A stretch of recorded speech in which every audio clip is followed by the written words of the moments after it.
the very start of the tournament.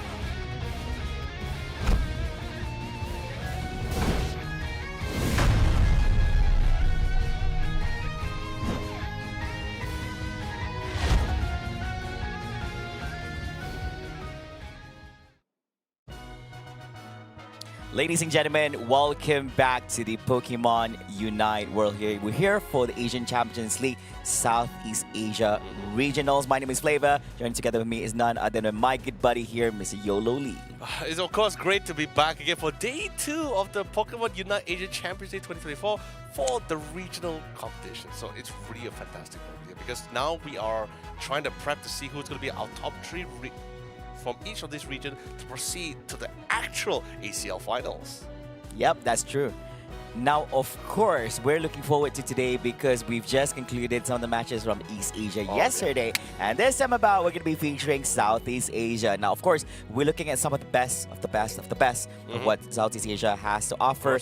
8 amazing teams and only 3 of them to move forward to the main finals. Now, of course, let's have a look at the road to the main event, Asian Champions League finals over here. Now, don't get overwhelmed by this tournament overview. Allow us to have the pleasure of actually ease your process through all this. And of course, starting off from the top, we have the open qualifiers. We are featuring countries like Japan, Korea, Taiwan, Philippines, Malaysia, Singapore, Indonesia, Thailand, as well as India. Now, of course, we do see the number of teams from that particular open qualifier making it to respective regional stage, which is East Asia, Southeast Asia, as well as India. This is the part where we're currently in the regional stage where we somewhat filter among the teams even more to figure out as we want to take the best of the top 3 teams for each region to proceed to the peak for the Pokemon Unite ACL finals here. Honestly, 8 teams to get another top 8 teams among the rest of the teams that we have in the region, I believe is a really tall order because in my opinion, all these teams are already champions, but because this is the nature of the competition, we just have no choice but just to have to really filter them through here. It's quite unfortunate we're not able to actually see all of them being there at the Asian Champions League finals itself. But I guess it's very much understandable because we have to score them down to a much lower number. And of course, as time passes by, we're also going to be looking at stronger teams making it forward where the rest will be left behind. And of course, these are the 8 teams, my apologies, the representatives for respective regionals, starting on from East Asia, which we featured yesterday by the likes of Team MJK.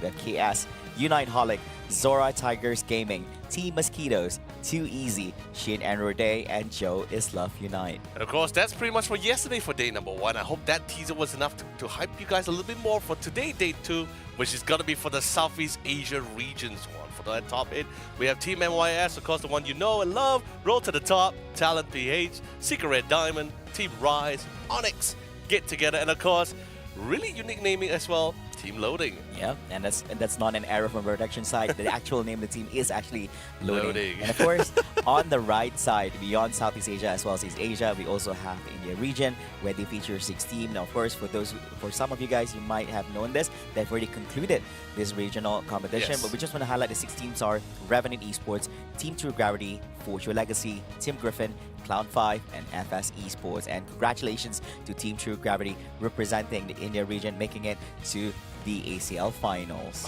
But it must have not been an easy road for them as well. The amount of uphill battles, the amount of preparation they did to prep for some of these teams must have been extravagant because let's be honest, that we have a lot of returning teams with new rosters, or we even have new teams coming into the mix as well, who, by the way, has no competitive background. So, there's not much intel for them to really play off with. But of course, if you guys are curious what's going to be the game plan for today, this is your schedule, where Flavor and I, of course, we're going to be walking through you guys on our first match, which is, by the way, a best of 3 round-robin group stage format.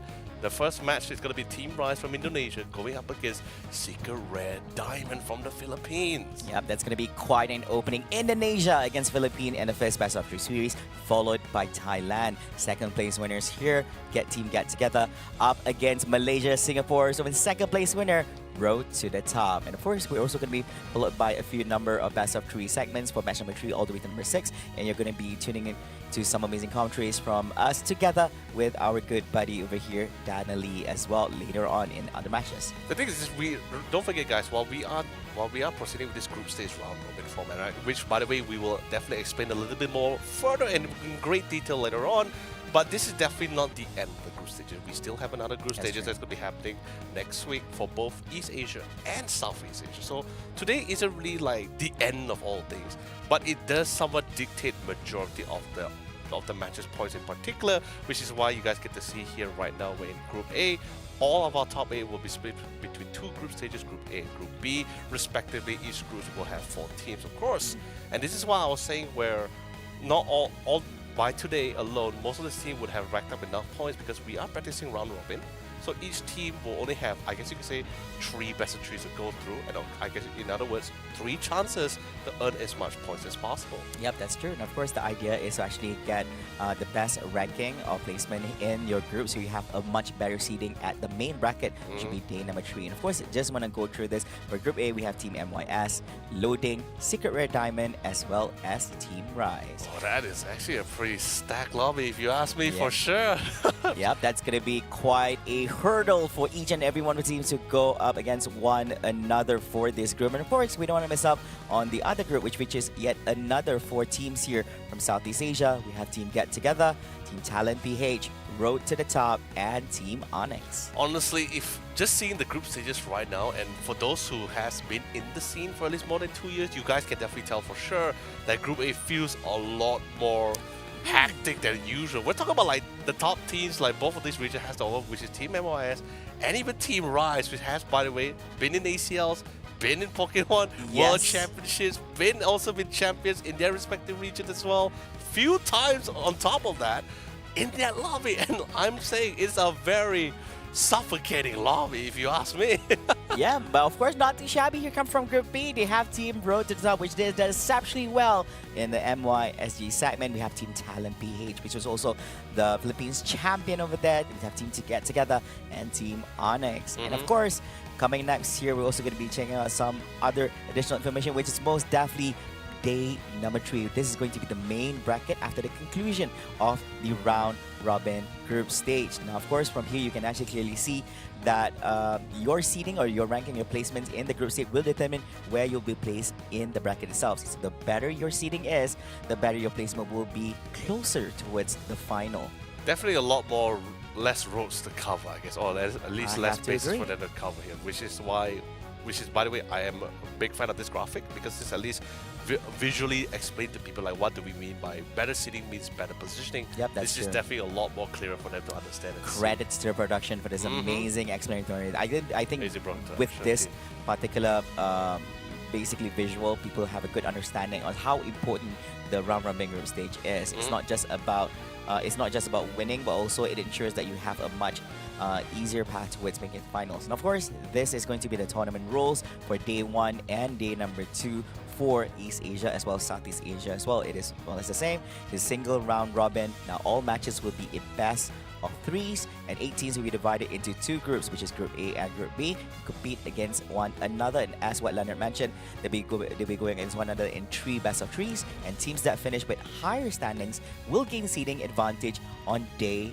number 3, which was the previous bracket that we've just shown. Exactly. And if you guys are curious as well, like what's the scoring points like, regardless of the win, whether it's a 2-0 or a 2-1, the winning team will still earn 3 points only for those teams that even if they did lose during that 2-1, as long as they score one game at least, they still get that 1 point. Yes, so even if you're losing, and try to make sure that you can try to not lose out 0-2. If not, you're not going to be earning any points at all in the round robin. So at least you get something away from it. And of course, that one small point could actually be the deciding factor on whether you'll be placed in a much lower seeding compared to other teams in your respective groups. Now, this is going to be quite a tough one. Now, every match matters. We're not trying to prioritize that just the round robin, but every match matters, but also opportunities for a team that does not get seeded well to actually still make it to the finals, but Of just a course. much more longer route compared to those who have better seedings. I mean, definitely for sure. But of course, let's quickly bring up our game rules for today. Besides our tournament rule, we also have a couple of game rules as well, just for, general rules, of course. Match time is, of course, going to be 10 minutes for both teams. It's a 5v5 tournament mode. Stadium going to be used, of course, it's one of the few best stadiums that we have. Tier Sky rules for the drop pick.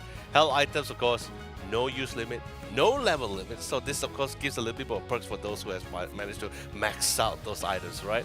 For the Pokemon, of course, Pokemon bans. All the Pokemon EX, including Zacian, will be banned for this entire tournament. But also including one additional Pokemon, although not under Pokemon EX, but Metagross would not be viable for this week's list. Yes. Next week, however, he will be viable, but this week alone, unfortunately, he will not be able to be played. And of course, last but not least, Pokemon Boost emblems is not allowed. No, they're God. not. They're Thank not God. allowed to be played. I mean, like, you know how hard it is that you also obtain some of the higher emblems and the emblems that you do want and need for the purpose of competition It's as well. so difficult. So it's a very much needed.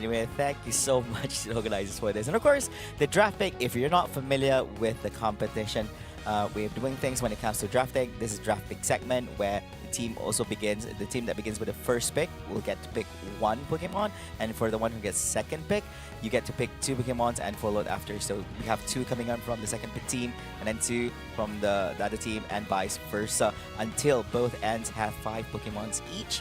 And of course, it is very, very important during the draft pick that you pick the draft that could actually bring you to victory at the end of each game, where if you're locked into that draft, you have to play it throughout the whole course of 10-minute match. Honestly, I feel like the game finally actually starts when it starts in the draft pick, because that's when the competition really truly begins, right?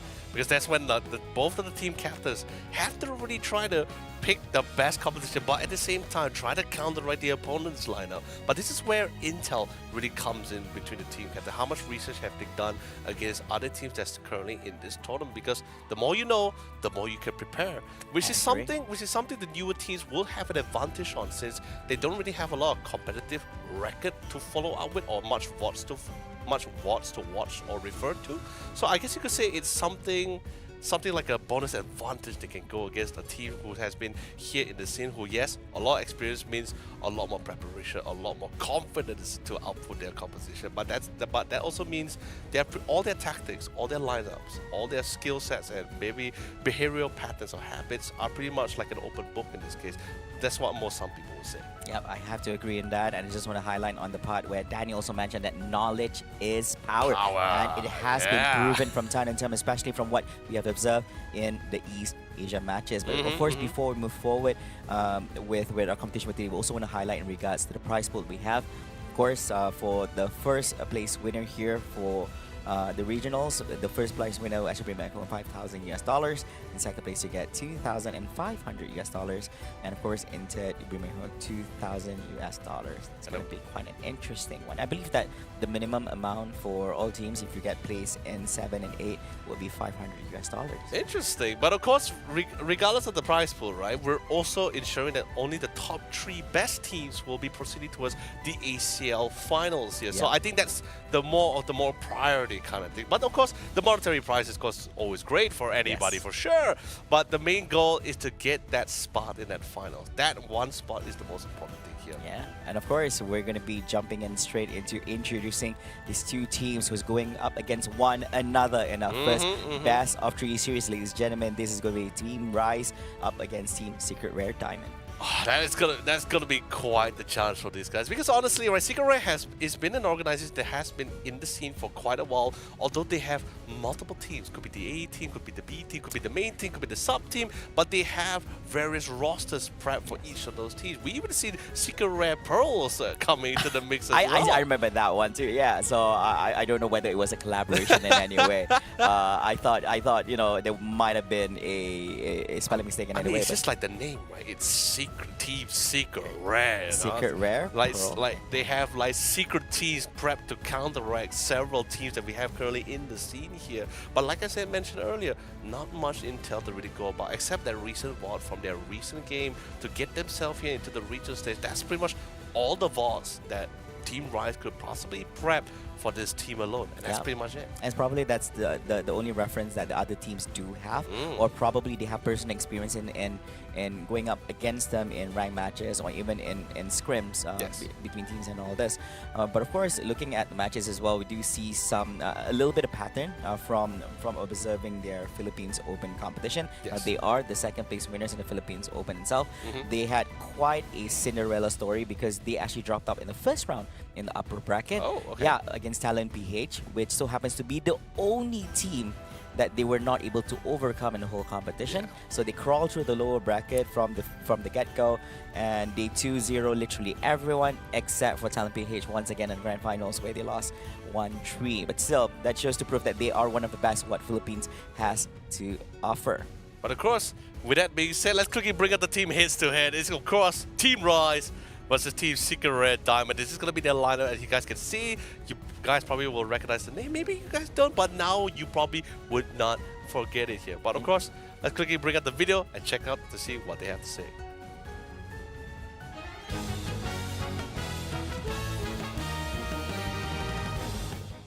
I think our team strength is about teamwork, and we are a very hardworking team. We play every day and practice a lot. I think the strength point of Rise is that we rarely fight at each other like, oh, we argument something, but then it just resolved easily. We are one of, if not the most hardworking and committed team. We also have 4 players who have played for quite a long time. It's been 1 year plus for the 4 of us, and obviously Dev has been a great addition to our team, so we believe that we are stronger as ever and as committed as ever as well.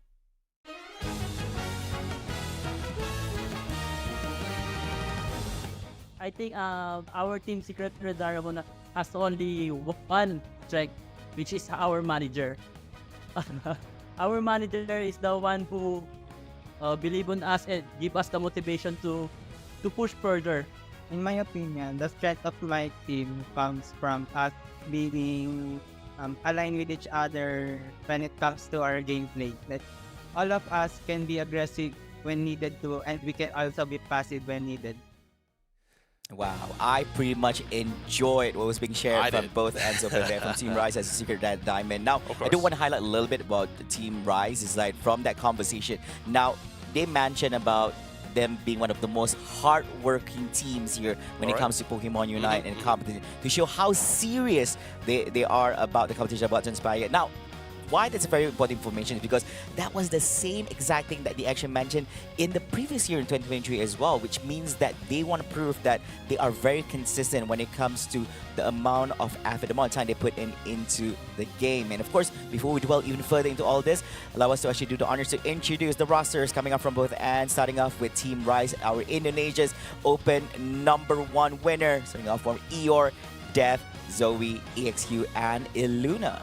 And of course, following up their co-opponents here, it's going to be Secret Red Diamond, Tolates, Steam, Mike Ross, Who Eyes, and of course IEC. By the way, let's just quickly walk through to what we know currently about them, right? So, So for Team Rise, you guys pretty much know for sure, like most of the players has been together for a relatively long time. Although I do have to say some players came in a little later, some were a little bit more older or more experienced, in particular their team captain Eeyore, who before he actually joined up with Team Rise, he was actually in Team Overdrive for most of the Pokemon Unite Championship Series, whether it's from the March, the April, or the AOS Cup, or even the May Finals. He was there for Team Overdrive, but have a lot of experience before joining up with Team Rise, which was during their first debut together, which was the India Open. However, if we talk about the oldest Rise player, it has to be Zoe though, because Zoe has been there with them from all the way from 2022 throughout all the championship series, all the way to the most recent,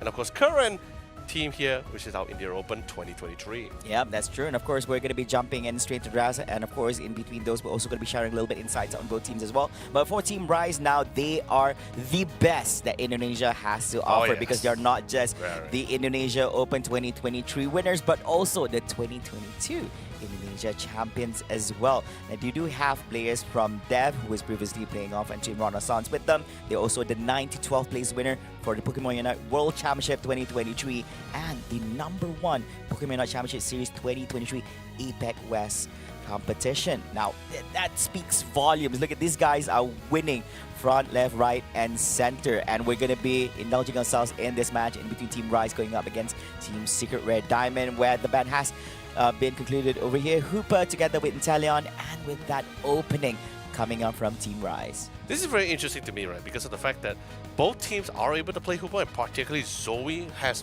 by far one of the most Hooper games I've ever seen for their side of their team here for sure.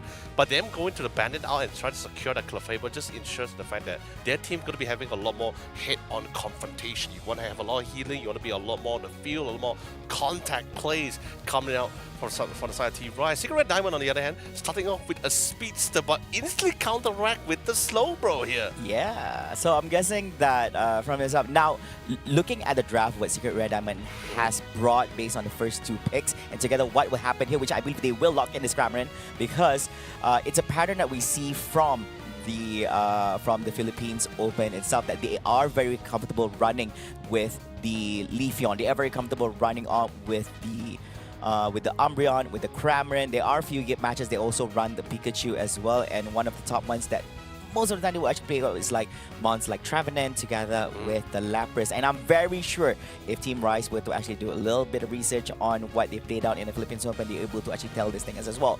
But looking at Team Rise, they're actually running out with the Clefable, Slowbro, Alolan Ninetales, Mimikyu, as well as the Glaceon. So one of the evolutions on Rise side, and 2 of them on the side of Secret Rare Diamond. This is actually pretty great as well, because at least that way you have this Pokemon from there, especially on the side of Team Rise. You have someone to at least try to counteract or at least try to fight head-on alongside with that Pikachu and that Leafeon as well, since, as you guys know and understand, EV evolution in particular, they evolve a lot more faster than most Pokemon here, but they evolve at level 4 instead of level 5. So Power Spike in terms here, they can actually try to hit them head-on here. Not surprised to see Mike Ross actually picking up the Leafeon, because both Steam and Mike Ross are actually speedsters, or I guess you could say offensive player in their Pokemon team here. So seeing them both switching things up, I'm actually not too surprised. But I am very curious to see why they decide to give Mike Ross the Leafeon instead of letting Steam handle it instead. Yeah, but I think they have been running it like this for quite a while already, so I think they're just running it to their own comfort zones, and this is literally what Secret Diamond is during the Philippines Open. Will it work for them as how it did for them during the previous national qualifiers? We will see, because they are going up against Team Rise, which is the Indonesia champions. They have world level experience. They have been here on the stage multiple occasions, and they have the achievements to prove it. Will Team Secret Red Diamond be able to penetrate through all this, or will they be able to, or will they fumble in the hands of Team Rise? The thing is, I am a little bit concerned, because if you think about it as well from the lineup for Secret Red Diamond, they are someone running on that time, and since they don't really have the best, they don't really necessarily have the best late game with all these early game Pokemon as well. They need to really try to set this pace. When you have a speedster, usually you're the tempo maker here. A lot of responsibility is going to be fall under the hands of Mike Ross to really set that tempo, to set the space, to allow the team to slowly snowball further towards that mid game. Oh, we do see a double invasion here coming on from Team Secret Diamond to the mid lane. If you will have a look at the map itself, leaving the Dweeble to actually be alone here at the top lane, going up against the Mimikyu as well as the Clefairy. Now, we don't see much what is happening here on the middle side, but you see innovation coming in, putting a little bit of pressure into the Eevee from Team Rise here. Wow, this is going to be quite a unique play into it, because you are utilizing one of the Pokemon on the top side and one from the bottom side to actually do this invasion towards the left side of the map. Meanwhile, here we're looking at the Leafeon together with the Pikachu combo here at the bottom together with Eevee, which is not buffed yet, and I do believe this one is going to be the Umbreon here on the side of Secret Rare Diamond. I love it in the fact that Team Rise at that ball and just totally respecting that Leafeon. They understand that even though, yes, they may have similar evolution timings, but the problem is the amount of the attack range, the capabilities that Leafeon has is a lot more further, it's a lot more distant, and instantly that we did a little bit missed out on the show there, but they were able to secure at least one KO to the bottom lane, and they are very offensive on those wild Pokemon, trying to get those level out as quickly as possible, trying to get some form of a lead. And now Icy is coming in for the rotations here if you can try to cut them off. Now, of course, course, one of my main intentions also on this Crossel. Very sturdy. I've seen a few matches yesterday. Massive, by the way. So massive, yeah, especially with this particular skin that's actually utilizing over here, which is one of the biggest actually that the game has to offer. Yeah, which takes up so much space here on the screen itself, but putting a lot of pressure, making it a mano matchup against the Mimikyu here at the top lane. Meanwhile, clicking on in the mid lane as well. You see the Glaceon here trying to clear out the Swablu family wild Pokemon gathering in the middle segment together with the Tivable up against the Umbreon together with one more team members over here. Rooting back to the bottom lane. We don't see much trade-offs going on coming up from both ends, which is a little bit different than the matches we saw yesterday on East Asia's side, but it's very much understandable because they don't want to be too aggressive, making up mistakes here at the early stages of the game. Really, honestly, they're just trying to find an opportunity, and then Team Rise is just not giving that opportunity, right? And they were able to sneak a couple of points in because of just based on intel. They saw the rotation, they made the assumption, they made the call, and it's something that all the team needs to really be on board to make it work. So the fact that we're seeing this being translated to most of Team Rise members' action, it just validates them really early. The fact that they really know what they're trying to go for here. Yep, that's true. And of course, when it comes to go time, one of the main intentions we do see here on the game. But before we hold on to all that, Umbreon getting on, tanking up, soaking up so much damage coming up from Team Rise here, with Slowbro being on the front lines. Here goes the jump coming in from Team Secret Red Diamond. What are they trying to make it happen? We only need to have a look at the bottom lane. Meanwhile, we do see some screening coming here. Now they have more durable Pokemon here coming up from the end of Team Rise. Now they are going to lose this Pikachu here from this trade-off, and they are trying to get this attempt on this Reggie still, which is going to be a huge advantage to any of these two teams getting it, because it amplifies and gives you the buff for attack and special attacks. Well, Umbreon's going to get taken out as well. It's going to be away for the next 4 more seconds here to the game. It's going to take a while for him to actually jump back into the heat of battle. He really overestimated the damage that was coming in. Mike Ross completely isolated as well. Need to try to find a way to back off, but unfortunately completely surrounded and knocked down for the count. One of the main damage dealers currently out of the base. Solo could have been an opportunity for Steam to try to go for the pickoff, but no. The Reggie Steel secure will be succeeded on the side here of Team Rise, because Umbreon will try to do his best. Total is trying to be a nuisance to prevent it to dunk, allow it to dunk as many points as possible. Did great, but one still managed to get through. Yep, that's true. And of course, the fight still continues here at the bottom lane as both ends are trying to actually take this advantage from the situation. Of course, a little bit better on Team Rise as they're still capitalizing on that special attack and attack buff, and they managed to actually clear out the middle segment. And knowing that Secret Red Diamond is at a small, on a disadvantaged side, they decided not to pursue and make any hasty decisions trying to fight for that Swablu family on the bottom side. Meanwhile, the game continues here as we see the Crossel still holding on strong here at the top lane, all alone with, you see, it basically the map is divided between a Mimikyu going up against a Crossel at the top lane. Meanwhile, at the bottom and the middle segment is battle between the other 4 Pokemons from both ends. Oh, straight away Unite just a lot that they just want to go for pickoffs here. What's even more difficult is the fact that because Crossel is completely locked in at that top lane, he cannot leave that lane because it will be an opportunity for the Mimikyu to keep downloading more points. But Leafeon is over there here at the top lane. This is a 2-man rotation coming and making a retreat. Now this time Mimikyu holding on to that lane for the longest time, but this time from 2-man rotation from Team Secret Red Diamond. Not only took out the Mimikyu, but also destroyed the goalpost from Team Rise side on the top lane. Actually, really good call as well, because they just understand, bottom lane is pretty much a lost cause. Umbreon also was picked up at the same time, so they decided, let's divert our attention. Let's not just randomly and aimlessly run around in circles here. Let's try to do something about this. They got the intel. Majority of the team was at the bottom. They engaged on the top side, and they even managed to secure not just the Regieleki, but even break one of the goalposts down, which was actually pretty great for them. In other words, they somewhat even out the playing field in terms of objective. Or scoreline, of course, Rise is slightly still ahead. Yeah, of course, the gap is not that big in B2B, and I do have to agree, the equilibrium, you do take what's ours here from the bottom lane, but we're going to take what's yours from the top lane here. That's what Secret Red Diamond is saying, and of course, the battle continues here. Looking at this Leafeon, he's way behind, making a dash into the goalpost, is scoring huge, but Glaceon made it in time, screening him out. Now Mike Ross, what is going to be his play over here, but he's not going to making it sweet escape away from this Eeyore. Oh man, Eeyore it's going to be costly. Eeyore is just a little bit too experienced in this field, understanding there might be a potential sneak behind lines, and just from intel and visual intel alone, he figured out that someone could be trying to go for the sneak or trying to play around with the central area, and finally his actual prediction just came true. An absolute read, well done.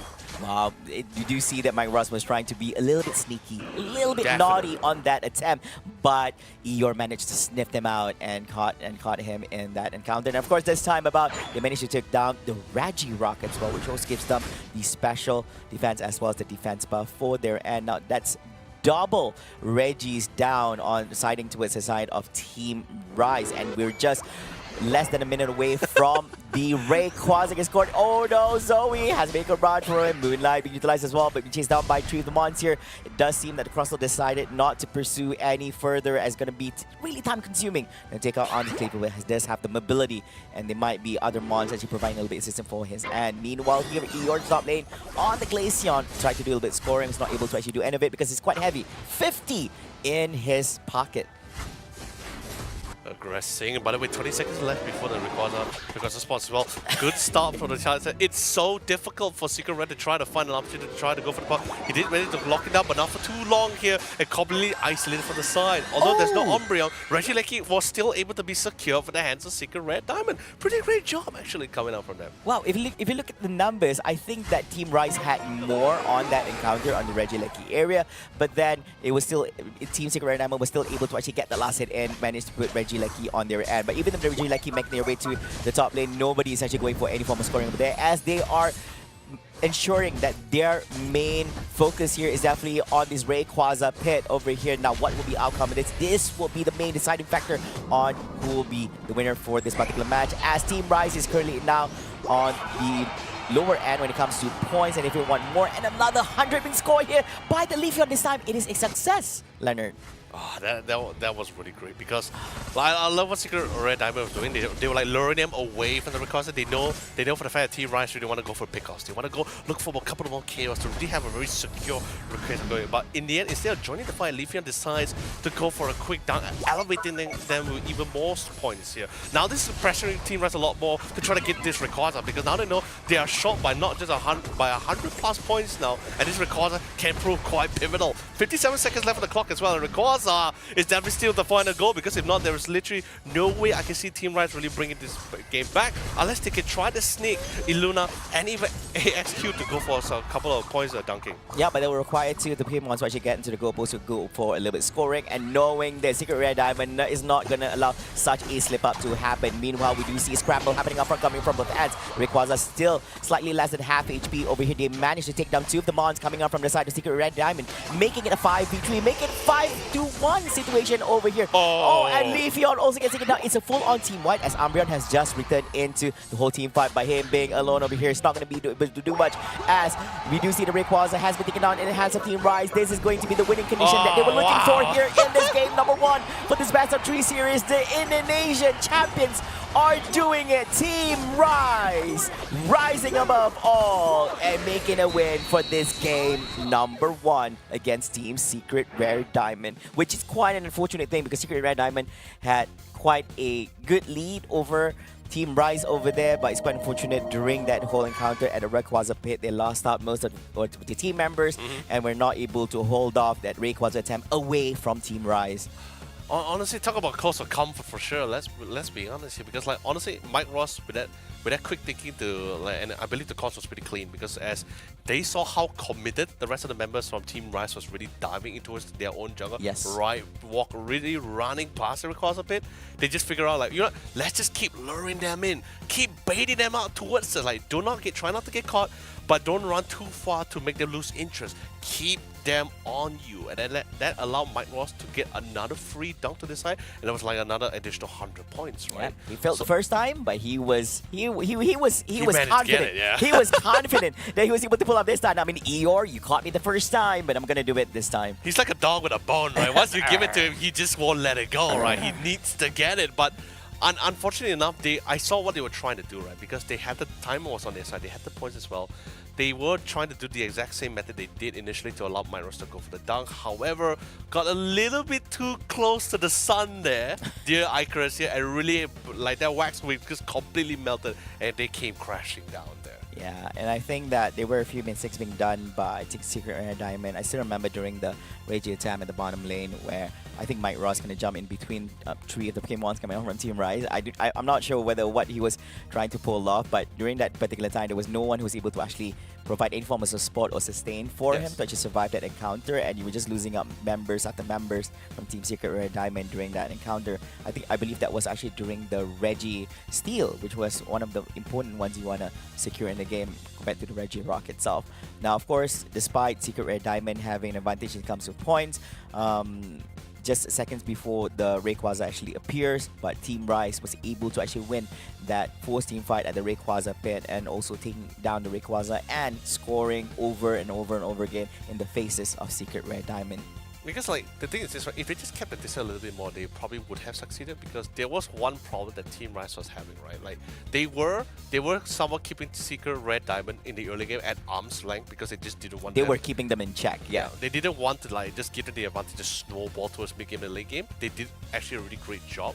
However, when they start getting a couple of points in, then you start seeing Secret Red Diamond, they say, like, hey, you know, it's now our turn to keep you guys at arm's length. Yes. However, towards the very end, got a little bit too close. It was no longer arm's length. It was within the range, and that's when they all start getting caught already. Yeah. Because that was the difficulty that Team Rise was having towards the later stage, which was just trying to get on top of them. It wasn't like a Crusher Rock Tomb. They didn't really have enough eject button to commit to force a fight, because they still needed to ensure some security for themselves. Because EXP wise and level wise, yes, they were slightly ahead, but it wasn't too far apart. It wasn't like a very dominant lead. Yeah, man, of course. We're also going to be having a short look into the highlights as well. But before we jump into all that, we also want to highlight some things that actually transpired in the game. Now, this was actually the attempt. You do see here, during that particular time, actually Leafeon dashing straight in between three of the Pokemons coming on from the side of Team Rise and got cleared out real fast over there. And they were not hesitant to utilize the Unite moves to actually take out the Umbreon as well by the goalpost to ensure that he doesn't actually make his way inside to actually get any form of shielding and more. Now that was kind of sneaky. That was the first time that Leafeon tried, Micross tried to actually go in top goalpost and going for the score, but Eeyore managed to sniff him out and actually take him down. Now, this is going to be the Rayquaza pit area segment. Moonlight has been utilized here by the Cleefable here, trying to actually provide sustainability, the healing for the team as well. It's a little bit too much to offer because all the team members from Team Secret Rare Diamond was all scattered around. Meanwhile, we do see a little bit coordination from Team Rise from that particular team fight. Which is why I'm actually really happy that we get to see that highlight again, because this is exactly what I was trying to say, right? Hopefully you guys got that that vision properly, right? Where they got a little bit too close, they were trying to keep that distance but not too far from the pit. Yes. But then because they got a little bit too close, that allowed the rest of the team to just start overwhelming them. Then instantly the rest of the team started getting isolated, getting individually picked off and separated. It was so horrifying until the point where the Pikachu was way out of the comfort zone and Man, I felt right into bad enemy for him. territory. I felt bad for him. In that situation, I mean, like even if you do make an escape towards the what can you do? It's going to be time consuming for you to actually make a full-on rotation to actually return back. I think he didn't expect it either, right? Just like, all right, guys, we're jumping in, I guess. I thought everyone was here. Like, what happened? It was like, okay, teammates was like all scattered around. Everyone was getting taken out front, left, right, and center.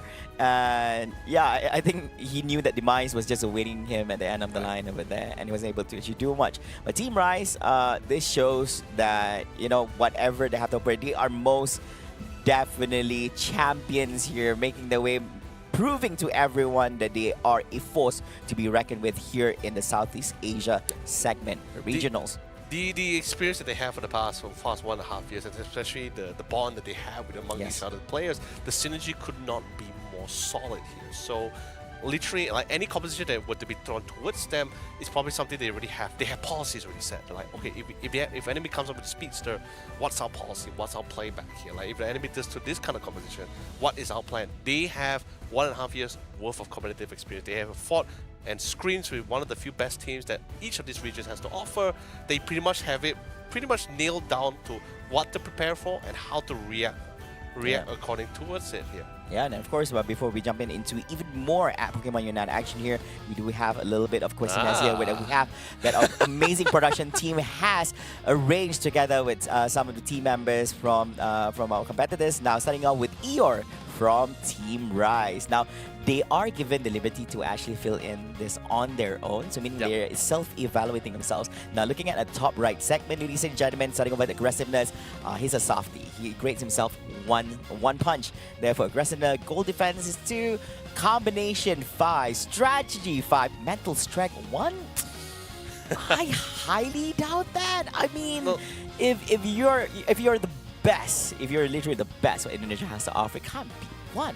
The thing is, I can somewhat understand with the aggressiveness because he is somewhat the team captain and his role is more of, although yes, he is going to be outputting the damage, but still at the same time need to keep an eye on the playing field. He always has like a third-person point of view on the entire map and try to play with whatever intel to try to give the right commands or the right orders to the teammates. At least that way they can react accordingly. However, mental strength, as a captain, I don't trust that. I don't trust. How can you have the least amount of mental strength? No. He's playing. He's messing with us. Right? He's playing mental games yeah, with exactly. us. He's here. messing with us here. Eeyore, right, we know you. Come on, man. We know you too well. This man has been participating in too many teams and too many competitions to have that kind of mental strength. I think Eeyore is just trolling us. But of course, we're going to shift our attention a little bit on Secret Rare Diamonds, Mike Ross. I like how they pet both of them together because of that cute encounter against one another in the recent game itself. Now, of course, Elander, do run us through about what Mike Ross has highlighted here. First play introduction. I think it makes a lot of sense, but of course, ladies and gentlemen, if you're wondering, we have 6 categories,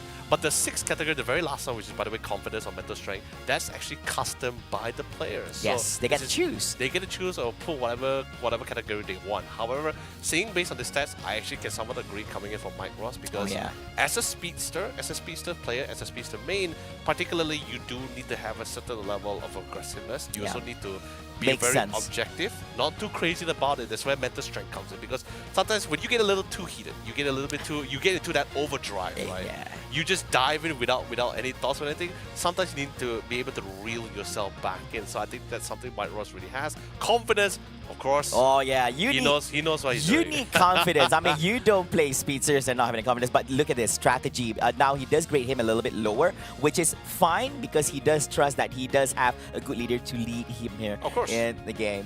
Which is completely fine, I would say. Mental strength, look at that. On one end, we have one guy with 1 star on the mental strength, and meanwhile, Mike Ross is like, yeah, I got 5. I mean, like I said, you do need to have great will to hold yourself back for not like completely dive into a group of 5. Like, you know, sometimes when you feel very strong, like maybe 2 levels ahead as a Zoroark, sometimes you'd be like, you know, I can take you guys on any time of the week. Sometimes you just dive in, and then some people, especially team captains, will be like, that's foolhardy. That's overconfidence. Calm down. Right? He was going full on Giga Chat over there. Yeah, adrenaline pumping in non-stop. But thank God he's very confident with his mental strength. That allows his team captain Toilets to be a lot more relaxed. Yes, that's true. That's true. Like, and you he'd just be like putting a hand on his shoulder like, thank you. You don't make this too hard on me. Yep, that's true. And of course, ladies and gentlemen, I believe that we are ready to jump into game number 2. And of course, we saw a very strong win coming out from Team Rise. But I still want to put my faith here on Team Secret Rare Diamond. I have seen what they have to offer during the Philippines Open. They had to crawl through the lower bracket. Now, they had to go through a very long route to make their way here to the regionals itself, and I believe that they do have something to offer here just to show that they can go up against Team Rise, the Indonesia champions themselves. Now, the ban has concluded Inteleon together with Leafeon here, and I would presume that that is going to be a respect ban coming out from Team Rise after what they have witnessed and based on their research on what Secret Rare High Diamond has been playing during the Philippines Open. Definitely for sure, but since the fact that Clefable is going to be selected here, Hoopart is still available for Team Rise to take it for the 7 if they want to go for it. I'm actually not too surprised for them to see going for the Leafeon ban. This is the fact that they just didn't really have a lot of option like from the previous first game. It was a lot more slower than possibly that Team Rise would have liked to play it here, so at least they want to try to play a little bit more of their picks. However, Leafeon is not the only speedster picks that usually Mike Ross used to play. He also can play the Zoroark. Especially seeing now there's no Slowbro, the option is there in the pool. However, I think he will not go for the Zoroark and will actually try to go for another pick, maybe like Q or a Buzzwole.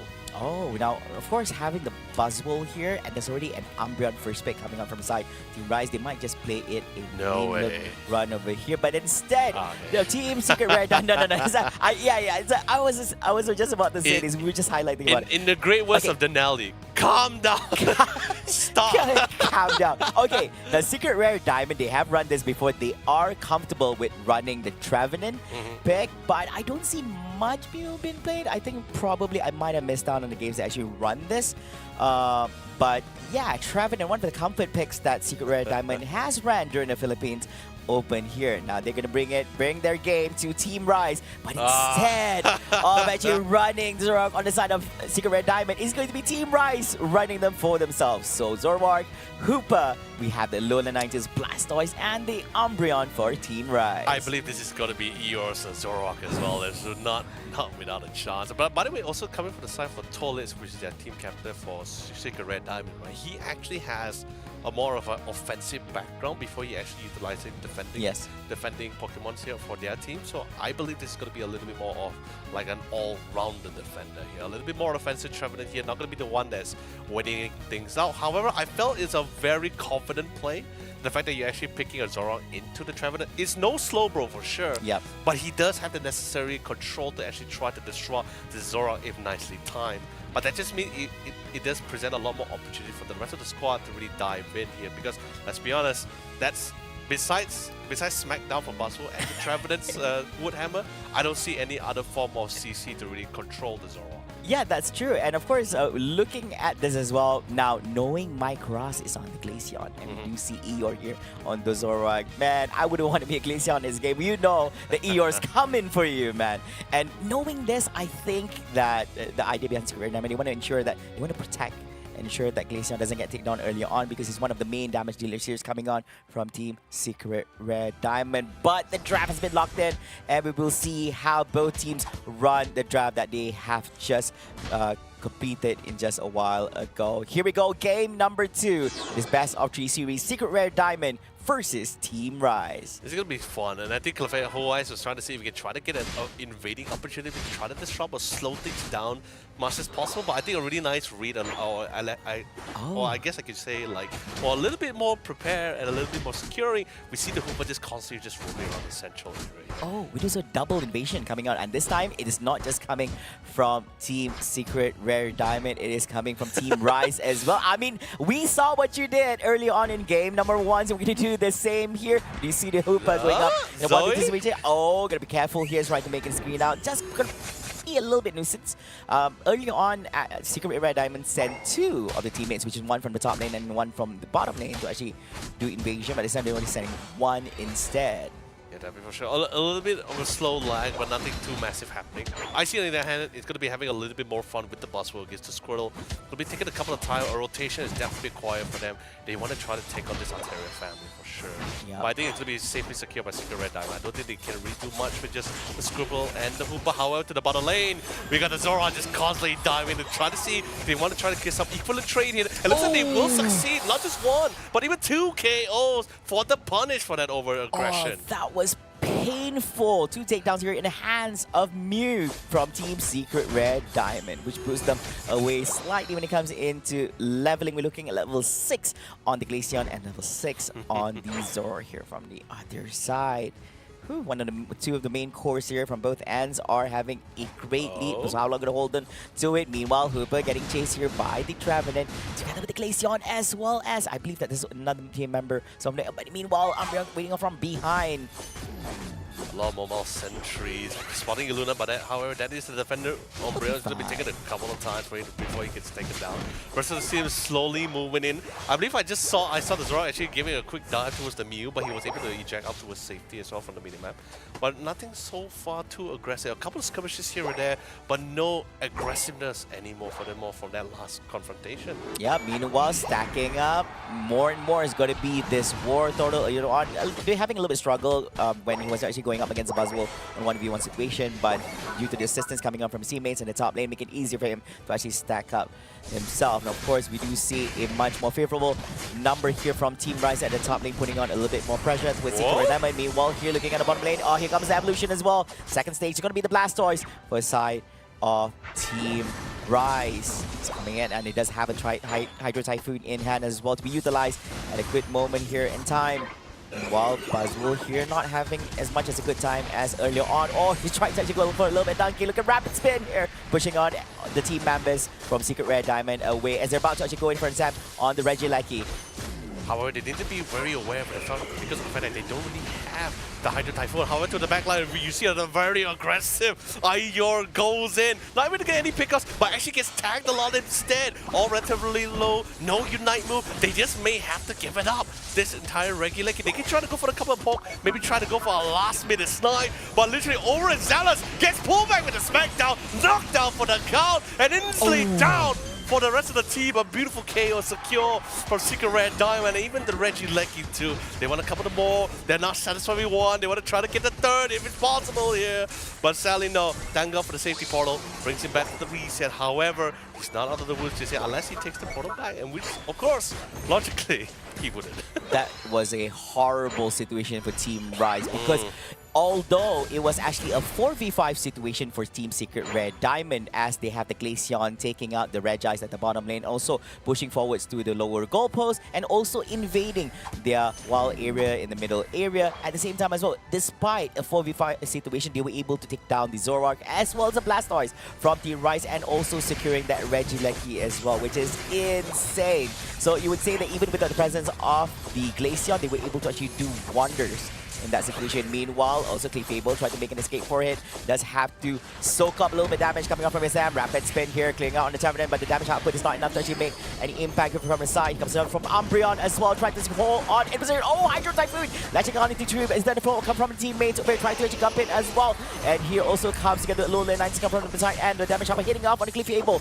Chasing off from behind. Oh, but it's going to be Glaceon from the bottom side. Towards the upside, they're going to be taking out on the low lane 90s. Going for more, and their side catches on the Umbreon as well, making the 5v3 situation in favor of Secret Rare Diamond. They are just snowballing through here in this match. It was such a mess as well because if you notice as well, they were trying to save as much of their CC abilities as much as possible, trying to lock down Eeyore, and the minute he flies in, he just couldn't really last that long and has to back out. Although yes, a lot of Unite moves was somewhat committed, even the Phantom Force as well, but in the end they still had the upper hand because Mew just still had the comfortability to slowly poke them down from the distance here.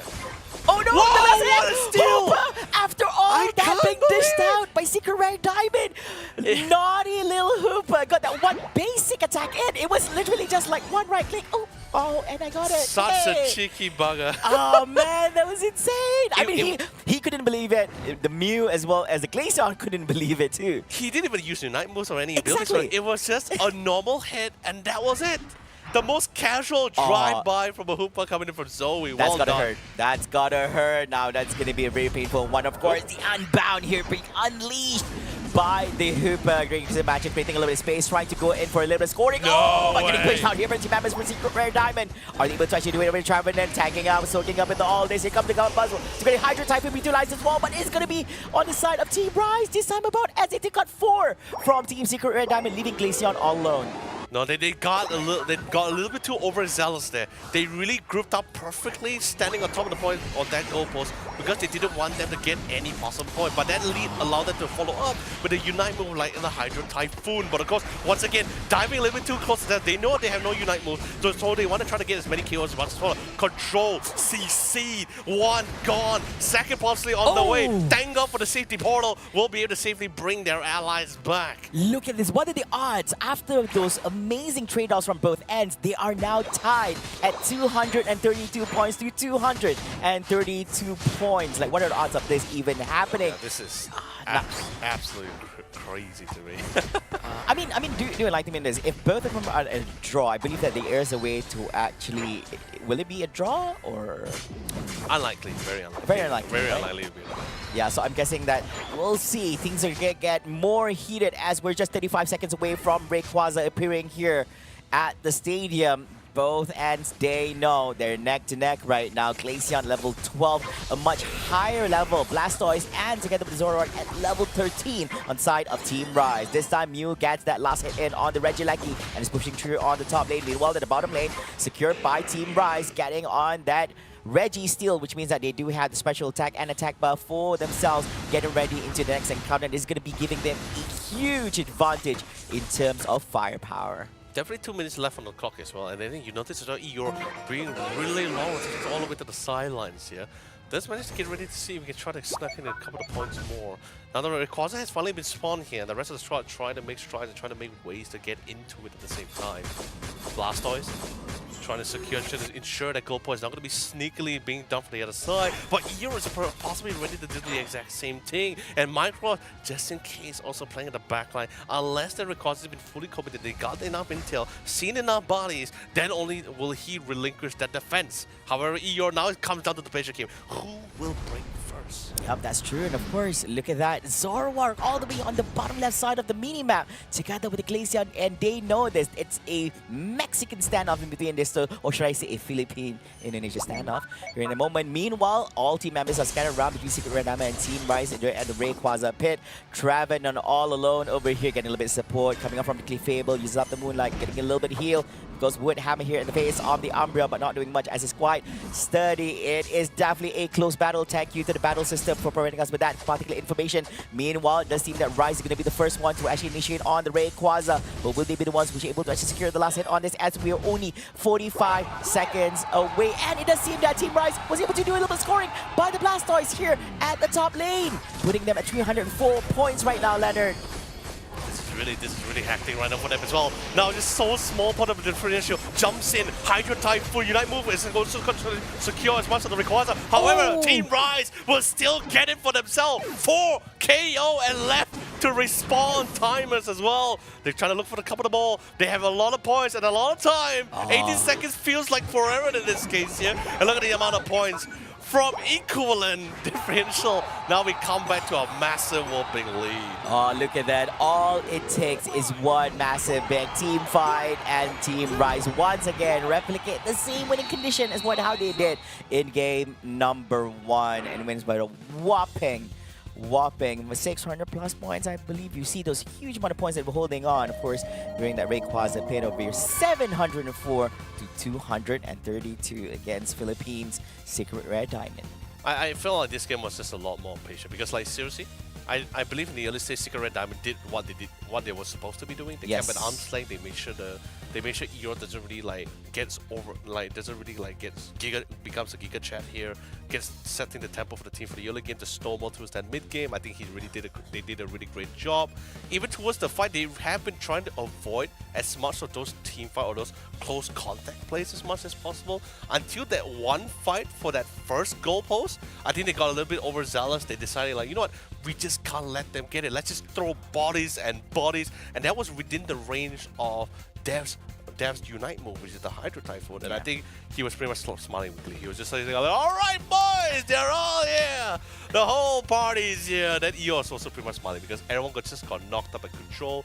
He just went and secured as many chaos as he can. Yes, and I do see that happening. Now, I do want to highlight that whatever has transpired in this game, number 2 is more or less what number 1 has to offer coming up Secret Red Diamond. Now, is this really the playstyle that they really want to bring here to the regionals? As we do see in multiple occasions, they ran Mike Ross. They did a split. So instead of having a 5v5 situation, team fight, they split where Mike Ross will actually go to the opposite lane and try to do a little bit scoring on his own. Meanwhile, his teammates, we have the Traven and the Hub Boswell, we have the Clefable together, Mew, will be going up against 5 team members from Team Rise. But of course, it was a positive outcome for them during the Regieleki attempt at the top lane for that one instance. And Mike Ross managed to clear up the bottom goalpost, and then they won even despite it being a 4v5 situation.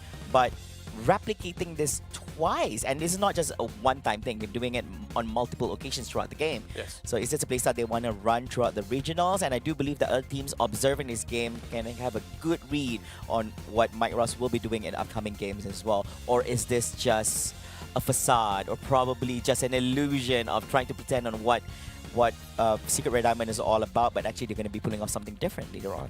I feel like it just really just comes down to just plain and simple individual plays, right? Because when the game gets a little bit at a when it reaches to a stalemate, when both teams can't really get an edge to the other because both sides was just a little bit too aware.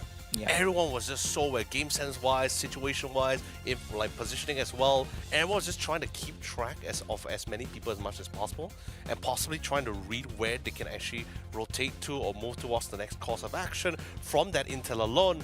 Then the only way to really break that stalemate was just that individual play, which I think we should see a lot coming in from Dev here. I think Dev has been one of the most, so far as I can tell, Dev has been one of the most patient Blastoise in the whole game, I can tell you for sure. But he must be smiling really big during that rip off of the Hydro Typhoon here at bottom lane. Everyone was literally in one place. He's been holding it in for so long. He was like, man, wait for it. Wait for it, and when the juicy moment comes in, he dives straight right in and rips it off, and the team just do a really good follow-up to all that. Despite it being at the goalpost on the opponent's side, which was Secret Red Diamond, they were able to actually make it a win for the side of Team Rise. The thing is, it wasn't like, of course, Iluna was also doing his part as the second defender at the Umbreon here. Yeah. But I felt like he has a lot more of that supportive role here because he can only lock down that one person. Exactly. But it's more like a root and not like a... Not really like a lockdown. Yeah. So I think during that particular segment, of course, but before we develop even further in regards to what has transpired in both of these games, this is a short replay, or should we say, featuring some highlights of what happened in the previous game. Now, this was actually the encounter where we do see that 4 team members from Team Secret Red Diamond was going up against 5 of team members from Team Rise, and it was a positive outcome where they got the Regieleki, they took down 2 of the team members coming up from the side of Rise. They cleared out Zoroark together with the Blastoise, 2 of the main characters when it comes to the game. Meanwhile, we also this attempt here in the 5-minute mark, where they actually had another encounter, but this time Team Rise bringing their A game over here, clearing out members of the members coming out from Team Secret Red Diamond. Of course, there's a comeback here from the Glaceon on the bottom side, clearing up 2 of the members here, but Mew is going to be the one getting those last hits in. No, of course, the trade-out still continues here on the Reggie. Still look at that last hit, man, and then he just quietly just runs away. You know, like, hey. It must have hurt so much because it was like there were like 3 people there. Exactly, right? you committed 3 of your team members from Team Secret Red Diamond, and you telling me one small cute little hooper managed to get the last hit? No, he's not cute, but he's a very cheeky hooper. Yeah, he's a one chicken. All right. Really, really great stuff coming from the scene, and I love that the finals, we get to see like the final scene towards the record of it one last time as well. Like you can see Death the entire time was just trying to get like all this intel being played off, and I think Iluna also played a very pivotal role just to try to be that distraction to that front line. Yes. Got a nice quick dunk and instantly just rotates all the way down. By the way, this entire fight, Eeyore was not even present here at all, by the way. Just a reminder everyone, but of course, they do have the part of this, bring him back into it to the very last second to get that final secure. Wow, that was an amazing best of 3 series. Once again, congratulations to Team Rise for winning 2-0 against their opponents here in this series itself, which means that they're awarded with 3 points here on their first best of 3 match in the group stage. Whereas, quite unfortunate for Secret Red Diamond, they were not able to actually obtain a single point as they didn't win anything again. But, of course, before we continue on even further as well, let's have a look at some of the main highlights that actually happened. One of the important clips, which actually translated into a huge win for Team Rise. Yeah, I mean, definitely for sure. But of course, let's quickly check things out for our telestrator here. This is, by the way, our first Rayquaza fight the entire time here. So just want to remind everyone again, if you guys recall, at this time, Secret Red Diamond had the lead. They were literally, wait, hold on, where's that color? Okay, this is, wait, hold on. This color right. Give me a sec. All right. At that time, Secret Red Diamond was. Oops. Secret Red Diamond had a massive lead. Why is it white? Wait, hold on. I mean, what's wrong with white? I mean, yeah, white is. Oh, you're not fine. Let's just stick with white, right? So at the time, Secret Red Diamond was ahead by 290 points. So pretty much almost 150 plus points. They were ahead of that kind of lead. So in other words, there's a lot more pressure that's going to be responsible for them to secure this Rayquaza. Hence why you see the Clefairy, you see the Slowpoke already preparing to take down this Rayquaza. While if you notice on the minimap, the rest of the team understands that the winning condition for Team Rise is actually this Rayquaza. Hence, You can see them all currently hiding with this little bush towards the right side. Now, of course, Team Rise, they understand that the fact that they're not too far apart here. So making sure their positioning is being spaced out between each other. They're currently spaced out in a very nice evenly side here to not which be... makes sense. You have the front line, you have the support, and we also have a little bit damage coming from Alolan Ninetales on the back end, which is quite a softie. So Correct. it would make sense on how such arrangements are being made. Correct, but most importantly at the same time, Team Red Diamond is very confident at the fact that because their frontliner, their second defender, Umbreon, is keeping this Glaceon in check, one of the main attack damage dealers in this entire lineup. So let's just quickly do a quick play here as you see the battle unfolds here. Now, I want to quickly do a quick pause because I want to really emphasize the positioning, right? Look at the positioning coming from Team Rise, right? Constantly shifting together as a group, right? As a unit, because yeah. there is no, by the way, there is no Blastoise.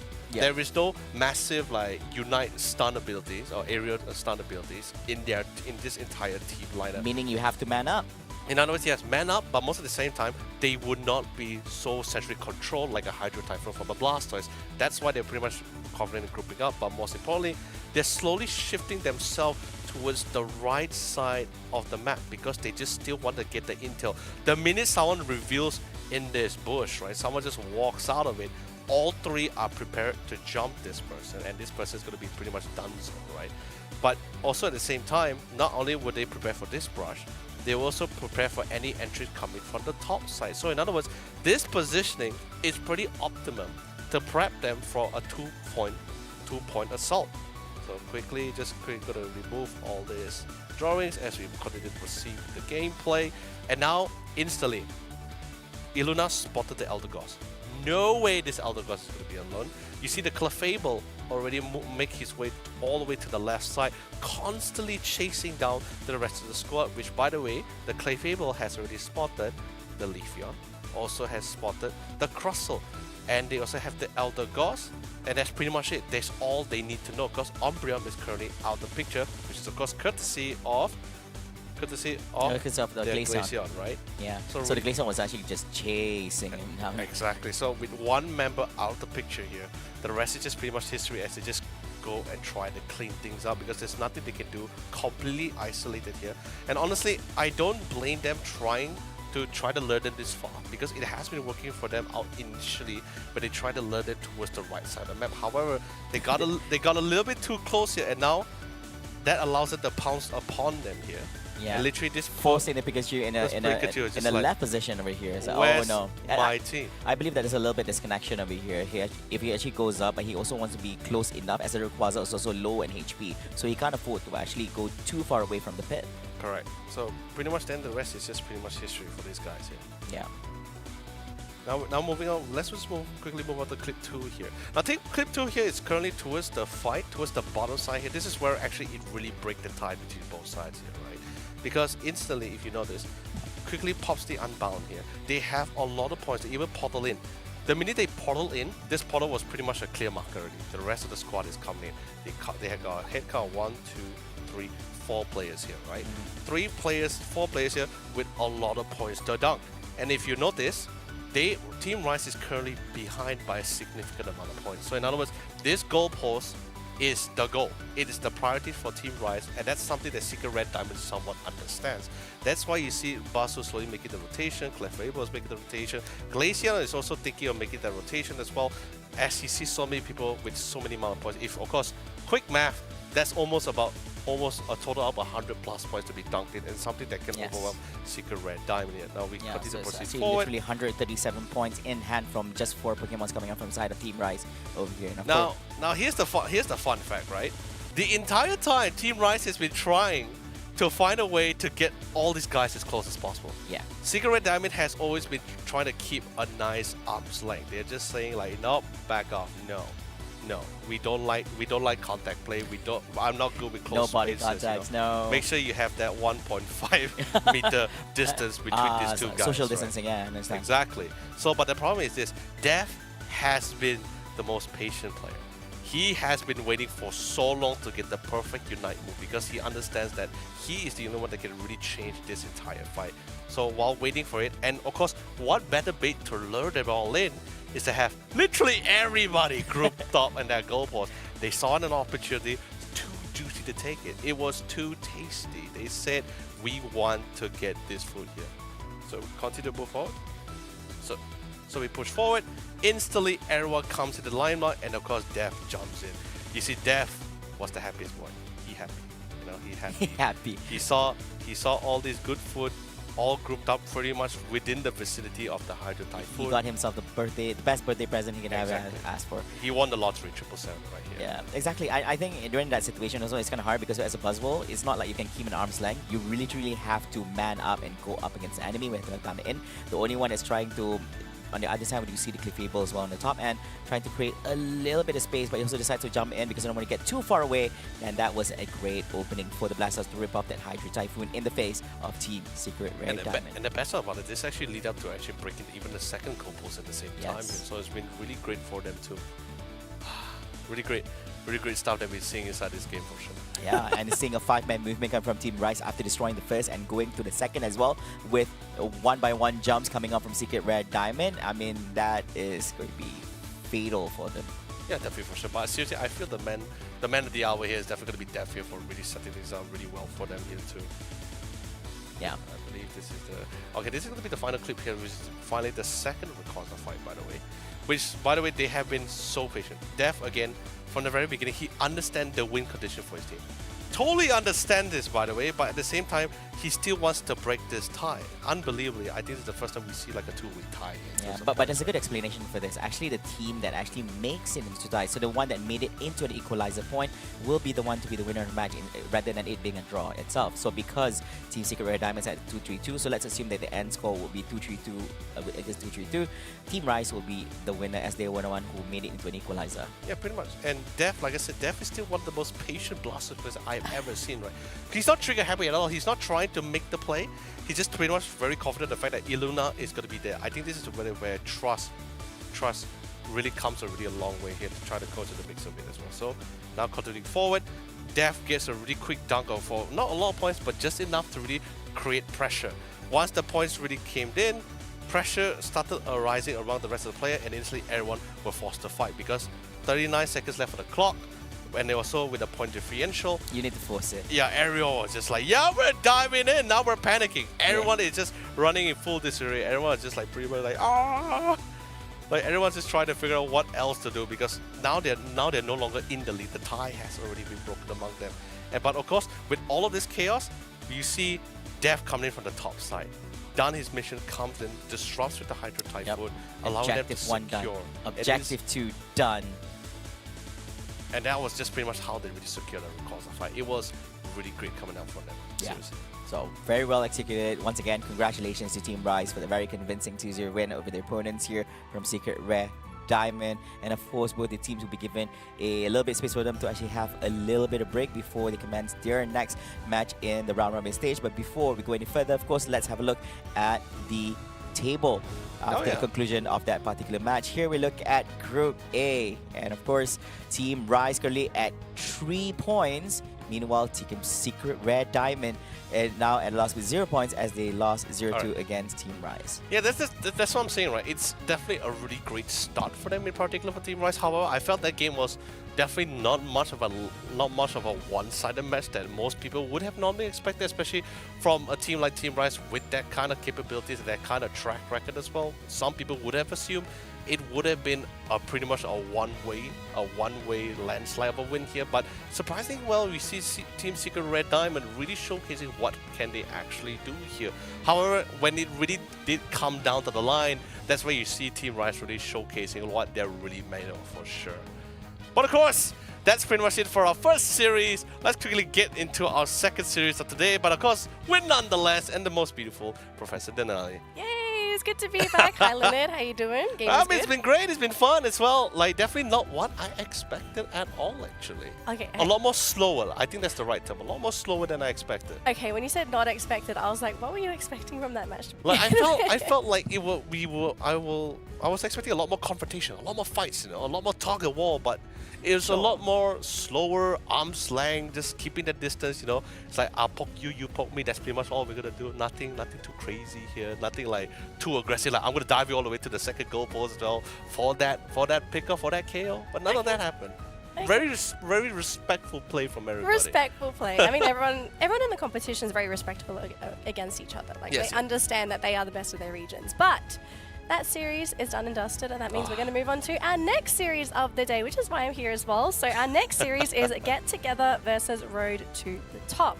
So Get Together was the second place team from the Thailand qualifier, whereas Road to the Top was the second place team from the Malaysia-Singapore qualifier.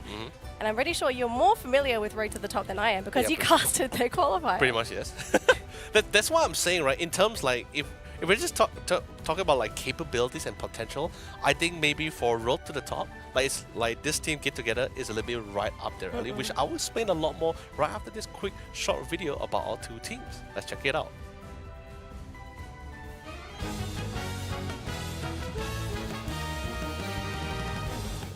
เหมือนทีม Get Together มีการซ้อมกันเป็นทีมแล้วก็เป็นเวลาครับแล้วก็มีการสื่อสารที่ชัดเจนมีการเหมือนมีการให้กำลังใจกันในทีมอยู่แล้ว ทีมเราค่อนข้างมีความสัมพันธ์ที่ดีครับอยู่กันแบบพี่น้องเราคุยกันได้ทุกเรื่องและเราจะช่วยกันแก้ปัญหาแล้วก็พยายามอย่างเต็มที่ครับแล้วมองไปที่เป้าหมายเดียวกัน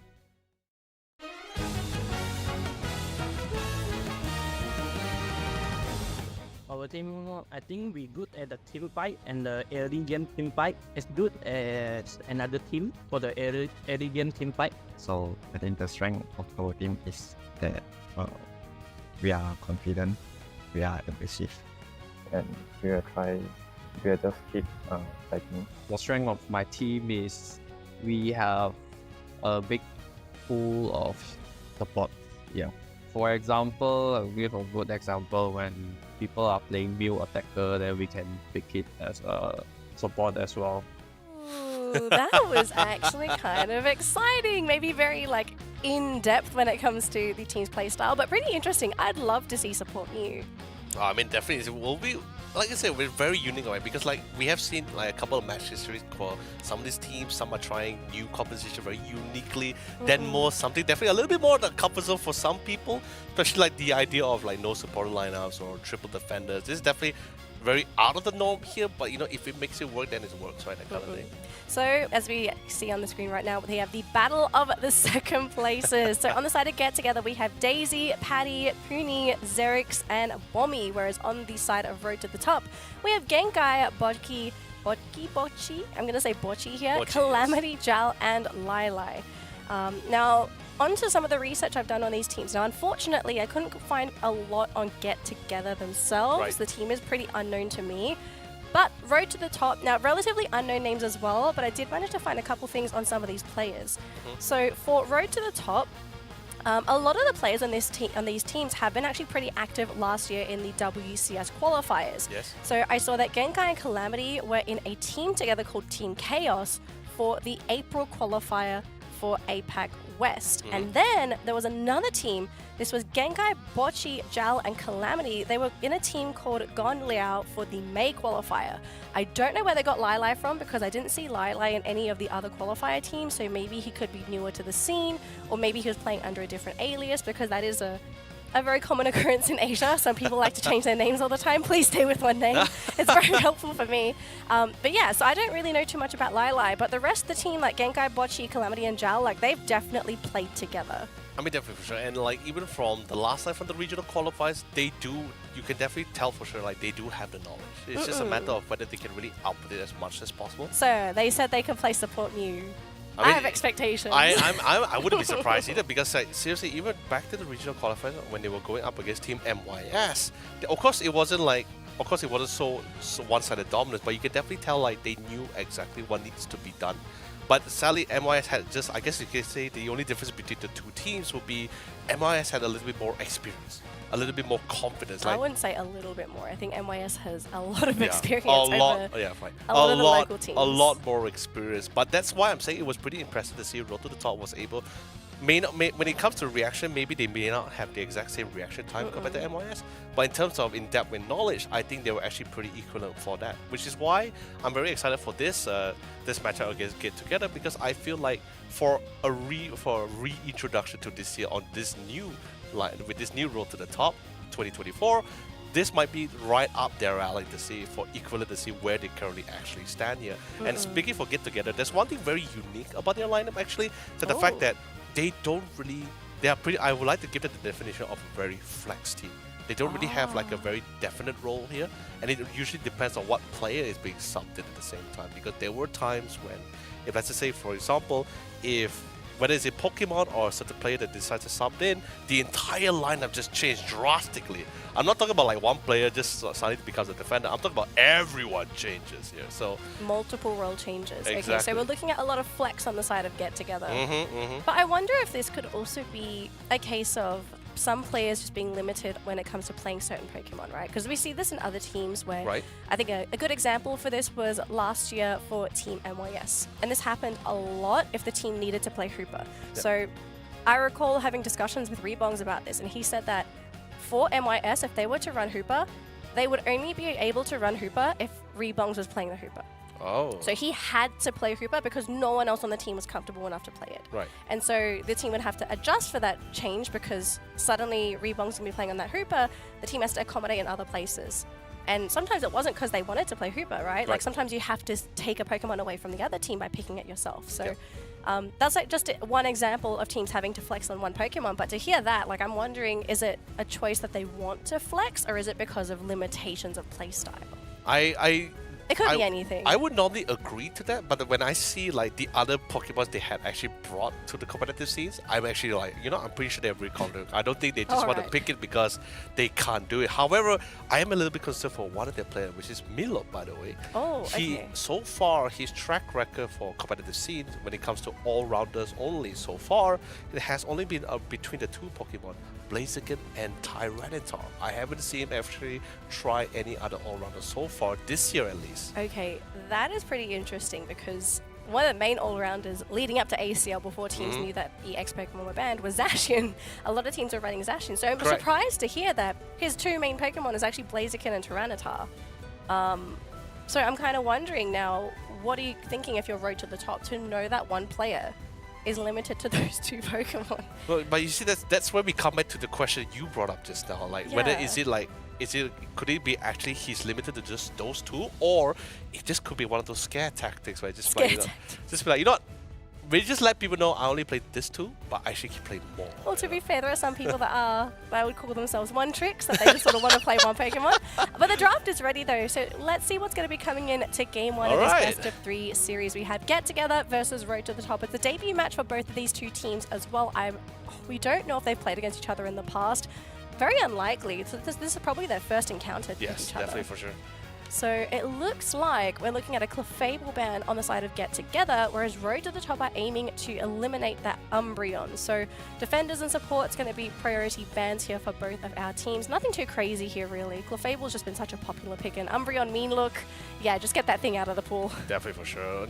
Does that mean that we'll be possibly seeing a very aggressive all-rounder coming to the mix as well, or maybe even a speedster? Well, I guess it depends on the team priority, right? Like, we are also learning about these two teams, and once we realize, like, okay, who are the priority players on these teams who need to get their Pokemon first, then it will make more sense. Which, for Get Together, to get that Hooper, totally understandable. It's one of the best supports in the game, especially with the fact that you have so much mobility when you have access to Hyperspace Hole. So that's a great pick. Road to the Top, they're going to pick up the Slowbro and the Buzzwole. I'm happy with the Slowbro pick. Yes. Great defender. You now have that Slow Beam. That's going to be a huge pain for anyone that wants to get in front of Road to the Top. Actually, lots of control if you think about it already from just Road to the Top's draft. It just I guess it gives us somewhat of a message, right? Just like, hey, you want to play a speedster, you just you need to prepare to be locked down individually. However, now this is what I somewhat expected, right? Like, since they went for the initial lead with the Slowbro pick, it potentially will be seeing a Zoroark coming from Lili, because particularly he's actually a speedster main. On the time when he can't play speedster, he will usually play either the Sylveon or the Glaceon. But this now coming back to what I was talking about during the pre-show, right? Now the Hoopa being selected here, that means Daisy's lineup is going to be changed really, because Daisy is usually their core defender. But only when the Hoopa comes in, that's when Daisy picks up the Hoopa. We're seeing the Tyranitar flash here for Patty. It looks like it might just be that Tyranitar that you've spoken about. And let's go, Tyranitar and Mimikyu, both on the same team here for Get Together. And we do have that support pick going for Road to the Top. Who are they going to go for? It looks like it's going to be that Eldegoss. So looking at these drafts, it seems very early game oriented here from Road to the Top. They do have very quick evolving Pokemon. They're going to have a very strong laning stage. Get together, they have a wind-up stage. They've got to get Bommy to level 7. They also have to worry, oh, okay, so Bommy's going to play that Tyranitar. So Paddy's going to get to that level 7, and Bommy needs to get to that level 9 if he's going to be an effective Tyranitar. If Road to the Top can identify this and realize that they need to press hard during those lanes and they're successful, that will slow down the progress of Get Together. Team fight-wise, I am a little bit afraid here for Road to the Top because they have a lot of single target attacks. They don't have a lot of AoE control. Slowbro, I'm curious to know if it's going to be that Scald or Surf. Like, what do they think they need for Bocce's moveset? I think it's most likely going to be the Surf, because I think he just wants to try to recreate that space between both the Zoroark and the Basso, because he can only, they can barely stop just one. Now there's just two people. Yeah, it's going to be getting to their faces. The thing is, the Scald will be helpful too, because it also lowers the attack stats for Pokemon that get hit by it. So it will be painful for Leafeon, and because Tyranitar wants to get in your face, he's always going to be a Scald target. So Scald could be really, really good here. And even Mimikyu's going to be pretty annoyed if he gets hit by that Scald. So we'll have to see what's going to be the play here for Road to the Top. But game 1 of Team Get Together versus Road to the Top. And we're going to be seeing some pretty standard lanes across the board here for both of these teams. Our defenders heading up top. It looks like it's going to be Tyranitar going into that top lane, laning with that Hooper. But I think, if anything, all eyes are going to be onto Lili and the Leafeon as well this game to see what these two speedsters are going to do for their teams. This is going to be a lot more fun here because, of course, not much invasion compared to what we were witnessing in the first series for sure. A lot more respectful, you know. You stick to your jungle, I'll stick to my central area. No one is no his, no us. Pretty fine between the two. Yeah, sure. I mean, it's pretty surprising that we're not really seeing a lot of central area harassment coming out from these Southeast Asian teams. I know for a while it was quite meta to send either your support or your defender to pressure the central laners, but it seems like that has sort of fallen off for Southeast Asia. But so far, so good in this bottom lane. Not looking too happy here for Get Together. They did get the KO though onto that Alola Ninetales, so that will slow down the evolution process of that Pokemon, but only for 30 seconds, a minute. I mean, you should get level 4, no problems on the Alola Ninetales. Well, honestly, it's not really much of a difference. However, now he comes. We see the rotation coming in for the Zoroark here, trying to see if Alola could try to get a couple of pickups, but no, the priority will still be trying to get that Altaria family. Just Smackdown pulls him back, but he's still be able to get back to safety here. But then again, he's a Pupitar. It'll take him a while before he gets that Tyranitar out. And we are seeing a central area invade here with Leafeon actually going to be taking Road to the Top central area to deny that experience. And actually it's going to be a swap because Road to the Top Zoroark is actually in Get Together central area. So both teams trying to deny some of those experience as well as getting the main buffs. The blue and red buffs are priority targets here. But no KOs though, so I think there was successful steals from both sides. Milo P, yes, sitting on that red buff.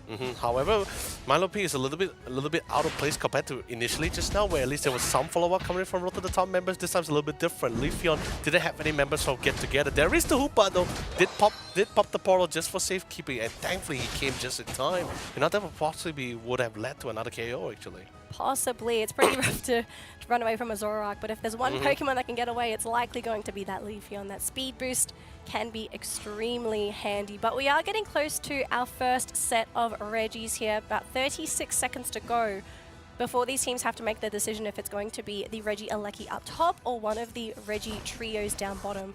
What's their priority and how are they feeling with those lanes so far? Because top lane, I think it's okay so far for Get Together. Not ideal, you are sitting on level 7 on that Pupitar, but you really, really need to focus on those levels. You don't want to fight with that Pupitar until you hit Tyranitar. There's also the problem, the fact that Road to the Top also not only do they have the initiation because of the level advantage as well, but also the fact that they have the most control. They Get Together could never initiate any of these team fights unless Road to the Top either have a mana disadvantage or the fact that they are in the lead, which of course none of those two conditions has been secured by them at all. Yeah, so Regirock buff is going to go in favor of Road to the Top. While that's all happening though, we did see Get Together moving up together in that top lane. We also saw the Pupitar actually farming in the central area for Road to the Top. He's level 8. He is so close to level 9. I really would like to see this man hit that level 9 before he tries to contribute, but they have finally brought the War Turtle in. Maybe they're going to give him a couple minutes to get that farm in. No, they're going to actually try and fight together And both of these Pokemon are on the cusp of evolving. This is something I'm a little bit concerned about. You want to hit those power spikes, and just sitting here on that goal zone, it's not going to be able to achieve too much for this team. But Regieleki going in favor of Road to the Top. We're looking at a very big push here, and Leafeon gets cut down immediately. Wartortle actually having to just charge on out of there. He knows he can't do anything. And that's just going to be another free goal zone for Road to the Top because they broke the other one down bottom earlier. Yeah, Bochi had no fear at all in that situation. He just doesn't mind frontline. He knows for the fact they can't really control them much. They don't have the levels, nor do they have the final evolution to do anything about him. It was pretty much like a free Regieleki for him. However, now the Blastoise is finally here a little bit later than they hope for. They can actually hope for. They've hit their power spike. That's the most important thing. Yeah, now they can actually try to take a fight. However, level difference wise, still a very conditional fight. I still think they just can't simply throw themselves out like what Road to the Top is actually doing right now. Yeah. They're not at that level. You're not in the clear with the Tyranitar as well because Tyranitar doesn't really kick into gear until he hits that level 10, level 11. So he is still in that very awkward adolescence phase. Like he's just a fresh adult. He doesn't have all that experience yet. But as long as Bommy's able to figure out where he's going to find that farm, it's going to be okay. But he has gone for Ancient Power, so he's got that extra movement speed. He's going to be able to charge in, and look at this, straight onto that Buzzwole. He is gone! Delete this man! But we do have reinforcements coming in here for Road to the Top. Zorak's coming in. Hydro Typhoon gets deployed. Another Pokemon going down. Zorak also getting deleted. And look at this. We have a huge push coming in from Get Together. Because they've hit this Power Spike, they know that they're going to be able to go for a massive push. They're going to use that Surf just to push back that Buzzwole towards his team. We do have a big Unite coming in from the Eldegoss. Does go for a little bit of a push. Not so much for damage though, but look at this. The Mimikyu coming in from the top with the Shadow Claw, dishing out a fair amount of damage for the team. And I think Get Together might need to get out together real soon because this is starting to look like an overextension. Very nice exit portal there, and they're actually going to come back in. Which is totally fine. That's like one of the few beauties about the Hooper as well. Craziest part about it, I felt like a little bit overzealous. Like I believe he very deep. Yes. Like the Zoro, I think he was pretty confident, even though he's despite being alone. I think he was a little confident that he could try to get down. Maybe he felt like the Blastoise would not commit a Unite move for just him alone. But sadly, no, he underestimated that kind of decision making. Get Together just really want to get the pick up. But then nice KO for the security. They want to try to get a couple of more KOs in the process. Score, slowed, burn at the same time. Bomi, let's be honest here. You're not the most fastest Pokemon in the field and you're all alone, surrounded from all sides. No allies for the assistance here. However, if the Hooper comes in, but before he goes down, he takes another KO on the Buzzwole. He got the Buzzwole all by himself. I'm quite surprised that they actually didn't decide to focus as a team on the Tyranitar. It was just two of them. They kind of left them, but small mistakes, doesn't really matter. The Aleki did go into that top goal zone, but Get Together's nowhere in position to score those points. They realize that they're going to have to get ready for this late game, and I think both teams are just going to go back into farming mode now. Grab that experience, get ready to go, and make sure that you're prepped for that late game fight. And most importantly, now this late game is going to be much more difficult from Road to the Top because Get Together, they're not behind by any means. They're actually in a really good spot. Scaling-wise, they are in a much better position. So now it's going to come down to execution for Road to the Top. Are they able to get the slow beam on the Pokemon that they want to capture the most? Can they deny the Hydro Typhoon from connecting onto their entire team? Can they maybe isolate the Hooper so that Hooper's not in position to save his team with the hyperspace holes? It's really going to come down to execution, so it's time to test this team. How good is Road to the Top? Honestly, it'll be pretty great for them if any of their members is able to force out the Hydro Typhoon before LY actually really dives back into that fight. He's really tough time. I think that's would be somewhat of a winning condition. Of course, getting rid of the Hoopa would of course give them a little bit more better of a security, but they just want to try to force it out. If they can actually force it out, it's actually pretty a big win for them. Calamity, unfortunately, you're just an Eldegoss in the face of superior Pokemon, unable to sustain for too long. However, that would be a pretty decent trade for them, a consolation prize nonetheless.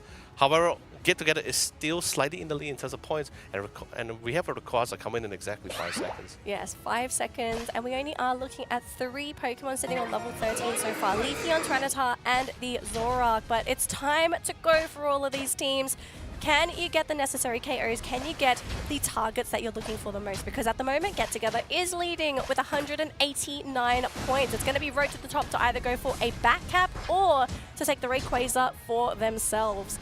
So far, they are scouting the front lines with their tanky Pokemon, their Slowbro, their Buzzwole. They actually managed to go for the pullback there onto the Tyranitar, even throwing down the Slow Globe onto the Alola Ninetales, but instantly bursts. Leafeon just doing Leafeon things, and it looks like Road to the Top is just going to be shredded here. The entire team going down, only one player remaining. It's that Buzzwole. I'm not sure if he's going to be able to get this final hit, but if he gets the steal here, if Get Together don't respect him, this could be a big mistake. But no, the Solar Blade just to make sure that Genkai has no chance of getting that steal. Get Together, they get that Rayquaza, and this game should be theirs. I get that. I saw what they were trying to go for here, trying to melt at least one of their all-rounder as quickly as possible, but it just didn't really work out as well as they wanted. It was Tyranitar. Yeah. It's like one of the fattest Pokemon in the game. Was it? Could it possibly be a misclick because I think he was standing relatively close to the Blastoise as well? Or was it just intentionally, we just want to get rid of just one of these beefy walls? Well, one of the issues when you're facing up against a Tyranitar, and this is also for Pokemon that need to be within close quarters of one another, is that Tyranitar's Sandstorm is such a pain to deal with because it's continuous tick damage. So the longer he's able to survive in these fights, more Sandstorms, more free tick damage. And the Sandstorm also provides a lot of defensive stats for Tyranitar. Correct. He's a big chonky boy, not just in numbers, but also in the fact that he has those extra defensive stats with that Sandstorm. So it's just a really tough Pokemon to take down. But Get Together, I mean, we've got one last hurrah here for Road to the Top, but there's just no way they can score the hundreds of points necessary to catch up to Get Together. So amazing play from our second place team from Thailand. This is a great way to open the day for them with their first victory in this best of 3 series. And it is really great as well, right? Because there wasn't really much like intel for them to get off to as well, but most at the same time, we're talking about Daisy, who's not only their team captain, but also has like over 10,000 battles all across the entire Pokemon Unite gameplay career. So it's been pretty great for him. Here's the question. Right. Is Tyranitar getting better? That's the thing. I felt like... I don't think it's the Tyranitar. Yeah, exactly. It's not the Tyranitar. I felt like there was just few times which they just somewhat... It felt like they were a little bit too confident in their abilities, or they just underestimated their opponent's side, because few times, like for example, Lai didn't have to really try to defend that goal post. Like I believe in his mind he was pretty confident he could really get out of it. He didn't think that Patty would commit that his Hydro Typhoon just to stop him and try to pick him off. Then a lot more fights you see Genkai starts initiating on the Tyranitar. I'm like, okay, that's like pretty crazy coming from him. I mean, it's Bommy's job to be at the front line, right? So he's got to cop a lot of the damage. I'm just looking at Road to the Top, and I felt like their early game was okay, but I feel like especially when you're going up against a team like Get Together, where they do have that timing window where they're going to be at their strongest, I kind of think Road to the Top wasn't aggressive enough. Yeah, because they were okay in lanes. They weren't losing. They were doing a little bit of pressure, but it wasn't them forcing Get Together to just sit on their goal zone, or they were forcing them to actually having to back off because they're trying to break it early. Like, they didn't really assert any early game map control to make Get Together feel afraid. It would usually, I guess you could say in other words, the usual transitioning from that early lead supposed to be snowballing. They didn't really snowball as much at all. Like a lot more passive, I guess you could say. Yeah, and I think another thing we should probably mention very quickly, and this is no one's fault at all, but yeah, of course, no one's fault. But we do have to remember that Jal actually got KO'd really early in the game. He got KO'd when he was still that Alolan Vulpix. That did slow down his progress of being the Alolan Ninetales. Just imagine he didn't get KO'd there and he actually hit Ninetales at a reasonable timing. Ninetales is horrible to lane against. I mean, of course. I think everyone has to agree. So if you have to deal with that level 4 Alolan Ninetales, that bottom lane could have actually gone much better for Road to the Top, I feel. And if you think about it as well, like that bottom lane in particular, the Pokemon he was going up against, if I'm not mistaken, it was both the Squirtle and even the Leafeon after that. Like, we're talking about like Water Gun with one of the best secure moves at Pokemon. And then we have a Leafeon that comes out at level 4. Yeah, so Leafeon's a bit of a pain, but Squirtle, not too bad. But the thing you have to worry about with Squirtle is if he actually goes to that tackle and water guns you back. Yeah, right. Alolan Vulpix, you kind of can't do anything if you get caught by that combo. That's what I'm saying. So that's pretty much probably why he actually had that first KO in that early phase, because we didn't really get to see that. We were seeing a lot more on that top side between the Buzzwole and the Hooper. Yeah, so it looks like replays are ready here, Leonard. So let's just have a quick look at what happened in that previous game before we get set up for game number 2. So this was the first Reggie Alecki of the game. And this was a very big push actually coming in from Road to the Top. Like they did try to apply that pressure, but once you had that Tita, the Blastoise fully evolved on the side of Get Together, that was it. They just snowballed as a team. They moved together. They just kept breaking objectives. And Get Together just couldn't win those 5-on-5 engagements. Yeah. Oh, sorry. It wasn't. He didn't commit the Hydro Typhoon just for Lilac. He also committed for the Elder Gods as well. Was at the far distance here. That probably could have been the reason why that probably could have been the reason why he thought that he could have got it up because of the additional support coming in from the Elder Gods there. Maybe. Yeah, but this team fight as well. I have to say the execution for all of those. The backstabs that came in from Get Together, like they somehow got in behind Road to the Top. And I think immediately we saw the Alola Ninetales getting bursted down, even though the Snow Globe got popped. Like there was even that flank coming in from Lilac as well from the side brush as well. But that just didn't matter because like everyone just blitzkrieg. Like the entire front, we had the Hoopa Unbound, with the Tyranitar, with the Blaster. All three just ran straight in. They didn't need to think about like or whether we should like flank behind or we should just try to go for waiting for the counter initiate. They just like, you know what, we're just gonna walk right in. Yeah. We're strong, we're big, we're tanks, we just walk right in. And I don't think they have anything to do about it as well. Yeah. So we are getting set up to go for game number 2, but Yes. I do think some of these teams, they do have something to think about.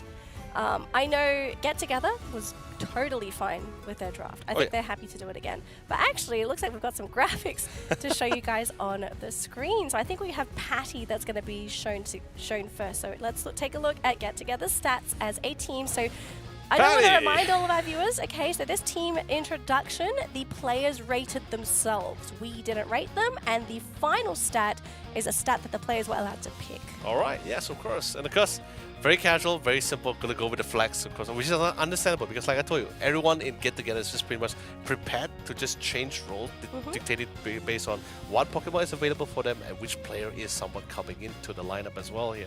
Although uniquely, favorite Pokemon coming in from Patty is actually the Wigglytuff, but I don't think we'll be, unfortunately, going to be seeing him at all. Okay, hold on. We might see Wigglytuff. We're not I know the 100% patch. sure. I know there was the patch. I know he was slightly better, but you know, like that's if maybe if Umbreon still gets banned. I guess we just have to see the situation, right? Yeah. So we do have one comment here from Patty, and it says, "I'm committed to doing my best in order to compete in the Pokemon Unite ACL finals at Icon Siam."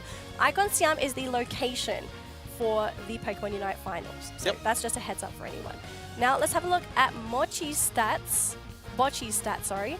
Now for Bocce, he's actually labeled himself as a 5-star aggressive player. He's got 4 stars for goal defense, 3 stars for combination, 5 stars for strategy, 3 stars for mental strength, and he's put team fight as his own personal final stat, and he's put 5 here in it. I mean, if you're playing a Mew, you kind of need to be a good team fighter, so... I mean, he can't be that person that just like constantly rapid fires in the front, I guess. I mean, sure, risking himself, but why not, right? That kind of thing. I mean, you're a Mew. There's a lot of things you can do as a Mew. But he has put in for his comment, top 2 in the Pokemon Unite Asia Champions League. So a lot more. He's ambitious. Very, very ambitious, and it's good to be ambitious. I mean, definitely for sure. I mean, even back in the regional qualifiers as well, he was actually very like most of them was actually pretty humble during the interviews as well. They were saying like, we may not be able to get championship, but we're still totally fine getting top 2. And we're like, oh, that's pretty great for you guys. You know, me, Flavor, and Moonboy was actually talking about it. We were saying like, hey, you guys are actually pretty okay about this, you know? Well, I mean, they actually did meet their goal the first time, right? So I'm pretty sure if this is their goal for ACL, their first goal must have been top 2 for the Malaysia-Singapore Open. So they got top 2 there. Now the question is, can they get top 2 for the regional qualifiers? Because this is also, remember, this is the league stage. We're not at the grand finals yet. Grand finals is next month. Yes. So you have to qualify for that one too. So top 2, that's going to be a very big goal for Road to the Top. But they're not in a good position so far to get top 2 because they've lost their first game against Get Together. And for them to win, they have to reverse sweep 2 games back to back. This is where the pressure starts really piling on these guys, right? Because they do not have like a lot of series to battle out during these group stages. They only got 3, right? Yeah. So losing out this first game, like you said, it's definitely going to be a little bit of a heavy blow here. Might be a little bit more pressuring, or you know, they could be those kind of teams where you know, like we come online when the game's on the line, you know, that kind of situation. Yeah, and apparently Tyranitar's on the line here for Road to the Top. So they just thought, yeah, this Tyranitar is a problem. Does that mean we see Blaziken then? It might be, if this is assuming that your prediction is correct, Tyranitar and Blaziken being the main two Pokemon here for Get Together. Alright, so Hoopa and Tyranitar, the bans this time. Now this does mean that Clefable is going to be in the pool and Umbreon as well. These were our two previous bans for game number 1. And Road to the Top is going straight for that Clefable. I think this is definitely going to be a little bit right up there early as well for Team Road to the Top as well, since they do love those head-on confrontation here as well. And without the news, and then Umbreon getting pissed. Let's go.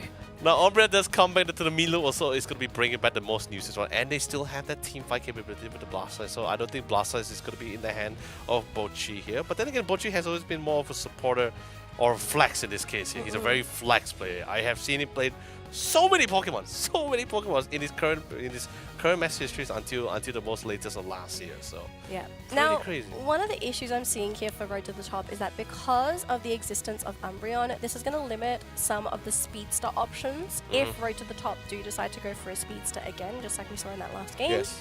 So I hope they have something in the back pocket to sort of deal with that, because yeah, Umbreon, fantastic at shutting down a lot of those speedsters. Yep. Although we do have to talk about the Pikachu pick. We did see this once yesterday in East Asia, and now we're seeing Jal pick this up from Road to the Top.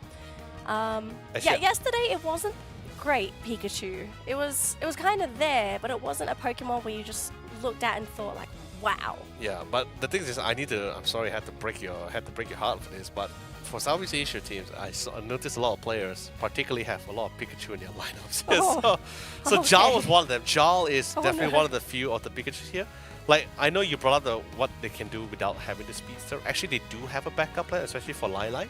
Besides playing the Zoroark and the Leafeon, he can actually try to opt to go for both the Glaceon or the Sylveon here. But I think now he's still a little bit more confident to say, like, you know what, we still want to bring in the Zoroark. He's still pretty confident to try to take this fight here. They could, like initially, could try to lock in the Leafeon first if there is a game tree, if they want to play it again. But I think, of course, the priority is still locking down the battle supports for themselves here. The Moonlight is something that's somewhat irreplaceable for them, at least here. Yeah. Alright, so both these teams looking pretty well-rounded across the board. We do have our top laner for Get Together. It's going to be that Blastoise. Blastoise as the semi-all-rounder / defender meta that we tend to see with this Pokemon. But right to the top, it's looking pretty standard. I mean, you've got your defender, your support, your attacker. Actually, you've got every role on the side of right to the top. So very, very well-rounded across the board. I am a little bit worried about Lilac here because Daisy is going to be a big issue. I mean, definitely for like sure. a really, really big issue. And I'm wondering... Like, compared to the last round, there's a lot more option for them to actually lock down the speedster at least this time as well. Yeah, so I'm kind of wondering, like, how is Lilac going to approach these fights? Is it going to have to be him waiting in the wings? Maybe have Gengai or Bocchi be the ones to initiate the fights and he comes in from the back? Because, if anything, you kind of want the Umbreon to use... assuming this is Mean Look Umbreon, you want the Umbreon to mean look someone else. Yeah. Then you have your opening. I think that's why they went for the Trevenant pick this time at least, because at least that way you can see Bosch to be a lot more offensive about this. He can be a little bit more of a threat compared to the Slowbro here. Slowbro is just pretty much control and just tanky, but that's just pretty much it. That's something they can somewhat deal with.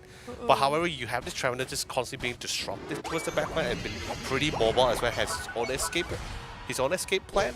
I think that they're pretty more confident that they can try to force out a lot more skills than expected. Yeah. Oh, Calamity going down actually. Get Together, extremely aggressive.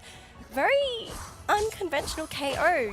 You shouldn't really be getting KO'd by a Squirtle and a Eevee, but that seems to be the case here for Get Together.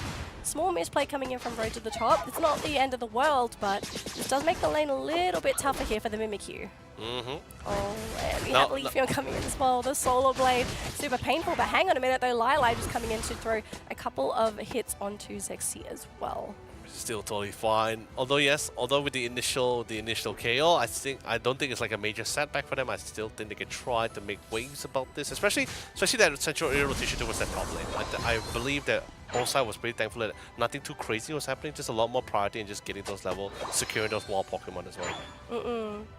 Alright, so I'm kind of wondering what is the objective for both of these teams, because we're not looking at any teams that have any extreme late game, but we're also not looking at any teams that have any extreme early game. It looks like they're trying to match each other's tempo. It's going to depend on who's going to win those upcoming team fights. I kind of am leaning towards Get Together because their movements, their executions, it just looks a little bit cleaner than what has been coming out from Road to the Top. Although maybe Road to the Top is something in their back pocket that they're sort of hiding from us, and maybe also from the competition, especially when you pick up that Pikachu. It's not a conventional pick, but it does work under certain circumstances. We are getting a ping on the map. Their team is grouping up together for Get Together. Up top, though, look at Genkai just being harassed. This is the last thing I'd expect from a Mimikyu, to be harassed by a Wartortle Umbreon. It's definitely a little bit hard for sure. Great KO there onto the Alola Ninetales. Good secure, but now look at the. But I think right now a little bit slower than expected. Actually, now memory is slowly coming back to me. Right, even back during the regional qualifiers, you don't see Rotterdam being as aggressive as they want to be as well. Even with the picks that they have as well. A lot more slower here. So you feel like they're a much more passive team from what you've seen? I feel they are a little bit more passive than they're supposed to. Reactive, would you say? Are they a reactive team? More of a counter-initiator kind of team. Counter-initiator. Which I think is somewhat similar to Get Together as well. I believe they're also just waiting to counter-initiate towards this fight. Bochi, although taking a little bit too much damage, but he will be able to sustain for it. He still have the Thorn lead, so he still can get out of those tight situations if they were to overcommit. Yeah, both teams are really poking, you can see, right? They're not fully committing to those team fights. They're just sort of waiting for that reaction. And then they determine if they wanted to go into that fight or not. But we do have the objectives here, Leonard. I feel like they're just like playing that fishing game, right? To see who wants to bite that, who wants to take that bite here, who's going to be lured out. Yeah, so Bocchi actually starting initiation here for Get Together with those wood hammers. He's not fully committing there, and it looks like Road to the Top are still thinking. A rapid spin though from this Blastoise, so we are looking at the rapid spout build, taking so much damage, actually going to be healed up by his teammate Bocchi, trying to actually connect onto those very squishies, but Alola Ninetales getting the Regirock, so the buff is going in favor of Get Together, and we might be seeing a bit of a cleanup situation from Road to the Top. There's Get Together, run over two Pokemon, and are looking to break the Skull Zone. I think Bome actually picking up the rapid spin is definitely a lot more of a bigger competitor. So. Well, you don't have a Buzzwole to worry about, right? Like one of the issues that we always see with those Blastoise matchups is that teams, if they see Blastoise, they go straight for the Buzzwole, they just throw you out of the rapid spin, and what can you do?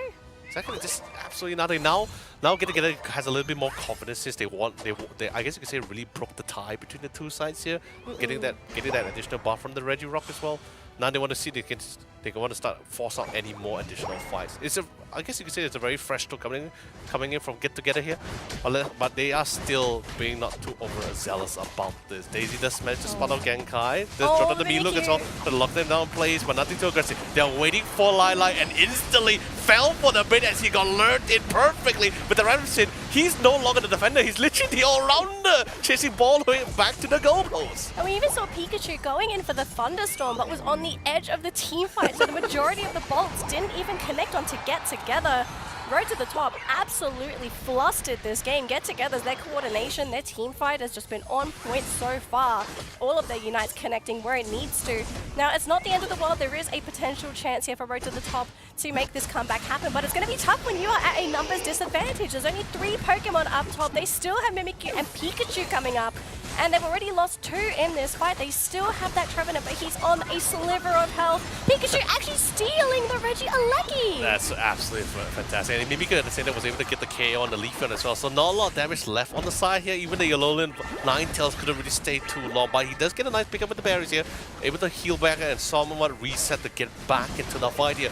Of course, Blastoise still big and massive with the rapid spin, and of course, returning the fatal Milo P gets 1 KO, but instantly trainer back. But they make it costly for Road to the Top if they want to get this down towards the goalpost here. And their defense is literally impeccable. Leafeon has finally respawned and rejoined back into the fight. They finally do get the goalpost here. Now it's time for cleanup here. Trying to punish anyone who's somewhat overextended themselves. Xerxes in particular. He did pick up the Movement Speed Berry and is still currently on the hunt. Genkai, of course, doesn't really have the best mobility. Gonna prioritize getting a little bit more levels here at least. Road to the Top, they're playing catch up, and thankfully for them, that steal coming in from the Pikachu extremely crucial to prevent Get Together from snowballing once again and pushing that top lane. And then also those KOs helping them to equalize that experience gap between the two teams as well. And even then on the bottom, Lilai and Jal both finish off the Regi for the team, so now they got a nice boost in experience. Road to the Top, they're slowly making this comeback happen. They are crawling, they are doing their best, but they're not in the clear yet. I mean, it's of course never easy, but then again, there is still another opportunity within 1 minute during that time, but they just need to bite it out. Can't lose any more of these fights here, can't be instigated or even lured into any of these forced fights as well, any of these baits that's being set up by Get Together here. They are currently stacking as much points as possible, trying to see if they want to go for the quick sneak to the goal post.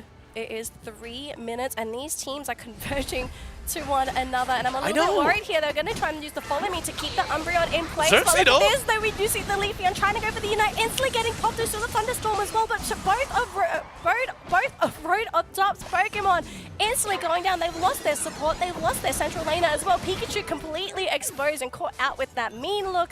Mimikyu trying to make an escape, but with an Umbreon going after you, looks like not able to catch up to get that mean look in. So Get Together winning another major team fight, and this is right before Rayquaza as well, so that's going to be a nice little boost and experience for this team as well. Level 13 on that Alola Ninetales.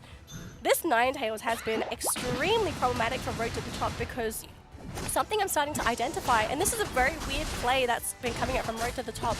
They've been running straight into the Ninetales, and every time they've done that, they have just popped a face full of snow. Extremely painful, but look, it looks like the Pikachu once again getting the Regieleki, and the Snow Globe being popped right now. It's 2 minutes 10. Rayquaza's about to respawn. We see Get Together going for a major push. They have 50 points on Bommy, and it should tick over before it's 100 points, so it's going to be a double dunk here for Get Together. 342 points to the 138 of Road to the Top. It's time to go for Malaysia and Singapore. If you're going to make that comeback happen, it's got to happen now. But Mimikyu Genkai all alone going into Get Together. Hello?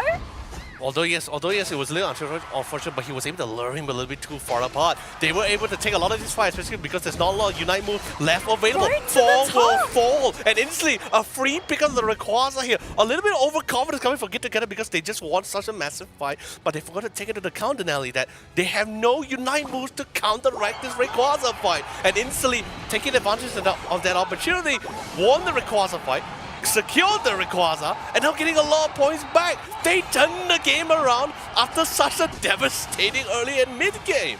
Genkai, this man, I thought this man was going to get KO'd and his team was going to fight into Get Together. He lured him like a fish in a barrel. But he did. He actually played such a great distraction game because Get Together was so busy chasing this Mimikyu, and Road to the Top came barreling in from the west side of the map onto Get Together. 652 points after that Rayquaza. Yes. So they are in the lead. Get Together though, they've got 40 seconds to make one big push happen and drop 300 points. It is possible, but they've got to start it now. Definitely so. 30 seconds left on the clock. All they want to do is just try to buy time. Pops a Hydro Typhoon, try to keep it in place as much as possible. Another 28 points, but that's not enough. More damage, Rapid Spin as well. But sadly, they're currently at the stage where it doesn't really matter to them. They want to go for pickoffs, and all too low. Not much ability to escape from this carnage. And instantly, 4 will fall once again, Nanny. 1 remain, none at all. Actually down for the count. And of course, speaking of count, exactly 5 seconds. Road to the Top wins game number 2. Road to the Top. They made the comeback happen. They've tied the series 1-1. So both of these teams, they have secured 1 point for this set. But to get 2 more points, you've got to win that next game. And I have to say, Road to the Top, fantastic execution in that late game. And I think I also want to make a very quick comment for Get Together. I have to say the very, very, very late usage of some of those Unites, extremely questionable, because you knew it was 10 seconds up until Rayquaza. Yep. Yet we still saw multiple Unites, in particular the Snow Globe coming out from Milo P. Yeah.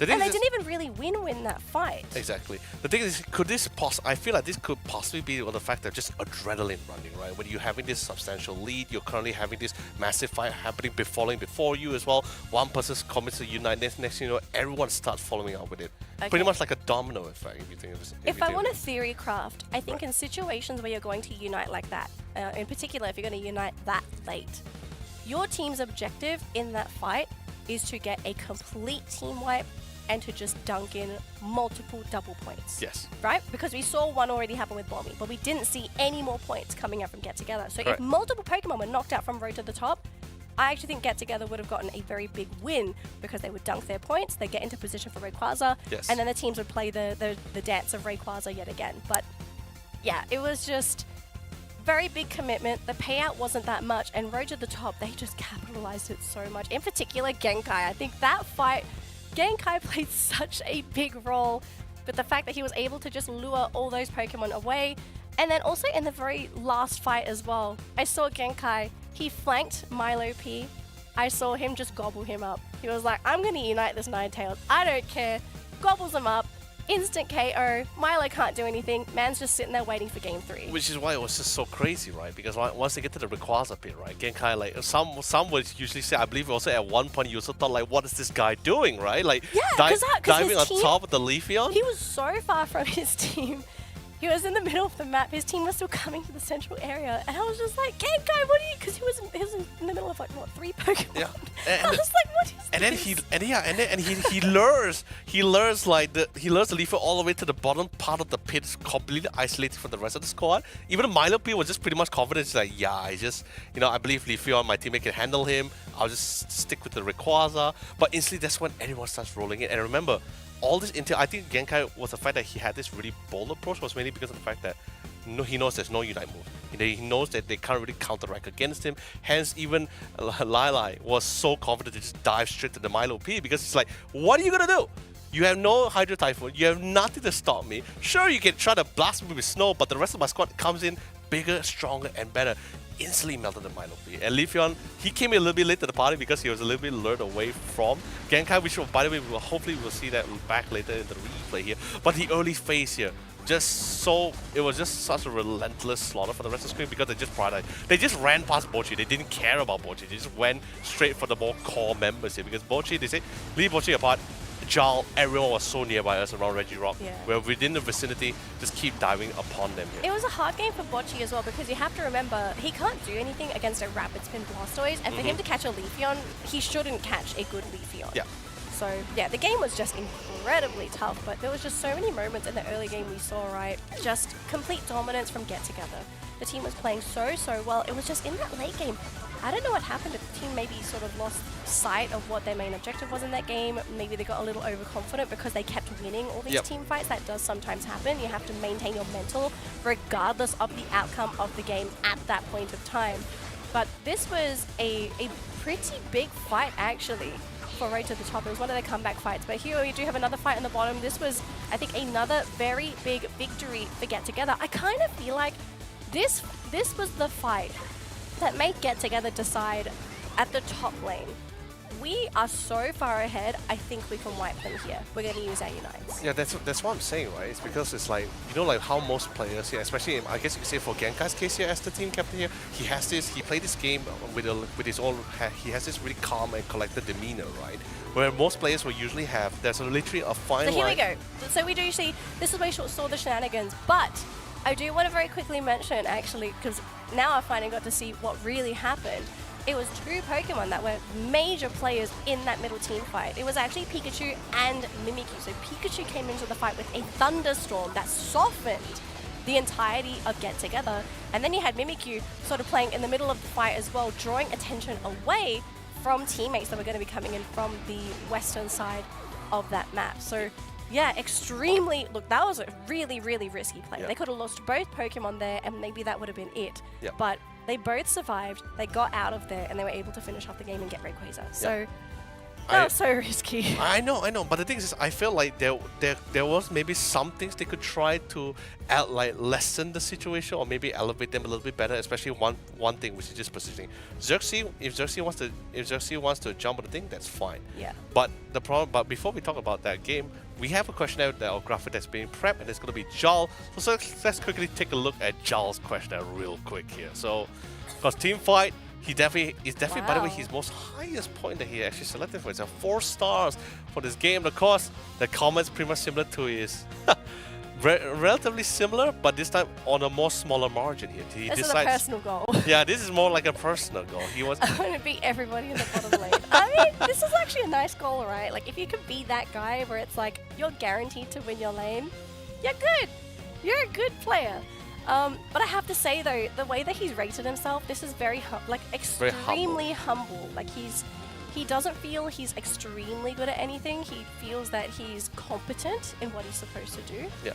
But he is confident in his team fight. And I do think this is something I can definitely agree with, especially seeing that last game. Yeah, definitely for sure. But it was pretty impactful as well. Like seriously, the fact, like you said as well, and what we witnessed as well, we saw the Mimikyu luring away Xerxes was bringing the Leafeon. But I also feel there was like certain aspects or certain variables they could have added to the equation to secure the winner, especially for Get Together. I think it's just mainly just positioning because they were so grouped up in the pit itself. The one was really in the bush on the left side of on road to the top side of the map here, so there wasn't really much intel. There wasn't anyone to really spot this Pikachu running in with the thunderstorm either way, or even spotting Lilac with the Zoroark coming in for the last minute assassination sweep. Yep. Now I do believe we're ready to take a look at one of the players' intro cards from from Get Together. We have Bommy, and Bommy is actually quite different to Jal here. So he's got 4 stars in aggressiveness, 3 stars in goal defense, 5 stars in combination, 3 stars in strategy, and 4 stars or 4 hearts in mental strength. And his player comment is, our goal is to play offline at Icon Siam, which is going to be the location for the finals. And his favorite Pokemon is Greedent. Actually, that's why I would love to see Greedent. No, that's what I'm saying, right? I was about to bring it up because like among his match history, there was just that one like really it stuck out like a sore thumb because there was like a lot of blasters, a lot of other defenders. They suddenly out of nowhere it's just Greedent. And I was like, what's Greedent doing? And then I looked further back and then I realized, oh, Greedent was his, by the way, not just his favorite Pokemon, but his most played Pokemon. We are in the presence of a Greedent main. Ooh. And that's very rare, right? It's rare nowadays, yes, because Greedent's just like completely out of the meta. This Pokemon doesn't really know where it wants to be. But I would love to see a Greedent, although... I do not want to see a Greedent. Okay, I would like to see it. I don't want to play against it. I'd like to see it. But I don't think Game 3 of a series like this would be the best time to pull out a Greedent. Yeah, but still, then again, the potential is not, like, the percentage is not that high. Like, there is a slight chance, you know? There is maybe a slight chance, you know, you never know. This kind of thing, this is one of those few things where we just don't know what the players really want to bring into their lineup. Sometimes they feel confident, sometimes they feel like we need to do something drastic to make a change here, to really break the balance. Yes, that's called Blaziken. Which is why I'm very surprised we didn't see that at all coming from Milo P actually, because that was the first time I actually see him actually picking up the Alolan Ninetales here. But also at the same time, I was very surprised to see some of the other players also switching up some of their roles in terms of Pokemon as well. Okay, look, I've said this to several players, to several people already. In Southeast Asia, everybody has multiple accounts. Everyone has multiple accounts to train different things because let's be real, we don't want to practice on our main account because we care about MMR. So they're practicing these new Pokemon on a different account. Anyways, we are in Game 3 between Get Together and Road to the Top. Clefable is going to be the choice of ban here for Get Together, whereas Road to the Top is yet again getting rid of that Tyranitar. I cannot blame them. I think I'd have PTSD as well after seeing Get Together run that Tyranitar. What is going to be the play here for Get Together? What are they picking? Are they going to continue with what they had last game, or are they going to come and pull out another crazy pick? Because Tyranitar is considered crazy now. Yeah, pretty crazy too. But you know, for 6-1, looks like Daisy is going to be the support player for this round this time instead of being the defender for the last, as he was able to secure the hook. But however, Bochi this time, decided to lock in that Umbreon just in case for that Mean Loop. Going to be pretty great against any speedsters like the Leafeon from Xerxes Beefeon. This is also really good at just countering Blaziken. I just don't see Blaziken being pickable here. Right, but then again, okay, if it's not Blaziken, I don't think he will want to bring back the Alolan Ninetales. It seems pretty okay for that round, but I didn't think it was absolutely significant. I feel like if he were to bring someone else in, I think it would have been a lot more better. Well, you can't pick Ninetales if Jal is about to pick it. That is true. We are going to possibly look at a new attacker here for Get Together. I'm just He's wondering... going to stick with the Pikachu. The Pikachu again. Well, the Thunderstorm did a lot of damage and possibly won them that game. Actually, did he play the Electro Web just now? I'm not too sure. No, Electro Web is his first ability. So he played Thunder and... Is it Thunderbolt? I know he picked for the long range disable electric move. Yeah, he didn't go for Volt Tackle. Interesting. Okay, so that's gonna be the lock. Does that mean Xerxes is gonna be... Sorry, will that be Milo P playing the Mimikyu though? It could. Let me do the check. Okay, normally Mimikyus are going to be in the mid lane. So if you see two potential mid laners, then Mimikyu's normally the central laner, and Leafeon will be the laner. But I could be wrong here. You're totally right. Because for my records here, it's Patty and Boomy would be the defender if Daisy is going to be the supporter. So, so it's Boomy and Patty. Okay. Yeah. So does that mean Xerxes going central? Oh, Xerxes not playing. Xerxes not playing his speed. I mean, then again, he's also an all-rounder player with the Mimikyu. The thing is, Leafeon is a pretty good laner as well. So a lot of teams they have it. So Leafeon has been a really great pivot pick for teams if you want to put him in lane or if you want to put him in central area. Because I think last game it was in lane. I think it will actually go to the lane this time because I mean Xerxes has always been their central area player. Yeah. So then should be laning Leafeon then. So that's an interesting. So bottom lane Leafeon or top lane Leafeon? Well, normally Actually, you'd send Patty up top, so yeah, Patty should be going up top. Blastoise usually goes top. Yeah. So there we go. So Daisy and Patty top. It sort of depends on the lane matchup because it's going to be Patty going up against a Buzzwole, so I think you'd actually want to put the support up there. Yeah, so Hooper is probably going to go up top. Yeah, alright. Oh no. Okay, so Bomb is going top. Okay, so support Blastoise. This is the problem with flex teams. It is the problem with flex teams. Everything just keeps changing. No, it's fine. I actually think this might be a good idea for Bommy to get this farm because Bommy is probably going to do a little bit better up against a Buzzwole than a Squirtle would. But again, it's also a team preference, like who they decide to give priority. So they could change it a little bit later on. It really depends. But Daisy's going to have to just try and fight with Genkai here, but Genkai's just getting all these last hits, getting all these little Bunnelbees, getting all these stacks. There's not really much Daisy can do unless you can somehow steal those last hits, but it's really hard against a Buzzwole. It really is. And the best part about it is that instead of trying to counteract, instead of counteracting for their side of the wild Pokemon, they're also sending their own, they're also trying to secure the road to the top wild Pokemon on their right side. So I think it's pretty great. Honestly, I don't think the Chansey can really do much to the face. The face of the Traveler yet. Careful there, especially with Lye, but Squirtle is there ready with the water gun. Nice little stagger there with the water gun as well, so it keeps his partner safe. Now, it'll be really good if they can actually secure all of these Swablues, but the Electro Web is going to catch out the Squirtle. They don't commit! They didn't commit! They didn't want to take the chance. That solar break cooldown isn't that long either way as well, so I don't think they just didn't want to take the chance of actually giving them an early KO. They're currently slowly getting some really because Genkai just kept dunking small boys one at a time, which is actually pretty impressive as well. But a quick rotation coming for the rest of the team, trying to see if they will try to commit. Not overzealous about this, totally respected this, but none will be able to secure any of their objective. No, not yet. You can see the teams that they are reacting accordingly, seeing the number of Pokemon appear in these lanes. Xerxes getting back into the central area just to pick up those buffs. But we are going to be looking at the central farm spawning in 1 second here. I don't think we're going to be able to see who gets the majority of that, so that's going to be not available to us. We saw Jal and the rest of the Swablues. I think that may have just been snapped up there by the Leafeon. Yeah, so really good Solar Blade. All he got out of it is just one. I mean, it was the Altaria, so it's not too bad. It could be worse. But yes, it would be nice to get the majority of it there. Okay, so slowly Wartail just finally come into play here. I believe the next Reggie is going to be spawning in within a couple of seconds. So, however, top side, I'm very curious of what's really happening towards the top side. I think the ball lane is going to be a little bit more. It's going to be a little bit more of a stalemate since we have the 3v3, but now it's ready to take the initiation. Buzzwole currently is about to hit level 7, so I think he wants to try to take the advantage against Bommy, who's currently still just level 5 here. Well, I mean, I think Bommy's doing really good in this lane. It could be much worse, especially when you're going up against that Buzzwole. Bottom, though, we almost saw Xerxes take out Jal, but Jal playing extremely defensive on that Pikachu. But actually, up top, we saw the Trevenant get taken down by Genkai.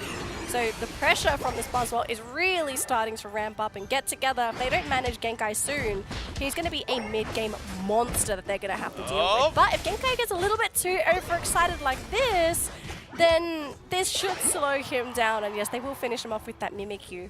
Yeah, a little too excited there, but this did give an opening for Lye to finish off the Reggie Ice down bottom. So they got the health bonus and the experience for their team.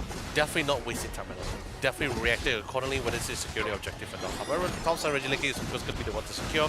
Now we see the whole team rotated to try to defend against this Regieleki, but most importantly, taking into account of the position coming in for Lye as well. They don't really know he's currently in that bush push just yet, but Xerxes will face check it and will suffer quite the amount of damage for it. Paddy coming in for a little bit of reinforcement, but they're still keeping their distance, keeping an arm's length, not to be overzealous to get picked off or punished for it. Yeah, just need to play very patiently. That's now, a lot of points. Oh, nice cancel there coming in from Zhao, the long-range Pikachu build. It The being last second too. extremely handy there. Very unfortunate for Milo P, but It was a good attempt though. It was a very good attempt.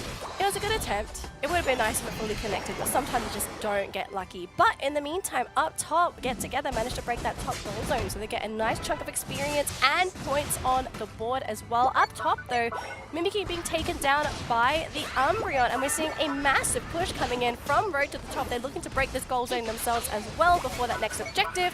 But so far, it's been pretty hard to score these points with 2 Pokemon here, but they will successfully break this through, and they are now leading with 134 points to the 106 of Get Together. So far, it feels like a lot more of a back and forth target war between these two teams so far. I don't think anyone. It is, yeah. I don't think anyone really had a very substantial lead just yet, because I don't think we haven't seen like both sides really fully committing for a fight just yet. Probably a couple of skirmishes, like a 2v5, 3v4 kind of situation, but we haven't really seen a very on a much larger scale here. Xerxes has been slowly bouncing between the central area, trying to get so much intel, but you can definitely tell that Road to the Top is trying to see if they can get more control around the map. That's why you see a little bit more aggression in terms of positioning coming in from both the Basel and even Lila here. Although a little bit not very comfortable by having Lila being so close to the front there. Oh, we just see a Typhoon connect onto but no 3, follow-up. but there's no follow-up. Yeah, there's no one around Paddy. That was a pretty interesting move, but there we go. We do see the Mimikyu coming in to help the day, as well as that Trevenant. So we do get a couple KOs on that board. The Buzzwole, as well as the Blissey are off the board. The Blissey's going to come into this fight in just a second here. So we are looking at a potential reset. Now here's the thing though, Lila actually getting rid of the Hooper, so no potential reset here for Get Together. Blastoise out as well, and they actually managed to get a 4-man cleanup. Get Together going back to base together. Oh, they waited it out. They knew for the fact that there's not a lot of Unite move currently left for them. They just had to endure. Endure for as long as possible for that one turnaround, for that one fight. And that was when they waited long enough and fully executed perfectly as well. 4 pickoffs, 4 KOs as well, including another objective. I think that's possibly one of the best things they can actually go throughout this entire game so far. Paddy actually being caught out here by the Buzzwole, and the Surf won't even save them either. So out of this game for 5 seconds. Although now this push seems to be getting a little bit too deep here for Road to the Top, as we see the Blissey trying to get out. But Calamity will go back to base for free. It's totally fine. But Road to the Top, though, we do see Lili by himself trying to finish off that Reggie Alecki. And I don't think Get Together are going to get there quick enough, because look at this, Genkai. He is protecting and also face checking for his team. Did he just solo the Reggie Alecki? Yeah, Lili soloed, and then Genkai was watching his back. So they got the Alecki, it breaks the goal zone as well. They almost lose Lili there, being chased up by that Mimikyu, but I think he's managed to just get out of there. So he's going to be safe and happy. Road to the Top still leading with 190 points. Get Together.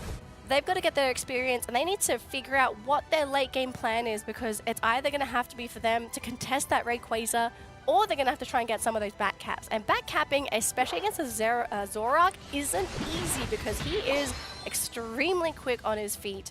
He is going to be a great candidate to defend those goal zones. Definitely for sure. But then again, I am still a tad bit concerned for Road to the Top here, because they are playing a very dangerous game here, despite them slightly in the lead for now. But they have been winning a lot of this fight, because they have been forcing out a lot of this Unite move prior before they actually counter initiate back again into the team fights as well. So it's when it comes to the Rayquaza, now everyone starts grouping up here. Now the trick is, can they try to minimize losses while actually forcing them to execute Unite move prior before they re-engage back to this fight? Because if they just decide to start the fight, hit those fight head on with the confidence that they can actually try to win, I think they might actually be punished pretty hard for this. Yeah, so we are not seeing any potential back caps, and everyone has vision on the majority of the Pokemon here. We are starting to see quite a bit of chip damage coming out from Road to the Top. That Pikachu's long-range Thunder, it's really starting to hurt, especially in those tiny little chokes. I don't know how Get Together is going to find an opening to actually get into Road to the Top. It might really come down to Paddy and Bommy. If they're able to set up for this team with the Hydro Typhoon and the Phantom Forest, that might be what Get Together needs to win this. But yeah, if their two defenders can't do their jobs, I don't know what we're going to have to do here because the defenders have gone back to base and the rest of their team is actually fighting Leonard. Then it right back into the thick of things as well. Pops in the Hydro Tyrant, was able to get a nice pickup as well. However, Lala is still alive and it's still a danger at large. He does manage to get on top of the Hoopa and still remove them from play. The timing wasn't that great for sure because when the fight started was right after they left the base. You couldn't ask for a more better opportunity. We were just talking about how they want to start this fight while forcing out Unite moves. How about start the fight when they're not even present in the first place? That timing couldn't be possibly even worse. However, if you ask me, I still think the main point, the crucial positioning was actually coming from Genkai. His positioning towards that top side gave so much intel and gave them a lot of coverage to ensure that no one's trying to sneak in for that goal post or want to try to go for that flank if you choose to go for it. It's time to rip. You've got 25 seconds to rip that Rayquaza, but I mean, I don't think you have the damage here. This is Buswell. Everyone's melting. I think this might just be it. Road to the Top is going to potentially take game number 3 against Get Together and secure 3 points for their opening match in the Southeast Asia League for the Asia Champions League. Oh my gosh, what a crazy ending. Look, I think if you were Get Together, you'd be feeling a lot of things in that moment. A lot of things happened. And some very important things happened when 2 Pokemon were not there. Now, like, also at the same time, you can't blame the players because most of the times you don't anticipate when these fights are going to happen. They happen when they happen. But the fact that Patty and Bommy were sent home the moment Daisy, Milo, and Xerxes got jumped on, I started having a mini panic attack on the desk because I just thought, this is the absolute worst scenario to happen to your team where your 2 defenders have gone back to reset. And the rest of your team is left exposed. And I'm wondering, was it because Road to the Top saw Patty and Bommy go back? So that was the call when they said, guys, it's time to go. Well, that's what I'm saying, right? Because like, although yes, he did send them back from the brush, right? But the portal still can be spotted outside of it as well from the animation. So the minute they spot them in out, they just decide like, yeah, we're just gonna jump right in. There's just no defenders. And the worst part about it is, I don't think, like, it's unfortunate, but I don't think at that time Daisy did it out of malice intent, or it wasn't a mistake. I felt like because they did had a couple of skirmishes before that, right? Trevenant and Blastoise was both brought down to, I would say very low HP. I say maybe about like half HP, but that's just pretty much it. But really, the man of the match, I still have to give it to Genkai. I think Genkai had a lot of impact in that round, at least for sure. Even without the Unite move, his just decision to just really set things up or trying to set up the opportunity for both Jal and Lala to really fully seize that opportunity. I think that's actually really fantastic. Yeah, I actually think Genkai he was so problematic for Get Together. God, like if they didn't manage to get rid of him, like, can you it imagine, was a massive issue. Can you imagine Bomby's point of view, like in that early laning phase, just him and Genkai, Genkai just casually just like smacking him around, and then once he got that level ahead, he just kept the ball rolling. I'm just like, yo, this is not fun. Like it had to force like for all 5 members to rotate to that top lane to try to put him in his place, or at least give enough space for Bomby to get that Trevenant out at least. So I was questioning whether Road to the Top were going to be capable of actually getting, or at least winning this series, especially after that first game against Get Together, because Get Together just looked clean, pristine, absolutely perfect. But game 2 onwards, Road to the Top, great recovery. I think especially the fact that the banning of Tita, that was definitely a contributing factor, but the team somewhat just felt like they played better after that first game. I'm not sure if it may have been the jitters, because viewers might not know this, but a lot of players, when they realize their games are being streamed, sometimes you just get these extra jitters because you know there are going to be eyes on your game. You know people are watching you. And it's such a... I've been in that position before, and it's a horrible feeling. I mean, of course, I mean, it's also the same, like, that's why some people usually say, like, besides being streamed, having your game stream online, there's also a different kind of pressure when you're playing streams and you're playing in the actual competition itself, when there's actually a risk, it's a high stakes game. Exactly. Money is on the line. A ticket to the finals is on the line. Positioning too. Yeah. You know? Like, even though it's just the first series, but it feels somewhat so heavy once you're being put in their shoes alone, right? That kind of thing. But regardless of the game, right? I just hope Daisy, my friend, don't pat yourself on the back. I think you guys did a really phenomenal job. I don't think it was a mistake either because it wasn't like I said, it wasn't really malice intent. Like he genuinely wanted to say like, all right, Trevenant Blasters, you quickly go back, get healed up because you did have a small skirmish with Genkai. We'll bring you back quite quickly. Just unfortunately, it just got spotted, and then LY and Zhao did not waste any time. Like we just saw we barely see the full thing at the bottom of the screen there, but we just saw Lila and Zhao just like went right in. So I think what could have happened here, replays are ready by the way, so let's have a look at the replays for the match. But I think what may have happened is that I have a feeling that the team has never experienced this before, where the timing of a hyperspace hole impacting whether a team fight does or doesn't happen. Because teams who have experienced that situation before, they will understand that they need to be in a defensive position while their team is recovering. And especially if it's your frontliners, you need to be in a defensive position so that if someone tries to jump on you, there's time for your Trevenant and your Blastoise to come back and save you. But because the team was still very exposed, it makes me feel like they've never really been put in a competitive situation where a team capitalizes on a hyperspace hole in such a way. Maybe they have before and they just haven't remembered, but I understand a lot of experienced teams will have the foresight to see this. I mean, so they, in a lot of cases, they shouldn't be experiencing this. I guess these mishaps. I mean, this is. I guess this brings back to what I was telling Flavor about, right? When they were fighting against Team Rise, where they have just various policies already sort of pre-prepped for themselves. Because 1.5 years of competitive gameplay just somewhat it becomes like sixth sense to you. Right? When you play so much Unite, you're going to experience so many things, and you'll have the foresight to know, okay, this is how I'm going to respond to it. Like that's the difference between a real pro player that spent years playing Pokemon Unite and someone that's still very fresh, very new to the scene, might be mechanically skilled, but they don't have the same level of knowledge as someone that has been in the scene for quite a while. But it looks like it's time for us to do some drawings, Leonard. Your turn? It's my turn. I love your drawings. You're like way better than me. But yes, so we are actually going to take a look at Genkai's highlight here, I believe, for our first clip. So this was actually the backstab play that we saw in that first matchup. So this was actually the main reason why Get Together won. So let's start from the beginning here, Leonard. So let's walk our viewers through this team fight here. So very quickly, we see the Alola Ninetales casting the Snow Globe. As this is happening, can you see? Okay, I hope I'm going to draw this because every time I use this, it doesn't work. There we go. It's white. It's the wrong color. I selected red. It is still the wrong color. Okay, Leonard. Well, apparently I'm terrible. I'm going to let you... Leonard! No, I got this. Right. I got this. Leonard's way better at this. Oh, no, wait, hold on. Stop the pen!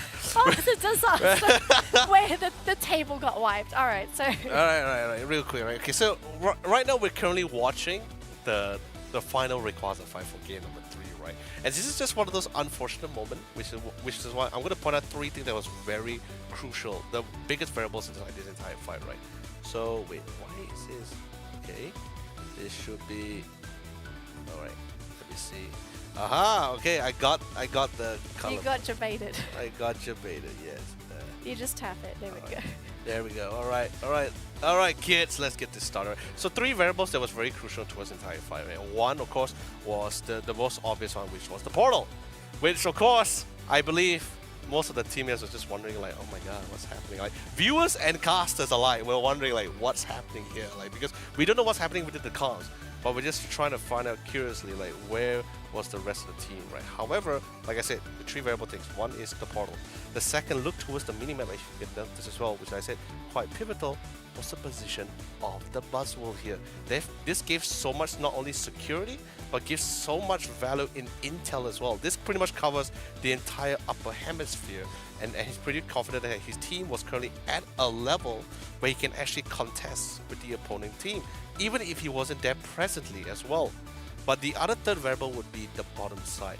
I believe because we didn't really have full coverage on what really happened on that bottom lane, I feel it was a very great initiation coming from the Ombrium based on where he was currently positioning. It was such a forward positioning that it covered almost majority of the members of Get Together, right? Look, so now that I'm looking at this, I actually think it may have been Gengai to tell his team, I see a hyperspace hole. I know Patty and Bommy are there. They're going to teleport home. I'm going to give the signal. We're going to go once we know that the player's teleported. Because there is a timer before a player actually gets teleported, right? So Genkai's vision being so key in this moment to tell his team, this is when we're going to go fight. So let's play the clip here, Leonard. All right. Was this after the fight happened? Oh, okay, never mind. This was after the fight happens. They already came back, but Genkai already spotted the hyperspace hole. Yes. Now, look at the health bars of Get Together. Like if you guys can see on the screen, you guys can definitely see it from the side here. All relatively so low. The only one that's relatively healthy in this case here would have been both the Blastoise and the Trevenant here. Yeah. So as we can see on the screen, we see Umbreon using the Unite. Point blank on everybody. Yes. We all know on impact, all of these Pokemon will be stunned. Any shielding that they had is going to be absorbed. And they just get annihilated. And best part about it as well, Jal was also, if you saw from his stats, Jal was also a team player as well.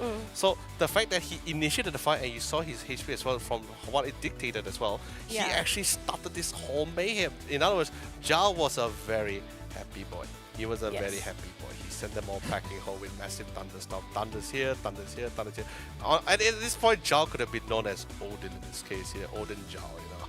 Odin Jal just sending massive thunderstorms. Everyone just pretty much cried in that situation. I guess you could say, in other words, they didn't bring an umbrella to that fight when they faced Jal in this case. But of course, moving on with the clip, a beautiful initiation, and of course, a late coming, unfortunately, from the portal. The defenders wasn't really there to really secure and save the team. But nonetheless, the only casualty was just pretty much just Jal, poor Jal. Started this whole entire thing by himself. He went in, but most importantly, he set up with such a great play. And it feels like he's more like a defender in this case because he's always taking the full brunt of the entire thing. Yeah. All right, thank you so much, Leonard. Now, I've just been informed that we are actually going to have an interview session here with Calamity. So let's see what Calamity has to say after that spectacular victory, especially after ending, because I think we have a lot of questions, especially with what happened in that game. So let's welcome us back to the screen. Okay, so if Calamity's here, we'll just go straight to Calamity. Hey, Calamity! Hey, welcome to the stream. Hi. Calamity, you have changed so much from the regional qualifiers. The last time I talked with you. How are you doing, buddy? Yeah. Hanging on. I mean, you guys are definitely hanging on. Third game too on your first best of 3 here in the group stages, man. You are definitely hanging on. Yeah. Okay, so Calamity, I'm going to start with our first question. I got to ask you what sort of happened in that game number 1, because we saw Get Together just steamroll with the Tyranitar, and then game 2, game 3, you guys just banned Tyranitar all the way.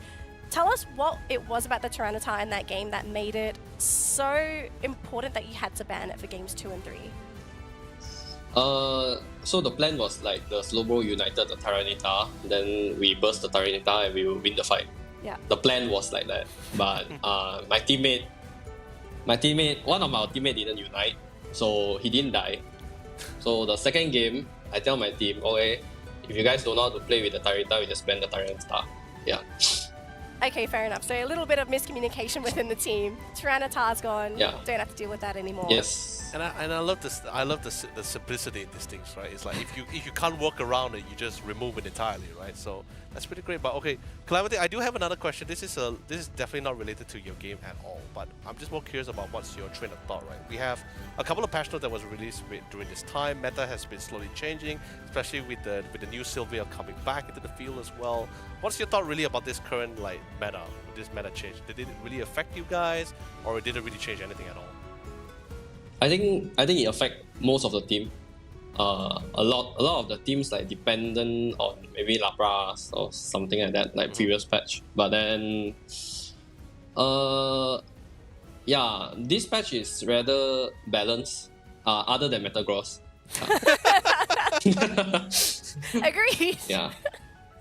Yeah, that's. Well, I mean, you must have been happy when you heard that Metagross was banned for this weekend. Yes. But next week might be a little bit different for you guys, because that monstrosity will be legal. Okay, so I want to ask you guys about game number 3. Okay, I want to know Okay. how that started, because I know from our point of view, we see the game completely different to you guys, but how did you know when to engage in to get together when the tree and Blastoise actually teleported back to base? Did you know that was happening? Did you catch vision of that? No, actually the what happened was the Mimikyu came in. So the Mimikyu and there's one more guy, I've forgotten who. Both of them came in, tried to kill my Pikachu. Then I'm a BDC, I saved my Pikachu. Yeah, that's how it happened. Wow, so they actually fought without Blastoise and Trevenant. Okay, just for the Calamity, just in case you didn't know, by the way, when that whole fight was happening, when Mimikyu actually dived in on Jarl, who was a Pikachu, both Daisy actually sent back both the Trevenant and the Blastoise back home. So the defenders was not there to react at all until the very last minute. Yeah. I mean, I watched the replay also. Oh, you also saw it? Who's going to watch the replay? He's going to do his research. Yeah, that's true. But oh my god, dude, because we didn't get to see the bottom half of the thing. We just only saw the two defenders being sent off. So we were trying to speculate like what happened. Like, did Jarl initiate it because we saw Jarl HP like relatively low in the first place? So we thought like maybe Jarl no. initiated the fight, or maybe you guys had some form of like foresight. Oh, But at least okay. now we know. Hold on, I have a question for Jarl. Okay, so we've been seeing lots of Pikachu for Jarl. Is this, like, what are your thoughts as a team on Pikachu? Is this actually a legit attacker? Because I've heard so many people say, like, this is a bad Pokemon, why are you playing it as an attacker? Is it actually a really good Pokemon that people are overlooking? I think it's the meta's answer. The meta's meta's answer! answer. Whoa! Alright. Yeah. Massive AoEs to counteract a lot of these Pokemon. Okay, I can somewhat picture it in some way, sure. Okay. Okay, Calamity, I do have one more question before we send you off for a quick rest, right? So, like you said, like you mentioned as well during the meta as well, like Lapras once again gets another patch, right? Does that mean that we will not see Lapras coming from Genkai anymore? Because like in the East Asia games, if you notice, there are still many like Japanese teams and Korean teams still utilizing Lapras at a very scary rate, actually. Just curious. I mean, if you know him personally, he won't be using that anymore. Oh, sounds like he's finally done playing Lapras Jail. Yeah, he's aggressive. He's an aggressive player. You see what he do. He just go in. Yeah. Right. I Lapras understand. cannot do this. All right, thank you so much, Calamity. Congratulations on your first win, on your first 3 Thank you. points. Good luck in your next upcoming Thank you. matches as well. We'll see you a little bit later on. Okay, thank you. All right, thank you so much. Wow, man, it's always fun to have a talk with Calamity. It's actually not me. I believe it was me and Moonboy. I believe we were having that last conversation during the regional qualifiers as well. He also had his own insights on regarding the meta as well. Pikachu is the answer to the meta. Interestingly, I'm trying to picture in which kind of scenario for sure. But of course, ladies and gentlemen, we just finished our second best of 3 today. It's time to quickly check out the table with the updated stats. So let's quickly get that for you. Yep, so we do have the table here for Group B, and as you can see right at the top, Team Get Together unfortunately have lost this first best of 3 of the day for them, but they will, however, take home 1 point because this was a full 3-game set. Whereas for Road to the Top, they are now sitting at the top of their leaderboard with 3 points. So this team is going to be looking very happy, very dandy for the rest of the day. We are still going to be seeing a couple more matches for Group B, so don't worry about that. But our next matchup is actually going to be from teams in Group A. That's going to be an extremely exciting one, but it's good to see some results from these leaderboards to see where our teams are currently standing, especially after playing our first 2 sets of the day. I'm going to, however, welcome back Professor Flavor to the desk because we're going to be jumping into our next set very, very soon, ladies and gentlemen. Professor Flavor, what do you think about that game? Wow, interesting enough. I think that it was amazing that it stretched out all the way to a full series itself. I think people couldn't get enough from what has inspired, and most definitely looking forward to see what they will offer in the next remaining 2 more series in their respective group as well.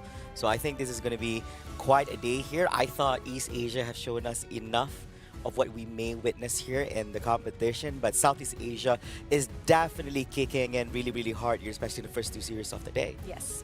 Well, ladies and gentlemen, our third set of the day. It's going to be a really spicy one here. Hope you are all ready to go. We have Team MYS going up against Team Secret Rare Diamond. So this is going to be the second game here for Secret Rare Diamond, but it's a really tough opponent. Before we jump into that matchup though, let's introduce our two teams and see what they have to say in their interview piece.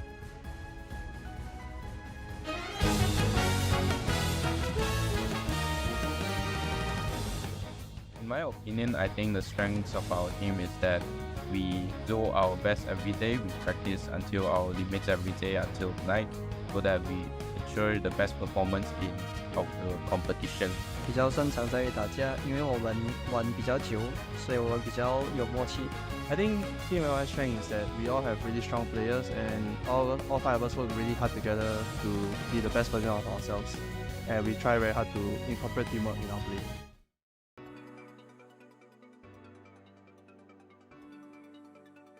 My favorite Pokemon is Zacian because I love dogs and Zacian is cool. They love Zacian. Well, Zacian's not playable. Well, they're so. not playable. It's quite unfortunate. They had to highlight God something dang that's not it. up. Like, I guess, you know, they had it in Jobet, but there was a period of time where you are allowed to actually play Zacian, but this time about, they had to not allow it. It's a little bit too much for people to actually handle as well. But before we continue even more, let's have a look at the head-to-head between these two teams that is about to get featured. Coming up next, of course, Danali, allow me to have the honors first to introduce the roster come from Team MYS, the Malaysia-Singapore Open First Place champions. We have Yang, Ice, HT, Yemu, as well as Night, Mew, Foxy, and you do know that from you guys are wondering that Froggy's not there in the mix because he's currently competing in East Asia. Yes, he's competing in East Asia. Let's also introduce or reintroduce Secret Rare Diamond because this is their second time appearing on a stream, and this is also their last game of the weekend. Yeah, so they'll play one more matchup next weekend. But we have Tolate, Steam, Micros, Huwace, and AC. And yes, as you said, Flavor, so Froggy. So there are actually two players missing from Team MYS's roster. For people that have been following Team MYS, this was not the roster that went to the World Championships. The original roster actually had Froggy and Rebongs instead of Ice and HT. Ice was actually participating with Orangutans. Yes. So we did see a little bit of a roster change here for MYS. So we have Ice not standing in, but Ice as a permanent member for Team MYS, and HT. If you're wondering who HT is, so this player was a really exciting player for me. So the first time we actually saw HT was actually way back. He actually was from Xerafic Gaming, and I remember him in particular because he played a wicked Zorak. That was one of the plays that I thought, wow, this guy is incredible. So if you haven't seen him play before, extremely talented player. I'm really excited to see this iteration of Team MYS because we are looking at, again, a very talented roster.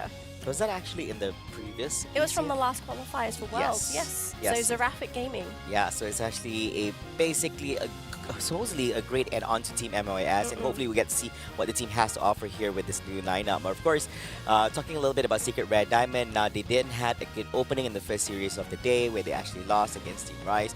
Now, of course, they're definitely looking to actually gather points here in the group that they're placed in. But man, oh man, the second series of the day for them so happens to be against Team MYS. Now, for those who are not familiar with the team, now they are the #1, the champions for the Malaysia-Singapore Open 2023, and they also placed 9 to 12 in the Pokémon Unite World Championship 2023 recently last year, and of course, second Pokémon Unite Series APEC West, and they've been second place in the last ACL, as well as the Southeast Asia as well. Of course, they're looking forward to actually make the second place into the first place. First place, yeah. I mean, you're always looking to improve your tournament results. Yes. Every time you go into a tournament, it's like, even if it's just one. But for them, one means actually It's becoming actually, one. it's actually the only slot you have left. It's literally either that or not second again. Come on. Yeah, I mean, you I mean, you made it sound like, oh, just by one, but it's the only one. It's the highest. Yeah. Well, I was going to say, I kind of feel bad for Secret Rare Diamond because, if anything, you have to think like they actually got put into a monster group. They got put in the same group where they have to deal with MYS and Rise. Yes. The best, so at the moment, we can easily say that Rise and MYS are categorically the best team in Southeast Asia because they represented Southeast Asia at the World Championships. Yes. So for Secret Red Diamond, sometimes it's inevitable. You kind of get thrown into groups. You're like, okay, well, I'll just sort of have to deal with it. Yeah, but we're gonna be jumping into the draft itself. But imagine your first 2 series of the week so happens to be with 2 monsters. I mean, they're not like giants, they're literal Actual monsters. Goliaths. Actual Goliaths, yes. Man, but of course, do have faith. The Philippines probably has some surprises for us here in this matchup. Now, interesting how Malaysia, Singapore. Now, this a mixed team where we do have Rebongs and Ice from Singapore, and we have Yang, Nightmare Foxy, Yimu, and HT from Malaysia. So it's a 4-2 ratio, leading more towards Rebongs, Rebongs is not playing with this roster. Yeah. So it's Ice and HT. Ice and HT. Oh, yes. All right, so we are in the drafting stage here, ladies and gentlemen, at MYS are going to be opting for that first pick Hooper. Now, Yang, we have seen Yang actually playing this Hooper recently, so I do believe the team has actually finally gotten this practice in. I mean, they don't have Rebongs to fall back to actually pilot the Hooper, so hopefully they're feeling confident.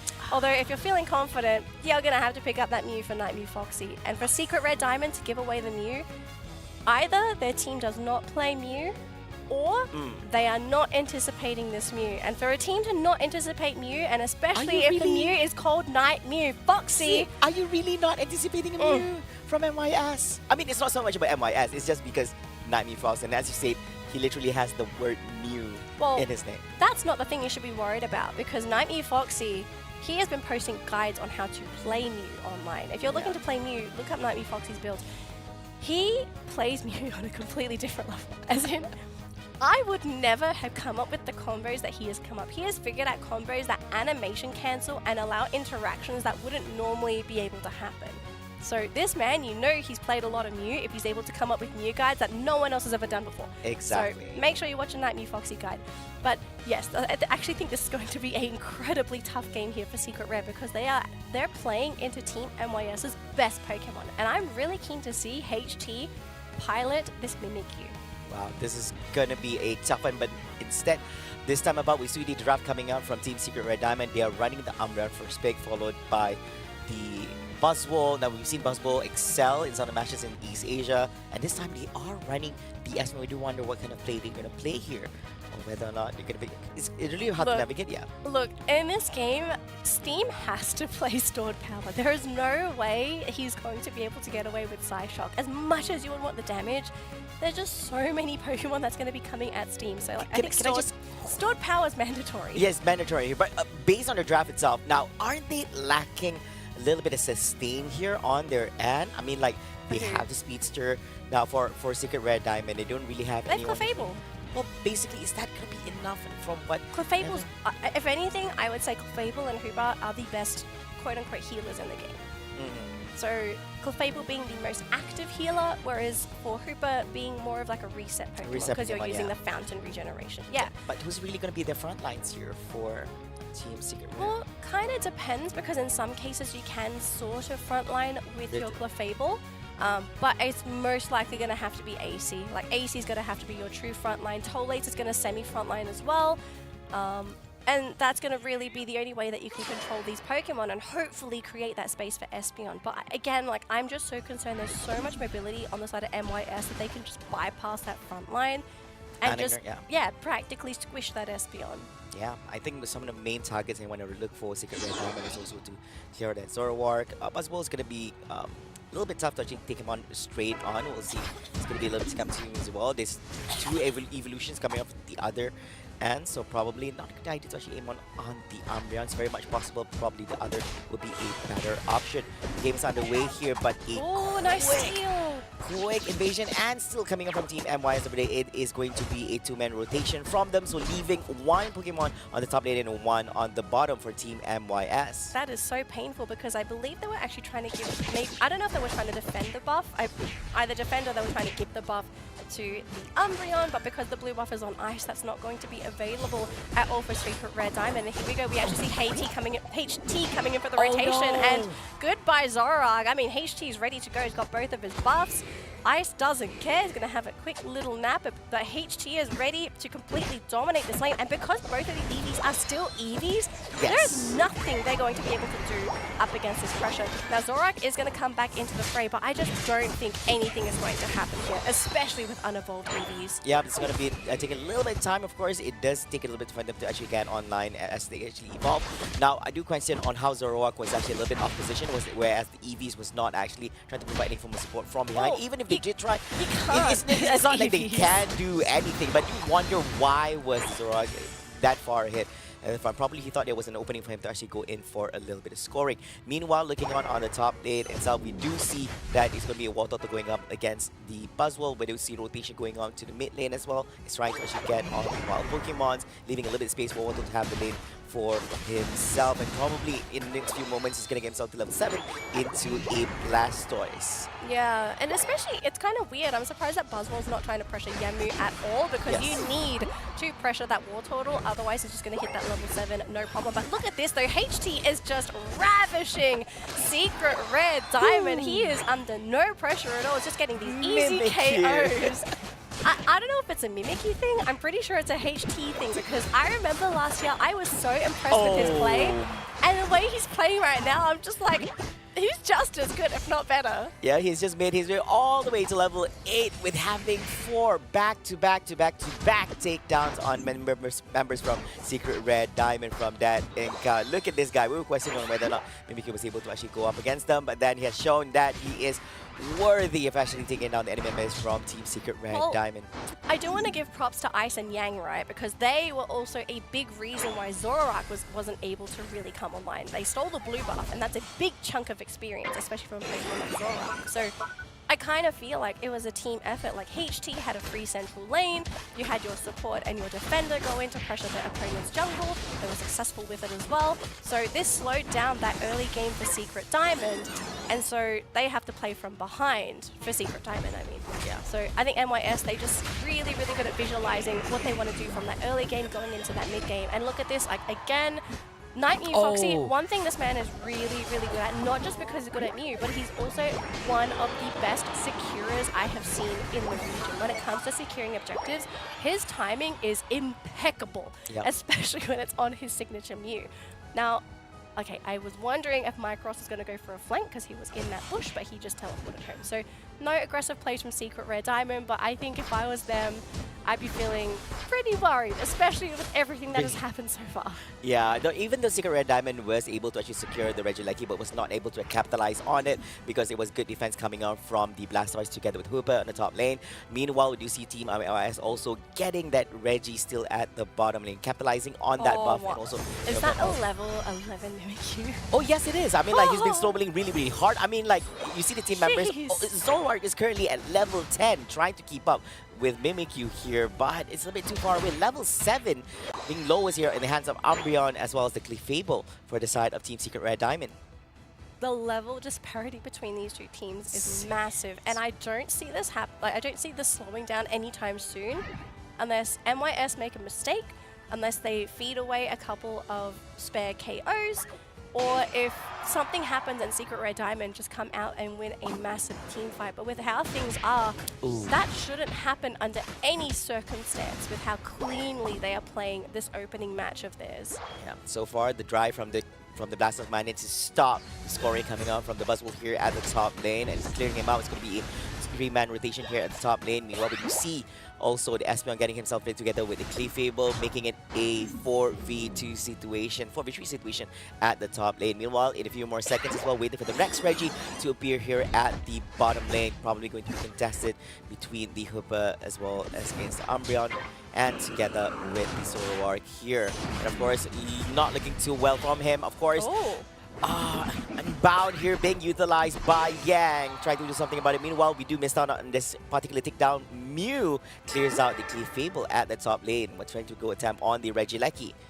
Yeah, there is a big fight happening up there. Actually, we're seeing a Unite move coming out from that Mimikyu, actually connecting onto the Buzzwole. That will be just enough to finish them off, as well as that Espeon. We do see the Clefable coming in, trying to use the gravity AoE basic attacks to get the cancels in, but just not attacking fast enough. A stun, a hit, a dead, like gone, Clefable. Micros though does manage to break the goal zone, but he's going to lose his life in that process. Unfortunately sent back to the Pokemon Center. MYS, they're just winning these fights back to back to back. They're getting the KOs, they're getting further ahead in levels, they're taking these objectives.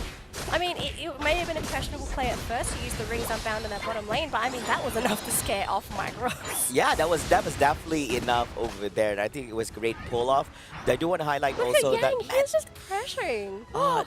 This is troublesome, and you don't expect this actually from a Hooper. He's one scary So one, I would say. aggressive. So aggressive, despite being just a supporter role over here. And you see beautiful rotations coming from team members from MYS. Now, they're not just winning in terms of scoring points, destroying goalposts from the enemies, but also taking down multiple Pokemons from Team Secret Rare Diamond. And most definitely they need to actually stop this from happening, but the Regirock is going to fall this time in the hands of Team MYS. Multiple Regis here for them, and it's going to come down to the Rayquaza pit. Now they need to not only win the team fight against Team MYS, but also secure that Rayquaza to make it a win for themselves. Yeah, I mean, I think Secret Rare Diamond is probably doing the best thing that they can right now, which is they understand they can't contest objectives. They've been giving those away, and they've been trying to farm the map in other places, right? We've seen some Pokemon in weird places. We saw the Buzzwole trying to go for those little micro scores up top as well, just to get that experience. Micros, oh, we cancel with the Solar Beam. Micros doing Micros things. It's not gonna work this time about quite Teleporting unfortunate. home. Oh, no, I don't think so. That new Foxy, He's way too the deep. bane of his existence. Oh no, but he's gonna clear that. But it does create a little bit of space for his team because he managed to drag out a few of the Pokemons from Team NYS all the way back to the base. Meanwhile, just 5 seconds away, where Zoro is gonna return back into the battlefield. Now, of course, we are just a few seconds away before Rayquaza appears. There's no pressure on Team MYS, so it's not their burden or their responsibility to actually take down this Rayquaza at all. But of course, they can to just make it a big whopping win for themselves, or they can just steer away from doing all this, prevent Secret Red Diamond from taking out the Rayquaza. They are still behind on levels here, Flavor. Secret Rare Diamond, if they can get someone to 14, that would be ideal, but they are stuck with 13 on their 3 core Pokemon at this point of time, so they might just have to settle with this. Maybe they pray for a mistake, maybe HT just steps out of bounds a little bit too much, they cash him out, they eliminate him, they get a big boost in experience because he is level 14. Maybe that's how things are going to change for them, but remember, HT is not the only thing they have to worry about. They have to worry about a Mew that's going to be pelting them with solar beams. They have to worry about a Blastoise that's going to come in with that Hydro Typhoon. Grouping up is not an option for this team. And MYS, they're also making sure that they're not going to get caught as a team because look how spread apart they are. Blastoise ready to defend that top goal zone. We've got Mimikyu camping the bottom goal zone as well. I mean, you can hold on to Snorlax. Yeah. I mean, it's not going to do much. Secret Rare is like stuck. It's either you got to take the Rayquaza or you're just going to let that timer run out. You have to make up your mind soon. Yeah, you have to make up your mind soon. And how do you handle this Snorlax who's just manning up, becoming... Hold on. Look down bottom. Is that a Zoroark pretending to be a Mimikyu? Yeah, I think Is he trying to go for a back cap? But he's going to run into HT. But Mimikyu is actually in position to prevent that from happening. Zoroark not making the movement yet. They know because they have not had any information on where the position of this... Oh, but he's making a move. But it does seem that Mimikyu does spot him on the screen about away from that goalpost. Meanwhile, 22 seconds on the clock here. Rayquaza only down to the quarter HP over here. Buzzwole trying to score. Oh, Buzzwole's trying to blast. It's going to be a Blastoise. surf by the Blastoise, stopping him in his attempt. And 10 seconds. I don't think they have the time here to actually do anything. Blastoise holding on here top lane. No, There's they no can't. way. Yeah, Mimikyu holding on the bottom, Blastoise holding on the top, and Team MYS is able to play a really good defense game over there. They understand the game that they're not in a position to be hasty, and they play responsibly. And MYS, the fact that they didn't leave their positions, they didn't leave them because they didn't see Micros on the map. Yeah, they didn't see Micros on the If map. you see someone missing, you know someone's trying to go for a back cap. Especially when it comes to Micros, man, you know he's gonna pull up something like this. Exactly. So if Micros showed himself somewhere else, maybe HT would have moved. Maybe Yemu would have moved, and there could have been an opportunity to go for that back cap. But yeah, they actually, Secret Rare Diamond, if they were able to score a 100-pointer there, they would have won the series. Yep, 'Cause I they think would they have were won behind by like 2 2 points. points. Yeah, Yeah. it was so close. And Mimikyu and Blastos was so disciplined. They know what's coming. I mean, like, they know, Hey, like... it's MIS. It's MIS. They've played so many games. They understand the back capping potential, especially when you're leading it in points as well and you have to defend those goal zones. Yeah, I understand people looking at this and say you don't see much happening. The points being scored are fairly low, but there's some high-level gameplays, high-level decision-making, high-level defense and offense being played out in this particular match. Of course, Team MYS having the lead here in this series by winning the first game itself is definitely looking for another to make them the winner for the series. But later on, Secret Red Diamond, most definitely they're going to bring their A game here, probably a double A game in the next game to force A game number 3 from Team MYS. Look, I'd be surprised if they didn't bring their A game already, especially after playing against Rise. Like, Rise, if you played yes. against Rise, like, you already got a taste of what MYS is going to feel like. So, you kind of have to give it your all from the get-go because this is their second matchup as well. Secret Rare Diamond, they kind of have to force 3 games. Even if they don't win, you still want that 1 point. Yes. You don't want to be that last team in your group. You don't want to go back home and fret upon not having a 1 point, which could possibly put you in a better seeding in day number 3 here for Southeast Asia itself. And of course, we do see a little bit of stats here coming up from both ends and also what has been utilized from them in terms of health items together with the choices of skills over here. I think pretty drastic. It's very hard. If you had to pick one of the best players here in this particular match, who would that be, Dan? It's tough because I consider different Everyone players to do. does like Everyone does something that was helpful. I kind of feel like I want to give it to Yang and Ice just because of that early game rotation at the game because that set the game up for HT. Yeah. And it also set Mike Ross back. I kind of want to put it onto them because they were the ones that were the ones to create the recipe to victory. Yeah, I think everybody was doing their own roles, although we do see HT getting the spotlight, having that 4 KO streak, but because of the support from teammates, he was able to actually execute all of that. So it's a well-rounded, well-coordinated game here for Team MYS, and that's why they're one of the top teams here being featured in Southeast Asia. Looking at the points being scored as well, there's nothing much being offered here from both ends. Even at most, 77 here being scored by Zoroark from the side of Secret Red Diamond. Yeah.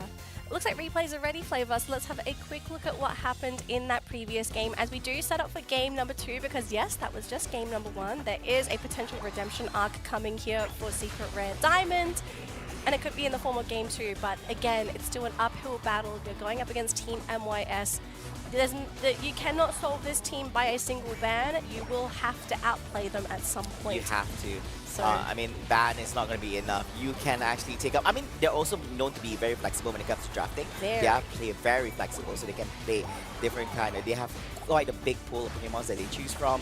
Also, it's not going to be that easy. Like I said, you have to outplay them in some ways, either individually or as a team.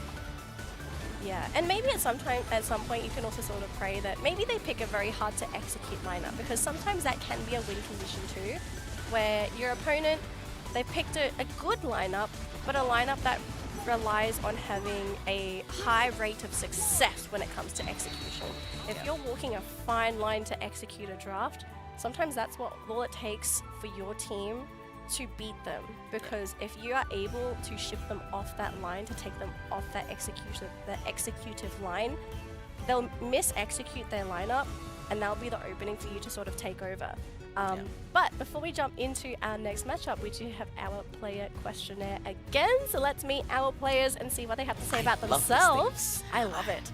So we have HT from Team MYS. This guy has been a dark horse for me. I have never spoken to him. I've never seen him before, so this is actually a really nice highlight for us. He loves Zoroark. He loves Zoroark. His goal is to win the Asia Champions League 2024. His stats. This man is too humble.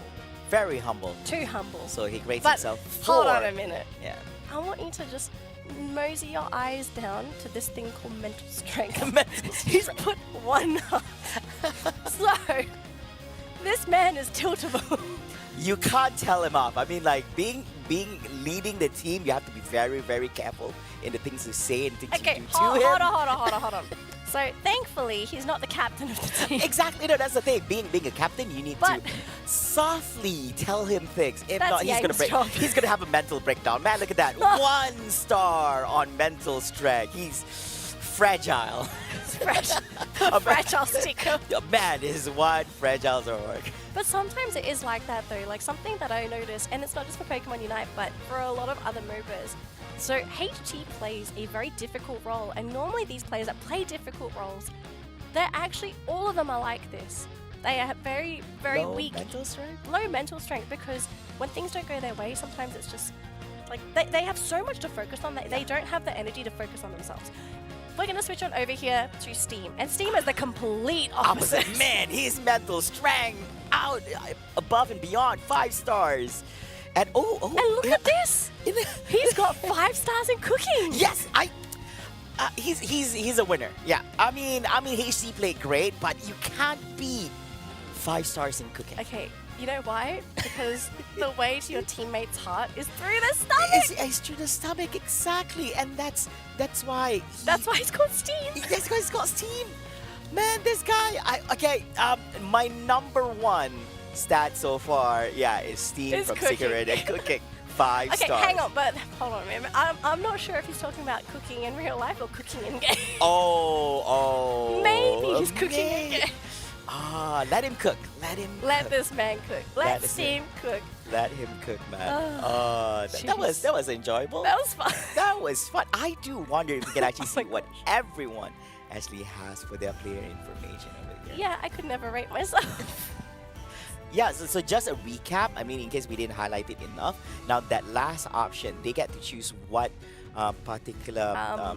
You forgot to mention the players rate themselves. Oh yeah, the players rate themselves. Yes. Now you have to remember, we don't nobody rate them. else is rating it. They are actually rating themselves. And the last one, they get to pick whatever category they want to choose. Yes, and the draft is ready, so that's something we don't get to choose. But I am happy to oblige with game number 2 between Secret Rare Diamond and Team MYS. Can Secret Rare find their way to a game number 3? It's going to be a really tough and steep climb, but I do think it's possible. It may involve a little bit of creativity, however. Yeah, they're not really allowing Team MYS to grab their hands on the Italian here for this. Is this a first pick Mew? I guess there's no reason for them not to. I mean, like, the thing about, are they really going to run a Mew for the thing, Diamond? I think we'd have to also look through Secret Rare Diamond's perspective. Who are they more afraid of? And it looks like it might be Nightmare Foxy. Like we have limited amount of bans, so this could also be a strategy where you pick Mew for yourself. And yeah, I have been reading your notes, Nightmare Foxy. I'm gonna show you. I've done my homework. You also have to remember they also respect banned him because they also got rid of Inteleon. Exactly. So I'm curious to know what Foxy is actually going to play this game. Is it going to be Espeon, because that was also a very classic Pokemon of his. I know back in the day we occasionally saw some Delphox. That's a wild. Just like reminiscing. But he's also played crazy stuff. He's played Greedent. He's played Zoroark. It looks like it might be the trusty Sylveon here, Wasn't that or the during the Espeon. 2023 ACL. ACL, Espeon, yes. Yes. Is this? No. Okay. Okay. Okay. Sir, Ice, you don't troll you don't troll the panel. Ice was just playing around. It's quite a troller here, but they are running. No, there's no way, because it's got Score Shield. There's no way this is a Charizard. He's got Score Shield. This is the trolley build. No way. Yeah, they're not gonna run No Charizard way. here. So instead, they're already running the Umbreon for their end, and this time they do have the Crustle. They have somebody solid on the front lines, paired up once again together with the Clefable, and on the back end, my Ross running the Glaceon. And it looks like Delphox is going to be on the table here for HT. So this will be the counter pick. We haven't seen. This is actually a semi-counter pick. Yes. Yes. Now the reason being is that, especially the fireworks. The fireworks hinders the healing on the Clefable. And you also have the Essence. The Essence is also going to reduce healing. So any kind of healing that comes out from Secret Rare Diamond, it's not going to be effective, especially with the Delphox around. I love this composition coming in from MYS. It's very scary. I do see an opportunity here for Secret Rare Diamond. My only question mark here is the purpose of AC on the Crustle. What is Crustle's job this game? I think he's going to be basically the front line here. Really, there's no other way. Is he going to be like that frontline X Scissor Crustle? Is he going to be the is team it the one fight that we build saw like last Rocktomb X Scissor? There's no way it's Shell Smash. Like, I just don't see him going for micro caps on this Pokemon. Yeah, I don't foresee it too as well. But I really want to run the Team Zone. We saw what happened yesterday in East Asia segment as well. So we will see. But he's definitely going to be on the front line, and then definitely going to be the position 3 here, getting on the front lines, and we see Clefable probably a little bit assistance from behind.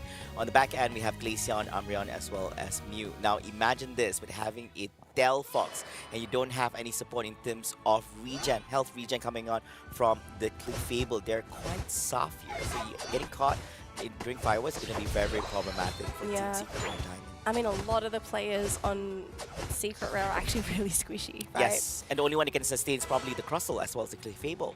Yeah, I guess the Crustle sustains mostly in shields, not so much in healing. But yeah, it's going to be pretty tough. Although I want to say there is some synergy between these two teams. We do see Yang just being an absolute pest yet again. Now we saw this in the last game. He's going to try and go for the final hit here. And he actually did not get the buff. It's actually going to go to Micros. So Yang, yeah, he's unfortunately going to get expected. KO'd. It's still a 2v1 situation on there. Of course, it's going to be a big plus point for Team MYS if Hooper was able to get that last hit. And it was a good attempt still, and managed to force Secret Rare Diamond to actually have one assistance to actually provide their mid laner a little bit of help after what has transpired in game number 1. Meanwhile, looks like quite a party here from both ends. Secret Rare Diamond is running 4 Pokemons here against 3 on side of Team MYS. Now they're trying to win by the numbers because we understand like probably having a 3v3 situation is not going to be helpful enough. So they want to try to make an advantage for them. Running damage up, but not enough. 2 still surviving through. Now, I just want to make a quick mention here. So, Micros has opted for the Icy Wind build on the Glaceon, not the Icicle Spear. So, he's gone for that burst damage. And this will be great if he's able to catch some of the squishies. But on the tanks, it's not going to be as effective. But I do feel like he's also picked this for the mobility so that he's able to dash out of some of those, some of the AoE that's going to potentially come out from MYS. But I'm a little bit concerned, is this going to be enough damage coming out from Secret Rare Diamond? Because right now, their damage dealers are exclusively Mew and Glaceon. Yes. You're not going to be getting any damage from the rest of your backline. If Glaceon is not doing enough, is Mew able to like top up the amount of damage they can contribute in team fights from the, basically Electro Ball together with Solar Beam and all this. Hooper saving himself, getting back to the base. We do see action here. Umbreon managed to take down on the Sylveon on the side of Team MYS. Nice grouping up there from Secret Rare Diamond. They really need to capitalize on those group ups if possible.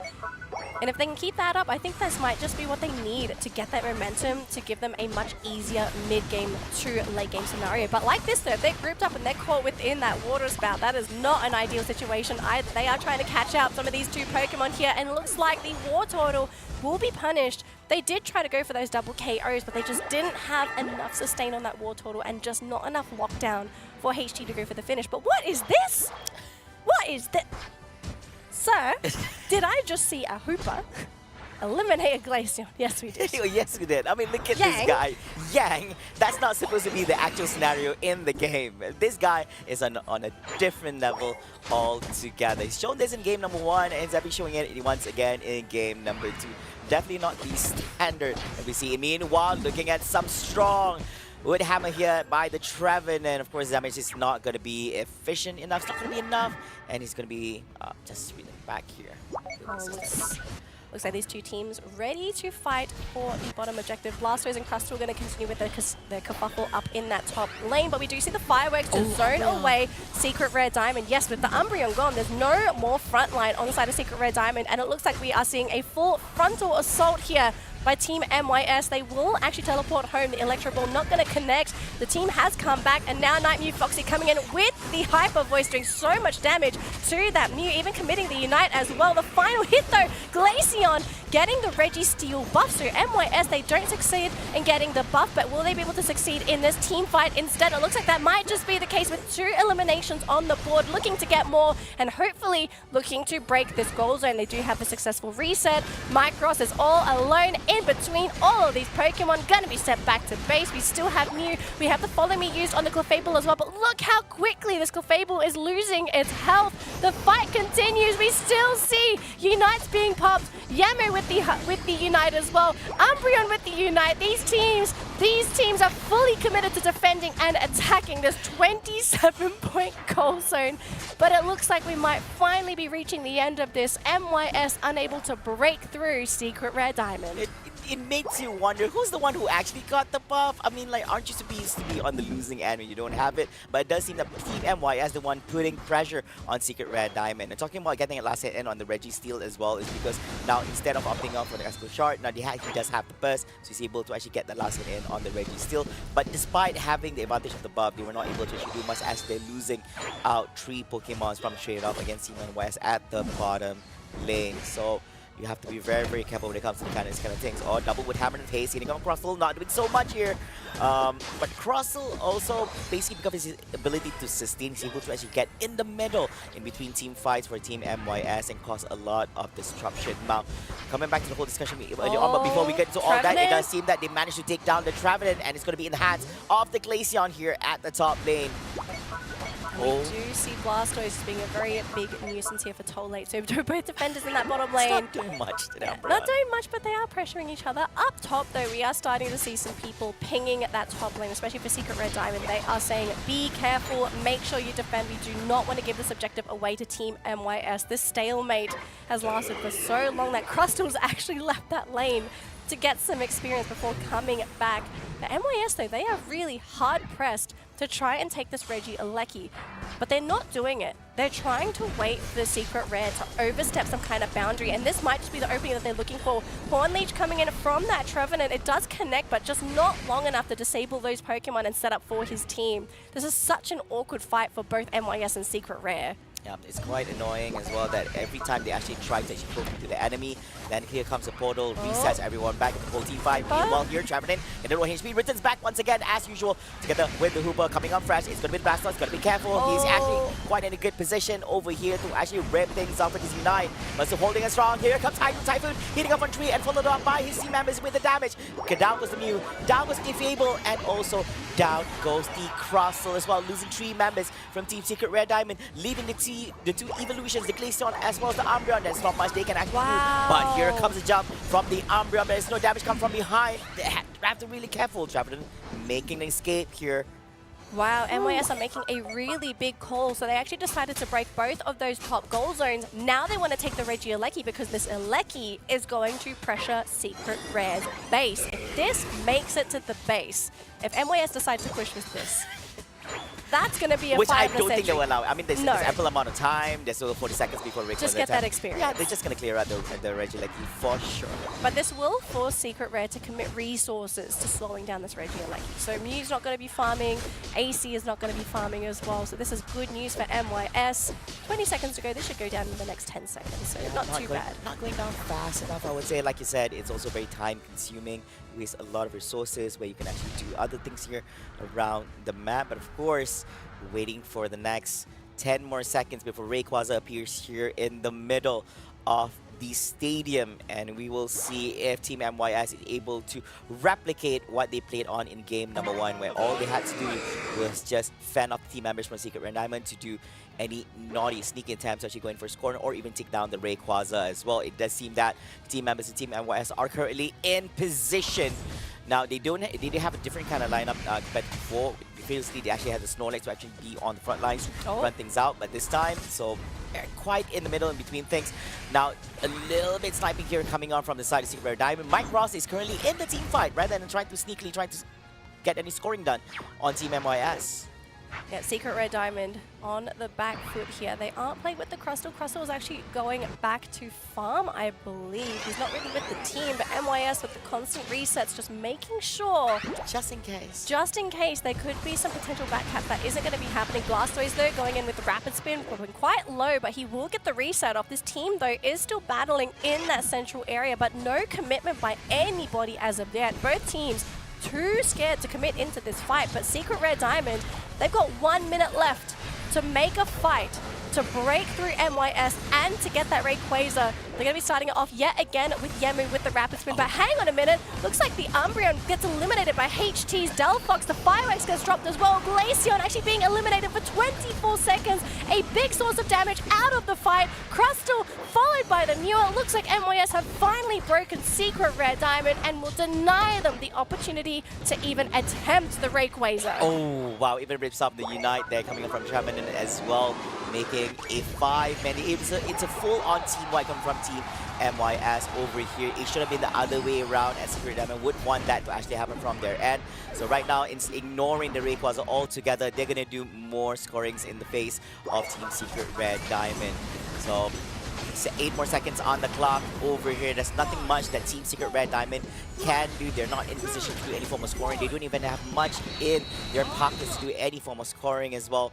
And that is going to be a very, very strong, convincing win for Team MYS here for game number 2 in this best of 3 series. Oh my goodness. MYS off to a strong start in Group A, securing a 2-0 victory over Secret Rare Diamond. And unfortunately, because this wasn't a 3-game set, Secret Rare Diamond yet again will be walking home with no points. So now this team is left with one more set before the playoffs. And if they get 2-0'd again, or if they lose that set again, unfortunately, they're gonna have to try and go for the long path. Yes, the long path. Yeah. They're still gonna make it to the playoffs, but it's just that if you have a really bad bad placement in the group stage itself, you're going to have quite a bad seeding, because it would require to actually play more matches to make their way to the finals itself compared to those who have better seedings. And of course, this is a little bit of data that's been displayed on that previous match between Team Secret Red Diamond up against Team MYS. Look at Ice here. Wow. So I mean, of course, on points, he does extremely well, 129. Got taken out 11 assistants over here at 1 takedown, 7 in the hands of HT. 7 in the hands of HT. Look, I want to go back to Ice, as you're mentioning him. I just wanted to say his patience playing that Trevenant, props to him. It's really hard to play Trevenant because it requires you to be in the middle of the fight. And sometimes if you just stray a little bit too far, you take a whole bunch of damage. Sometimes your team can't save you. You get instantly KO'd. He absorbed 78,000 damage. Yeah, you would think that's the damage. He healed himself.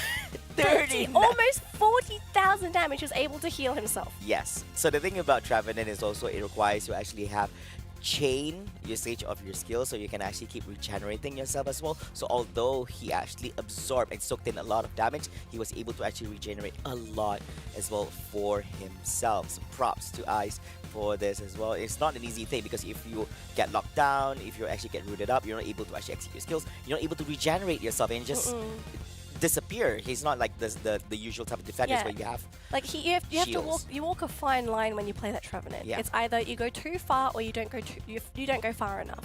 So for him to find that balance and to not be consistently caught out by Secret Rare Diamond is just a testament to how experienced Ice is as a defender. If anything, him and Yemu and Yang, I want to give props to the supporting crew, because these guys, like, yes, HT and Nightmare Foxy, like, they get a lot of credit for doing the damage. Yeah. But Ice, Yemu, and Yang, like, the way these guys set up for the team, it just makes HT and Foxy's job so much easier, because they create so much space. They're able to corral Secret Red Diamond where they want them to be. They catch them with the necessary abilities. It's just, this is what you should expect from a good team from Pokemon Unite. Players that understand their roles and being able to execute it to the best of their abilities. Yeah, even the Blastoise as well, they're playing the Rapid Spin, screening out so many times. Consistently flushed out Secret Rare. Like, they're taking so much damage. Stressed out if I went out against such a Blastoise. I mean, it's a different kind of playstyle as well, rather than you're riding on a serve where you actually pushed out people. But screening out with the Rapid Spin is also quite annoying. It's not easy to execute for people to look at it and it's like, hey, I can do that. Like, not really as well. You need to have really good positioning. And there were a few times where he also had a 1v2 situation where he's able to actually create that space for his team. Looks like highlights are ready, so let's have a quick look at highlights from our previous matchup before we hopefully have an interview with one of the players from Team MYS. I do believe we might have one, maybe not, but hopefully they grace us with their presence. If they do have the time, with the humble, for us mere peasants. Yes, us mere peasants watching them play. Oh man, this is look at this. Glaceon got that last hit in on the Reggie still, but even with the buff, they were not able to do much. MYS, they didn't care. I'm like, you got the buff? Sure, we're still charging forward. Blastoise is moving on the front lines, they're pushing everyone out as well. Oh man, even the outbox has already been utilized as well. Coming here from Hooper, rips off with the Hydro type, hitting off on multiple units from team, from the enemy team, and still be able to actually secure a lot of takedowns here on top lane. Yeah, and again, we're seeing in these fights, like, just the combinations coming out from all of these players and realizing AC was going to come in from the back to disturb his teammates, stun him up, make sure that nobody gets caught out, able to finish the team fight. Good game for Team MYS. I mean, for them, it just looks like another day in the office for this team. Another day in the office. But that's really what it is. Like, their job is to play Pokémon Unite, and it just didn't feel like they struggled. It was more like them. I think in a couple instances, some people would say like, "Oh, this looks like a struggle." It was them being very patient. But also props to Secret Red Diamond, because I feel like, especially in that last Rayquaza fight, both teams were so patient. They were so afraid to engage into each other, because if you're the one that makes the misstep and you're engaging, oh yes, mwah, yeah, the enemy is definitely going to capitalize on it, and especially when you're Secret Red Diamond, you want to capitalize on that situation and get that win over MYS, especially in the situation at the current moment. That could be the opportunity for them to actually get points off in the group stage. Yes. Alright, so I do believe we are going to have two clips here. I want to make sure the pen's working this time, because every time I handle this, I just absolutely throw. Alright, so we've got two clips to look through for this best of three, it was a best of three series. So we have two clips. We do have one here from game number 1 of Secret Rare versus Team MYS. It's around the Rayquaza pit. So as we can see here, we're going to be starting this team fight. Before this, let's have a look at the positioning for all of these teams. Yeah. Do you remember the top lane? We had the defense of the top goal zone, and then the defense of the bottom goal zone. Secret Red Diamond, I do not blame them for making these moves with Buzzwole and Zoroark. Yeah. There was no way they could engage directly into MYS through the center. Instead of actually running Zoroark alone to actually go in for the scoring, and they go with a two-prong attack on the top lane and the bottom lane, and together with Buzzwole. Yeah.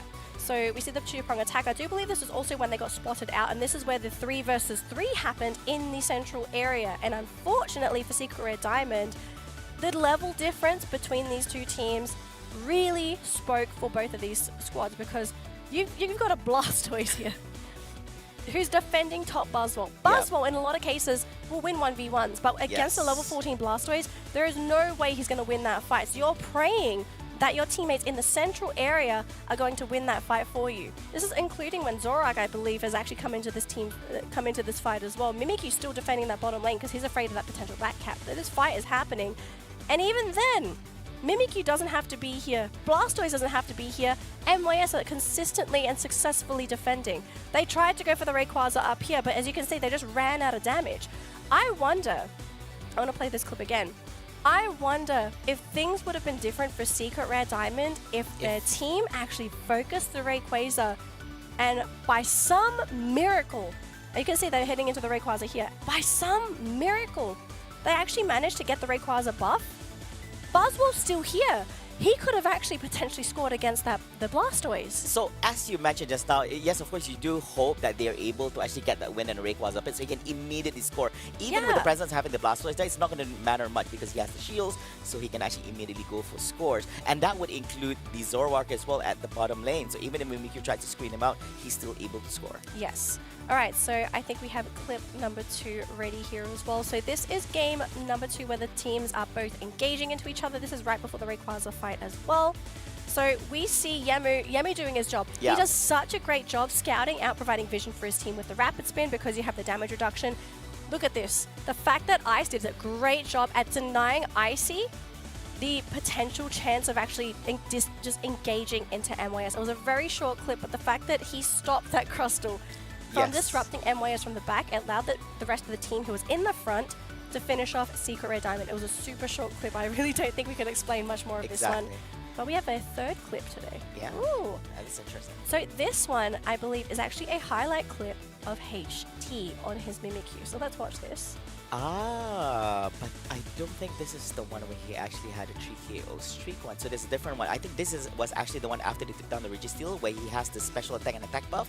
Now it's already scary enough that even without the buff, that Mimikyu is snowballing throughout this game, and he's at a very, very high level. And you add that on with the buff from the Registeel, he becomes a monster here in the game. Yeah, so this is actually a compilation of 2 clips of HT. And I want to explain why this was allowed to happen. And I think we've said this multiple times already, Flavor, right? So HT is a monster in both of these clips. He is demolishing Secret Rare Diamond. Like every time, as you can see on the right side of the screen, he is demolishing Espeon, he's demolishing Clefable. He has no issues eliminating these Pokemon. And do you want to know the reason why for this? It was because of his supporting cast.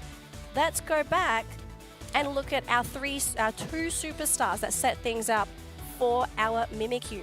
Yeah. We had, I can't draw it here, here we go. We had Ice. We had Ice, yeah. Which We is had also... Yang. Yes. These 2 gentlemen, because they invaded Secret Rare's central area, they slowed down the progress of the Zoroark, and they also slowed down the progress of the Eevees. That HT, he had a free central lane, he was able to get that free experience. He got no pressure at all from that Zoroark, and it allowed him to pop off at these first objectives, because this was the first objective as well. Yes, it is. First objective, lucky for him, Nightmare Foxy gets the buff, and HT pops off. And because of these 2 KOs, he instantly goes right over to level 9, and over here, he's level 12, because yes. he's had such a great game, again, because of that supporting cast, and he just shreds right through Secret Rare Diamond, again, because he has amazing support. Yeah, that's This is why team games are so difficult to play, because everybody's contribution impacts everybody. Yeah. The supports impact the cores impact the supports. It's just the circle of life in a team battle like Pokemon Unite. Yes, that's true. And of course, we do see great communication when we see the timing of the Blastoise jumping in together with Mimikyu. So he knew that this was going to happen, so he gave the signal. So immediately when that happened, so they were able to hold on these 2 Pokemons in place together. Mimikyu clears out on Clefable, and they also managed to get their hands on the Espeon as well. Yeah, so props to MYS. I think this is just a masterclass of MYS playing Pokemon Unite as MYS normally does.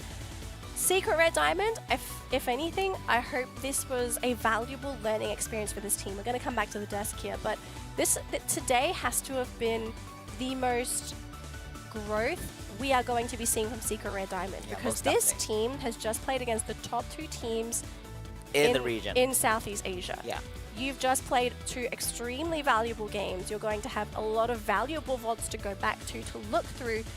They might even watch the VODs through our perspective as well.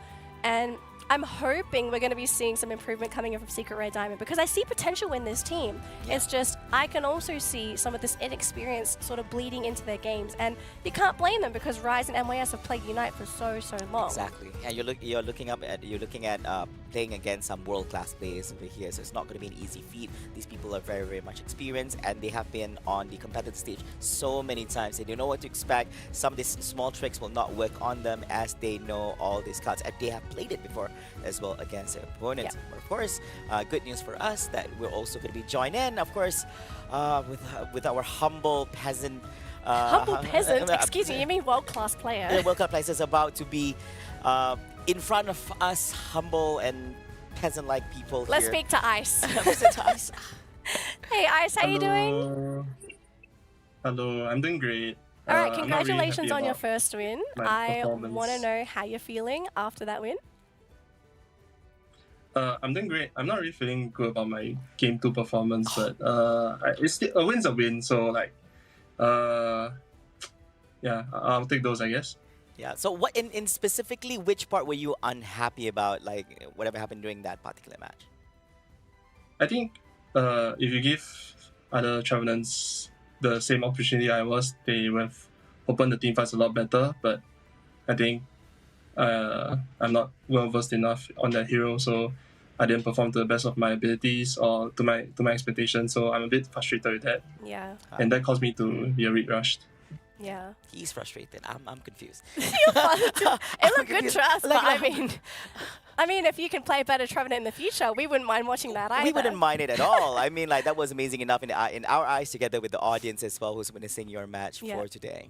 Ice, I want to hear your thoughts. How are you feeling playing in this iteration of MYS? Because this isn't the classic MYS. I know both you and HT are the new additions for this season. How are you feeling actually blending in with the team? I think the MYS squad has been really nice to me. They've been very welcoming, and they've been integrating me in part to their system. So I'm really happy about that, and I'm very thankful that they are so welcoming. Yeah, and of course, great response coming from you as well. Now, I do want to ask this. Now, we are featuring some of the top teams here in Southeast Asia, and you're grouped up with quite a monster-like team of here. Now, out of the other 7 teams that's being grouped up together with you in Southeast Asia, any teams or particular individual or player that is in your sights? I think if you talk about teams, you obviously have to mention Rise and Talon. Both of them are pretty good. If you have to mention players, I would say I personally look up to Eeyore and Iluna, because I look up to everyone on Rise, because I think they all broke out their shell last year, and then they became really good players. And then I'm really excited to beat Dev next week, because he's my ex-teammate in 2022. So I'm gonna show him that I was right and he was wrong. I was fine with them being teammates, but that last statement, though, those are fighting words. Those are fighting words. Oh my gosh. Okay, so speaking of Talon and Rise, since they're like the 2 teams that you're looking to, okay, what do you think the score would be once you actually go up against those teams? I think if I were to clean up my play and we were to maybe I think it's just me. Maybe if I were to clean up my play, it'll be for both teams it'll be a 2-0, I guess. 2-0. You actually think it'll be a 2-0? Wow. Strong Steve. Confident. That's confident. I like and of that. course, I mean, back with experience and back with a lot of hard work as well. I mean, okay, this man's been to the World Championships. I don't know how much more experience you can get playing. Exactly. Oh, So, gosh. yeah, so I mean, like, much respect from what we've witnessed today, and that is only their first, I would say. Yep, it's their first series. First series. Here itself, yeah. All right. Thank you so much, Ice. It's been amazing talking to you. Hopefully we're going to have another interview session with you, assuming that you win your next one. But have a great day, and we'll catch you next time. See ya. See ya. See ya. Wow. Man, I love like fighting words. Like he's just casual. Like he's so casual 2-0. saying it. I feel like, no, I was so ready for him to say like, maybe it's gonna be a 2-1. 2-1. I thought it was gonna be 2-1. He was being so humble about it, but then he was like, I think it's gonna be like a 2-0. I mean, what? Let's have a look at the updated bracket for today. All right. Oh my gosh. Team MYS, of course, currently the standings are as follows. They have 3 points, winning 2-0 against Team Secret Rare Diamond. We also have Team Secret Rare Diamond, who have also played 2 series today. First against Team early on today against Team Rise, and up against Team MYS, and have not secured a single point yet, Danny. And of course, we do have Team Rise over here, who also played 1 series together with Team MYS, and won 2-0 against Team Secret Rare Diamond, putting it on equal level points basis. 3 are tied at the current moment. Yeah, so for anyone that is keeping an eye on Group A, we do have 1 more matchup in this group today, and then this group is going to be done. But we do still have 2 more matchups for Group B. And our next matchup is going to be for Group B. So our next matchup flavor is going to be Team Onyx versus Road to the Top. But before we do jump into that matchup, we're going to give our viewers, us, maybe the players as well, a bit of a break, because we do need a lunch break to just sort of relax, get ready. But after that break, though, we are going to jump right back into our it's our fourth set today. We're actually halfway through the day. Yes, that's true. And then we've witnessed a lot today, and still not enough. So don't go away. We'll be right back after this commercial break with more Pokemon Unite actions here at the Pokemon Unite Asia Champions League Southeast Asia 2024.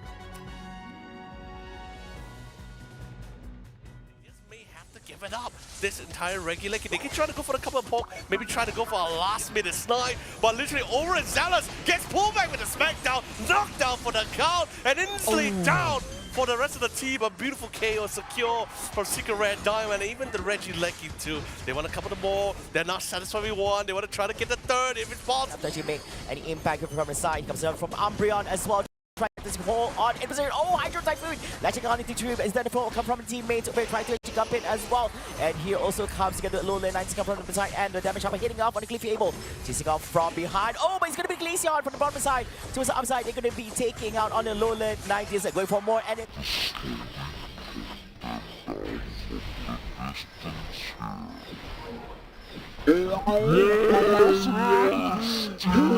That's going to be a very painful one. Of course, the Unbound here being unleashed by the Hooper. Going to the match and creating a little bit of space, trying to go in for a little bit of scoring. But getting pushed out here by team members for Secret Rare Diamond. Are they able to actually do it with Traveling and tagging out, soaking up into all this? Here comes the Buzzle. So getting Hydro Typhoon utilized as well, but it's going to be on the side of Team Rise this time about, as they got 4 from Team Secret Rare Diamond, leaving Glade System for providing us with that particular information. Meanwhile, it does seem that Rise is going to be the first one to actually initiate on the Rayquaza, but will they be the ones which are able to actually secure the last hit on this, as we are only 45 seconds away? And it does seem that Team Rise was able to do a little bit of scoring by the Blastoise here at the top lane, putting them at 304 points right now, Leonard. This is really hectic right now for them as well. Now just so small part of the differential jumps in. Hydro Typhoon Unite move is going to secure as much of the required target attacks. They don't have a lot of AoE control. Slow Lucky going in favor of Road to the Top. We're looking at a very big push here, and Leafeon gets cut down immediately. Wartortle actually having to just charge extra movement speed. He's going to be able to charge in, and look at this, straight onto that Buzzwole. He is gone. Delete this man. But we do have reinforcements coming in here for Road to the Top. Zorax coming in. Hydro Typhoon gets get down. Maybe he felt like the Blastoise would not commit a Unite move for just him alone. But sadly, no, he underestimated that kind of decision making. Get together, just really want to get the pick up. But then, nice KO for the security. They want to try to get a couple of more KOs in the process. Score, slowed, burn at the same time. Bomi, let's be honest here, you're not the most. Back there onto the Tyranitar, even throwing down a Slow Globe onto the Alola Ninetales, but instantly bursts. Leafeon just doing Leafeon things, and it looks like Road to the Top is just going to be shredded here. The entire team going down, only one player remaining. It's that Buzzwole. I'm not sure if he's going to be able to get this final hit, but if he gets the steal here, if Get Together don't respect him, this could be a big mistake. But no, the Solar Blade just he's a big chunky boy, not just in numbers, but also in the fact that he has those extra defensive stats with that Sandstorm. So it's just a really tough Pokemon to take down. But Get Together, I mean, we've got one last hurrah here for Road to the Top, but there's just no way they can score the hundreds of points necessary to catch up to Get Together. So amazing meta that we tend to see with this Pokemon. But Road to the Top, it's like a pretty initiation here for Get Together with those Wood Hammers. He's not fully committing though, and it looks like Road to the Top are still thinking a Rapid Spin though from this Blastoise. So we are looking at the Rapid Spout build, taking so much damage, actually going to be healed up by his teammate Blotchy, trying to actually connect onto those very squishies. But Alola Ninetales getting the Regirock, so the buff is going in favor of Get Together, and we might be seeing a bit of a cleanup situation from Road to the Top. There's Get Together. They see Blastoise, they go straight for the Buzzwole, they just throw you out with a Rapid Spin. So they lock them down place, but nothing too aggressive. They're waiting for Lilac and instantly fell for the bait as he got lured in perfectly with the Rapid Spin. He's no longer the defender, he's literally the all-rounder. This comeback happened, but it's going to be tough when you are at a numbers disadvantage. There's only 3 Pokemon up top. They still have Mimikyu and Pikachu coming up, and they've already lost 2 in this fight. They still have that Trevenant, but he's on a sliver of health. Pikachu actually stealing the Regieleki. Too long, but he does get a nice pickup with the berries here. Able to heal back and somewhat reset to get back into the fight here.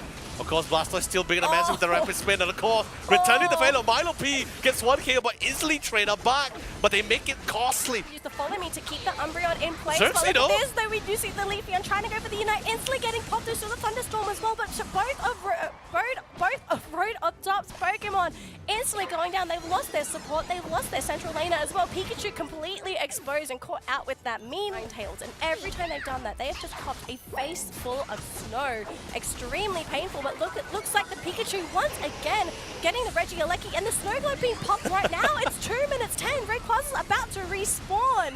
We see Get Together going through for Malaysia and Singapore. If you're going to make that comeback happen, it's got to happen now. But Mimikyu Genkai all alone going in to Get Together. Hello? Although yes, it was a little unfortunate, but he was able to lure him a little bit too far apart. They were able to take a lot of this fight, especially because there's not long. 30 seconds left on the clock. All they want to do is just try to buy time. Pops a Hydro Typhoon, try to keep it in place as much as possible. Another 28 points, but that's not enough. More damage, rapid spin as well. But sadly, they're currently at the stage where it doesn't really matter to them. They want to go for pickoffs, and all too low. Not much ability to escape from this carnage. And then Leafeon has been a really great pivot pick for teams if you want to put him in lane or if you want to put him in central area. I can hear so. We are looking at a potential reset. Now here's the thing though, Lyle actually getting rid of the Hooper, so no potential reset here for Get Together. Blastoise out as well, and they actually managed to get a 4-man cleanup. One of the best teams to get actually got dropped this entire game so far.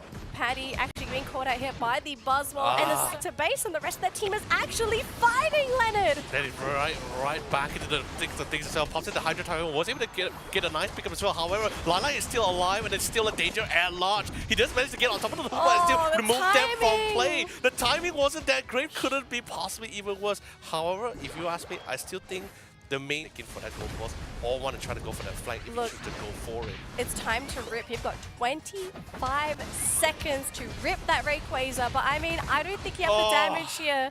This is Buzzwole. Everyone's melting. I think this might at Steam, so like, I think stored power is mandatory. Yes, at that level 7, no problem. But look at this though, HT is just ravishing Secret Red Diamond. They're just really, really good at visualizing what they want to do from that early game going into that mid game. And look at this, like again, Night Mew Foxy, one thing this man is really, really good at, not just because he's good at Mew, but he's also, there is a big fight happening up there. Actually, we're seeing a Unite move coming out from that Mimikyu, actually connecting onto the Buzzwole. That will be just enough to finish them off, as well as that Espeon. We do see the Clefable coming in, trying to use the and it's going to come down to Rayquaza pit. Now they need to not only, meanwhile 22 seconds on the clock here. Rayquaza only down to the quarter HP over here. Buzzwole trying to score. Oh, Buzzwole's right there, but it's going to be a Blastoise. surf by the Blastoise, stopping him in his attempt. And 10 seconds! I don't think they have the time here to actually do anything.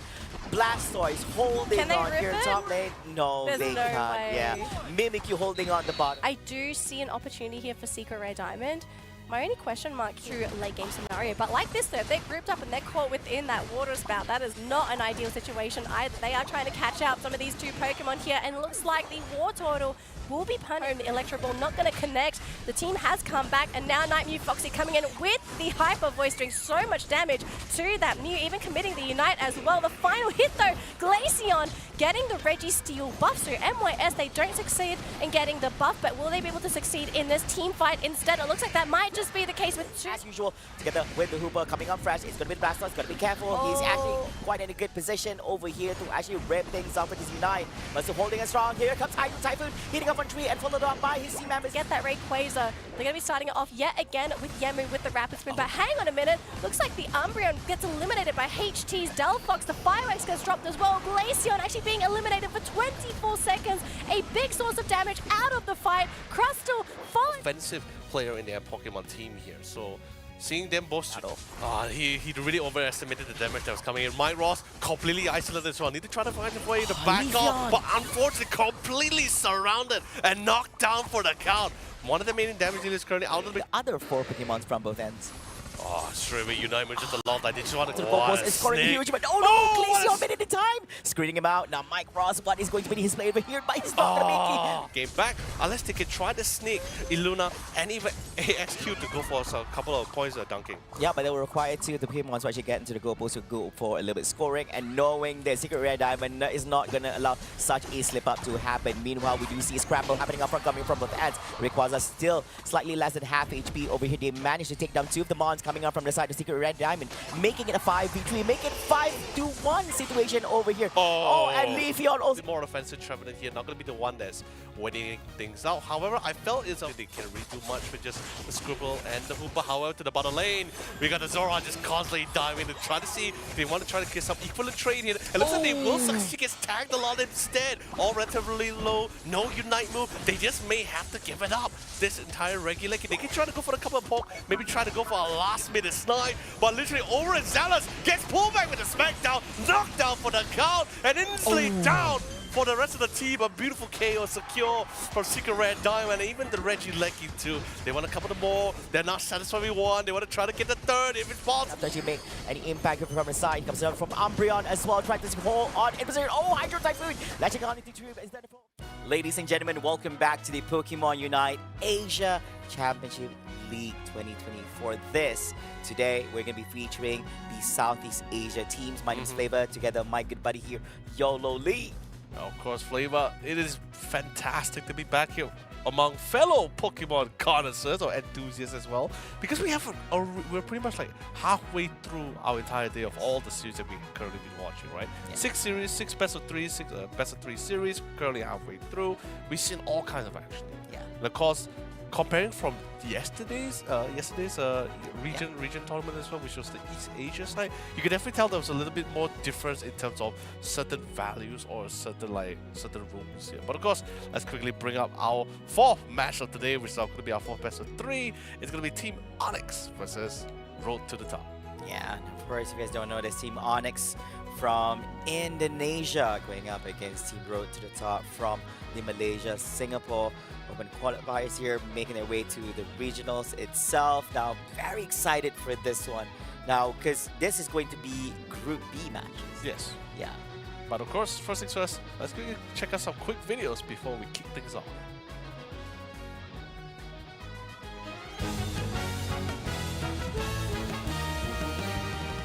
Kekuatan tim Onyx lebih ke arah mental. Mental kita kuat di segala kondisi, mau baik kalah maupun menang. Jadi untuk kekuatan tim kita itu ada di komunikasi dan kerjasama selama pertandingan.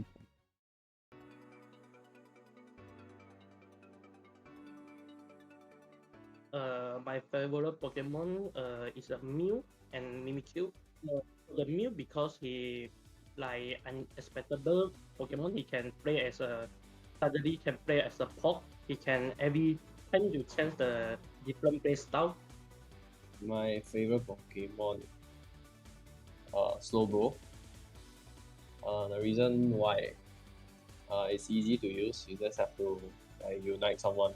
Yeah, simple. My favorite Pokemon is Zoroark, which have a very good mobility and can cut the backline easily. Oh, wow, look at that. Quite a response over there, but I like what Calamity mentioned. Actually, what he said was true. One of the great reasons why people like using Slowbro, because it's very easy to use and all you have to do is just unite someone. I mean, you've done your job. Of course, you want to make sure that you unite the right person. I mean, yeah, besides this, yeah, very chill Pokemon. You get sustain. I mean, like, you don't just... Simplicity at its finest, right? I totally agree. Cannot get any more easier than that. And it does not require you to be so mobile. I mean, you just have to put your foothold on everything. But of course, continue on with our day here. We have our next match, which is going to be the second place winner from the Indonesia Open, Team Onyx, up against the second place winner from the Malaysia Singapore Open, Road to the Top. For Team Onyx, we have Kale, we have Dragons, Trixie, Zorte, and ELR. And of course, going up toe-to-toe is once again Road to the Top, Malaysia, Singapore, second open winner as well. Of course, we're not gonna be hanging around them too much because they had their grand introduction multiple times already. Yes. So now let's just quickly stick with Team Onyx because this is gonna be their first series here in the ACL regional opening. So now let's just quickly get right onto it. Right, Onyx in particular. It's not really a lot of force for them to really play around with. However, there is still one thing, one thing that I'm a little bit concerned with, right? Because so far, if you are keeping track with most of their gameplay, most of their timing as well, or match histories, they weren't really able to really have this perfect 5-man stack. They usually have this 4-man, one person's usually handling their own things or not really available during those streaming times here. So I'm a little bit concerned in that department, particularly for their player ALR, because maybe Denali could be right. You know, because most of these professional players usually would have like either a Smurf account or a secondary account to test a few things out. So that's possibly why I don't see so much on ALR participating in most of their screens. Like the last time I ever saw him using this account was literally this year, 10th of January. The last time was literally 23rd last year. 23rd December. Isn't that just a few days ago? Yeah, exactly. So that's really not that's possibly my only concern. But I could be wrong. Denali could be right. He could be utilizing his second account to try to test things out, not showing too much intel on his main account, instead persevering that MMR. Yeah, that's true. At the same time as well, you wouldn't want to give out too much information to your opponents as well. So it's very hard for you to keep track of these other accounts, as you know, it's very much hidden when it comes to information. And of course, people also quite reserved when it comes to who they scrim with to ensure that they're able to not leak out all the potential information. And we do have a little bit of data here for the teams that is about to go up against one another in a few short moments. Now, starting off with Team Road to the Top from the Malaysia Singapore second place winners here. So we have Team Road to the Top, where 100% pick rate over there on the Zoroark, 67% on the Buzzwole, Pikachu also on the Quinvalamana, Luna Ninetales, Blissey, and Clefable. And definitely for sure, it's totally understandable why he has 100% pick rate, right? Because one, for sure, is literally, even during the interview video we saw, his favorite. Lalai said that it was literally one of his favorite Pokemon to go to. And remember, he's also a speedster main in his team. Yeah. So it was either Zoroark or Leafeon, but of course, we know that the team they were fighting against with initially always is also a Leafeon spammer. That's pretty much why we don't even see the option of Leafeon being thrown into Lai's hand. But he's totally fine. He gets Zoroark, he's fine. I love the confidence that he's still bringing it into it, even though like it wasn't the most comfortable game for them either. And of course, we do see that one of the things he mentioned is that why like Zoroark is easy to actually go in the back line. Oh, yeah, we do understand there's a lot of cut them all down. Pokemons in the back, and you like to hide them behind your supports. You like to hide them behind your frontliners, your defenders. So this is a great opportunity for Zoroark to just slice in from behind, take them out, and ignore all those frontliners instead, rather wasting your time dealing with them. So actually, a great Pokemon as well, very much viable. A lot of people have been utilizing it in the competition, whether it's East Asia or even Southeast Asia as well. I'm curious to see on whether or not will we get the opportunity to see him play him in these best of 3 series. I mean, we're definitely going to be seeing him play a little bit more here. Maybe there will be a ban phase that Team Onyx will try to force him out to actually try another potential Pokemon here, or maybe even secure it for themselves. We have really truly no idea. However, during the lineup, there are speedsters players, especially Kill. Their team captain in particular is also a speedster, also an attacker depending on the situation. He's pretty flex between the offensive role here. Never really touched the defender so far. Always playing around that Dragonite. I mean, you just talk about the Dragonite. Yeah. We might see another Dragonite if the situation does call for it. But of course, he has been spamming a lot of Dodrio. Wow. A lot. Which we didn't see much going on. There was a Dodrio play yesterday. I mean, mainly because of the fact that the patch actually nerfed his drill pack, right? Yeah. Like, it isn't that as great anymore compared to most Pokemon, but you know, who knows, right? Yeah.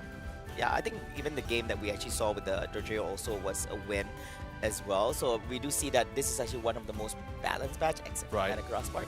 But yeah, I think still very much violent. There's a lot of Pokemon to choose from as well, which makes the game even more exciting over time. And we'll see if we get to see some of this come to life in this particular series itself. Now, there's a lot of options coming on here. We're talking a little bit about the Dragonite. The thing is that particular conversation actually happened on during our break time, where I did question on how come when it comes to Southeast Asia, we don't see much Dragonite being utilized compared to what East Asia has to offer. Because in East Asia, we see multiple Dragonites being utilized, and there was a point where me and Danily was just questioning on, is Dragonite really a top pick to a point where almost everyone is picking it in East Asia? But then again, also at the same time, let's see whether we can answer those questions, Flavor, as we quickly jump into our first drafting for our 4th best of 3 of today here. Because a couple of bans we see a little bit more favorable towards the Clefable and even the Umbreon, for example. I totally understand a little bit about the Clefable. For Southeast Asia side so far, it has been one of the few go-to support. I think the Moonlight is literally unquestionable when it comes to the healing. We see the lot of healing coming out for the Clefable in a few of those rounds as well. And Umbreon being one of the few bans here was actually pretty interesting to me. Yeah, so the thing is to declare it out, the Clefable here. So we have Umbreon as well, very much sensible. Now this gives an opening for Team Onyx to open up with a slow bro, meaning that I'm thinking that how are they going to run this? So I guess Calamity's not going to grab his hands on the slow bro this time about. He did talk a little bit about it. Not this time. So they're going to be running the Hooper and the Blastoise, which is a strong opening, by the way.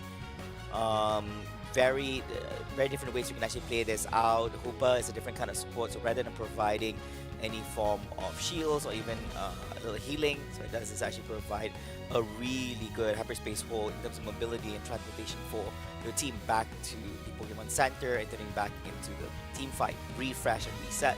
And of course, we do see the Blastoise as well. There's multiple ways to actually play it. Quite a durable Pokemon, at the same time creates loads of disruption during team fights. And then funny thing about this as well, because remember, the minute Hoopa is not being banned and they actually picked it for themselves, this is actually going to be the Calamity Hoopa player here, instead of his usual common role here. Because if Hoopa is not banned, then Bochi is going to be the new defender here for their team lineup. And since Slowbro also has been the first locked in side, Zorong is a little bit more of a scare or harder kid to play around with. So just in case you come in with the Leafeon here, who has a little bit more early advantage here, you have this really nice pump potential and burst potential with the Solar Blade.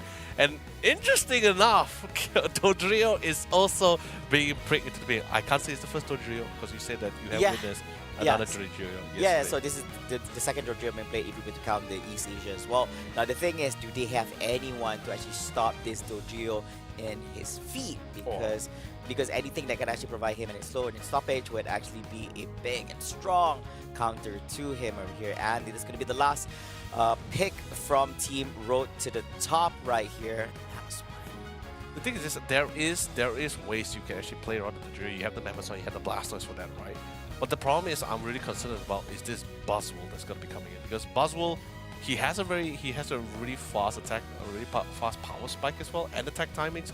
So the minute he gets to that level, especially level 5 in particular, and he starts snowballing from there, then the game gets slightly more out of control. It wouldn't matter even if you had a Blastoise. You can't even go Rapid Spin in front of the Buzzwole. You had to go Surf. You have a Mammoth, it also wouldn't matter. If the Buzzwole is currently on the roll, it's pretty hard for these front lines to really defend their Speedster's Leafeon or even their attack and Respion here. But then again, it does depend on how Lala is going to be playing out towards this game.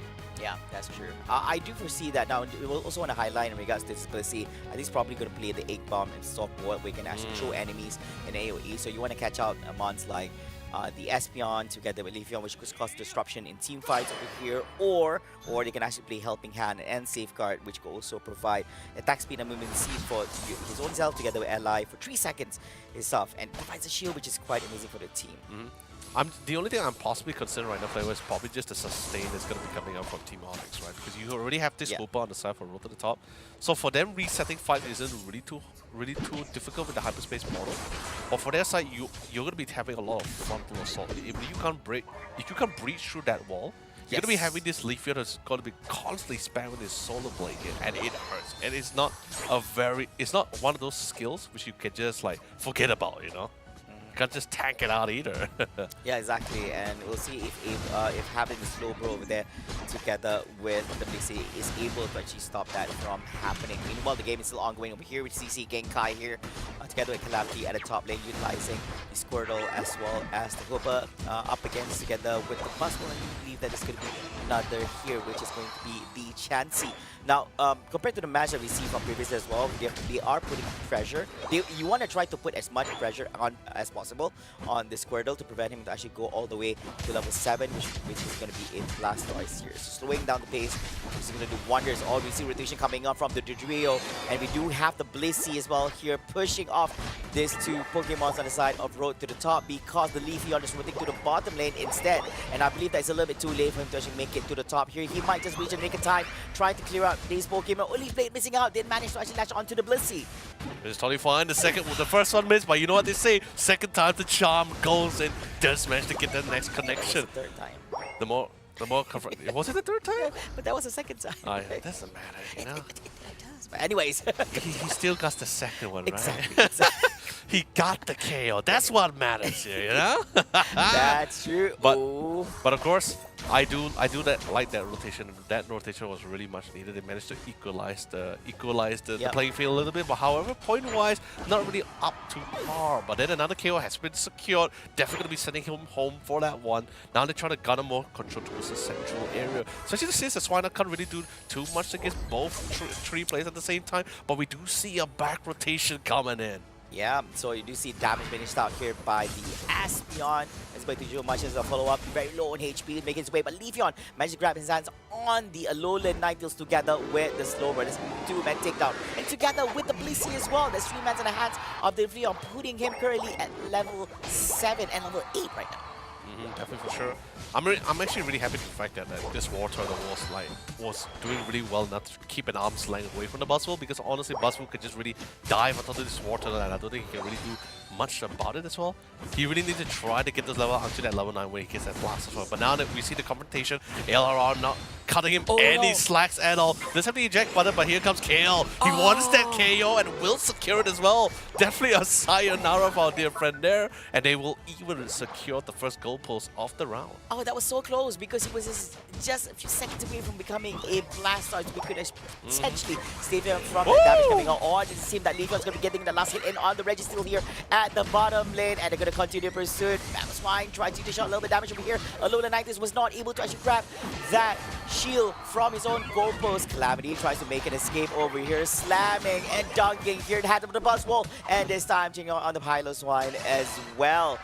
Whew, insane! Oh, massive rotations. Although yes, they weren't able to secure the Registeel's objective. However, they're getting a lot of KOs. They're getting a lot of pickups. They're getting a lot of points into the down. Even securing 2 goalposts out for that confrontation here. It was a little bit slow as from what I expected, since we're seeing a Buzzwole to the top lane. But now when the game starts rolling, especially this rotation happening from KL, which is, by the way, the timing is so far has been quite impeccable. Now we start seeing a little bit more confidence, a lot more aggression here, especially for KL. Look at him go. Yeah, he's doing exceptionally well here in the game itself. And of course, in terms of map control, we see more from the side from Team Onyx, putting a lot of pressure here on the opponent from Team Road to the top. Dodrio just stomping his foot here inside the wilderness on the mid area. Meanwhile, we do see LY here on the Leafeon trying to make something happen. Buzzwole all alone here at the top lane, but he is hiding, providing any form of information if you do keep his eyes on sight for anyone from Team Road to the top at the lane. And of course, what I wanted to manage to feed up, misses out a little bit on Piloswine over Mamoswine over here on that Slowbro. Even if they did manage to catch it, it's going to take a while for them to actually take out the Slowbro. Definitely for sure. Trying to see if they can try to look for it, trying to force a couple of fights as well. They are in such a lead here. Even in terms of map control, they were trying to get full dominance even towards the central area side. Although trying to find a chink in the armor, Genkai in particular, one of the few aggressive players in their teams here, trying to find that prime opportunity. He do have a couple of points, and I believe he's going to be trying to dunk into some of those goalposts, while the rest of the team trying to draw the attention towards the bottom lane, as I believe the Regirock has finally been respawned, and see who will be able to secure it this time. Yeah, it does seem that there's going to be commitment from both ends over here. The Unbound has already been utilized as well by the Hoopa. Look at this Mamoswine bringing in all the action, thumping and humping here on the ground here, but it's not doing much here on Slowbro, utilizing his Unite move, holding on the Blastoise. But Blastoise able to actually rip up the Hydro Typhoon, hitting off on 3 right here, but is there going to be enough for follow-up? They managed to take it down on the Aspeon on the side of Roadrop, but the trade-off is once again this time it's going to be the Mamoswine. But this time 2 KO streaks here in hand as well, together with the Buzzwole, and once again making a 2 KO streak after he got himself on the Hoopa. And it's going to be a clean takedown here. No commitments from Team Road to the top, as they don't have any team members in place. Meanwhile, we do see a battle here in between the Dodrio, the against the Aspeon as well as the Leafeon, but he's going to be making a speed escape away from them. Oh man, just massive damage all across the board. Can he try to get at least a pick up on the kill? We'll get it for sure. Can he get a couple of more though? Trixie doesn't really have the Unite move, but then again, he is a pretty tanky defender. I'm really happy with the fact that the ball lane, that even coming from the Blastoise, he was able to, and Genkai was able to endure long enough to get the Unite move out. But unfortunately, we saw ALR did a really beautiful backstab rotation. He was able to get on top of all of the main damage dealers at the back line, so it doesn't really matter if the defender was able to hold out for long against 3 people. Exactly. You have this player, this boss who's previously he was level 12, that's just constantly destroying your entire back line. Yep, that's true, and actually that's the whole idea and how you want to actually run this kind of draft. Even though they actually managed to secure this top lane. Reggie Lecky, I think there's ample amount of time for Team Road to the Top to actually expand a little bit of their troops to actually stop Reggie Lecky from entering their goal post here from the top. You see the Buzzbull here healthy with 50 points in hand and ready to dunk them on the enemy, but I don't see that Road Top is going to allow any of that opportunity coming in. Now, Team Onyx, they're currently in the lead. 219 points against 104 with a 115-point gap leaning more towards Team Onyx. That means that it is not their burden to actually take down this Rayquaza. So there's going to be a little bit of pressure here coming from there. All they have to do is screen out Team Road to the Top from trying to actually get any form of scoring from top of the bottom lane or even take down the Rayquaza here in the map. Whew. This is going to be insane. 6 more seconds, Leonard. What is going to be the play here? Now, both sides, they have to be very disciplined. You wouldn't want to make any mistakes at this point into the game. As here, they got spotted out a little bit on that Mammoth Swipe. They see on the front lines as well. Gotta be careful of the winds coming off the Rayquaza. He also deals a lot of damage. You can't afford to actually make this kind of mistakes. Now chipping in bit by bit, also close to coming into down to half HP at the current moment. But look at that, Slowbro also in position. The Aspeon there together with the Psybeam as well, dishing out massive damage from the back end of Road to the Top. Definitely need to really buy their time. Remember, positioning is somewhat key here. Look at where Kale is currently. He's been playing in the backline for a very long time just to try to draw the rest of the teammate out. They want to get at least a head count, and they finally do. The Bastion managed to spot all 5. And this is where Kale rejoins back into the fight. Nice timing with the Unite move, was able to force all the way to the back line. A beautiful Hydra Typhoon was able to knock back, try to control them as many times as much as possible as they can. 1 knockout, 1 KO. But then again, there's only 2 more remaining in this 2v4. Genkai, what can you do? Because there's this massive Buzzwole to secure the Rayquaza in the hands of Team Onyx. More points to be done, more to secure. But on the other side, there's another additional 34 points. Can the Blasters get a couple of points? 100 points, but I don't think it would have mattered.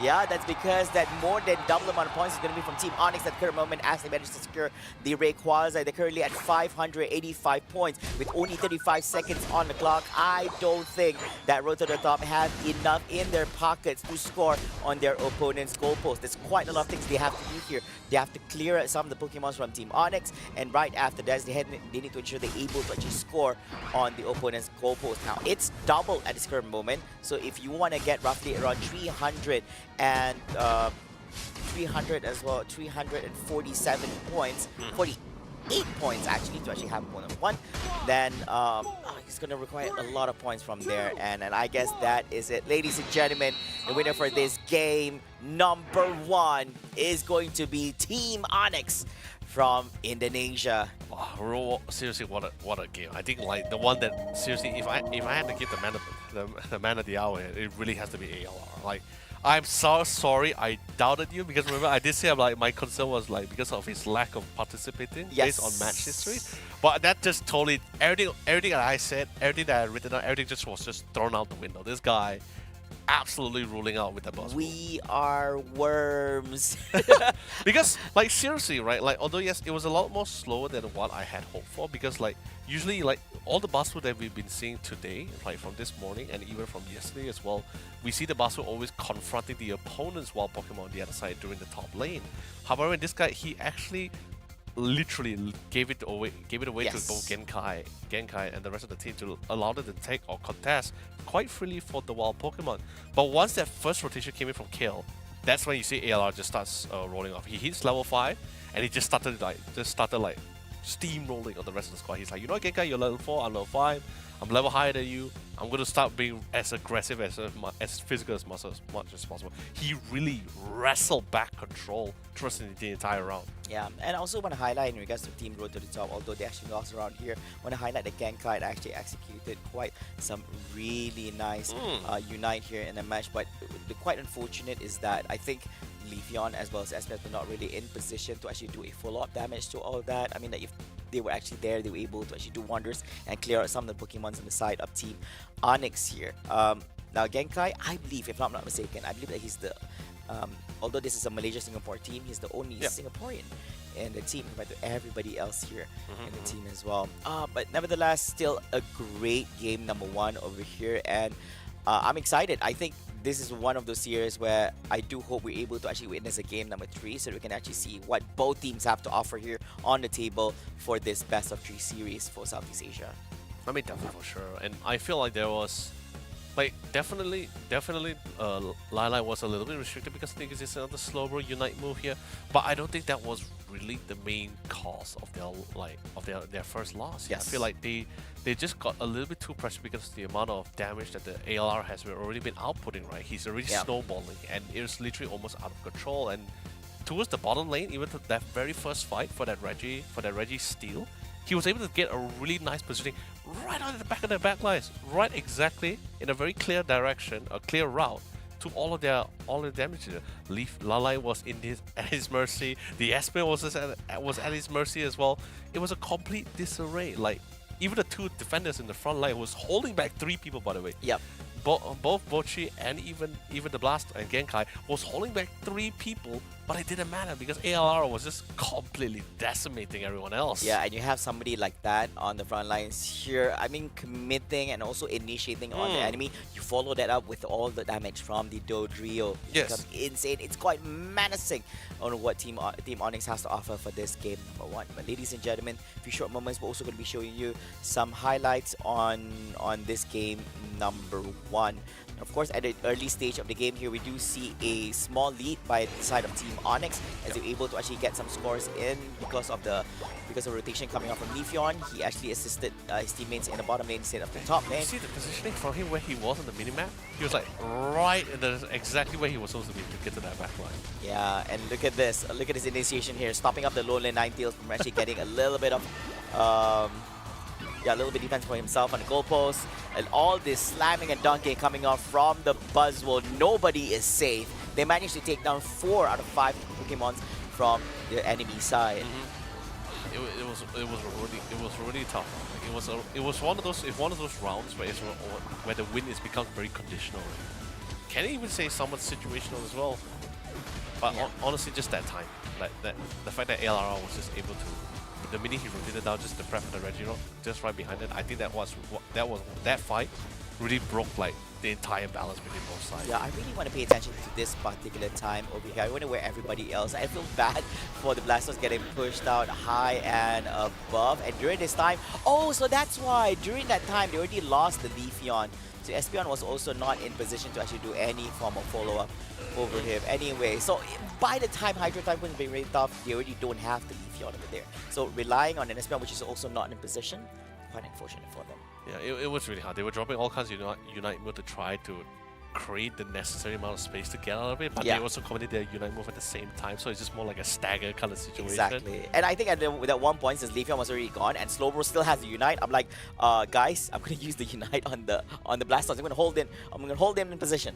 Yeah, so use it at the end over there, which is fine still. But of course, you also have a little bit of stats here by the players. Now, this is a different kind of stats where this is also being filled by the players themselves. We have from Onyx, we have Dragots. Oh, this is gonna be really great. This is like one of the top 2 players in their lineup as well, and this is gonna be they're literally their own status. Right? By the way, just want to let you guys know that fifth custom questionnaire is not made by us; it's made by them. So the one we actually provided with, I believe it was aggressive goal combination and strategy, right? Oh no, together all of them. Oh, all of them. All of custom, them. sorry. So I believe that Dragots didn't fill in the 6th one, which was the custom one, which is quite unfortunate. It's something we look forward to. Right. But one of the main things I want to highlight is that one of their comments is that my goal is to win Pokemon Unite Asia Champions League 2024 with Onyx, not with anybody else. It must be Onyx. I mean, it has to be with Onyx. Yeah, exactly. I mean, you are registered with Onyx anyways. It's not like you can win with somebody else. I mean, unless he purposely just say, I don't want to win just with Onyx. I just want to win with just Kale or Trixie. Oh, wow. Being quite selective, aren't we? That's what I'm saying, right? I just want to win with this guy. Yeah. But of course, let's go. That's enough about Dragon Gods. Let's quickly check out Calamity's questionnaire. Hey, my man Calamity here from Team Road to the Top. Our second place winner here from Malaysia. Singapore, aggressiveness 5. Goal defense 3. I'm concerned when you have like One. in a team battle game like this, and your strategy just won, and you're the team captain too. It's very concerning. Which I believe him. I mean, like based on what he mentioned about the slow bro. I mean, he was like, sorry, the team captain was Genkai. Sorry. yeah. So he was like, I like slow bro because slow bro's easy. Just all you have to do is just unite. No strategy needed. Like I press this button, it works, and then I'm just gonna hold that enemy for a while, and I'm Gucci. I'm okay. The thing is, right? I don't have to worry. Like even though strategy may be one, right, 1 out of the 5. Yes. But I don't think it's anything bad, because like when you have a team captain, a very aggressive team captain like Genkai as well, like this makes things a lot more easier for him to actually like to put out the commands, right? Like yes, there would not be any clash of ideals or clash of decision making. It's just more like, hey man, I want you to go that lane. I won't explain to you why, but I just want you to go there. He will do it. Yeah, he's just about. All right, yeah. You just tell me what to do. I mean, like my strategy is like 1 star. Yeah. You know, like I believe, I put my trust in you. Yep, You tell me to go, I go. I think what's also important is the fact that like as long as especially for having a teammate, when all the team members have like very similar ideals and playstyle, yes, I think that just makes it a lot more easier as well. Since you have like 5 aggressiveness, I'm like, hey, Genkai is where we're gonna be happy with you, man. Yeah, mental strength 5. I think that's very important, right? When your team captain asks you to just do a suicide mission, right? Yeah, that's true. And I just want to highlight also his play comments that to get top 3 in Pokemon Asia. I think it's like one of the few like must comments to have, like whether you want to be the champion or, exactly, or the top 3. I think this is somewhat of a requirement. Of course, speaking of Genkai, this is of course Genkai, team captain for Road to the Top. Yeah, this is by the way his average stats for all the games that he has been playing so far. Yes. Pick rate of course has been 50% bustle, which is understandable because his either bustle has been taken away or the composition didn't really require him to actually play the bustle at all. And 25% on that Blastoise for his end. So he's more like an all-rounder kind of thing. And from his end over here. Okay. He's pretty flexible very flexible when it requires it. Yeah. They don't really have a staple when it comes to their competition. It's not like some teams, especially what we saw in East Asia, from East Asia yesterday, where they're like, we have to have double defenders. Like it's our rule, it's our goal. We like control. We just like to have this massive wall to protect our backliner attackers, right? But we also saw a scenario where they also play no defenders. Yeah, I know we saw that, but I think the team was just messing around. Let's be honest. Yeah, but it was quite interesting. I think there was one scenario that where it actually worked for them, playing 3 attackers. And no, the thing is this, right? It's very common to see like 3 attackers or double all-rounders and 1 attacker. Basically, having 3 offensive Pokemon, I think that's nothing too surprising for me because that's pretty much the norm, right? Yeah, 1 defender, 3 offensive Pokemon, and then 1 supporter. That's fine. Yeah. But we haven't seen like double supporters so far. Yeah, we haven't seen that. I think so far for most of the teams, they feel that 1 is enough. Yeah, 1 is sufficient. 1 is sufficient. We need all the damage. We need all the. I mean, like we are Southeast Asia. Go big or go home. Which I think that's one of the few. I think that's like one of the few benefits of us Southeast Asian players is mainly because of the fact that we're not too afraid to just be very flexible with our picks. Like when I mean flexible, I mean like not playing multiple roles, but like just very open to the idea to having like maybe no support, like maybe no supporters or triple defenders, or maybe just trying out Pokemon, which normally people would say like, hey, this Pokemon is out of the meta, it's not that great. But like even for example, Dodrio for example has been falling out of the meta, and even with the patch, they still are willing to bring it in. I think that's actually one of the few like advantages that we Southeast Asian mindset that we have. Yeah, I think probably also because some of these players are just comfortable to actually play them even in a regional tournament setting as well. Of course, addressing a little bit on the draft here, we do have a Mana Clefable and as well the Umbreon. Calamity securing that Hoopa for themselves for the team as the support, which is an immediate response coming on from Onyx. They are going to be securing that Slowbro as well as the Buzzwole over here. Yeah, so they have quite a thing right now, and they're also going to be getting this Blissey as well. Yep. I mean, you know the saying, right? If it ain't broken, you don't fix it. Right? Exactly. Buzzwole has been working out pretty well for them in the first round. The Slowbro also without question, and by the way, it has been Trixie. But do take into account that Trixie, his main background is actually more of an all-rounder offensive background here. So the fact that him transitioning to the defender to answer to what the team requires, you can actually expect this Slowbro to be a little bit more on the offensive side, a little bit more that all-rounder mindset here.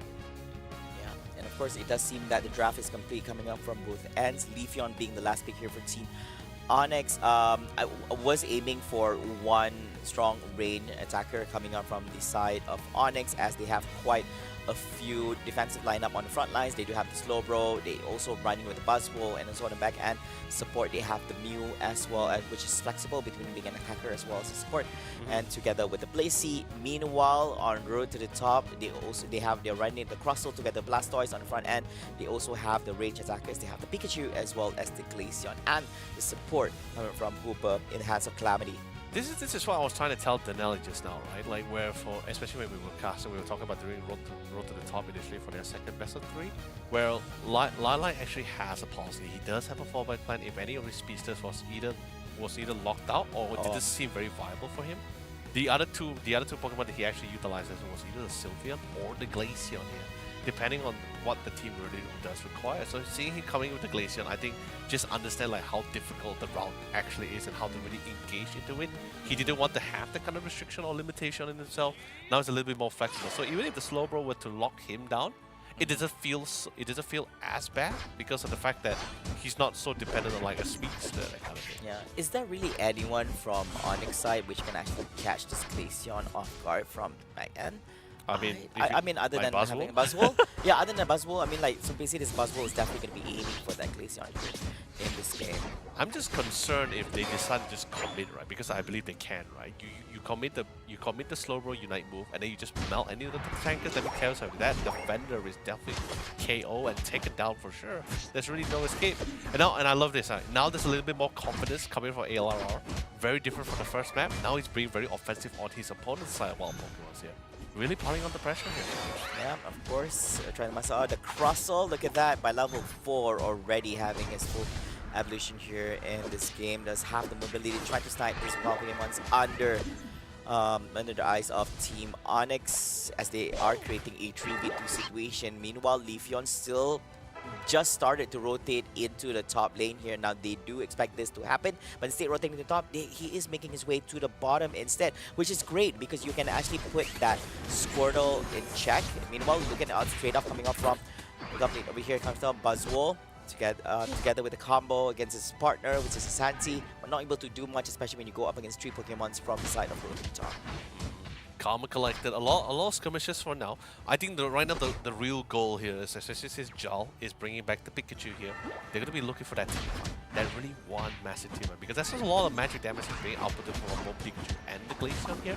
And of course the Crustle from Genkai is just there to ensure they actually will be able to secure a lot of these fights here. Yeah. Don't think he went for Rock Tomb, I think he went for Shell Smash if I'm not mistaken. So would that mean the next one will be Exodus? Most probably, I guess, for that kind of parent here. Oh no, a little bit excited over here. War Total, you're at the wrong goalpost, but they managed to actually clear out this Slowbro from the side of Onyx over here. The Leaf Blade damage output not enough to actually clear out on the War Total, which means that he's only 2 levels away, making his way into a Blastoise. Meanwhile, at the top lane here, not looking too good here, is going to be the Blissey as it gets taken out in the hands of the Glaceon, putting Glaceon here at level 7 together with Leafeon on the other end, which is from Team Onyx. Yeah, now definitely you can see a little bit more life being brought back to road to the top as well. A lot more fighting capabilities as well, alongside with the Crustle here. Now, but the thing is that this is without the existence of ALR in any of these fights so far. However, now this is the real clincher, right? Within 7 minutes, we're going to be seeing our first Reggie going to be spawned in. Who's going to be able to take out the fight? That's going to be quite crucial.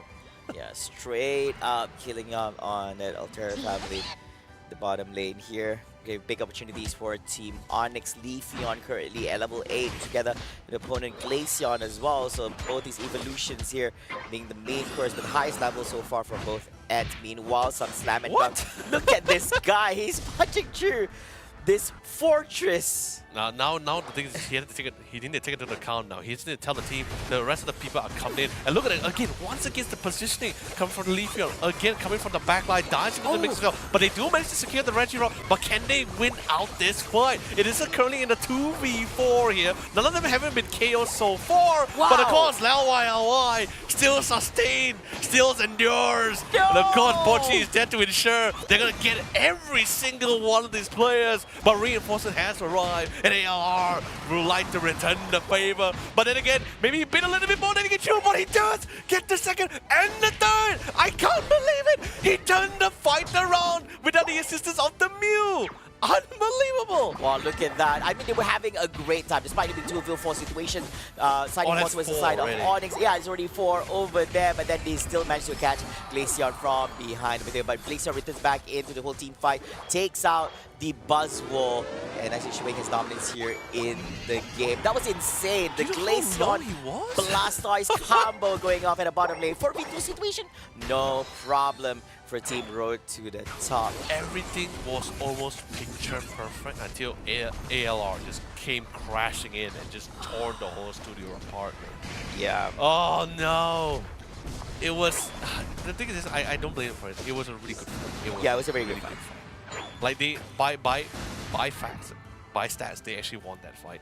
But ALR is just absolutely insane. He's currently, by the way, he's already level 10, by the way. Yeah, so level 10 together. Oh no, he's at like level 11 actually here on the Buzzwole compared to level 10 on the Leafeon. Glaceon already at 11 at the current moment. Meanwhile, he received Calamity, of course, making his way back to the Pokemon Center back in the base. Here, saving himself away from that Buzzwole. Snowballing here coming up from Team Onyx, capitalizing on the advantage they've had so far in the game. Of course, making their way to the top lane here, making a 4v3 situation here, 4v4 situation between them as well. They are very much committed over here. Loads and loads of shields, no problem. Of course, a slam and dunk coming in into Asagopos. Forces the Blastoise to actually utilize his Unite, who serves the team members away to the right side over here. It does look that Bochi's in trouble, low in HP, but he still survived. And he returns back to the base. Over here, resets back, and here comes the Pikachu trying to use up a little bit of Thunder. Did not manage to connect to anyone at the current moment, pushing back that huge Blastoise. He's gotta get him. Oh, he got him too. They got him. They got him. The Buzzwole is down. Now, can they actually get the Leafeon over here? Leafeon dispatching some damage over here, but Blastoise chasing down on this Slowbro from behind. One of the teammates managed to make an escape on the left side. Serb being utilized, and Bochi survives all that. Yeah, it was a little bit unfortunate for Lila here because because it was really thanks to Bochi for stalling for time. He kept 2 people at bay while allowing Lila to actually solo that Regieleki. I think that was really great. But after that it was just like ALR just got the jump on it. I'm just like, oh no, man, that guy's gone. I just want to highlight how disgusting it is. You pair a Crustle together with a Blastoise. They're literally shoving the team members from Team Onyx to their side of the base. And this time, Glaceon managed to secure on the Regirock at the bottom lane. Oh, Crustle was not able to actually do much right here. Constant lockdowns on him, pushing him away. He didn't manage to actually land out a skill, but then it's not going to be enough. He managed to get cleared out as well. This time, Buzzwole managed to actually bring the smackdown on the Blastoise, but Mew gets taken out in the hands of the Hooper. And this time, it's going to be the Blissey in the hands of the Hooper, making the 2 KO streak for him at the same time. And they're going to be losing out the Buzzwole as well. Finally. Finally, the man has fallen for the second time. At the start, he looked invincible, where he was just bringing in all the pain to the enemy, but then the enemy still didn't manage to actually find opportunities to take him out twice. The thing is this, right now we're slowly seeing a shift in priorities. Right now, you can definitely see like how disruptive with the displacement that's being made by both the Blastoise and the Crustle as well. That's why you see our ALR just trying to, like, you know, I'm just going to commit my smackdown on either one of these frontliners. We're going to try to eliminate the problem at its source here. That way we can slowly try to focus towards that backline. It does work out a little bit, but then again, if only he was able to pick out Lila. He was very close to picking off Lila off. But sadly he couldn't, that's why Lila was able to quickly turn things around and get that damage out. Lila is not soft for any reason necessary. Yes. He's level 13, by the way. He's dishing out a lot of damage. Pretty much quite equal between both sides here. Yep, quite equal, I would say. I think slightly better on the side of Road to the Top, as there are 2 members, which is going to be the Slowbro as well as the Blissey, currently at level 11. We have the 2 highest levels here. It's going to be level 13. 2 from Onyx and 3 from the side of Road to the Top. And now you know what that means. Currently now is 1 minute 48 seconds on the clock. Rayquaza is currently in the stadium at the middle area. Now what will happen here? Now Onyx, they need to actually score 103 points to make it a win for the end, make an equalizer. And even with the draw, they are going to be the winners as they're the ones who made the tie. Meanwhile, Leafeon clears out on the Pikachu. That's going to be very costly. 18 seconds on the clock before Pikachu returns. Now, currently, 5v4 situation, siding more towards Team Onyx. And now, bringing in the pain is going to be the Buzzwole, which forces this Hydro Typhoon hitting off on tree. But there's no follow-up, Leonard. Quite unfortunate there. Big put two ways. I would say just holding him in place just for a short while. Meanwhile, Crossfield making his game onto the top left side. And we see a three-man movement over here. And they're going to be catching on this Blastoise. And that's 22 seconds on the clock for him. Meanwhile, Pikachu returns back into the whole team fight here, creating a little bit of space. This could be a big opportunity for Team Onyx to take down this Rayquaza, but Crossfield causing a little bit of disruption between multiple units over here, pushing them down, but it's not going to be enough. The damage is there, but still Genkai pushing forward. Oh no! But the smackdown here coming in from the Buzzwole, and they managed to take down the Crossfield instead. Yet another opening, but they also, here's the thing, they actually lose out two coming from Team Onyx. Still coming towards the backline. They still have enough time. They're trying to bring down this Rayquaza, but don't have enough to unite move. Do they really have the damage? Blastoise within the vicinity, getting ready to stop. The Glacier drops in, comes in with the serve, trying to knock on the Rayquaza ever so low, but they didn't lose the Mew. Who gets the last hit? Oh no! They don't manage to get the last hit on the Rayquaza. Now someone needs to go for the dunk. Someone needs to do it. But only left with two people right now. Who's gonna make it? He needs to get there. Just needs one, but I don't think he can. 2 more seconds. They're holding him in place. It's right. He's running for his life, but he just couldn't get it, ladies and gentlemen. An unbelievable round. Road to the top brought it back. Team Onyx, despite them getting the Rayquaza, they didn't have the time. They didn't have the team members to get in position to actually go for any form of scoring. And that, ladies and gentlemen, means Road of the Top is the winner for this game number 2. And that also means that we are going to be forced into a game number 3 in this best of 3 series. I think so. I think what really like changed the whole situation in that last Rayquaza fight was the fact that they changed. Although it seems like it was going to the hands of Team Onyx, especially when we lost the Blastoise. Yes. We lost a couple of more players along the way. They lost the Pikachu earlier on, and then they lost out the Blastoise. Even in the last encounter, they also lost Genkai on the Crossfield too. The thing is, losing Jal was definitely not in the plan. Because Jal was actually positioned in a way where he wanted to ensure to protect the bottom lane goalpost, but also keep an eye on Kale, because he noticed that Kale's habit has always been to be arriving last to the scene. Yeah. And it was just trying to hang back to try to find an opportunity, because he was also the speedster. So he was trying to find a window of opportunity to try to hit towards that back line. But he ran to Jal. Jal tried to do his best, but of course, it's a speedster against an attacker. I think like even Jal would have a really tough time. They got the kill on Pikachu, which gave them a little bit more of a momentum boost. What really didn't they take into account was that Bochi was able to force out on a lot of abilities here. Right? Yes. They managed to force out a lot of abilities, allowing Calamity to bring everyone out to safety. So there's not a lot. They did lose Bochi in the end. But a lot of Unite move was currently offline. Too much was committed when Rayquaza was, by the way, still very healthy. Yes, very healthy. I think they thought that they were gonna finish it right there and then make it a big win in the team fight, and then probably they could just take Rayquaza for themselves. So, but that wasn't really the case here, where even though Road to the Top were missing, they're actually losing out Pokemons during the early stages of taking down Rayquaza, but they were actually they managed to translate it into win for them, even though Team Onyx, Buzzwole specifically, managed to get that last hit in. They didn't have any Pokemons left. They had the Blissey, and I believe they also had the Slowbro. So Slowbro got taken out. Blissey was so close, but with his cute little feet, he couldn't make his way to the bottom goalpost. He just couldn't run it. He just couldn't run out of the way. I think Bochi was... If I had to give man of the hour for at least this the second game, it has to be Bochi. I think has to be Bochi here. He did so much damage despite being the first to fall among the team, but I think that was just totally fine, because like I think at the time Pikachu fell first, but still but in the full team fight, yes, he was the first to fall. Because Genkai, I think at the time Genkai was just like, it's totally fine that you fell because we forced out a lot of Unite moves. I agree. And I think they also took out, I think there was like 1k on the side coming from Team Onyx after that whole debacle here. So by the time the Blastoise and Bochi came back, all they had to do was just keep an eye on that HP here. He even, if I'm not mistaken, he even committed the Hydro Typhoon just to buy a little bit more time as well. Yeah, for the rest of the squad. So because he was holding on 3 Pokemons around him, even though there was no follow-ups, I think that also contributed to a lot of things, prevent him from chasing down his course here in this game.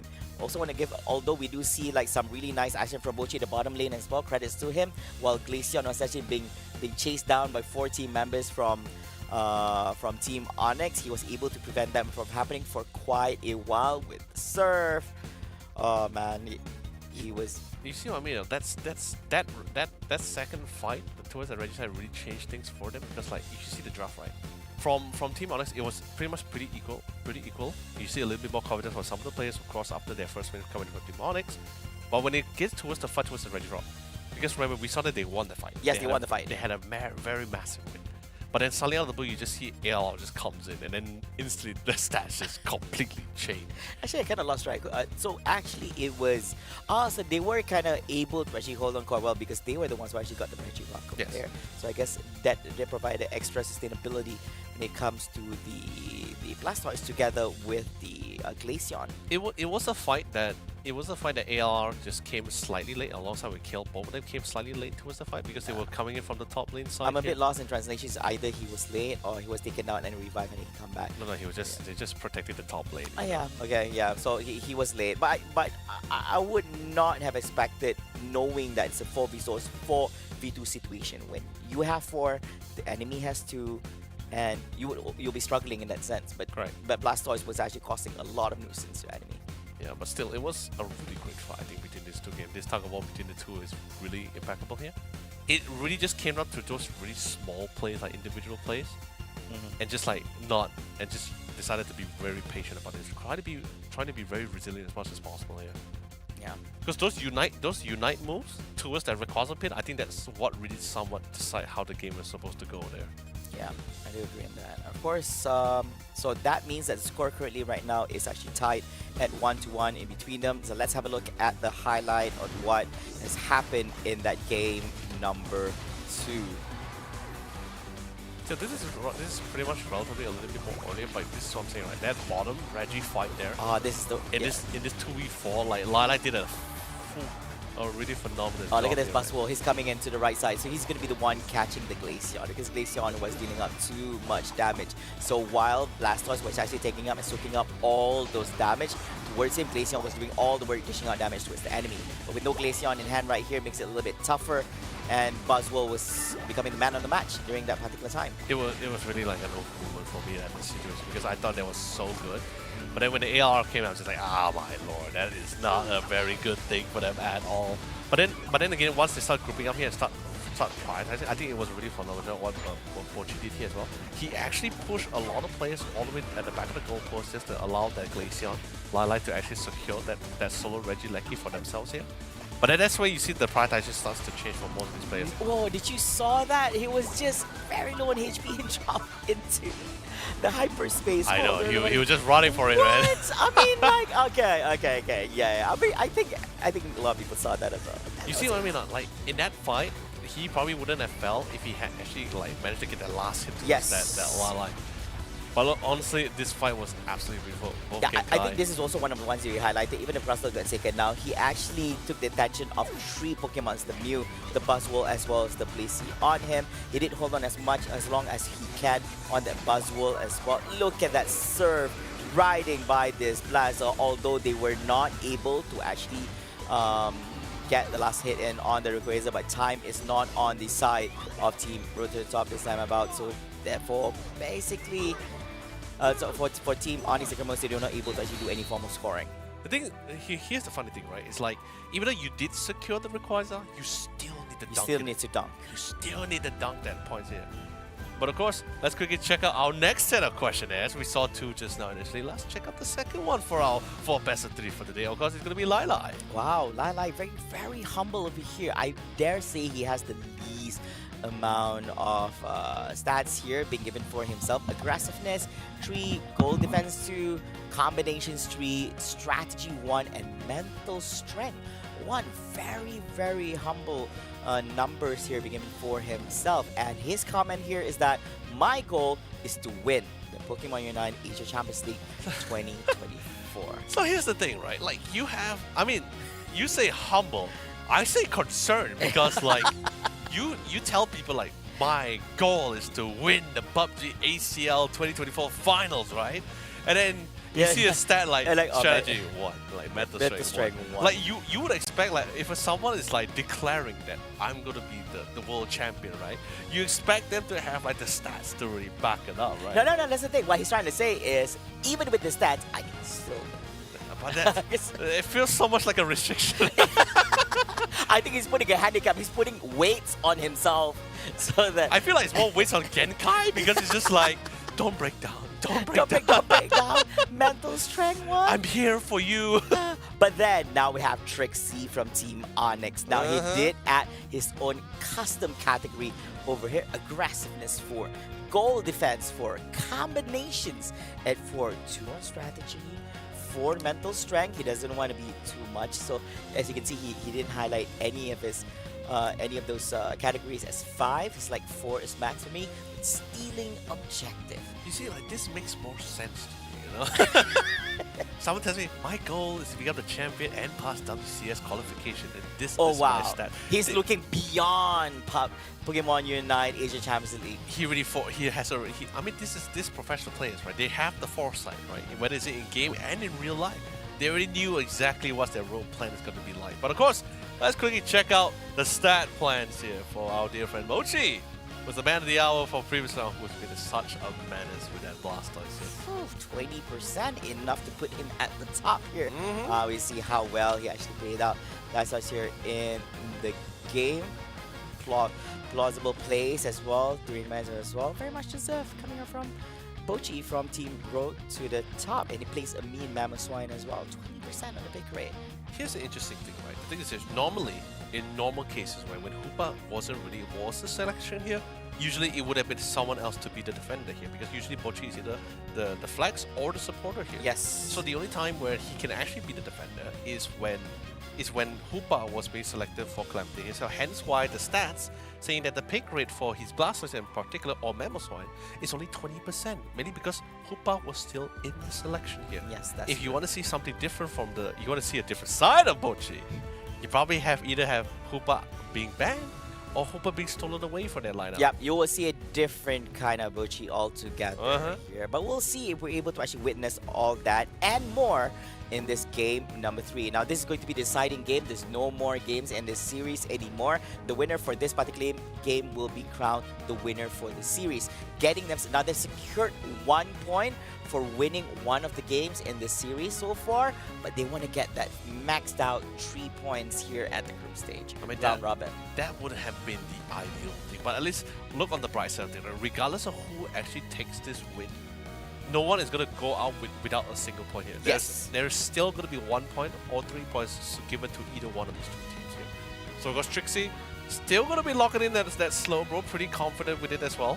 Yeah, and of course as usual, once again Blastoise plus with the Hoopa. Are we about to witness the same? No. Here's a real question: Will it still be the Bochi Blastoise or is it the Genkai Blastoise? That's going to be quite interesting. Because both also can actually utilize the Blastoise. Blissey again, together with the Buzzwole, the Mosquito, Hands of Onyx. The Indonesians are very confident with running this lineup. Seems very familiar to what they've run before. A road to the top. Are they trying to put that Pikachu in?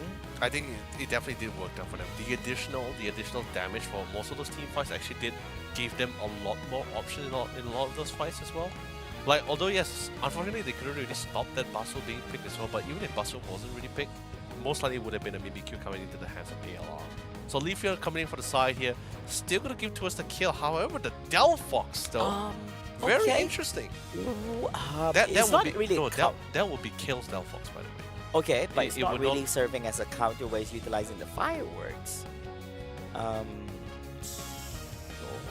So they're getting themselves a true defender. They're gonna be locking in. It's Snorlax, final one? Okay, no, they're going with the Mimikyu. So here's the thing, right? Now there's a little bit of change. Kill has been playing Speedsters for the last two rounds, right? Now this time he picking up the Delphox will leave the Speedster role to the hands of Resorte, which also, by the way, was an offensive. He's also still the offensive attacker in his team here, regardless whether it's a Speedster or an all-rounder. So there's the Leafeon in his hand. I'm not too sure, like, because I don't get to see much of him playing the Leafeon because usually it's in the hands of Kale. However, now it's a little bit of a switch up. Chaos going to be coming with the Delphox to try to mitigate some of this damage or output some of this damage here. But this time, now you see Genkai with the all-rounder. A very aggressive player, no longer the defender. Now the damage dealer here. Now this is going to be something fun to watch. Yeah, and he's not running the Blastoise. Bochi still having the Blastoise in his hands for this game. Is he able to actually save his team just like how he did in the previous match itself? Now, ladies and gentlemen, we're jumping into game number 3. The draft is complete coming from both sides. This is the match in between Team Onyx, the second place winners from the Indonesia Open, against Team Road to the Top, the Malaysia Singapore Open second place winners. This is gonna be the round that decide who's gonna be actually getting those pointers. But by the way, just curious, I think I missed it. What was the 2 bans again? I believe it was Umbreon and Clicklefable, yeah. Ah man, still same bands. Not everyone still feel those 2 are the real threat to their entire lineup here, or at least the most nuisance one at least. Yeah. So running through the lanes is going to be the composition here. Now they are going to be running, so I think it's going to be the Buzzwole here at the top. A little bit support here through the middle, I think from the Chansey, just for a while. Meanwhile, at the bottom lane, the EV together with the Slowpoke. It's going to take a while. A lot of Slowpokes. Can't really get secures, but he has very slow mobility. But it does seem there's a little bit stack here coming right in the hands of the Squirtle at bottom lane together with the Pikachu. So two basic starter Generation 1 Pokémons hand in hand at the bottom lane for Team Road to the Top. Oh, out again. But an opportunity didn't present himself in Resulte. Overextended and underestimated the damage coming in from Jarl here. Remember, there is still the Electro Web coming in from Pikachu as well. Yes. One of his skills. So that was one form of way to lock the Resulte, and I think he didn't really anticipate that as well. But then again, it was, if I'm not mistaken, it was a 1v1 confrontation. Yes, wasn't it? it was. It was a 1v1. Impressive. And I think the last hit was actually enhanced Squirtle over there. Like, yeah, the Squirtle wasn't there at all. He was busy dunking points. No, the thing is, I think his teammate behind has already been dishing a lot of points. But the time he actually went behind, he just got the last hit in. And that is all. Meanwhile, on top lane, ooh, all those damage from the Mimikyu charging forward, hitting off on the Chansey. All they have is a Buzzwole, screening out 3 Pokemons here from Team Road to the Top. And of course, a little bit of assistance here from Fanakin as well. From behind, and we saw rotations coming from Chansey to the top lane. For bottom lane should be no problem because Slowbro, you can easily screen out the enemies by utilizing the Surf ability on both the Wartortle as well as the Pikachu here. Actually, I like their focus. Their switch of focus right now, focusing a little bit more towards that top lane, trying to keep that Buzzwole in check. Don't allow him to really scale out control here, and trying to secure as much of these points as much as possible. Despite now ALR has already hit level 5. He still wasn't able to find that window of opportunity to really try to get on top of all of these Pokemon. Yeah, and Glaceon here coming from the Ice Shark. Damage output, that's going to be huge! Wow! Whoa! So 4-man movement here upon the Slowbro. That's quite punishing, I would say. Look at this damage from the Glaceon to the Pikachu to the Wartortle as well. Leaf Blade missing out, almost hit on that Wartortle, and they're going to be returning back to the bottom lane together with the Hyperspace Hole from the Hoopa. Which is totally fine for them. They're very satisfied with this. They have a lot of Poké potential. Despite going against the Solar Wave from the Leafeon, they're still pretty confident they can actually try to hold their own. However, Unite Move was also committed to try to get this final pickup on top of Bochi here, but he will still be able to walk out of race unscathed here. But then again, on the top lane, on the other hand, definitely not having the best of time. Trading off back and forth. He has the fruits to constantly reset. He almost did fail in the first place here, but was able to turn things around. Blastoise is finally here after hitting level 7 and definitely prepared to try to get his first Regice. Yeah, I think that was the only occasion where I truly believe that a level 7 Mimikyu can actually muscle up against a level 7 Mosquito Buzzwole. Oh, the Surf! Bushing, it's a Surf from the Blastoise up against the Surf coming on from the Slowbro. Here comes charging through. Leafeon Gaslight take down on the Blastoise here, and who's going to be getting that last hit in? It's going to be the Glaceon on the side of the road to the top, meaning that amplification does a heal by taking out the Regice here. But is that going to be helpful here in this data? Oh, look at all that damage! Hoopa taking it out on the Delphox, and Hoopa taking it out on the Slowbro as well, but most of the damage has actually been contributed here with the hands of the Glaceon, just getting a last hit in, and Mimikyu also clearing up yet another. Somebody stop this Glaceon! It's doing a little bit too much over here. Scoring completed by the Blastoise. Glaceon still pushing out loads and loads of icicle shots in in the face of Team Onyx. Yeah, this is Lai's statement saying like, hey, I can play other Pokemon too. You know, I'm not just a I'm not just a speedster spammer. I can play any other attacker too. But what I saw was really cool, Flavor, was the fact that if you notice, actually Trixie committed to the eject button to try to block as much of this ice shot that was actually going flying towards Delphox.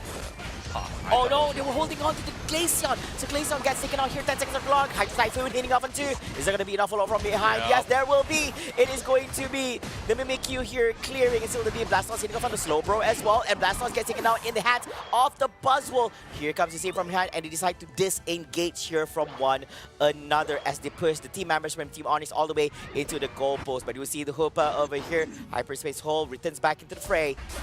And we're back to a standstill coming up from both ends. So much heated moments here. Both Team Onyx and Team Road to the top. A little bit space here for Genkai. Tries to do a little bit of farming here. Clearing up the Altera family. A top lane without any form of resistance from Team Onyx. And of course, they are ready to clear out this Regieleki in the top lane. They have the Mimikyu and they also have the Glaceon up against just a single Leafeon here at the top. Meanwhile, the bottom lane is where most of the action is happening. Delphox clearing out on the Hoopa. Oh, Mimikyu gets the last hit on the Regieleki despite it being interviewing situation. Here. Which is fine because like I think they just someone like decide like, you know, we're just gonna give up the bottom lane. I think it's a little bit too hard. That's why they prioritize the top objective. That's why I try to get that Regieleki, and they managed to secure one of those points here. Yeah. Massive points did manage to dunk in at the same time, but they did have to pay the price with some of their teammates being KO'd or being taken down. Oh no, they will say Chansey.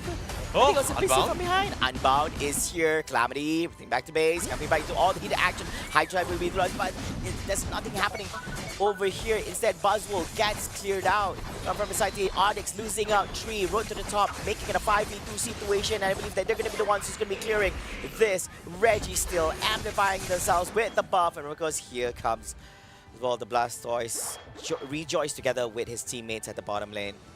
I think that they're just pretty fantastic as well, like, because especially now they don't have to really worry too much. This buzzer really wasn't the same buzzer from the first 2 rounds as well. He wasn't able to snowball as much. So now he's currently at the state where even the buzzer were to jump on top of them, they can handle it. Yeah, exactly. They can handle them for sure. So that's why, like, even though he came in, they didn't have to worry because they got on top of KL. They have enough team fight. They have enough burst. They're totally fine for this round. However, they're not really out of the clear just yet. Yeah, they're not out of the clear. Yeah, I think despite them actually doing well at the current moment, they also can't let up because at any point right here, if they make any form of mistake, Onyx is going to capitalize on it, trying to make it. Oh, pushes out the Blastoise, but the Blastoise rise away. He's pushing 2 of the team members from Onyx on his side, but instead he's going to be the one gets turned off here. They lost the Buzzwole. They lost 3 members here from that trade-off at the top lane, and they're going to be losing yet another. It's going to be a Delphox over there, leaving Slowbro to be all alone here in this game from Team Onyx at the bottom lane. Take it to the counter, Flavor. Like, take it to the count. 3 KOs without using a single Unite. Yes. Without a single Unite. They were able to take out 3 of their core players. Literally a couple of more seconds before the because I think this is actually pretty quick for them. There is still some Unite moves still available to the side of Team Onyx.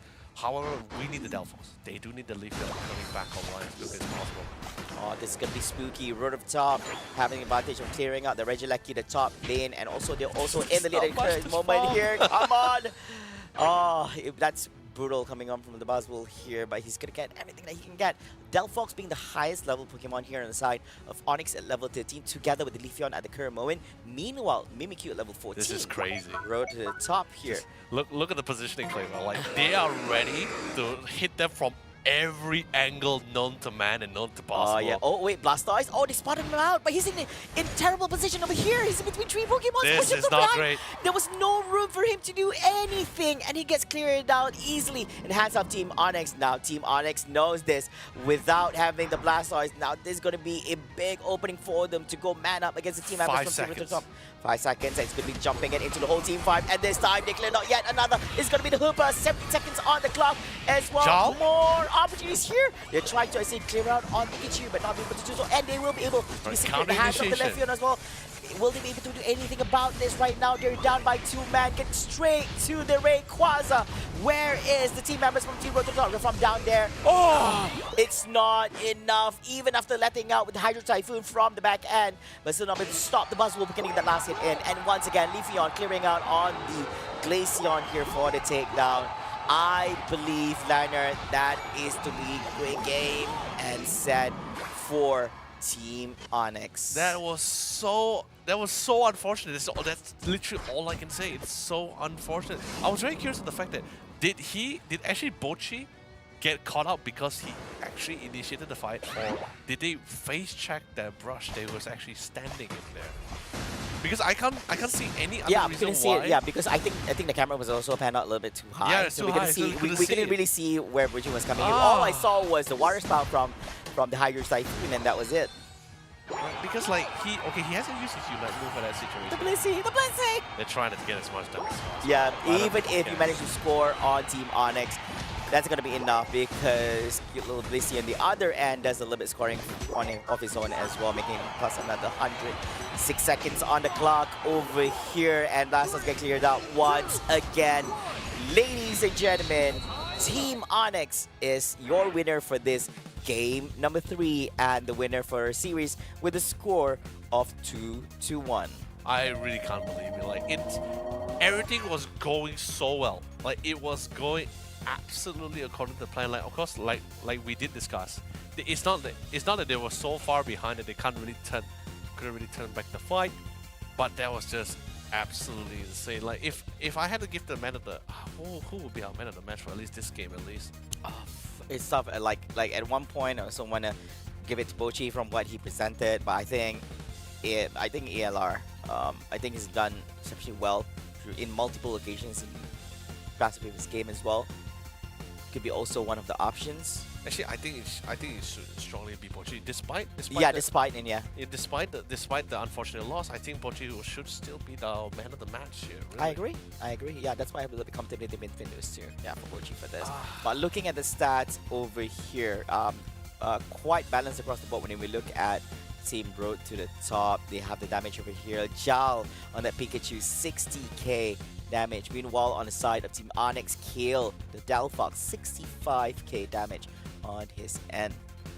I'm still so curious to exactly what really went. Like, what happened in that brush that he was currently standing in. Like, because I know Kale was playing around that area. Yes. Because he spotted him because he was relatively near the goal because he wanted to protect it, right? Yeah, he wanted to protect But I wanted to know, like, did Kale face check that bush where Bochi was in? That's why they spotted him out, they re-engaged upon him, literally repositioned themselves to take him down, or did Bochi just feel like, okay, I'm just gonna like do some damage and then back out the fight, you know?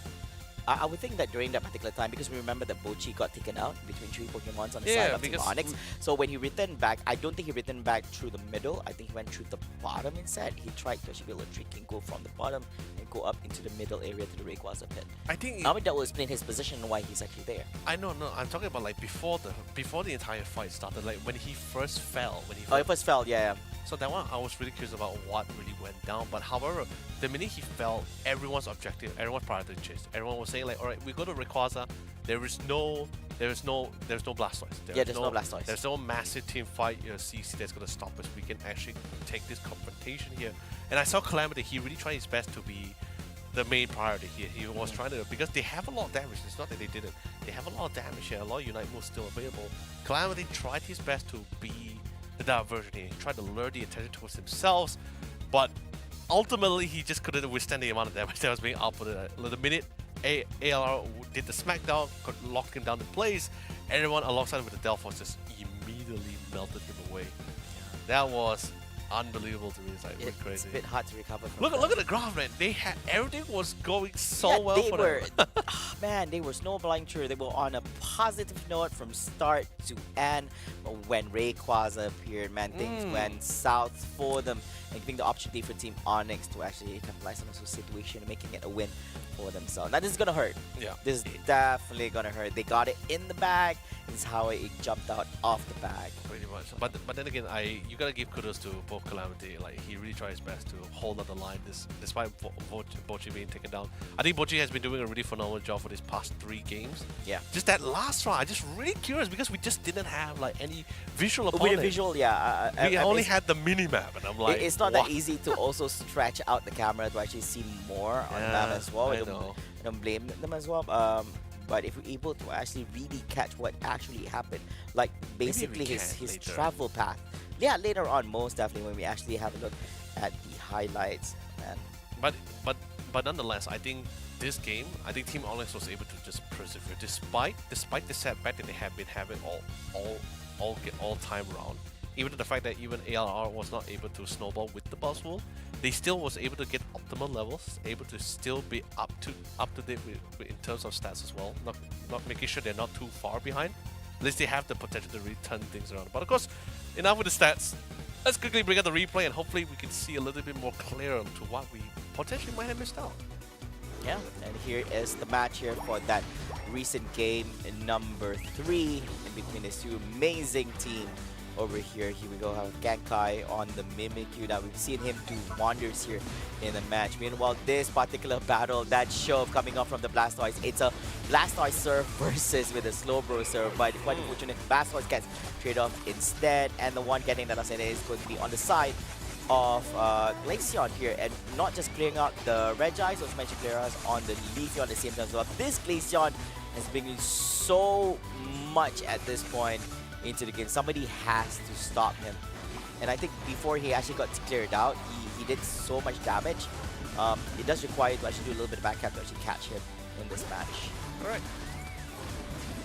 And meanwhile here, the Unbound as well be utilized, catching on that Buzzwole, creating him even more, and together with the Delphox here from the side of Onyx. They were doing well. Look at this. They were just on a positive note. They were doing everything so well. It all boils down to that Rayquaza team fight over here. Even this execution coming off from Blastoise, he did manage to show 2 members from Team Onyx to the other side, but he was not able to sustain all that damage being dished out by Team Onyx and gets cleared out instead. And meanwhile, this is during the time when Blastoise got caught off when he was about to attempt to actually score within 2-minute mark, with intents to actually double up his 50 points in his pockets. And during this particular time, Delphox has really utilized his Unite as well, jumping to all that. I think we missed out on that, but still, what a match. What a match. What a match.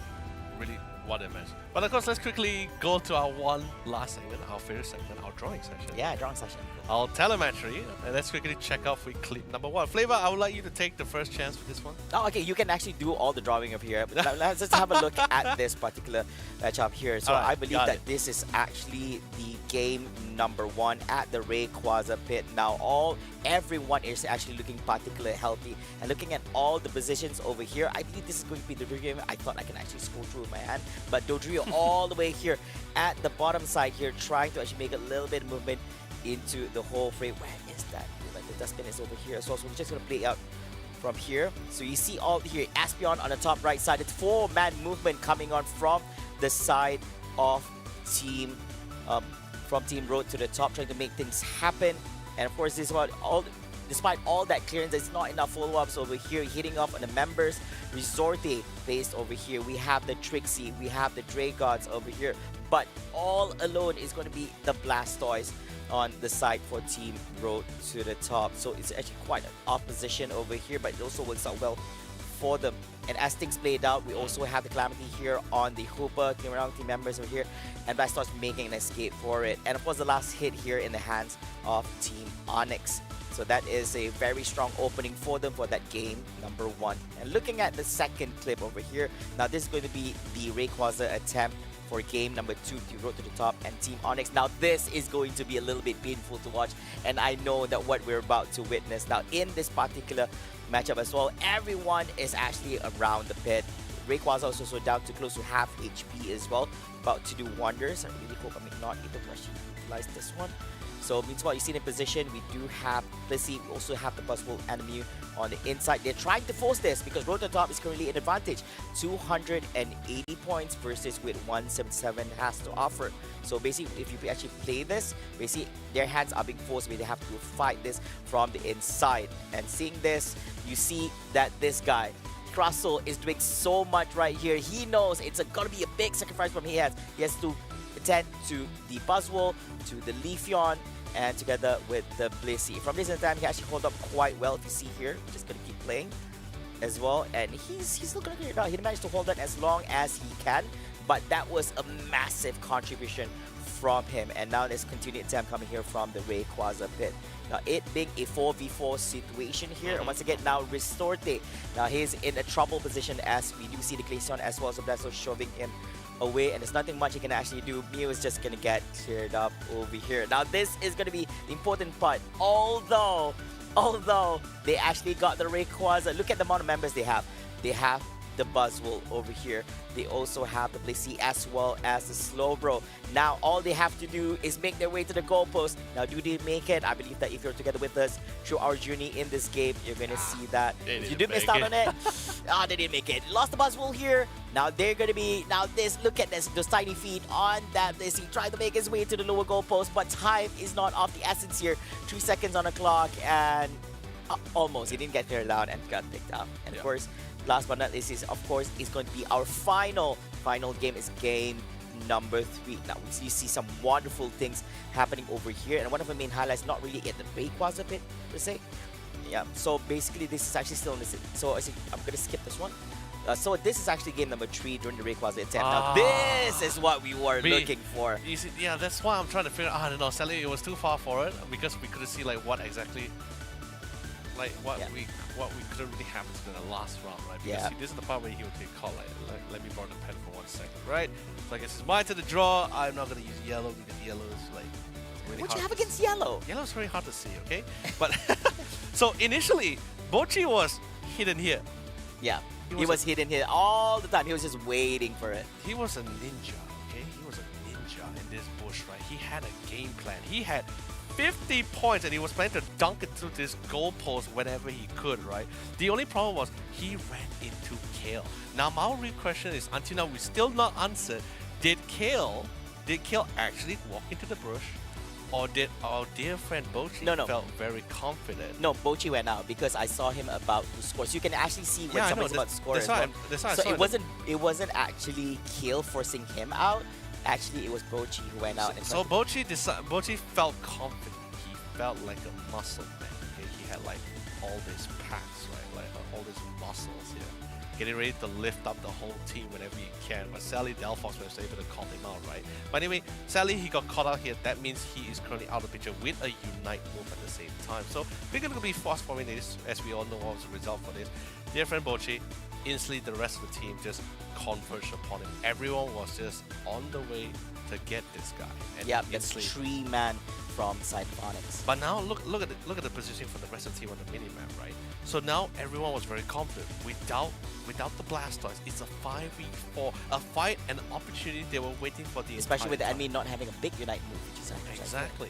So it dives into the mix as well, and I'm gonna quickly rewind this back slightly. Hopefully I can get it in time. Now this is the part where they was able to find Calamity. Okay, see, Calamity really tried.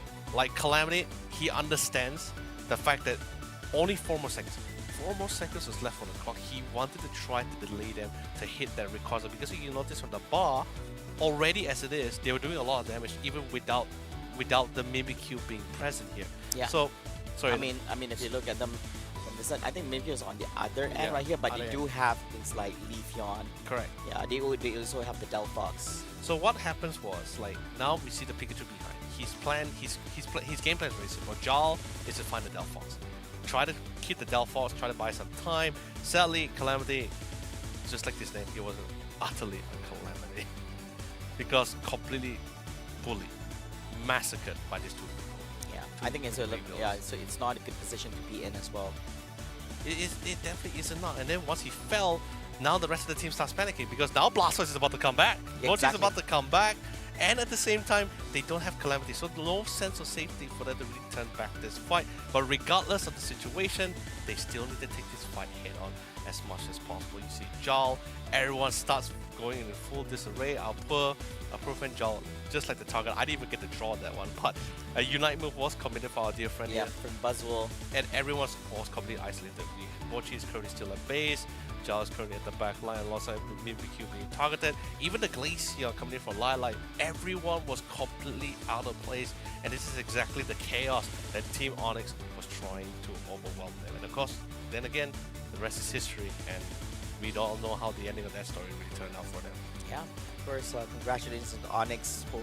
I think that was one of the mistakes that I think Verticom regret happening. I think it would have been a different outcome. Of course, all of this is what ifs. If Blastoise, instead of trying to actually go in for the scoring, he would actually commit to that 5v5 engagement at the Rayquaza pit itself. Yep, of course. But with that being said, that's going to be the ending of our drawing session. Sadly, we're not the best of drawers here. Yes, mostly me over here. I try not to draw too much as well because I don't want to show off that was very horrible at it. And so yeah, so I didn't want to show off too much, I guess. Between us three, so I think Danny draws the best. Yeah, she because draws the best. She draws the best. Yeah, I think we've seen her drawing before, and hopefully we get to see more of her drawings later on. Yeah, and of course, we have the opportunity to actually have an interview segment together with a representative from Team Onyx being the winners of that match itself. So let's see who we're going to be joined with. Oh, Dragots. Yeah, Dragots. Hey! Hey, Dragots. How are you doing, buddy? Still cannot say anything. Very confused. Oh, very confused. I mean, what happened? How is the team doing after that very intense match against your opponents, Team Road to Top?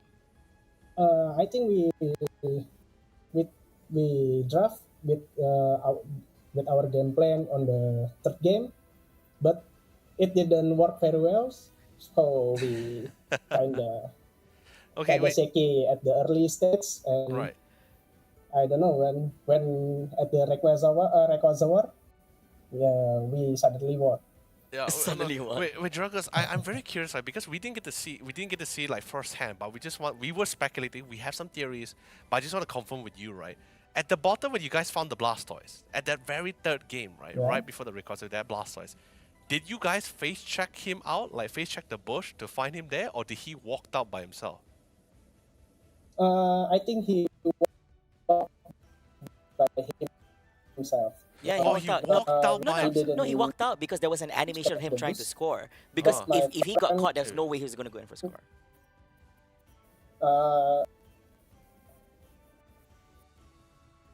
Yeah.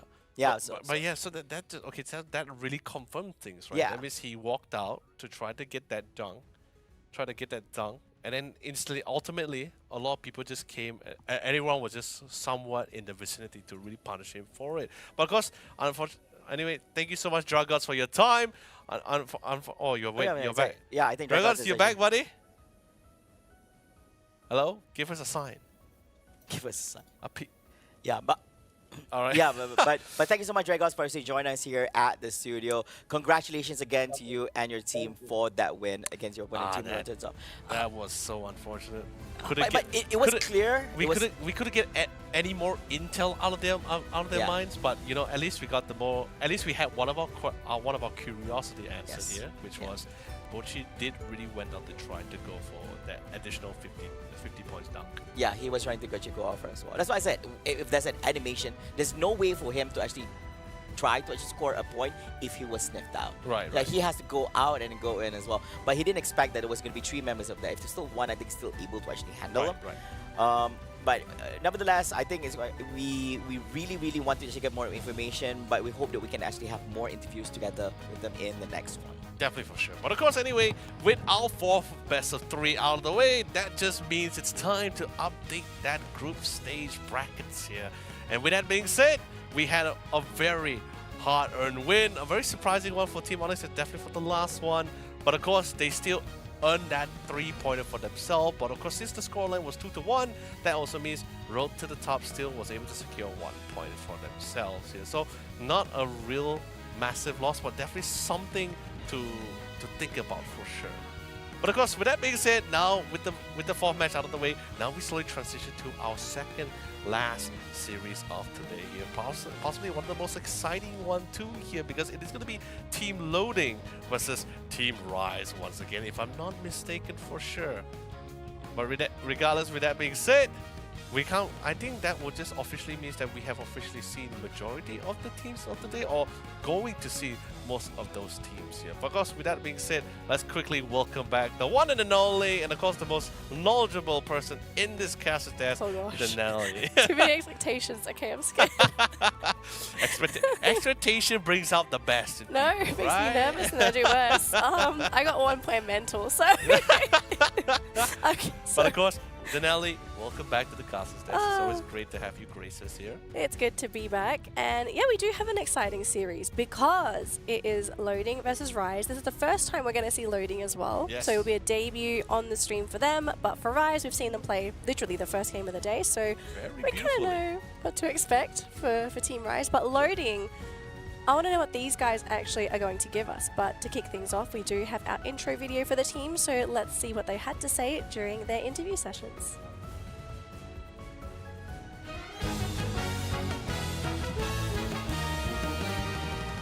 คิดว่าทีมตัวแทนของทีมคือการที่ทีมเล่นกันเป็นทีมและมีความเชื่อใจกันครับ I think our strength is our team unity because we play like a lot with each other like since 2022. I think I'm the strength of my team because I think attacker for supporting team well, like my skill.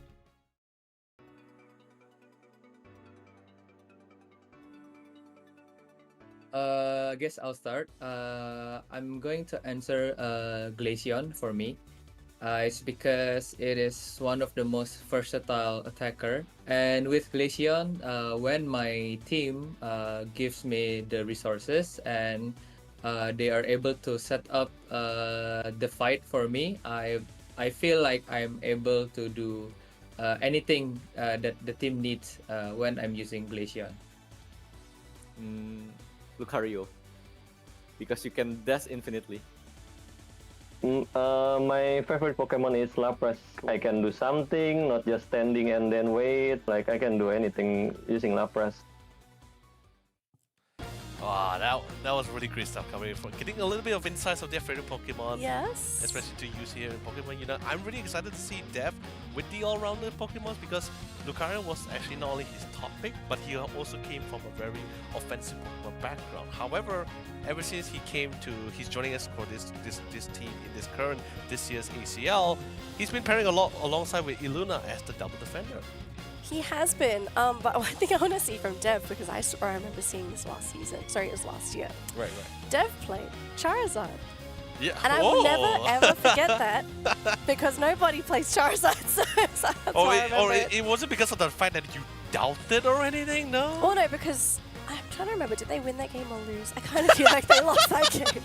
But yes. So anyways, we do have stats for Rise. Unfortunately, because Loading hasn't played, we don't have stats for them. So we'll just have a quick look here at Rise's stats.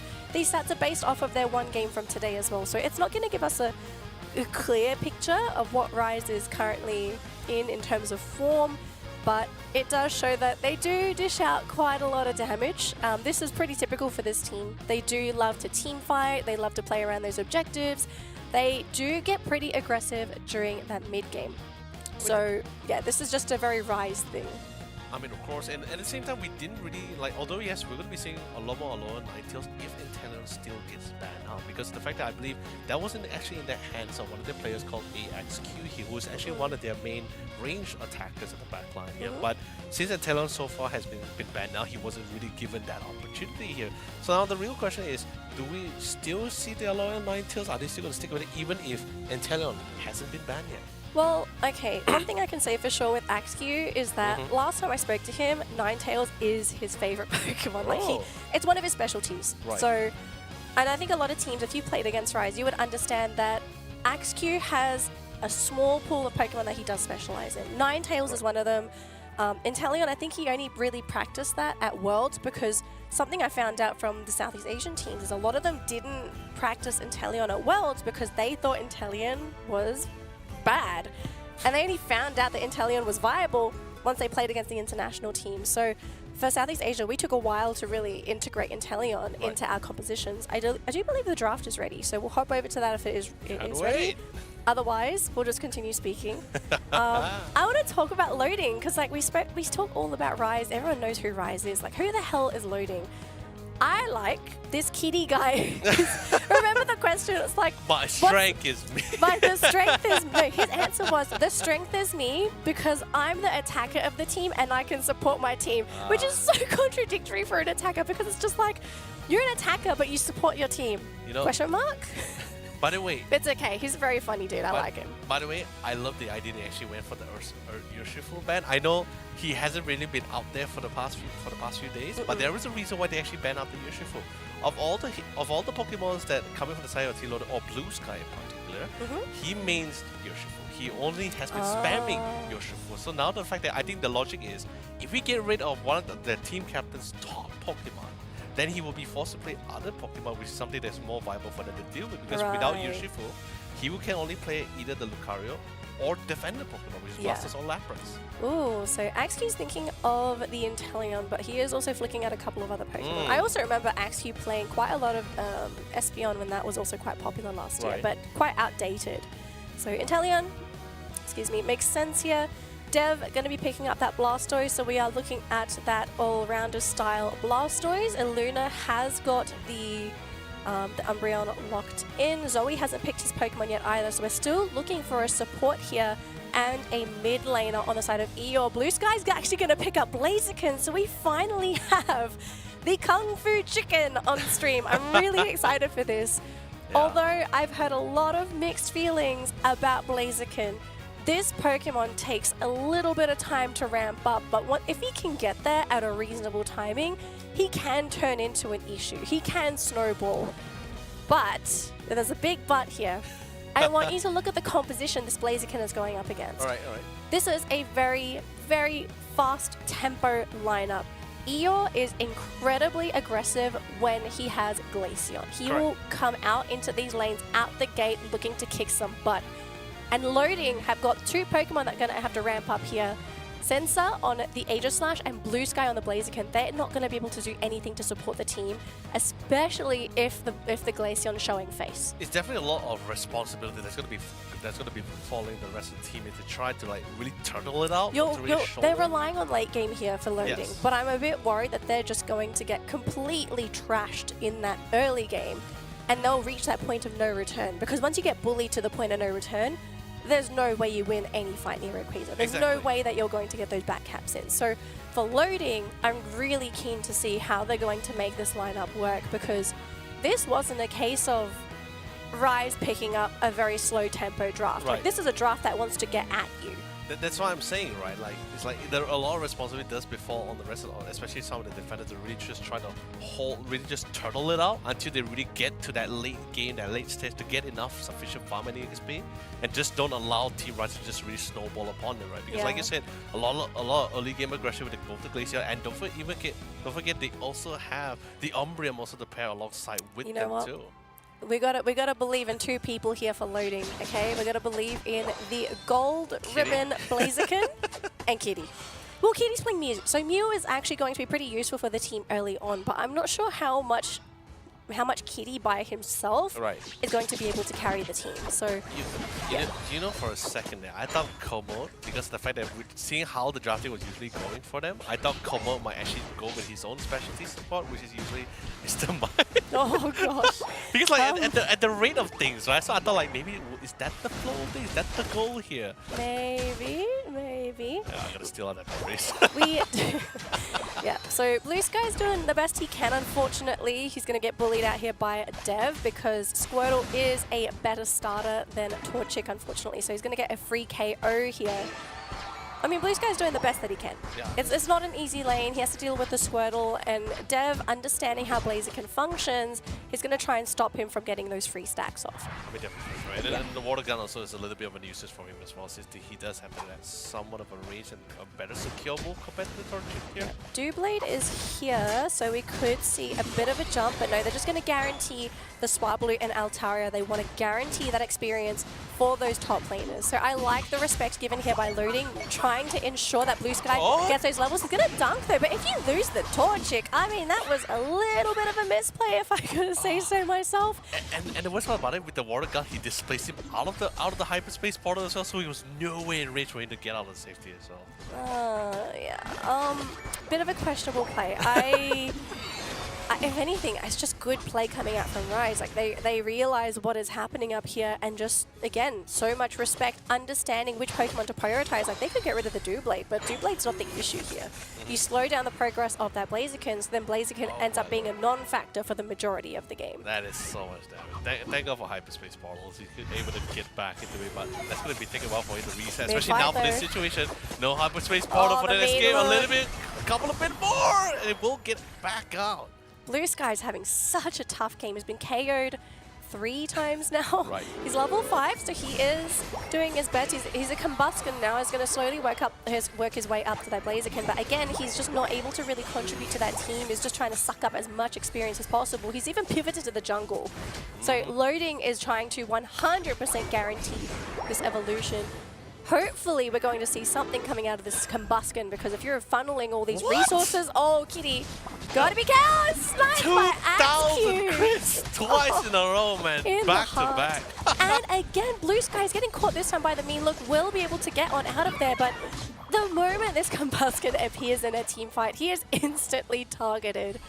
This is such a hard game. There's just so much Poke potential, right? There's so much ways for them to really bully them out of the lane, and even if they still stay in the lane, they will fully commit for this fight. They're just that confident. Popping in the moonline, they want to try to get a couple of more here. Blaster is all alone, surfs the dual blade all the way to the back line. Backhammer towards the red steel side here. 2 Chaos has been set here. That's all for the curtains, ladies and gentlemen. That's it for the round. Yeah. Well, lovely, well done. Curtains for Loading, and I mean, you were going up against a level 9 Glaceon in that fight. Rise was tied with all of Loading's Pokemon, so the fact that Eeyore is just being left untouched, they need the Aegis Slash to actually come to that fight in that bottom lane, because if it's not for the Aegis Slash, who is actually going to be able to dive onto Eeyore? There is nobody that can cut into the back line aside from that Aegis Slash. So to participate in that bottom lane fight, I'm a little bit confused from this decision coming out from Loading. But they decided to insist anyway. Blaziken's trying to do what he can, but again, this Pokemon is just being absolutely shredded by everything that Rise throws at it. They don't care anymore. They say this Pokemon is redundant. We're just going to eliminate everybody else and take your goal zones. And still, we aren't seeing Aegis Slash in these fights. And even though he's not in these fights, you would think, okay, is he getting levels? Is he taking goal zones? That is also not happening for this team. Which is very interesting, right? Because of the fact that since you're getting a lot into visual intel that everyone's being present, especially when team members or Team Rise is currently at the bottom lane. I'm surprised that he wasn't really taking that option to try to get into that central area. Just trying to get that solely experience once again. I mean, the team clearly at this point in time is trying to prioritize the Aegis Slash. Like, the fact that Blue Sky is fighting with the team, I mean, this is the functionality behind Blaziken. He is supposed to be a mid-game brawler, but if he's behind in levels against who he's supposed to be brawling against, he's never going to win those team fights. He's not supported by a Comfey. And again, we're just seeing Rise, time after time, demolishing everything that Loading throws at them, because they are so far behind in resources and levels. They don't have the damage output, because if you look at the Pokemon on Loading, the 3 candidates to do any kind of damage, firstly, Mew's supposed to be doing the most, followed by Blaziken, and then Aegis Slash. Even then, Aegis Slash is negligible when it comes to damage. It should be your Mew and Blaziken is a non-factor. And the worst part about it is that I have never seen them able to really get on top of that Inteleon and even the Glaceon properly in the first place. Like, the only time I've ever seen that got really close was mainly because of the fact that they were pretty deep into like the opponent's vocals here. And once again, diving into the mix of it, they have no worries about this at all. Snipe shots are critting, they're hurting, Unite moves also being committed as well. They're not falling any time of the week, ladies and gentlemen. They're still going strong. Regieleki has been secured. Hoopa currently unbound, but I think he's gonna be sealed completely again. Kitty There's too much damage here. Kitty's gonna can't sustain. Come on, Kitty. If Kitty can land some solar beams to save his team, he might actually be the MVP to save this game. But again, it's just so much to ask for from a Mew. I don't even think he can even use solar beams to save his life at this point here. But look at that, 5 KO streaks in a row. He pretty much aced the whole squad. Yeah, I mean, Rise is just completely blown out of proportion this game. They won all of their lanes. Eeyore is left unchecked. He's not afraid, even if the Aegis Slash gets into the backline now, I don't think there is any way that Loading would be able to burst Eeyore down in time to get a guaranteed KO. It would actually be a coin flip to see whether or not they actually can do that damage. I can say this. Eeyore is just absolutely smiling.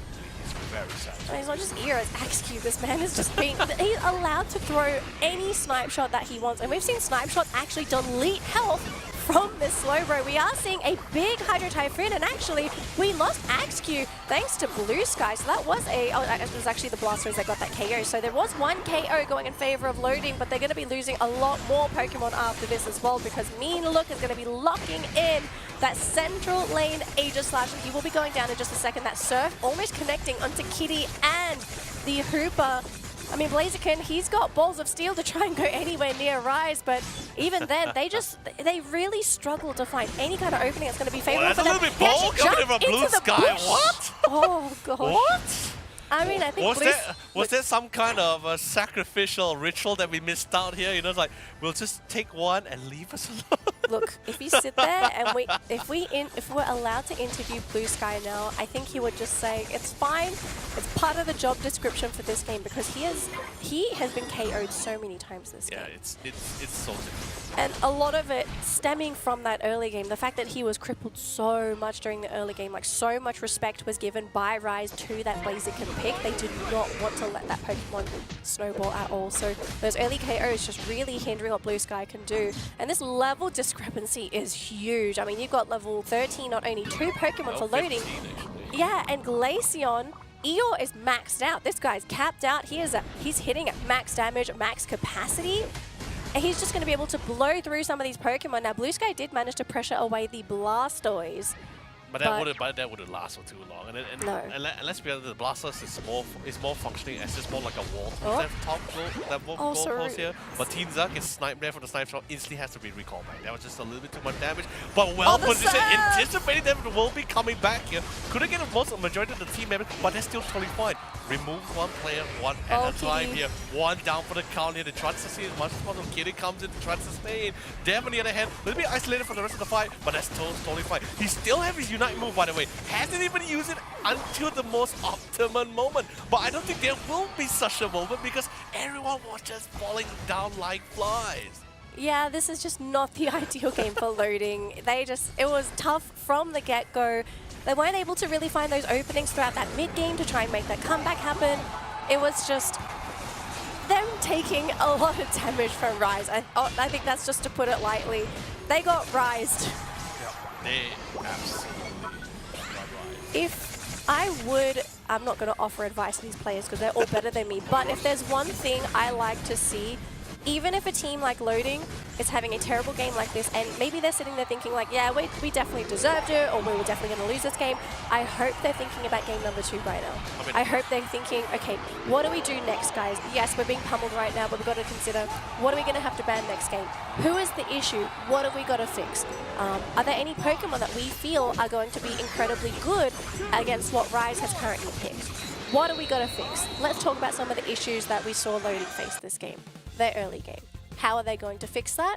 I think they have to pick Pokemon that are not going to struggle in the laning stage. Either you pick fast evolving Pokemon or you go for a fast tempo lineup. I think that's totally right. I mean, you pretty much said like the whole thing, right? But like seriously, plain and simple, just like you said, a lot of this case you need to try to counteract with the kind of picks that was being output out by Team Rise, right? When you see the Glacier, I guess you could say you can somewhat anticipate the kind of Pokemon from what they have been playing for at least throughout the beginning of this day as well, right? So if you want to look for an all-rounder, there's a lot better option like Buzzwole or Mimikyu, for example. There's definitely a lot more better toward the Blaziken, where he has a little bit too much restriction or limitation for himself. However, I'm a little bit concerned because this is where we're slowly coming back to what I was mentioning earlier, right? Where he mains this Urshifu, right? But other than that, like any other picks, it's more like that's only because Urshifu gets banned now. The rest of the team will need to somewhat pick up to what he currently doesn't really have or what he might be lacking. So we might fall back to what you said earlier, like way early towards the beginning of this day, where there could be a limit to the Pokemon pool that Blue Sky currently has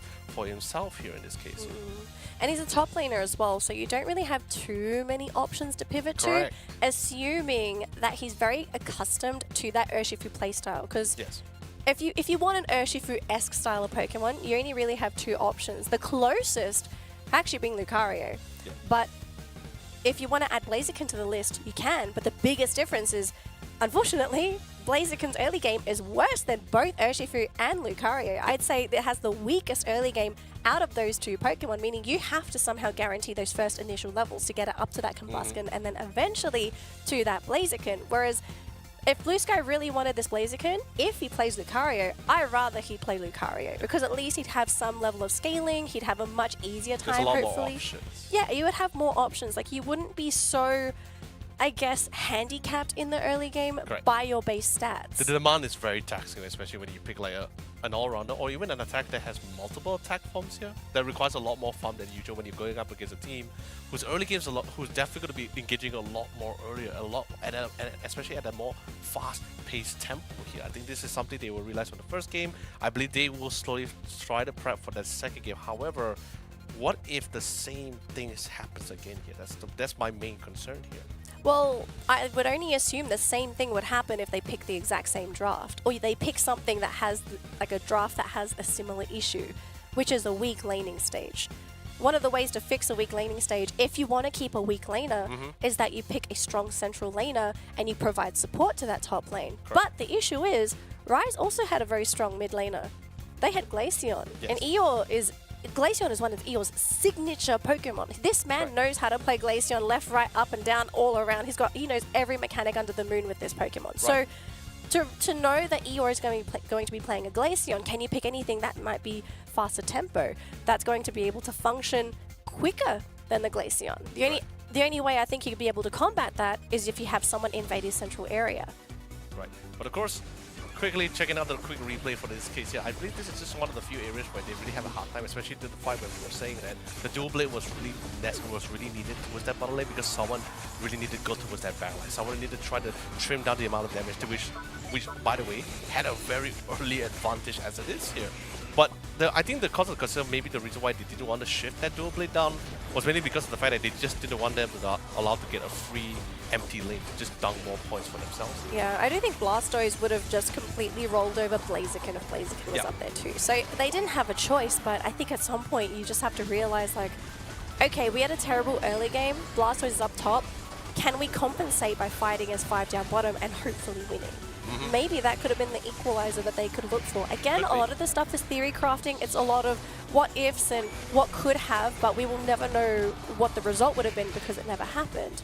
But hopefully just thinking about all these different scenarios, especially for a team like Loading, I hope they're really thinking about this because next game, if they lose this up against Rise, they're going to have no points on the board. And again, the points right now that you score, you always want to bring it to a game 3 because you always want that 1 point. We have seen last year what's happened where teams, whether it's a case of them not taking it seriously, like the group stage seriously or whatnot, we've seen cases where 1 point matters. True, correct. And definitely with the new scoring system, it's also been quite favorable for those who want to try to turn things around, right? But I am curious, right? Just like, what was their initial ban for this? Like, I know Yoshimo was the ban for coming from Team Ryan, but what was the ban that was coming out from?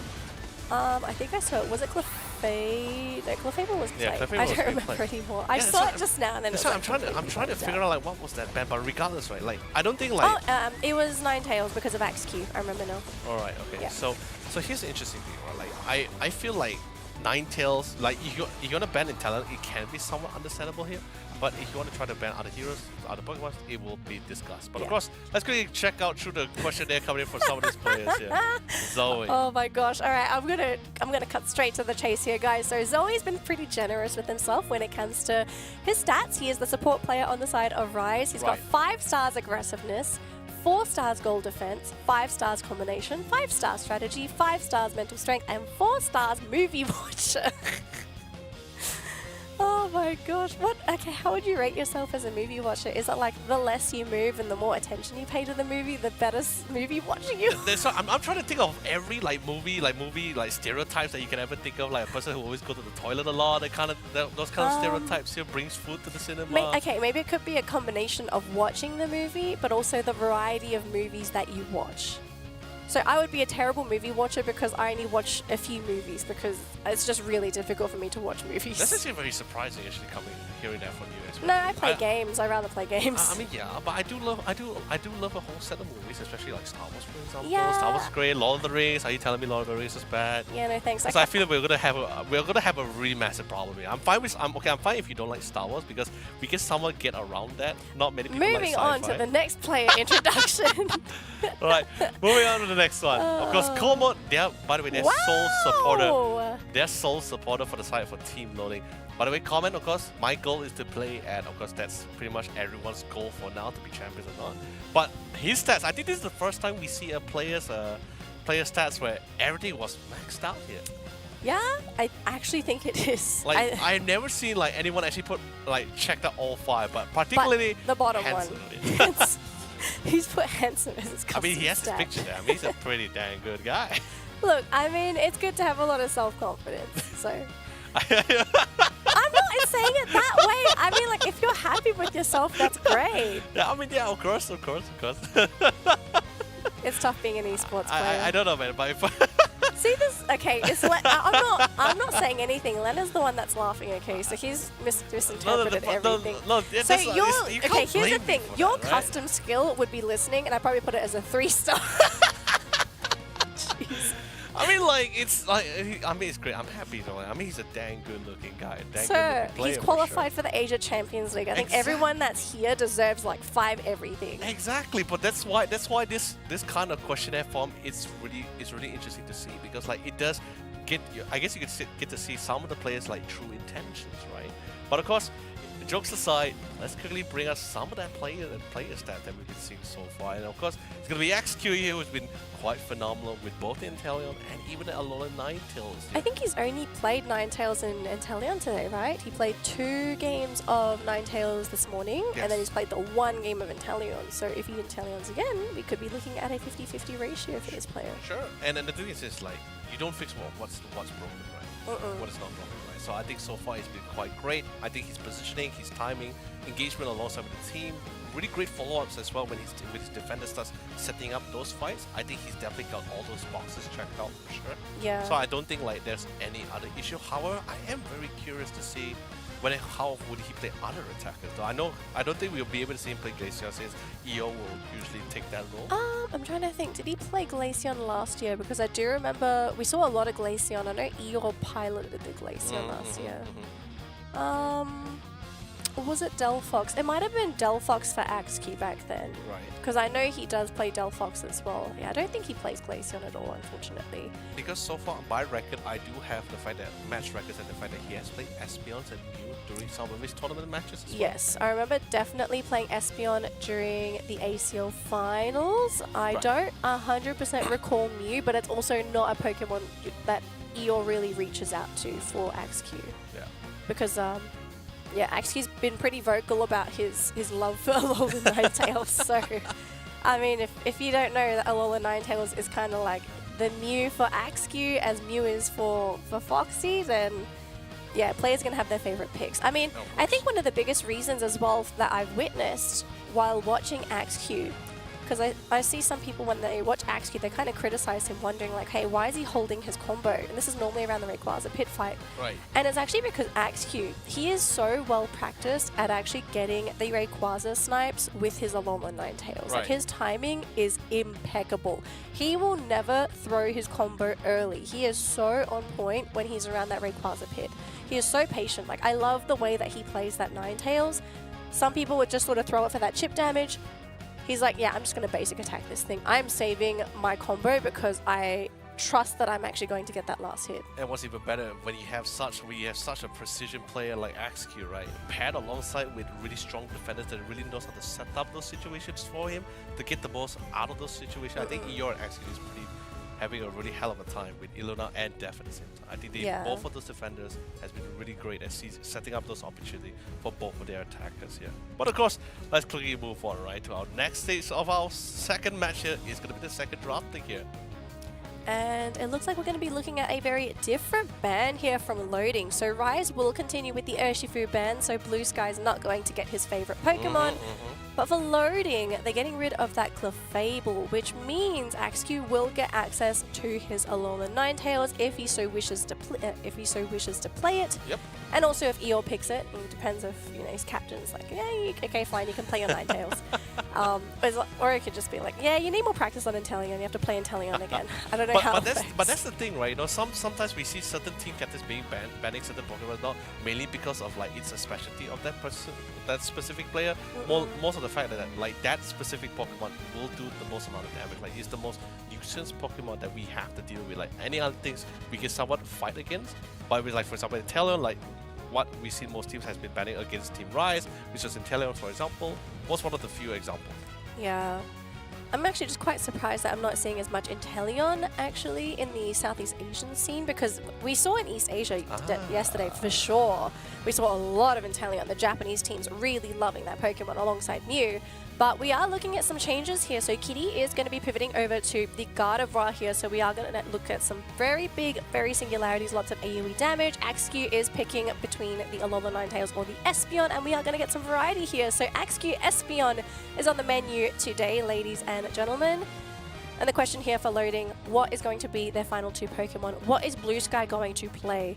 And he's actually hovering over the Aegis Slash this game. So pretty interesting choice. I do like Teenza getting access to this Leafeon though, because they do give themselves an option for that early game. And Lapras for Blue Sky. So we are going to see the return of the all-rounder style Lapras for that top lane. I believe it's been a while, right? Like especially since the whole Lapras shenanigans from yesterday, right? Only for Southeast Asia, I feel. East Asia still embracing the top lane Lapras, but yeah, Southeast Asia, it seems like it's definitely fallen off in terms of favor. That's what I'm saying. Like it's very fresh for us today, right? Because this was the first Lapras like after yesterday's shenanigans, right?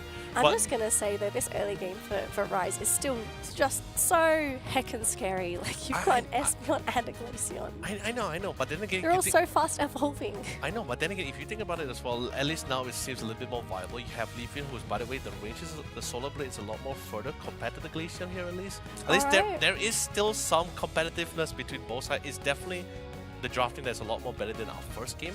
Now this side, at least you have options, you have variety, you have ways to play around the game, even if your early game wasn't as successful. And plus, even team fight wise, with the mean look on top of the Gardevoir Unite move, I still think that's also quite a menace to deal with here.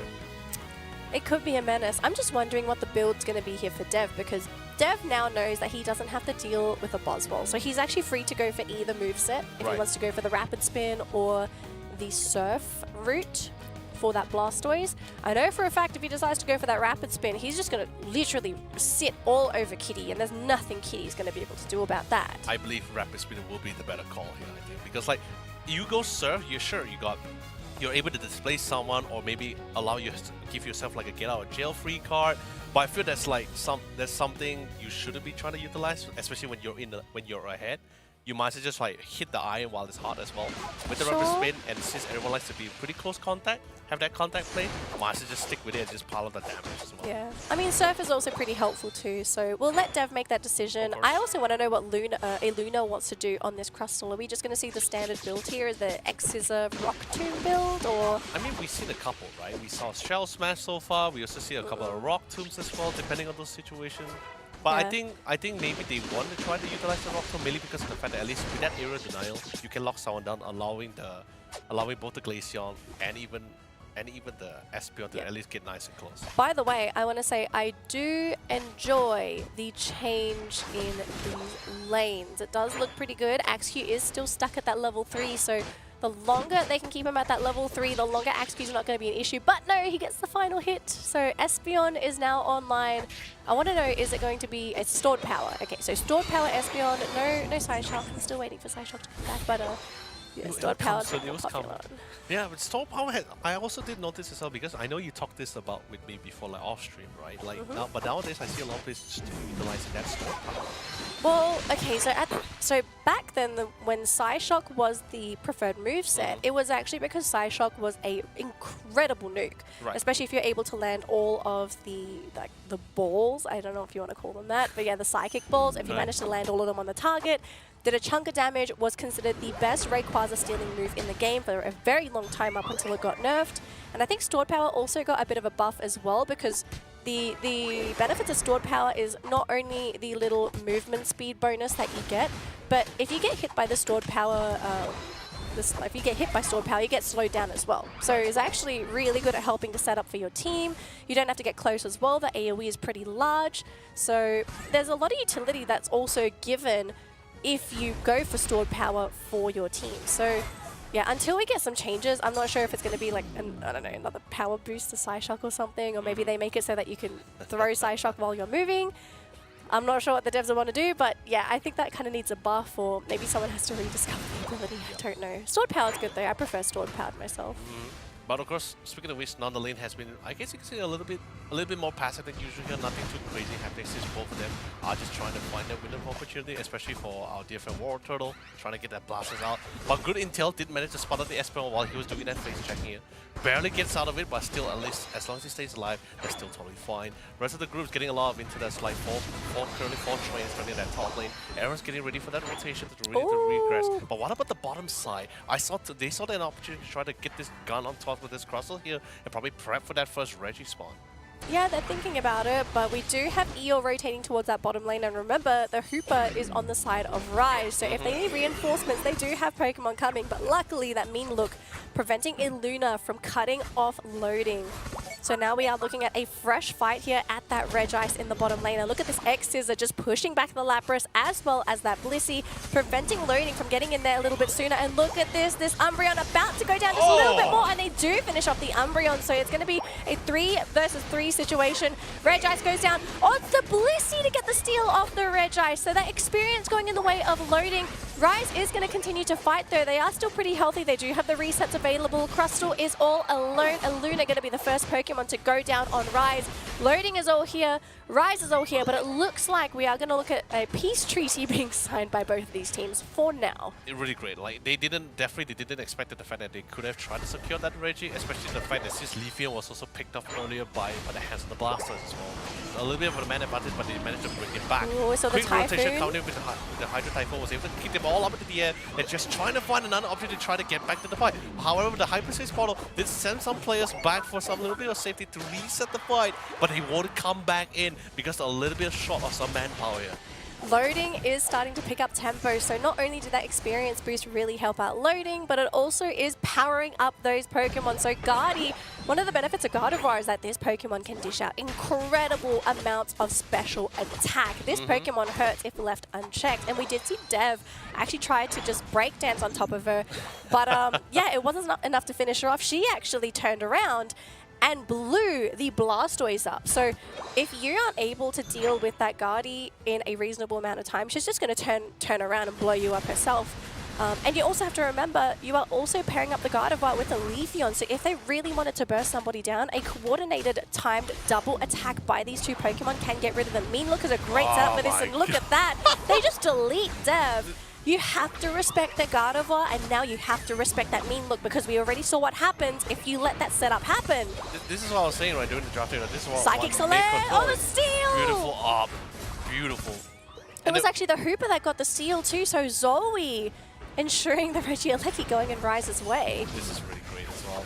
Like, and the thing is like you mentioned as well, and what we discussed during drafting, great time with the Mean Look to lock them down along with the Gardevoir. And don't forget, Gardevoir's ultimate is currently at an all-time low, so you can actually get that Unite move a lot more faster than usual here. More burst, more nuke. Last time it felt very punishing when you missed it.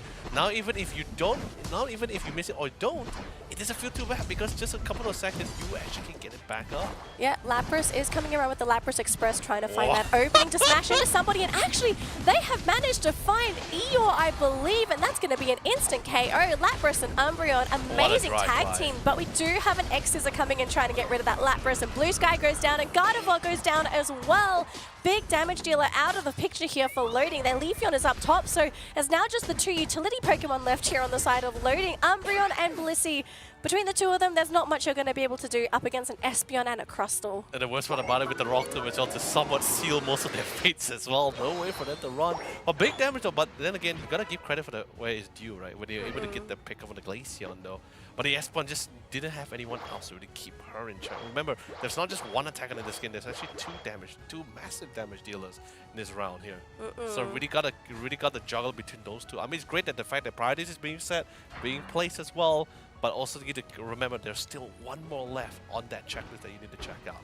Yeah, you really have to watch them together. Although in that bottom fight, because Leafeon was there, I kind of feel like that might have been not a misplay, but a missed opportunity for loading to potentially have gotten all those KOs, because you need your two powerhouses to really dish out that damage. Because if Lapras is out of the picture, Blissey and Umbreon are not going to do anything for you in the damage department. They're great for sustain, they're great for disables, but that's really it. And Blue Sky, unfortunately, his Lapras alone is not going to be able to do too much up against Rise. If anything, he's just slowly being whittled down. Umbreon is here. We do see a Fairy Singularity being popped, and we do get a KO there. Crustle is out of the picture. Axew going to have to run through the bushes as his teammaker is down. Eeyore sent back to base. That was a very good defense as well. They weren't able to get any points into it, as much points as they were trying to hope for as well. It was a much needed punishment. And then and remember, this is one of those few times where they can't really back off or just like shudder or jitter in this case here. They know they have the chance, they have the damage, they have the capability, they have the potential to really turn this round around. Don't fall back to the past from the first game. This is the second one, a fresh new start. Keep that damage on, keep the pressure on here. The minute they show a sign of weakness, let me tell you for sure, Team Rise, their players are very easy to able to pick up any form of passiveness or any form of fear. The minute they get that opportunity, that's pretty much game over. Yeah. Loading isn't ready to fight here though. They still need to get the Fairy Singularity back up on Kitty, which is just going to pop up now, and they're also missing a Lapras Express on Blue Sky. So ideally, they don't want to start any fights up until they have all of their cooldowns ready to go. As for Rise, though, this team is rearing to go. They also understand that they are in the lead, so their job here is to either eliminate loading when they try to take that Rayquaza, or just to stall the game for as long as possible, make them run out of time, because the aggressors here have to be loading. Which is totally fine for that. Just a quick check here. Just want to know. He knows he can get out of that situation. Not much CC on that side in that situation. But they did manage to get a gun onto Luna, and we'll be able to try to lock that down. If he can pick that up, that'll be pretty great. But the nice timing with the portal, able to secure it, and the Unbound comes in at the same time. Not be able to connect with that Singularity. But guess what? Dev's at the back line, spotted, and now everyone is currently on the run. They want to try to zone him out as much as possible, but because of Dev zoning majority of the teammate away, all that's left is the front line defenders with no follow-up attackers. All will fall to their presence here. But nice opportunity. Solar Blade does manage to snipe it at the back. What a beautiful opportunity. Beautiful opportunity, but this is an awkward spot here for loading, because even though Leafeon is a big damage dealer, this is not the ideal Pokemon if you're trying to shred a Rayquaza. It's great for team fights, but it does need a lot of support to take down the legendary dragon. So we are now at another stalemate here for both teams, because again, loading have to shred this Rayquaza and either score a point or maybe someone goes up top. And Rise, again, all they have to do is delay. They're still trying to shred, but between this Umbreon and Leafeon, there's just no way they can do the damage. They don't even have a Lapras Express available. It's just going to take too long. Unless the Blissey can score up top. They got the score. I think they might be able to do it. 90 points from the Blissey, but a counter score from the Blastoise. Did that count? Was it a little bit too late? That's why I'm a little bit worried as well. But we'll just have to see. The animation played. Normally, if the animation plays, they might get it. But I think they didn't. Oh, Rise did. Oh my goodness. Dev coming in clutch with that last second score, that 100 dunk, saving the game. But then again, even that 100 dunk, it would still be the 246, right? I think there was another dunk actually. Was there another dunk? I thought it looks like there was all one. points. Right. I don't know. I can't count. But regardless, it was definitely a lot more of a closer round compared to the first one. This one, there's definitely a lot more life into this round when Team Loading was going up against Team Rise. I think that first game was just more like a wake-up call for them, or I guess you could say a rite of passage. A rite of passage. A rite of passage, right? Because you don't get to fight with a lot of these top teams in the first place, right? You don't get that many opportunities, right? So since you're here, might as well get enough experience, soak up what you can learn personally, then try to see what you can improve upon in the next few games. Because this is not the end of our Team Loading. I believe they still have another 2 more series to go. Yeah, so this was their debut game for the entire tournament. Exactly. And that means they've got the rest of their games next week, because we've only got one more set after this, and it's not Loading's game. But then again, if we're just looking in terms of if we had to compare man of the hour, I mean, we already know who's the man of the hour for Team Rise. But I think Kitty did a really good job with that Gardevoir. Like the timing, the placement of that ultimate, except that one time. But other than that, I think he's been pretty on point alongside with the Plurlamy at least. Yeah, I'd also lean towards Teenza. I feel like Teenza's movements in this game did actually contribute quite a lot to loading as well, because we did see opportunities for kiddies to be that guy to hold down the fort, but we really didn't see them achieve what they wanted until it was Teenza and kiddies tag teaming in those team fights. Right. It's also the nature of their draft as well, because unfortunately for Blue Skies, he's playing the new version of Lapras, and that Lapras is not as strong as it used to be. It did get a little bit of a nerf again, so the damage output for Lapras, it's not too high, but it still functions. But the East Asian team just make it feels like like nothing ever happened. Yeah, look, it's East Asia magic. I don't know what they do over there. I know, right? It's like, no, I think that's just like one of the few, like, although every region have their own style of handling things, but I think that's just like it's one of its few beauties, right? Because if everyone had very similar mindset, then I feel like everything was just gonna be pretty stale, pretty simple, pretty same thing. But I love the fact that every region has their own priorities, right? Like they have their own like logic for these things. They're like, people say Lapras is bad, but I think we still think it's pretty great. Speaking of pretty great, who do you nominate as your man of the match? For Rise? For anyone, who do you think you performed quite outstandingly for their team? I think I really had to give it to Illuna. I think Illuna or either Illuna or Def. I feel like they have. I feel like they created a little bit too much opportunity for themselves. Because let's be honest, yes, being an attacker is okay. I'm not being biased. I'm not being salty either. Okay, but as a defender, sometimes it's a little bit too easy for attackers to be the MVP here, right? Yes. That tastes very salty. But then, okay, I do admit there are times where the attackers or all-rounders, they have really nice timings, like really great positioning that really that somewhat decided the round. That's what I admit. Yeah. But I guess for at least these two games, at least for this series, I felt Illuna and Def just made things a lot more easier for both Eeyore and XQ. I feel like they just had too much opportunities. The best setup, the best pressure, enough for them to get into those positioning. Yeah, so I guess we're going to nominate Illuna as our MVP, Yep, I'm our totally fine man with of the match. Totally fine with it. I mean, I'm happy to give man of the match to a player that's not a all-rounder or attacker. Now who's the salty one? I'm not salty. I'm just stating facts. Like I feel it's much harder for the supports and defenders to receive recognition, because what they do impacts their core players, and if their core players are doing well, it's generally because the setup is doing pretty good. Right. But by the way, like if we talk about supporters for today, I know we already passed their game, but I think Yang for TMOS with his Hoopa should have been the man of the match. I think he was really crazy. Yeah, I don't envy anyone that has to play against that in their pub games. Just watching that, it just felt very annoying. But I mean, as a supporter in a competitive match, okay, you can do that. Just don't do it against me in my pubs. Like it hurts so much, right? When you commit so much to try to get that pickup, but suddenly out of the blue, it's just like sight. Actually, no, it was Yang and Ice. I mean, yeah, of course, both of them are back to back. But we can only give one, right? It's but okay. Of course, coming back to our current series, which is Team Loading and Team Rise, this is pretty much the stats, right? A lot of control, then we see a little bit life coming back, right? I think just a lot more better of a tug of war, but sadly, I think that one last fight right after that Reggie Rock, they just couldn't find a way to just bring it back. Let's go into replays as well, just so we can give our viewers a quick glimpse into what happened in our previous game after Rise managed to secure a 2-0 victory over their opponent. So Loading, I kind of felt like this was the game where Loading actually had a really good chance, or at least the best chance to potentially take a game off of Rise. But again, ultimately, coming down into that late game, they couldn't finish off their primary targets. I kind of felt like that was the issue with this team. Like, they did a good job. I think in particular, Teenza really tried to carry his team on his shoulders as that Leafeon. Kitty tried to do his best as well on the Guardi.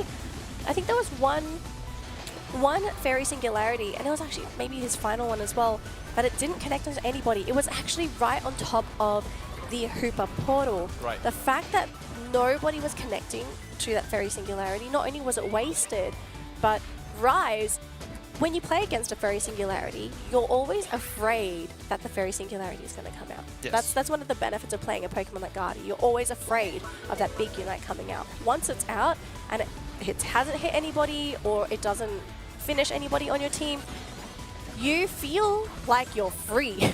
It's like you've been set free from jail. You can do whatever you want. You don't have to worry about the Fairy Singularity. you're good to go. And I feel like that's where everything sort of collapsed, because Rise was playing unrestricted after the Fairy Singularity was popped. It's going to be right here. So unfortunately for Kitty, he tried to connect it onto Pokemon that were trying to come in, but nobody came into the portal afterwards. I think the same can be applied, right, when they were playing against the Blasters, right? Because the entire time they felt like that same restriction, because the entire time he hasn't really been using he hasn't really utilized or activated his Unite move at all. I think it's also the same exact feeling when he finally let it go, right? Like when they finally released it, but I think it's all too late, because by the time we use it, the round's pretty much over. Yes, sometimes it's like that, unfortunately. So we do have our funny drawing segment, and it's Leonard's last game, so I'm going to let you do the last drawing segment. Hey, your drawing segments are the best. I'll do the next one because I got flavor. That's not fair. That's not fair. Okay, how about this? You do one clip and then I'll do the rest of the clip. Is that fair? Well, I guess it depends on the clip, so let's go. Alright, so it looks like this one is game number 1. Oh, yes, definitely. So this was... Let's have a look at this clip. So this was game number 1 between Rise and Loading. This was the game where we saw Blaziken on the side of Loading, and I think, to be frank, this was just a really hard game for Loading overall. Like, they were behind... But before the fight even begins, like, let's do a quick comparison between these teams in terms of levels already, right? So, do you take a look at Rise? You've got a 15 Glaceon, 13 12. That is the team average. And then you compare that to Loading. You've got 13, 12, 11. You are looking at a massive level discrepancy. And especially in Pokemon Unite, even 1 to 2 level differences between teams can be very devastating, especially in that late game, because you're fighting against a Glaceon that is working at maximum capacity. Like a Glaceon that's level 15, and you don't have anyone that's going to be able to compete with that. Good luck, good night, we'll see you tomorrow or next week, I don't know. Or we'll have to see you at therapy. But yeah, Eel was an absolute monster in that game. And so, as you see this fight, like no matter what Loading does, they just take so much damage. Like, look, Teenza lost half of his health because of a snipe shot. Half of his health. And then the setup as well. Blastoise, this is the risk you run into if you have a Hooper. If you come back from that Hooper hole, you get Pokemon like Dev on that Blastoise. He uses it as setup. He's running Surf. He just surfs the entire team, or at least 2 Pokemon, into his own teammates. He was able to get them finished off.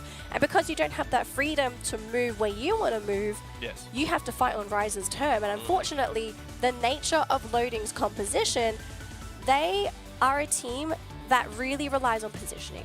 Really relies on them picking the fights and where they want it to happen. Whereas for Rise, they're such a good team at forcing these fights to happen in certain situations. And I think they did want to force those fights, right? Because they are somewhat of ahead as well. They want to try to get as much control as much as possible here. But let's quickly move on to clip number 2 here. I guess it's my turn? Yes. Be my guest. Oh my lord. Okay, this is, I believe... Game number 2. This is game number 2. This is going to be looking on our dear friend, the man of the match. It's going to be Illuna, right? Like, wow, where is he? Very massive into the fire, but okay, this is the most important thing, right? Like, so far, I think this game has been so far been great for them, and I think this is also something Danny also pointed out, where they took the portal back, but when they dropped down, when the God of War actually dropped the ultimate, they weren't really present, right? But also at the same time, I do want everyone to take an eye on both Illuna and Death, which, by the way, Illuna was playing the Crustle, and Death was playing the Blasters, right? Illuna is definitely somewhere in there, okay? There's so much action, man. There's so much light show, right? He's definitely in there. I'm completely blind, by the way, like, completely blind. Just smiling weakly, right? He's completely somewhere in there. But at the same time, look at where Death is, right? Once again, as we have seen a lot of these top teams, whether it's from East Asia or Southeast Asia, right? There's always going to be that one player that's always going to be covering either the top hemisphere of the map or at the bottom in terms of intel, right? And the best part about it, while we did say that this match was a little bit closer than usual here, but they are still very confident in the fact that their teammate will be able to hold on the line, mainly because of the existence of the Hoopa. As long as the Hoopa is still around, a lot of these fights can be heavily engaged on, and they can still get out of it scot-free. So now, quickly moving on to the next one. We'll be fast-forwarding here. Instantly, the rest of the squad, Hoopa brings all the way the team the way back, and instantly, Crustle gone. Big ultimates, big powerhouses, okay, lightning storms happening all across the map here.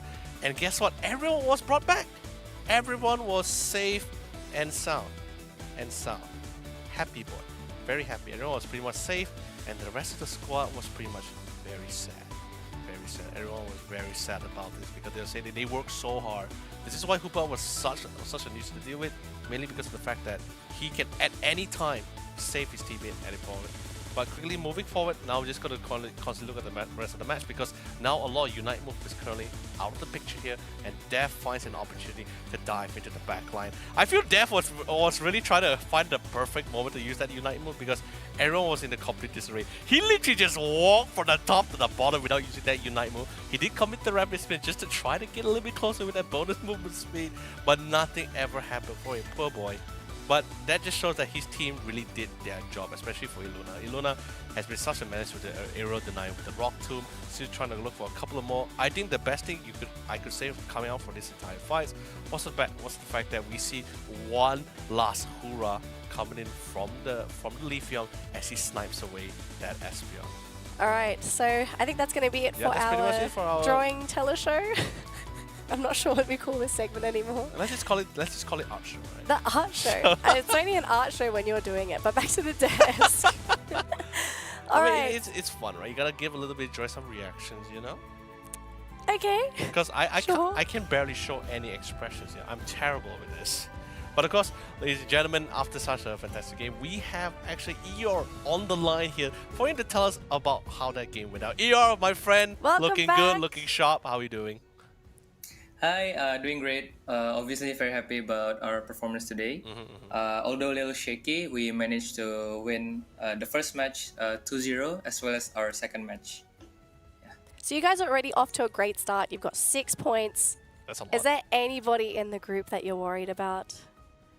Yeah, obviously. I mean, I don't really want to say worried because no matter what happens, we will give our best to fight Team MYS next week. Of course. But remembering the format again, no matter who will be the first place team from Group A, whether it be MYS or us, even if we will end up at second place in our group, we still have the third week, the playoff week that we need to prepare for. So obviously, being first in Group A will be great. But even if we get second place, we will be happy enough and we'll prepare for the playoff.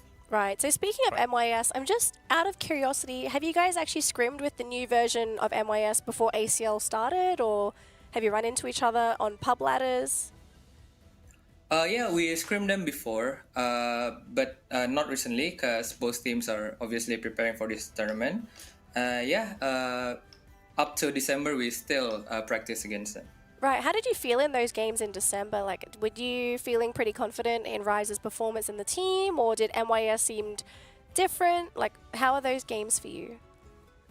I think we might be evenly matched, Rise against MYS right now. And I also think that both teams have had an upgrade since the WCS because MYS changed 2 players, as well as Rise, we changed our top laner. So yeah, I think it'll be a very exciting match next week. All right. Although, okay, Eeyore, I do have one curious question, right? Because as you know, and all the viewers know as well, this week Metagross is actually not really viable for most teams for this weekend at least. However, next weekend he will come back into the pool here. So I'm really curious to the fact that since you guys seems very stable, your lineup composition has already been somewhat set in stone. You guys have your policy set, but now with Metagross coming into the limelight, will there be any change to any of your lineup composition, or is it just going to be something where you guys will just try to avoid entirely? I think Metagross is in a really strong place right now. But it is banned this week in ACL because its Unite move has some bug around it. But if Metagross will be allowed to be played next week, we will heavily consider that Pokemon because I think it's in a really good place right now. Actually, speaking of Metagross, because I think a lot of people were hoping to see Metagross this weekend for ACL, what were your thoughts on Metagross before the buffs? Did you guys actually consider it to be a viable Pokemon? Was it something that you guys even practiced? Not really. I think before the patch, Metagross was trash. Really bad. Okay. You can call it trash. All right, so Eeyore, okay, I do have one last question from my side, right? So with Metagross still on the topic, of course, who will be the one to pick up the Metagross here? That's what I'm really curious about here. So I think the thing about Rise is that both Dev and I can play an all-rounder type of Pokemon, whether it be in the jungle or in the top lane. So we also would like to keep it a secret. Maybe you guys can expect both in the jungle as well as in the I've been top trying lane. so hard. I don't think you can see it from here, but I've been like been trying to telegraph like potentially who would be picking up, because you guys have histories as like all-rounder players as well and offensive Pokemon players, Pokemon trainers.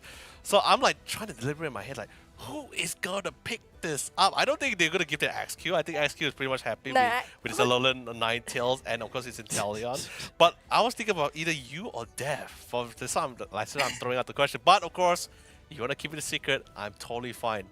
But you can, DM me. You can just drop me a DM. Tell me. We'll do. All right, so I guess I'll throw the last question before we'll let you guys go for the evening. Did you manage to tune into the East Asia games yesterday? I think you co-streamed it, right? Yeah, I did. Okay, watch a couple of games. Oh, good. So I want to hear your thoughts. Who are the big teams that Rise are looking at for East Asia? Because assuming you guys qualify for the finals, you're going to have to play against some of these teams from East Asia. Who are the big ones that you're looking out for right now? That's a really tough question, because East Asia, we feel like there are like 6 really strong teams and 2 strong teams. So there's really not a weak team in East Asia. And out of the 8 teams, I think, all 8 of them, if any of them manage to qualify to the final stage, I won't be surprised. So I'm just very happy and excited to tune into their matches, maybe analyze and learn some things from them as well. And yeah, I think East Asia is a really chaotic league this year, and it will show as a really entertaining show for everyone who tune in as well. Right. Yeah. Right. All right. Thank you so much, Eeyore, for sitting down and having this interview with us. I hope you enjoy the rest of your evening, and we will see you next week for your matches. But enjoy your 6 points. You're feeling pretty happy so far. Yeah. Okay. Thank you, guys. Right. Thanks, Eeyore. See you next week. All right. So that's a lot. Man. We got a lot of good intels out of this. I was look, really happy. I know you were trying to squeeze him for some Metagross information. Okay, you're going a little bit too far with that. But I mean, come on! Like, have you not seen this book? How many Pokemon just trying to like theory craft potentially what could come out? You can go home and you can do your theory crafting. But while that's happening, though, let's have a look at the Group A table. So this is going to be the completed table for this week. Group A have completed all of their matches for the first week. We will only see these teams again next week. So if you are mainly sticking around for Group A, we are done. We're about to wrap up the day with Group B. But just a quick rundown, we're going to start with MYS, who have won their single series to date, which was against Secret Red Diamond 2-0. Because of that 2-0, unfortunately for Secret Red Diamond, they got no points from that set. And speaking of Secret Red Diamond, they just finished up a set up against Team Rise, and they were also 0-2'd in that series. So no points, unfortunately, for Secret Red Diamond this week. The only set of points is possibly going to come from Loading, and that match will be happening next week. Now, speaking of Loading have played their first set of the day, which was against Rise, which, of course, they got 0-2'd, so no points for this team. So far, it seems like Group A has been the group of death, because it's been literally called the group of 2 O's. But speaking of, I'm going to welcome back Professor Flavor to the desk, because we are about to wrap up the day with our final game of the day, which is also in Group B. Yeah. It is Get Together versus Talon PH. We haven't seen Talon play yet. Yes, it so happens to be one of those teams which has had the maximum amount of opportunity to actually observe how everything has unveiled for these other teams within their group, and this could be an opportunity for them to actually play the best hand they have, as they have the best amount of information on what the other teams has to offer. Yes. So let's interview, or at least see the interview footage of our 2 teams and get to know them a little bit better.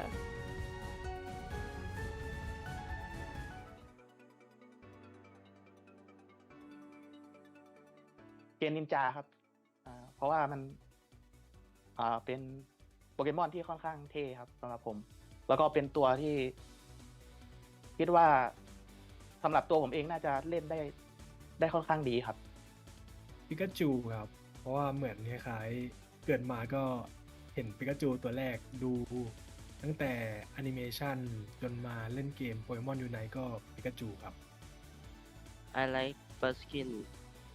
It It can be played in many ways. It can be our other tanks, speeder to kill attacker. It can play all.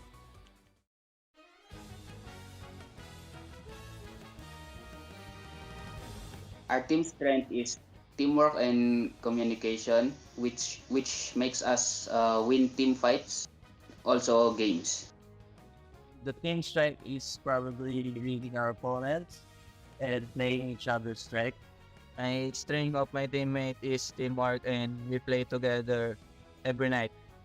And polishing the rotations.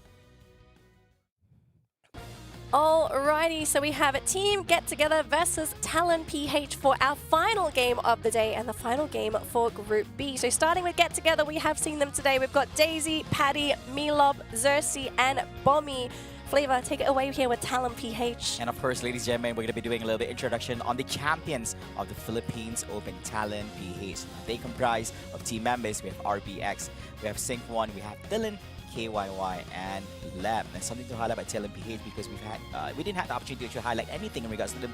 Now, they are a champion for a reason. They have not dropped a single series during their Philippines Open themselves. Basically, they have been very dominant, so they have not tasted defeat at all since then. And we'll see if they're able to actually open up their entry here into the Pokémon Unite Asia Champions League regional stage, Southeast Asia, with a convincing win here in this best of 3 series, and so happens to be their only best of 3 series for today. Yes. Now, one thing as well I want to quickly mention, or a few things actually with Talon PH. So for people that have not been following the Filipino scene for Pokemon Unite, this iteration of Talon is vastly different compared to the Talon that was the Talon roster for last year, because it's a different roster. So there are a couple names here that are going to be pretty familiar if you did follow the World Championship Series. So RBX and Sync1 are actually from Old Guys. Now at the World Series, they played under the name of Kumu, which was their sponsor. So now they have joined forces with KY, who was from the original roster of Talon last year, which was 2023. Now, there is one question I have, and I'm not sure if I'm ever going to get an answer for it.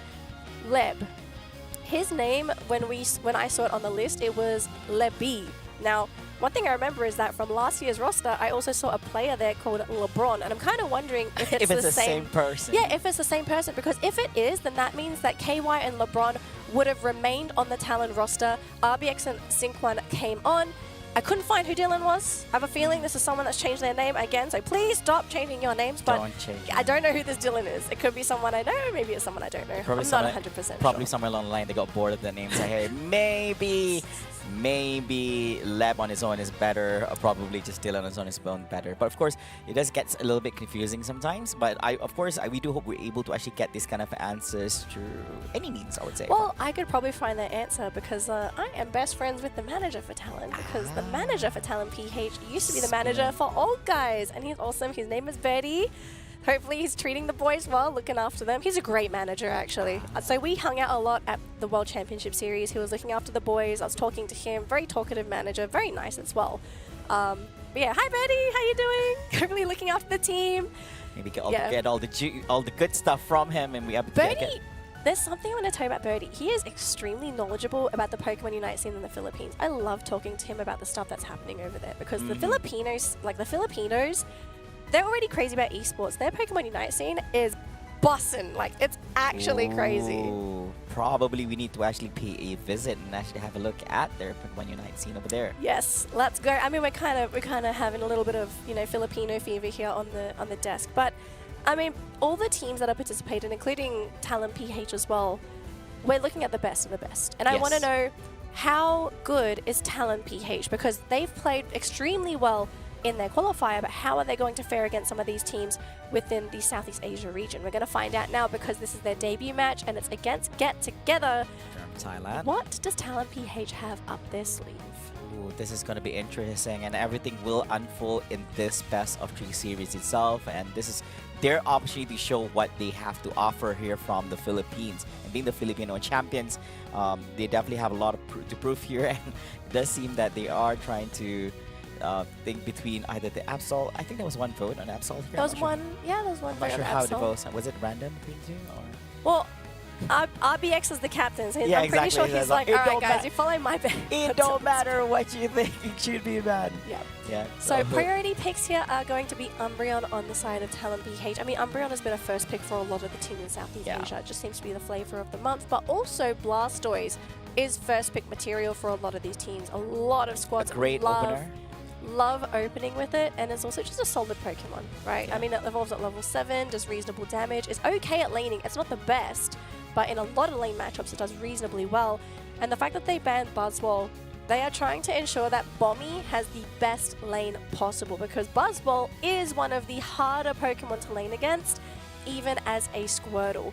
But look at this though, Talon PH, they're going for the Pikachu and the Eldegoss. So I'm not sure if this is the Dylan tech. I'm not sure if this is the anti-meta tech that we were hearing from Road to the Top. But you know what? If we're going to pick Pikachu, let's do it. Oh, yeah, that's true. Of course, I'm curious about this one. I don't mind so much on the Zora, but a Tyranitar. Now, we did hear that there was a period of time when it's a little bit too hard to handle Tyranitar. Yeah, that was actually Road to the Top. Yeah. Road to the Top couldn't deal with the Tyranitar. They banned it. I'm quite surprised that Talon PH didn't ban it themselves, but Hooper is a pretty important Pokemon if you're trying to run the Tyranitar, but if this is an actual Meowscarada from Lance... Hold on. Hello? Hold on. Why does this keep happening on the final series of the day? Like, am I missing something here?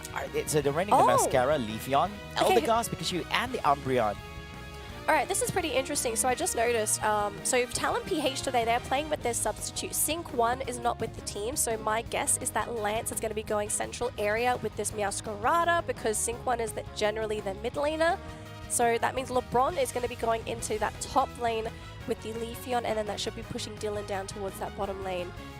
What kind of team composition are we looking at here when it comes to Talon PH? Look, the one thing, firstly, there's Absol too, so like we got double speedsters across the board, ladies and gentlemen. I mean, the drafts today are going all wonky, but play together, have fun together, I don't know. But one thing I do get a little bit concerned about is that do they have the burst damage to deal with Milo P in that late game? Because that's the one thing you always have to remember when you're going up against a Tyranitar. Tyranitar is a late game monster. And because Get Together are running Xerxes and Daisy on Absol and a Zoroark, they're looking to hit hard and fast in that early game and hopefully create the space for Milo to either be fed these KOs so he can get the Tyranitar quicker or give him space. But the thing is, they're also dealing with a Leafeon and a Meowscarada. Maybe these two, Lance and LeBron, will be the answers to it. Could be the answers to him or the answers to the speedsters so that they don't actually give that space to the Tyranitar. We'll have to see. It's going to come down to execution, but you know, I wanted an exciting last game, and I didn't expect to be double speedsters versus double speedsters. Yeah, there's just something about the final games. I realized this after observing Southeast Asia. And also, I just want to question this on Talon PH. There's not really anyone who can actually sustain and actually absorb and soak in all the damage coming on from Team Get Together. So the thing is, Talon PH, they have to be extra careful in how they execute things. Got to comment because they're quite soft coming from their end. Not quite soft, they're very soft. Very soft, yes. But maybe the goal for the team is just run and gun. Like, they go in there, they blow up all their skills, and hopefully by the time it ends, they've eliminated whoever they need to get rid of. Yeah. And of course, they're giving extra attention to that Tyranitar, or they're going to ignore him altogether and pay attention to the other speedsters and attackers move side of Get Together. But all this will be answered once we get to the middle as well as the late game segment of the game. Meanwhile, looking at things are getting heated off here at the top lane here. Rotation coming up from Absol from that side. But instead of giving attention to his enemy, Pokemon is actually giving attention to his Amal. Pokemon's on his clearance. We do see a little bit jumping from the top side. Meanwhile, here at the bottom lane, we see scoring after scoring here on the side from Talon PH. Meanwhile, Get Together gets the scores on their end at the top lane.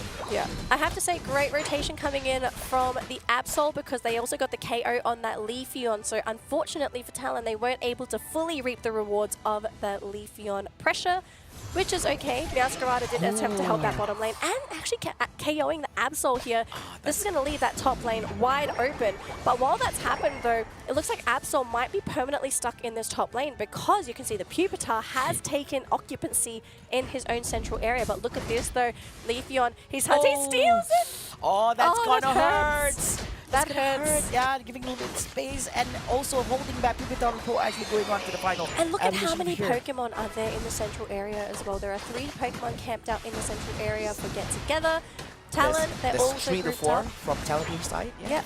And the fact that Leafeon is also showing himself to that Pupitar does not feel safe in that central area. So I love the constant pressure and the constant speed that's coming out from this Leafeon Meowscarada combination. It just doesn't make the Pupitar feel safe to get those levels. Absol though coming into the fray in that top lane. We're actually seeing some KOs in that bottom lane. 1 for 1 so far. Looks like Meowscarada also getting KO'd in that top lane. Finished off by the Absol. Get Together, reacting as quickly to Talon as they are with these attacks. No, that's not going to be a good place for the Leafeon to actually be as there's 4 men here coming from to Get Together. Meanwhile, we do see the Umbreon coming on from the downside, coming on to the top side for engaging on Talon for Talon PH over here. It's cleaning out on the Absol. Meanwhile, things are not over yet. Look at the Leaf Bait hitting off on 2. They managed to catch on the Zoroark. Will be insufficient to get another. Yes, it will be. Leafeon gets on 2, gets a Pupitar as well, and leaving more room for them to actually do more scoring here and clearing out the first goal post on the top lane from Team Get Together. An opportunity for them to actually continue with this engagement on the Regieleki.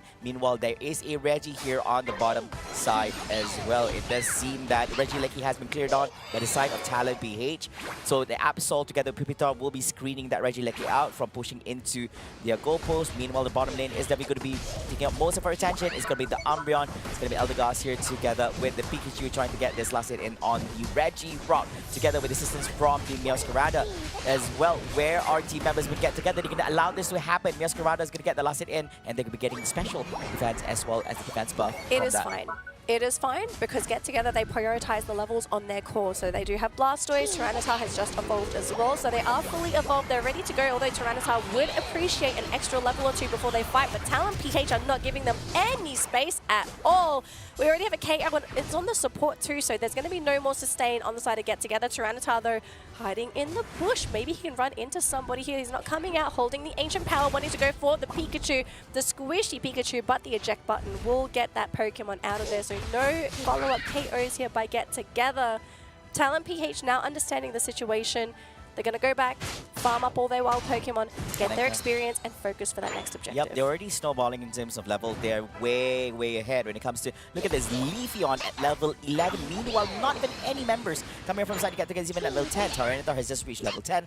And meanwhile, these two have members on level 8 at minimum, and Talon PH at level 9. Not looking good so far. Now, the idea is, as what Daniel mentioned as well, to get a little bit from there and going to continue on this advantage from their end. Meanwhile, we do see some family gathering going on the top side here from Team Get Together. Umbreon on the bottom side, not maybe making his movement towards the top. Meanwhile, rotation here, Zoroark towards the Umbreon. He's going to be going for the catch.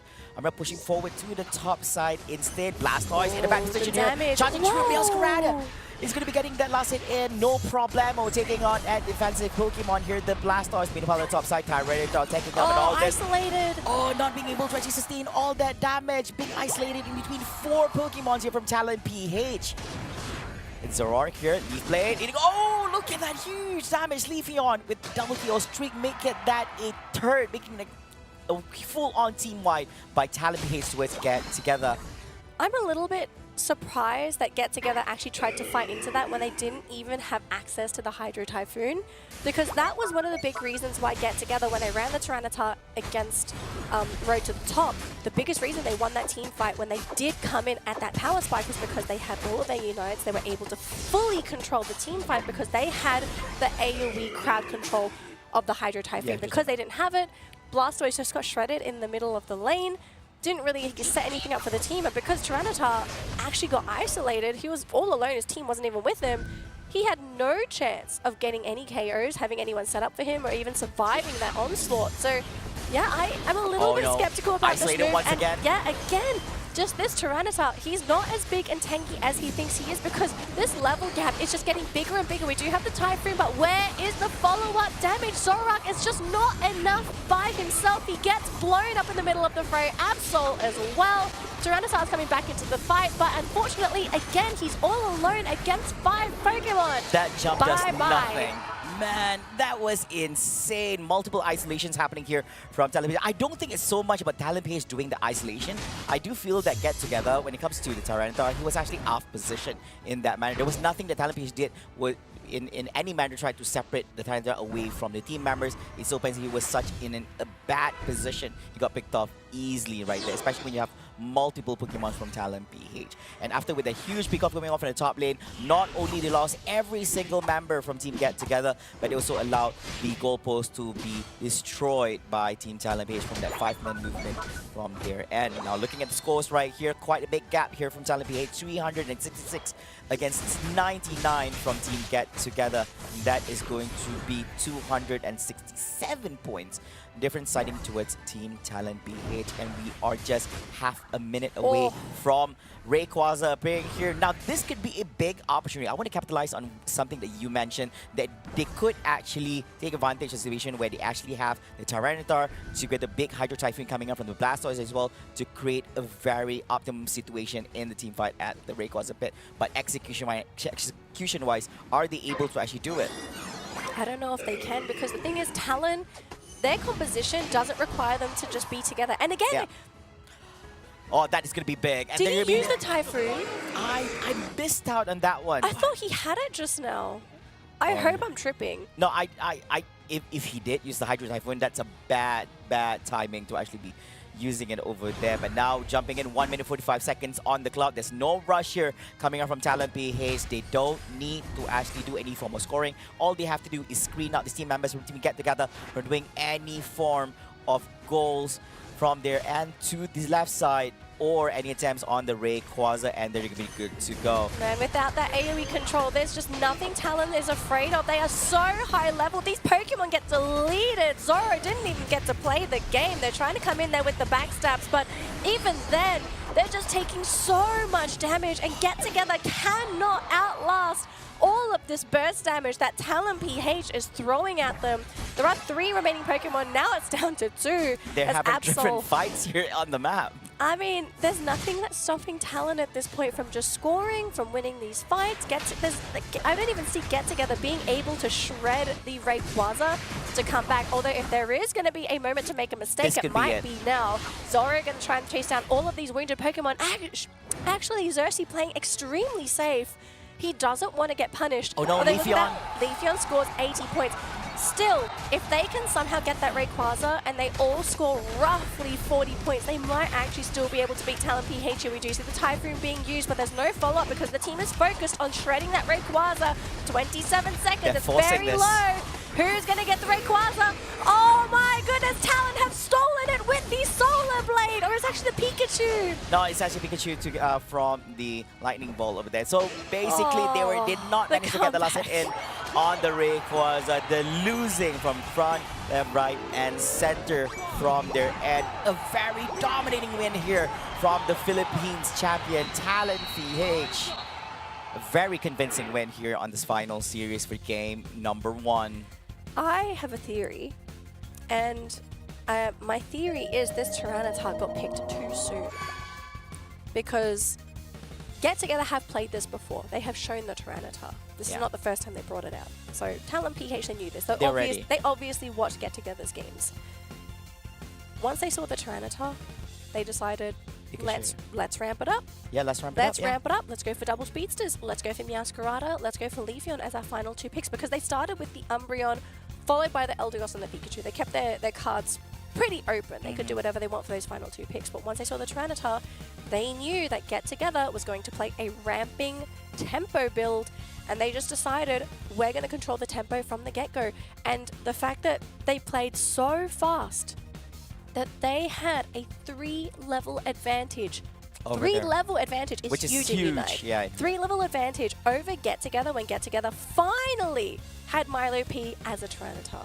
Even though you've hit your quote-unquote power spike, if the level gap is too big, it doesn't matter if you've hit your power spike. Yeah, I think the open Pokemon have already reached their power spike and more at the same time as well. So basically, that it's a little bit too much. It's a mix of individual skills. There's also a mix of, I think one of the main things as well is if you look at the draft coming up from Team Talent PH, they're not required to actually be as a single unit. They can actually take fights at any point and just separate from one another and still be able to actually pick off some of these Pokemons from different parts of the map. So you see the Tyranitar and the Blastoise melted down so easily, which is something that should not happen. Now, if you can melt down those tanky giants, those tanky monsters, what more Pokemon such as Clefable, such as Zoroark, and the Absol, which are literal squishies?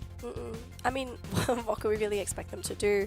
I'm just curious, because remember we were saying at Rayquaza, the one moment get together could potentially come back is if they have that one big team fight around the Rayquaza pit, right? Have your Typhoon ready.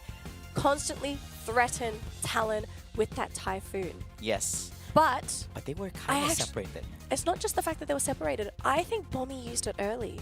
I actually think he used it when his team wasn't in position. I think he had a panic unite. It happens sometimes, but I swear we didn't see it on screen. We saw like a glimpse of it. We saw a glimpse of him getting KO'd, but I swear he actually used that unite because I don't know if maybe I haven't had enough coffee, but I swear I saw he had his unite ready, and I was like, okay, they have their chance at the Rayquaza pit, and then all of a sudden the blip is gone. I'm like, huh? I didn't see a type. Huh? Where? Yeah, because we only saw at the point where we roughly saw like less than a second where he was about to get taken down. So I guess we missed out on it. Or I'm blind. I don't know. Yeah, it could be that too.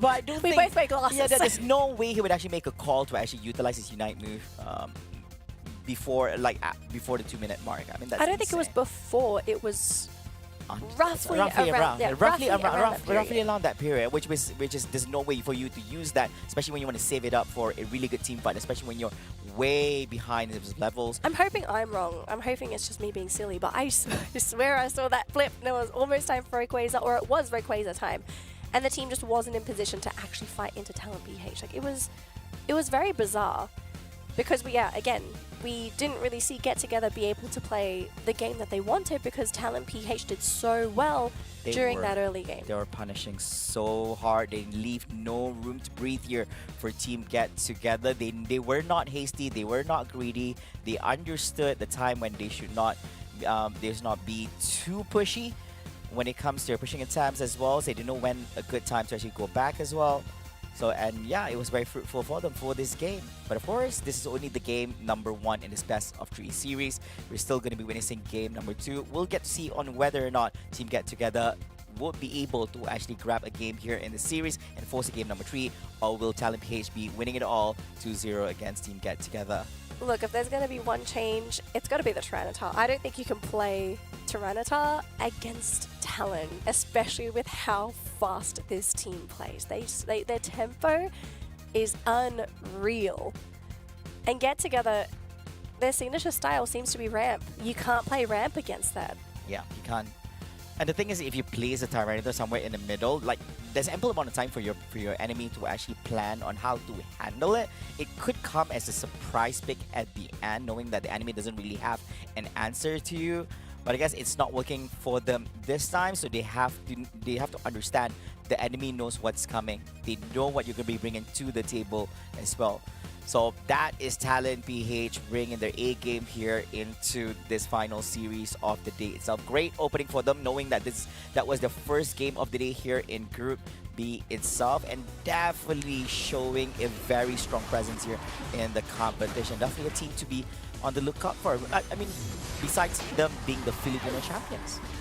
Yeah, the Filipino champions. And I think also just the shock that Entity 7, I think a lot of people expected Entity 7 to also qualify for the Asia Champions Leagues, but yes, yeah, they fell short in that lower bracket game against Secret Rare Diamond, which was, again, for a lot of people, quite a shocker. But for Secret Rare Diamond to win against them, I mean, if you beat them, you beat them. Yes. There's no doubting that. I believe that was a 2-0 win. It wasn't just. It was 2-0. It wasn't even like a 2-1 win. It was a very convincing 2-0 win. Yeah. For Secret Rare Diamond. But I think this was the fight, and we're saying the tail end of it here, but this was really the only fight where both teams really went 5v5. That was the only time we also saw the connection of that Hydro Typhoon.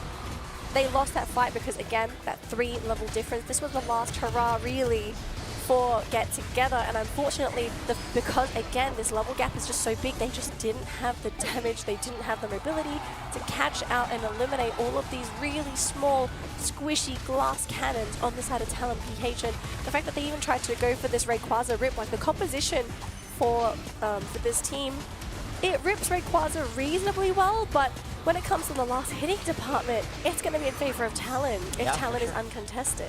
Yep, that's definitely true. Of course, especially when you have a very good secure ability like the Electro Ball here in the hands of Pikachu, so it makes it way as well. Leaf Blade, which is high damage as well. So it's tough. But the thing is, they didn't have a choice. It was the most obvious move that you need to do for the enemy team was to force that Rayquaza fight. Even though that you did see that from the sidelines that Talon PH was putting a lot of pressure on them, they don't have a choice. But anyway. Oh, okay. So Talon PH lands, my good sir. So this is as just like before. Now they did fill this in on their own. Now he's being very, very humble in the way that he actually filled in. But except for that one last spot, we're gonna go through it one by one. Aggressiveness tree, goal defense tree, combinations tree, strategy tree, mental strength tree. I can take that. But the final one, handsome Danny. Handsome. 5. It's a Max. 5. Oh man, my goal is to finish school. Yep. Will he be able to achieve that here in ACL? Why not? You can play Pokemon Unite in your free time. I mean, by being here in ACL, will he be able to? Okay, never mind. I'm not sure whether he's going to achieve that by here. Anything is possible if you want it to happen. So, there we go. But then, Cersei from Get Together, Danny. Yes, we've got Cersei here. He has actually put 4 stars into aggressiveness, 3 points into goal, defense, combination, strategy, mental strength, and his self-improvement is 4. This is a pretty interesting stat that he's decided to put for himself. I think it's the only one we've seen so far that's been pretty unique, and I do like this, right?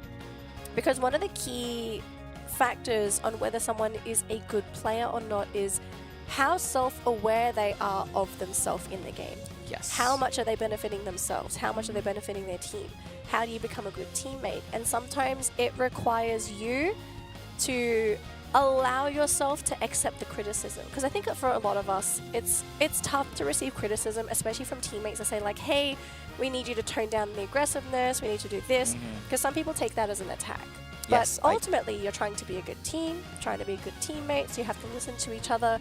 And for him, for Cersei to see himself to be like a person that's willing to take that criticism, fair on him. Yep, fair on him. Definitely deserve a round of applause for that. Now, I do have to agree, there's a lot of truth behind what you mentioned as well, because not many people are able to accept, especially when you're being surrounded by all these master players, a lot of experiences, and you yourself are experienced. It's not that easy for people to tell you off that you're not good in certain areas, and you know it could be a attack towards you on a personal level as well.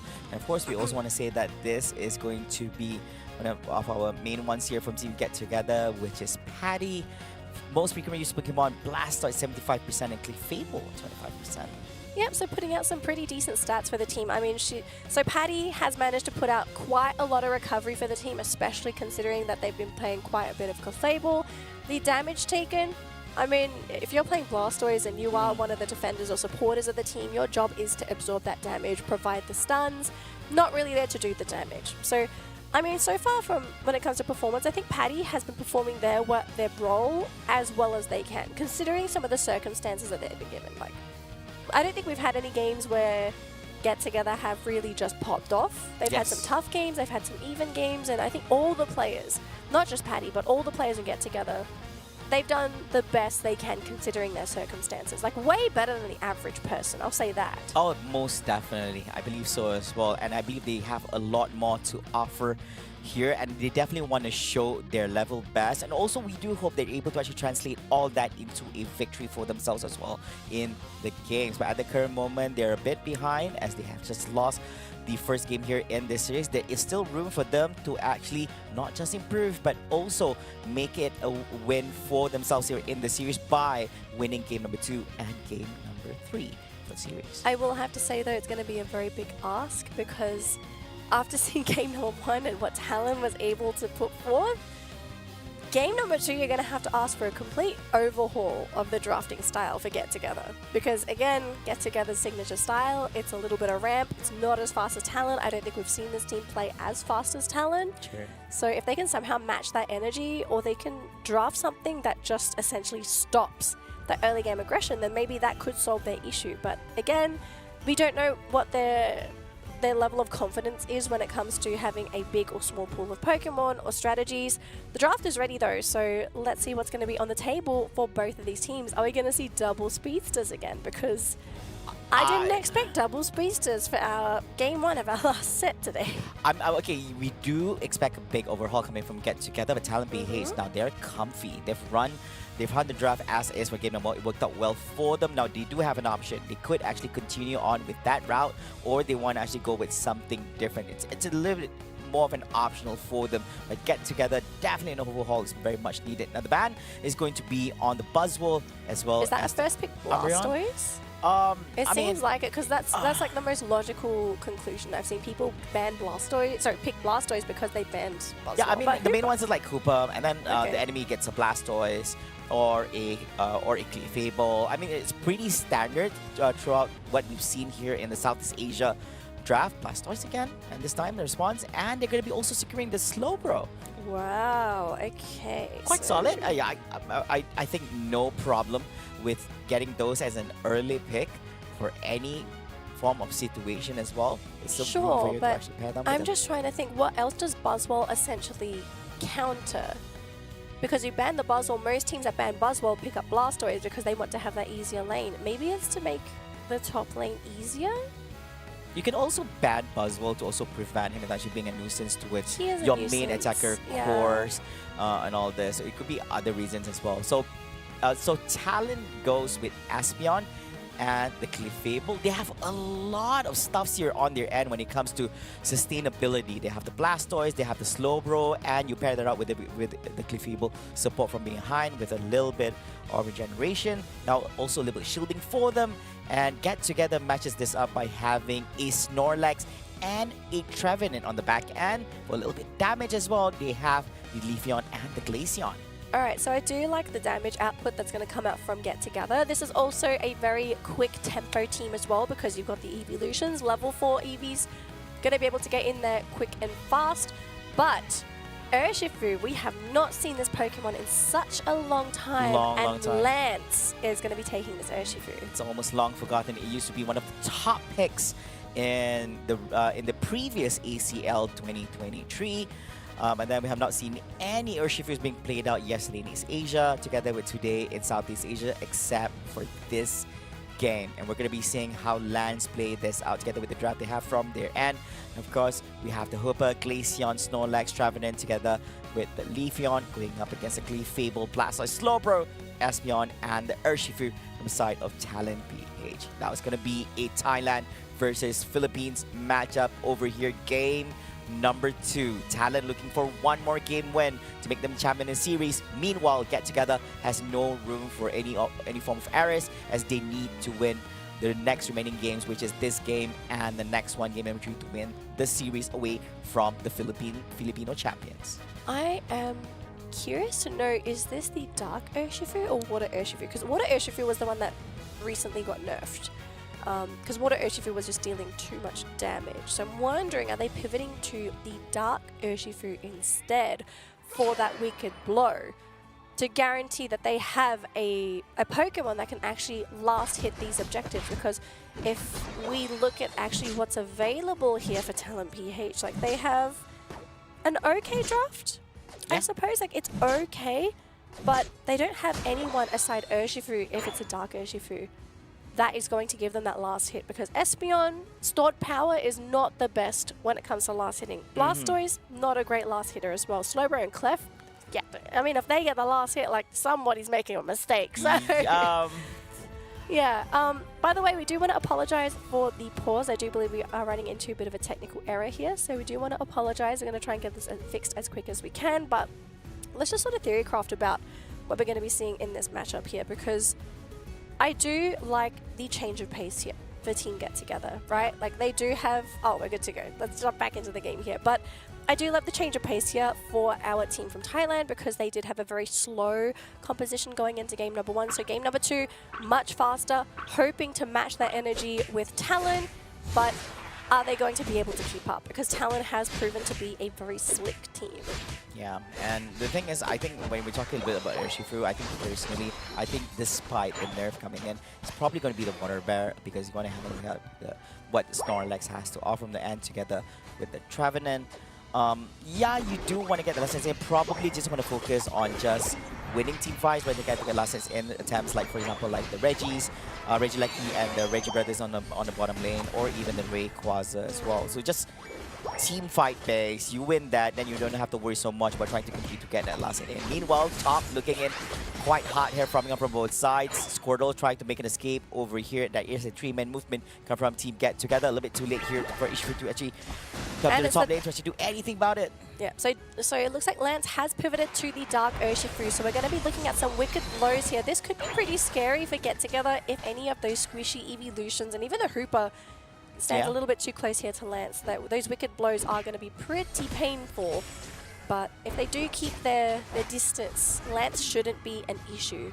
Zoning is going to be pretty important for Get Together if they don't want to get caught here. But laning-wise, though, Talon are doing pretty well. They still, oh no, the Phantom going to be caught out there. Quite early on into the game as well, but of course a little bit too much to handle as well, especially all this pressure coming on from the side of Talon PH on the bottom. Meanwhile, the top side, look at this War Total together with Clefable here up against the Snorlax, managed to do a little bit scoring in front of his face. Not a really good idea as Glaceon tried to put a little bit of pressure. Here comes the jump from Snorlax, missed out on that one as managed to actually go in for eject to the right side of the map. Really great plays there from Talon PH. I love the fact that they body blocked with the Clefable so that they didn't allow the Ice Shards to stack in terms of damage onto that War Total. And now because they're turning around here onto the Snorlax. Oh, very nice quick charge Wicked Blow.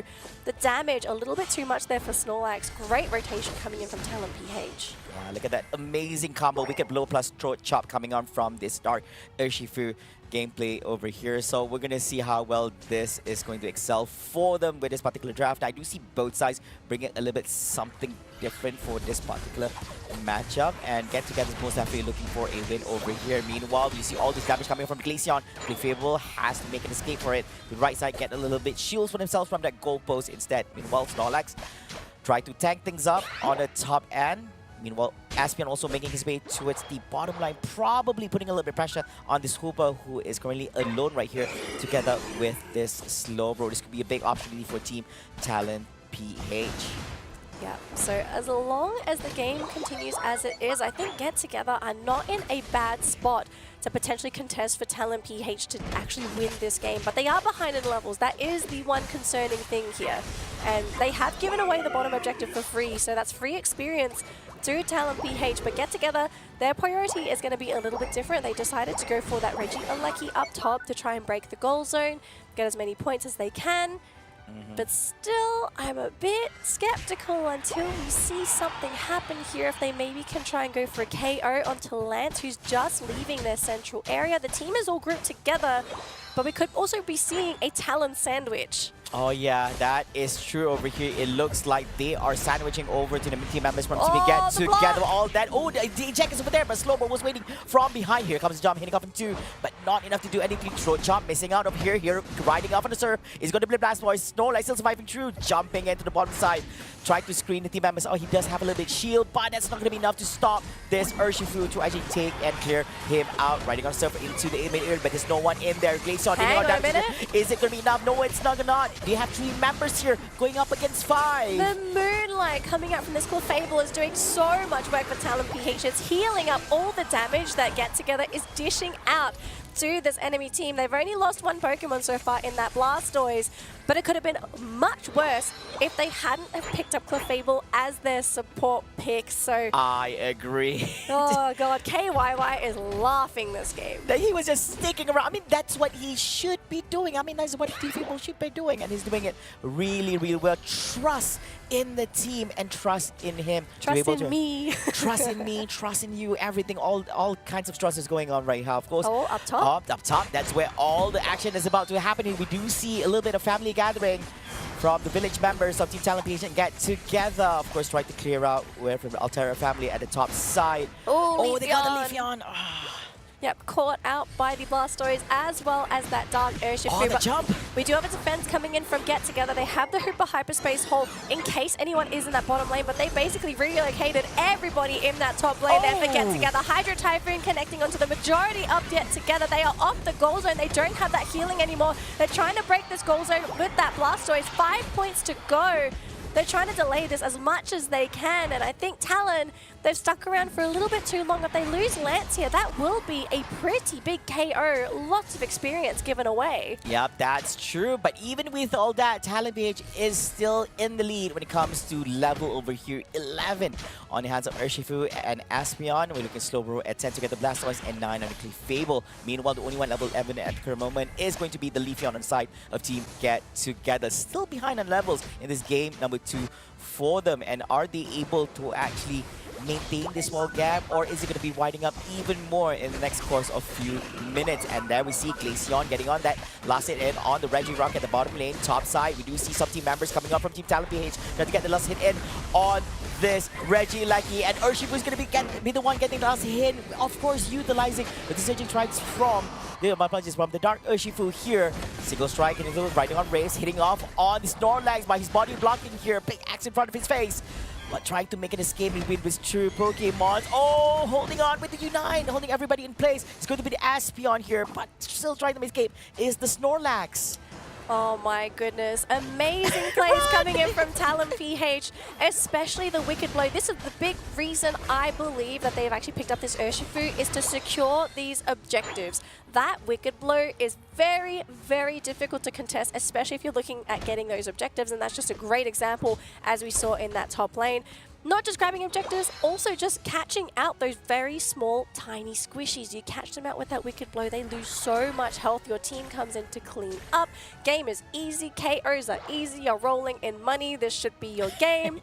But it's not over yet, because we still have 2.5 minutes to go. And Get Together, this game isn't over until that Rayquaza is out, the clock is at 0, and the game is set. They are behind though. They are behind. But we've seen in the past, earlier today, and even yesterday, that sometimes a little bit of creativity can win you the game. Yep, I do agree on that. It's never over till it's really over. Of course, everyone's eager to see what will happen here after this Rayquaza appears in the next 9 more seconds in the middle of the stadium itself. Would there be an opening for Get Together to actually clear out this Rayquaza, or are they going to be a little bit sneaky, trying to do a little bit scoring on the top or the bottom side goalpost? Meanwhile, we do see a little bit screening here coming on from the side of Talon PH. They are in position. We have the Aspeon on the other end. We have the Urshifu in place as well, just in case. And of course, we have the Blastoise on the front side trying to scramble. Oh, the Glaceon! Oh, that's going to be huge. Losing out a Glaceon at this point into the game. One of the main damage dealers coming from the side from Team Get Together. And that was because Get Together did not scout that upper bush with one of their defenders. They have 2 defenders that could have checked it. They have a Trevenant, they have a Snorlax. They're so busy at this choke that Glaceon may be looking to try and go for that wraparound, because they've walked past that bush, because we saw Blastoise and Urshifu in that bush. Yeah. Instant KO, Wicked Blow, 100%. I think that's what's happened. And because of that, now Get Together, they are so afraid to try and go for this flank now, because they already saw what happened. They're going to find the Urshifu here. Leafeon, he's all alone. Nobody realized it. He's Guys, gone. Go back. Your team member's in trouble. Oh, they're going to get him. They lost the Leafeon. 20 seconds on the clock. Uses up the Hydro Typhoon as well. And they're going to be losing all 4 members from Team Get Together. The only one left out is going to be the Unbound Hooper over here. But what can he do all alone? And he's been screened out all the way down to the lower levels over here by the Slowbro. And meanwhile, opportunity for Talon PH to secure the Rayquaza, and they're marching, making their way to the goalpost on the Get Together's goalpost side and scoring and dunking in their faces, Danny. And I believe that there's no return for this at the current moment. 637 points here for Team Talon PH, and add up yet another from the Clefable and the Blastoise. Get Together were just not prepared for this Dark Urshifu pick. Although Talon PH are getting a little bit excited here, but with 10 seconds to go, I mean, there's no way you can counter score and catch up to Talon PH. So congratulations to Talon PH, our Filipino champions, for securing a 2-0 in their first matchup of the day. 3 points to this team. They're going to be feeling so happy with themselves, but unfortunately for Get Together, they're not going to get any points after this matchup, so they will only finish the day with a single point because they did manage to get a 3-game series with Road to the Top. Yeah, so I'm guessing they're going to be and then run here for day number 1 with only 1 point for them. Talon PH brutal, not leaving any room for Team Get Together to get any form of points from this best of 3 series itself. Now, this is going to be insane playstyles. Now, I do want to highlight this. Danny has mentioned this before on the final game before, that knowledge is power. I'm also going to say Lance's power because I'm just going to say this man of the match. Easy. He made so many plays this game, and I feel like he was a big factor as to why Talon PH won this game. Yeah, I mean, like, it's very easy for him to actually get in position. He does have the throat chop, and then you follow up with the surging strikes to make it easy for actually get secure those takedowns on the opponents over here. And there's not much they can actually do. They ignore totally the Snorlax, went straight up for the Glaceon, went straight up for the Leafeon, even towards the Hooper as well. After all that is done and dusted, there's lots of room in them for actually to 10 onto these frontliners, the Trevenant, as well as the Snorlax.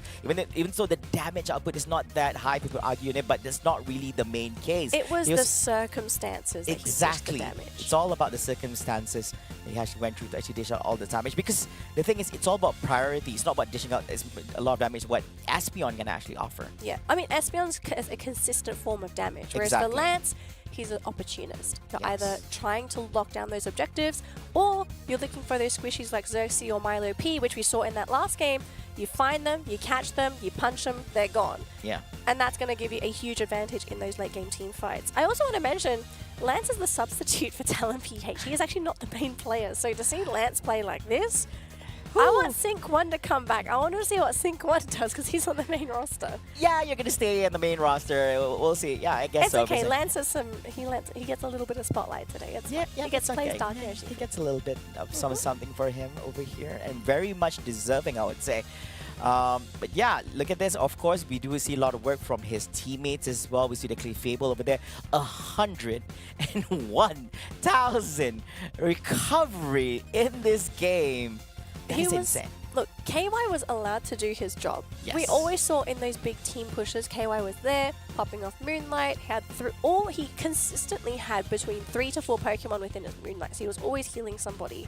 So he was able to rack up those damage numbers. He was never in front, he was never the tank, he does have Follow Me, so he was there for emergencies in case someone was being chased, so pop that Follow Me. But otherwise, attention, but otherwise, KY just did a great job of babysitting his team wherever necessary. Because remember, the frontlining job, that was RBX's and LeBron's job. Those two were the ones that would always initiate the fights. Lance would come in later. Dylan was hanging back with KY. I don't know if they were holding hands or anything, but they had fun together. So.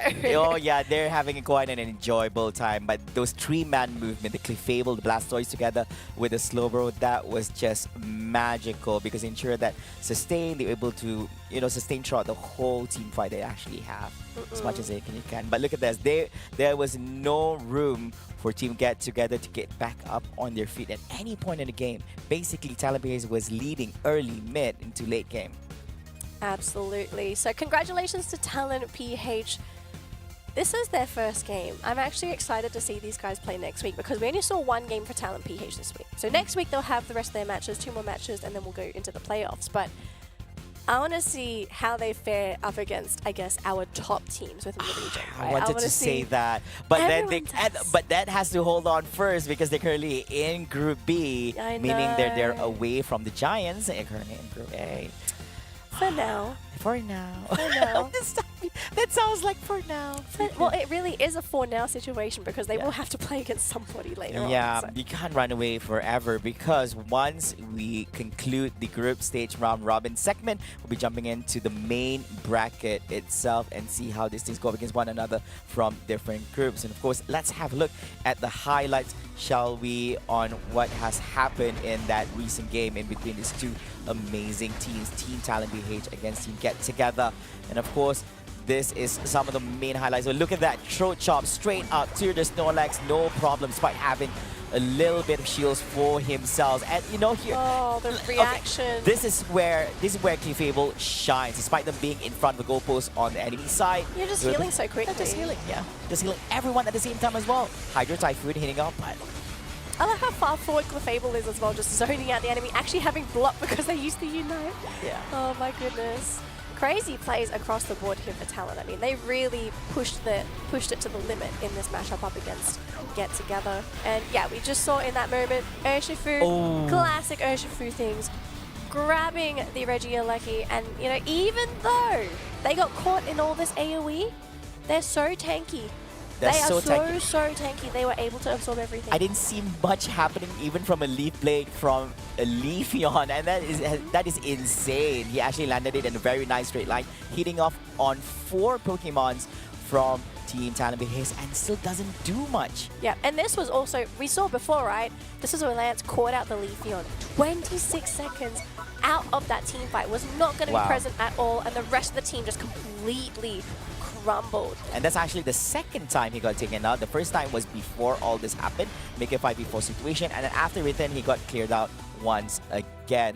And of course, we don't want to stress this out even more. I believe that we're up for a treat here in Group Me as Talent BH. They still have 2 more series to play, and they have secured themselves 3 points here by winning 2-0 here in the series.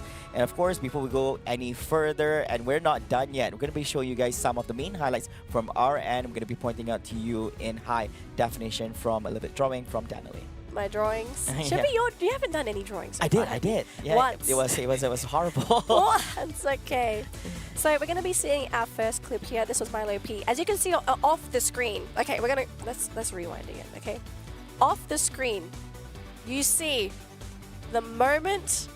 Oh yeah, Xerxes realizes I remember this. He I remember. made a mistake. No, he was.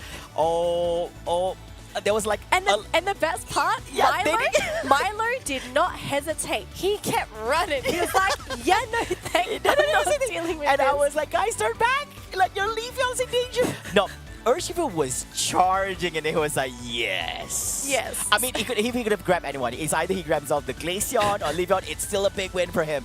I thought, and I assumed that they didn't realize that Leafeon was in trouble. I mean, like... Well, no one realizes until he walked into the bush. And then he saw Lance charging. He was like, he could have been dead.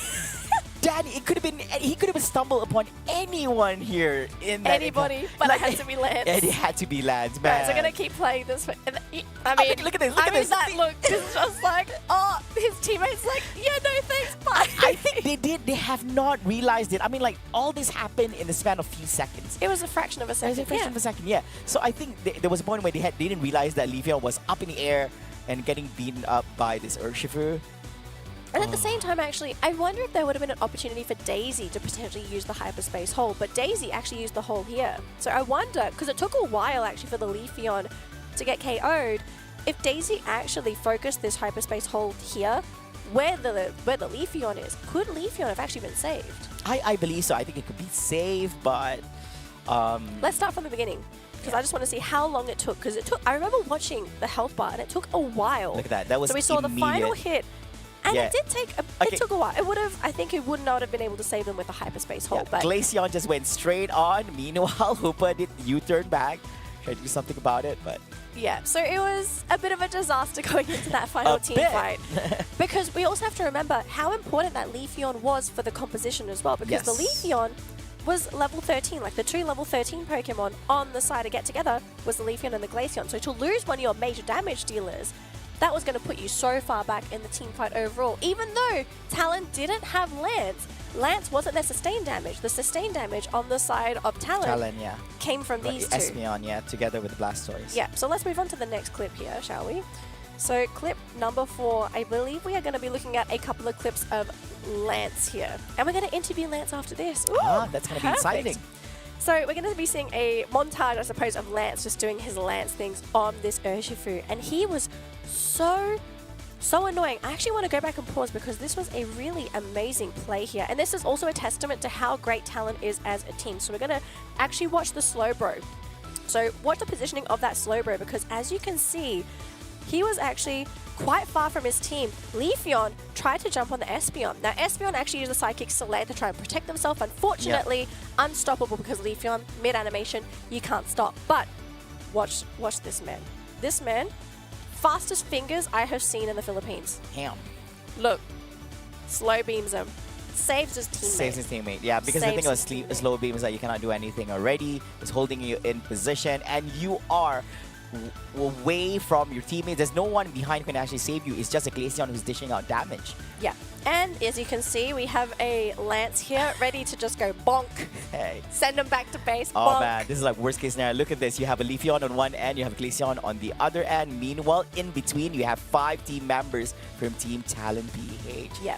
And again, same thing with Get Together. Because the Leafeon is gone, this puts a lot of pressure on that Glaceon to have to be that sole damage dealer because of the way Get Together drafted their draft, right? Because you've got Hooper, who's your support healer, can do a little bit of damage, but only when you have Rings Unbound available. You've got Snorlax, pure utility, and then you have a Trevenant, who is a utility top laner. It's not something you're relying on to deal consistent damage, which means both of the evolutions, they have to work overtime to dish out the damage, and especially if one gets KO'd, the other one has to do some heavy lifting, and especially with how tanky, and you're going up against a Clefable, I just don't see a Glaceon being able to single-handedly take down an entire team. Especially when it's actually a focus fire Glaceon, and I think Leafeon, as he does it better, he can actually hit multiple units at the same time as well. But the thing about Glaceon, if it's a focus fire one, you can dish out more damage if you focus towards one Pokemon rather than hitting on multiple. Damage is going to be divided. And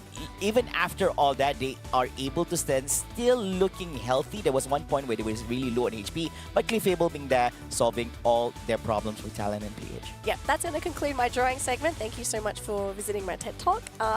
Yeah. That was something else. It was something else. Well, you know what something else we're going to be doing right now? We're going to be talking to Lance, who is on the line with us right now. We're going to have an opportunity to ask him questions. Hopefully we can see him in just a second. If he's there, we're still waiting. And there we go. Hey, Lance, how are you? Can you hear me, guys? Yes, we can hear you loud and clear. Awesome. So I want to know how you're feeling after that win today, because I know a lot of Filipino fans are waiting for you guys to play. Everyone was asking, like, when's Talon PH playing? When's Talon PH playing? How do you feel in your first game at ACL? I'm a bit confident because of our performance in scrims. That's why I execute that game. Any teams in particular that you scrim against? Was it within the Philippines region, or did you manage to actually scrim with teams within the Southeast Asia region to have a good feel of these other nations within the region? Oh, I can't share it.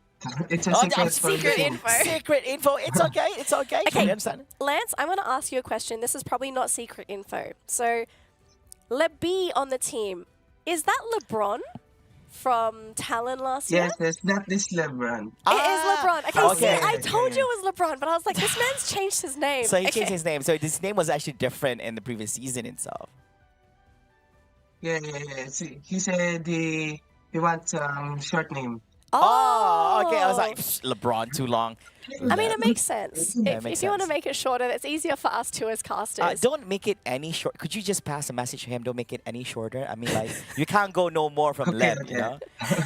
Okay, Lance, I want to ask you a Okay, question okay. about being in Talon PH. How are you actually feeling playing with this roster? Because I believe, so from my research, the roster was that RBX and Sync1 came in from old guys, and then it was you and KY that stayed from Talon. How are you feeling about the team? Like, is the synergies very good? How's the atmosphere in Talon? No, that's false. I'm from old guys too. You're from old guys too? Oh yeah, Yeah, I play you're also from Worlds. old guys. Oh my gosh. I was like, wait a minute, what am I doing? Yeah, so how's the atmosphere playing with Talon? It's okay because they are my former teammate also. That's why it's too easy to, So you it's know. easy to adapt Easy to into adapt, the team. Yeah. so easy to adapt. So And we have some chemistry, that's why. yeah. Okay, I have another question for you as well. So you're labeled as the substitute for Talon PH. For Talon, is it pretty common for you guys to swap players around, or is it actually normally the main roster that's playing?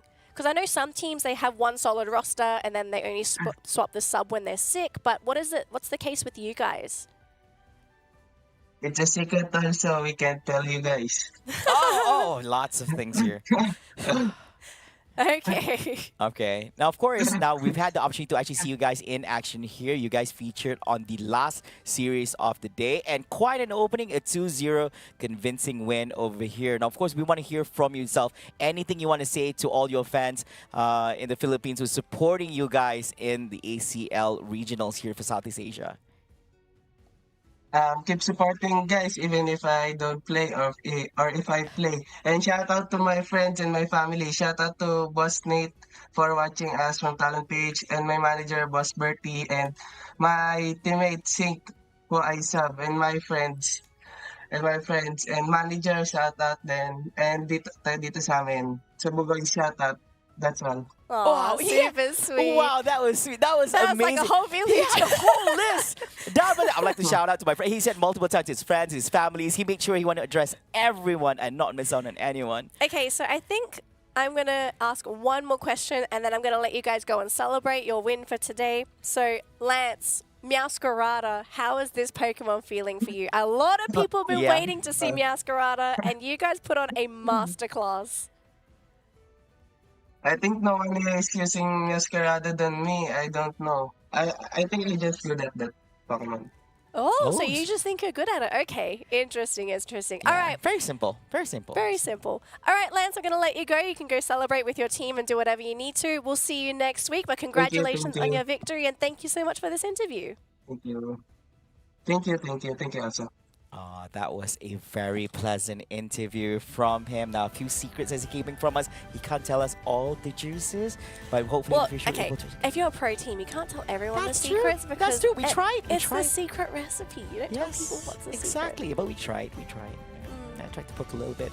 And of course, you got. I know Leonard did with the Yeah, Metagross. exactly. But of course, I believe that all the Filipinos out there are very happy with their performance over there. Rosalba is the Filipino champions for the Philippines Open itself. Now, you're going to see more of them in the following week itself, because they're going to be having 2 best-of-3 series, as they only had 1 for today. Right, so I do believe we're going to show the updated bracket in just a second, just so you guys know where the teams are currently standing in their groups, because we do have 2 groups. So let's kick things off here, Flavor, with Group A. In Group A, we have Team MYS, Loading, Secret Red Diamond, and Rise. And at the moment, Rise is currently leading the group with 2-0 victories, 6 points. They've got 1 series left to go, and it's going to be a hot one. It's against MYS next week. Don't miss that game next week, because if you do, too bad, so sad. I'm not going to feel sorry for you at all. It's not going to be the same watching a replay of the match. You need to watch it live. Oh man, that is going to be an insane match, and that's going to decide on whether will Rise be able to actually gain up the maximum amount of points here from Group A by adding on 3 more points by winning against Team RS, or will Team RS be stopping them in their tracks and also changing the whole landscape of this group from 2-0 or possibly a 2-1 there in the mix? Yes. Now, the other matchups that's going to happen for Group A is that Team MYS have 2 games to play. So aside Rise, they're also going to have to go up against Loading to secure their points. And then after that, we have Secret Rare Diamond, their last chance to get points on the board, and it's going to have to be up against Loading. Yeah. So basically, just from the looks of here, it is quite obvious that Team Rise has placed themselves minimum to actually be in the second placement here in Group A, just by normal calculations. And we're going to see how things will look around in day number 2 for next week. Meanwhile, Danny, we're also looking at Group B number here. If you guys missed out on this, Group B comprised of teams from Get Together, Talent Page, Road to the Top, and Onyx.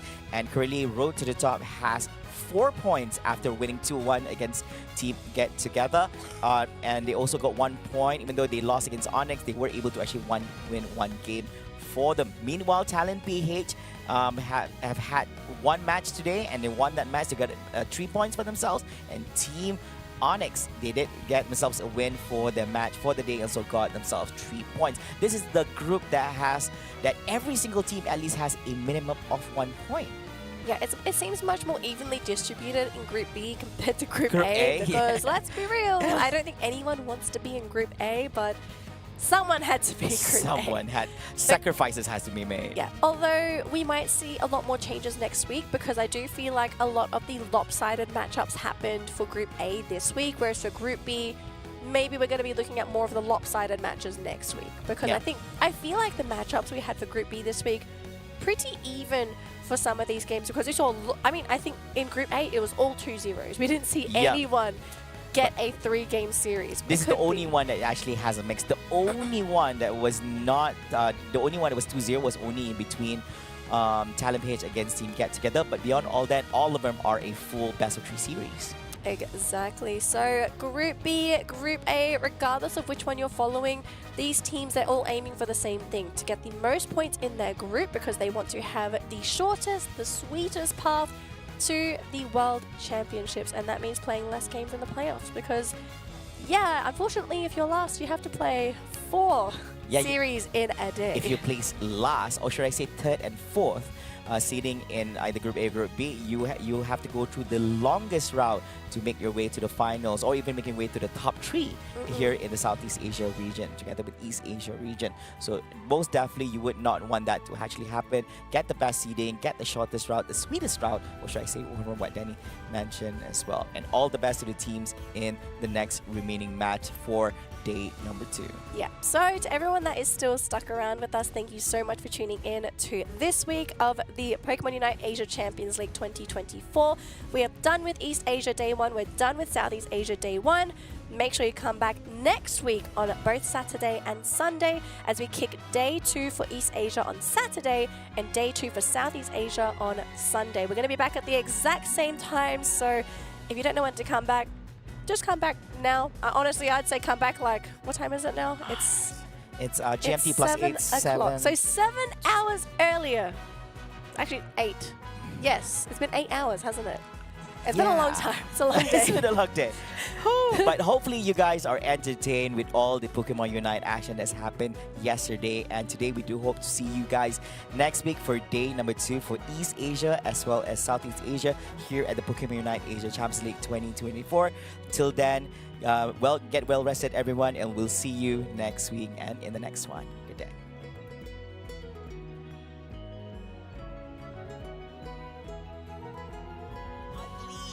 By the Hooper, great match, creating a little bit of space, trying to go Arms length. They're just saying like, no, back off. No.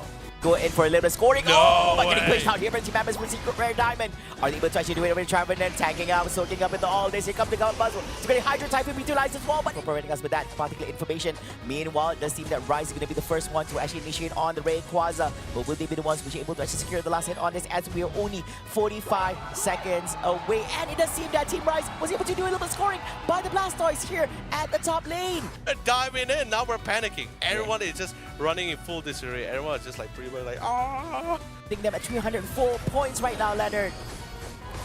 This is really hectic right now for them as well. Now just so small part of the differential jumps in, Hydro type for Unite move is goes to back to base, and the rest of their team is actually fighting Leonard. then it right back into the things itself. Pops in the Hydro type, was able to get a nice pickup as well. However, Lala is still alive and it's still a danger at large. He does manage to get on top of the hoop and still remove them from play. The timing wasn't that great. Yeah, oh wait, Blastoise. Oh, they spotted him out. Mochi was hidden here. Yeah. He was hidden here all the time. He was just waiting for it. He was a ninja, okay? He was a ninja in this bush, right? He had a game plan. He's in terrible position over here. He's in between 3 Pokemon. This is not great. There was no... 5 seconds, and he's been jumping it into the whole team fight. And this time, they clear not yet. And with Hooper, 70 seconds on the clock as well. Jump. More opportunities here. They're trying to, I say, clear out on Pikachu, but not able to do so. And they will be able... Man of the match is going to be Illuna, right? Like, wow, where is he? But they did manage to get a gun onto Illuna, and we'll be able to try to give the rain back. And instantly, Crossel gone. Big ultimates. big powerhouses, okay, lightning storms happening all across the map here. Now, if he picked up, that would be pretty great. But the nice timing with the portal, able to secure it, and the Unbound comes in at the same time. Not be able to connect with that singularity, but guess what? Devs at the back line, spotted, and now everyone is currently on the run. They want to try to zone him out as much as possible, but because of Dev zoning majority of the teammate away, all that's left is the frontline defenders with no follow-up attackers. All will fall to their presence here. But nice opportunity. Solo Blade. Try and go for this flank now because they anyone here in that anybody, but it had to be Lance. It had to be Lance, man. Right, so we're gonna keep playing this. I mean, look at this. Look at this. That look is just like, oh, his teammate's like, yeah, no thanks, bye. Urshipper here. Leafeon, he's all alone. Nobody realized it. He's Guys, gone. Go back, go back. Your team member's in trouble. Oh, they're gonna get him. They lost Leafeon. 20 seconds on the clock. Uses up the Hydro Typhoon as well, and they're gonna be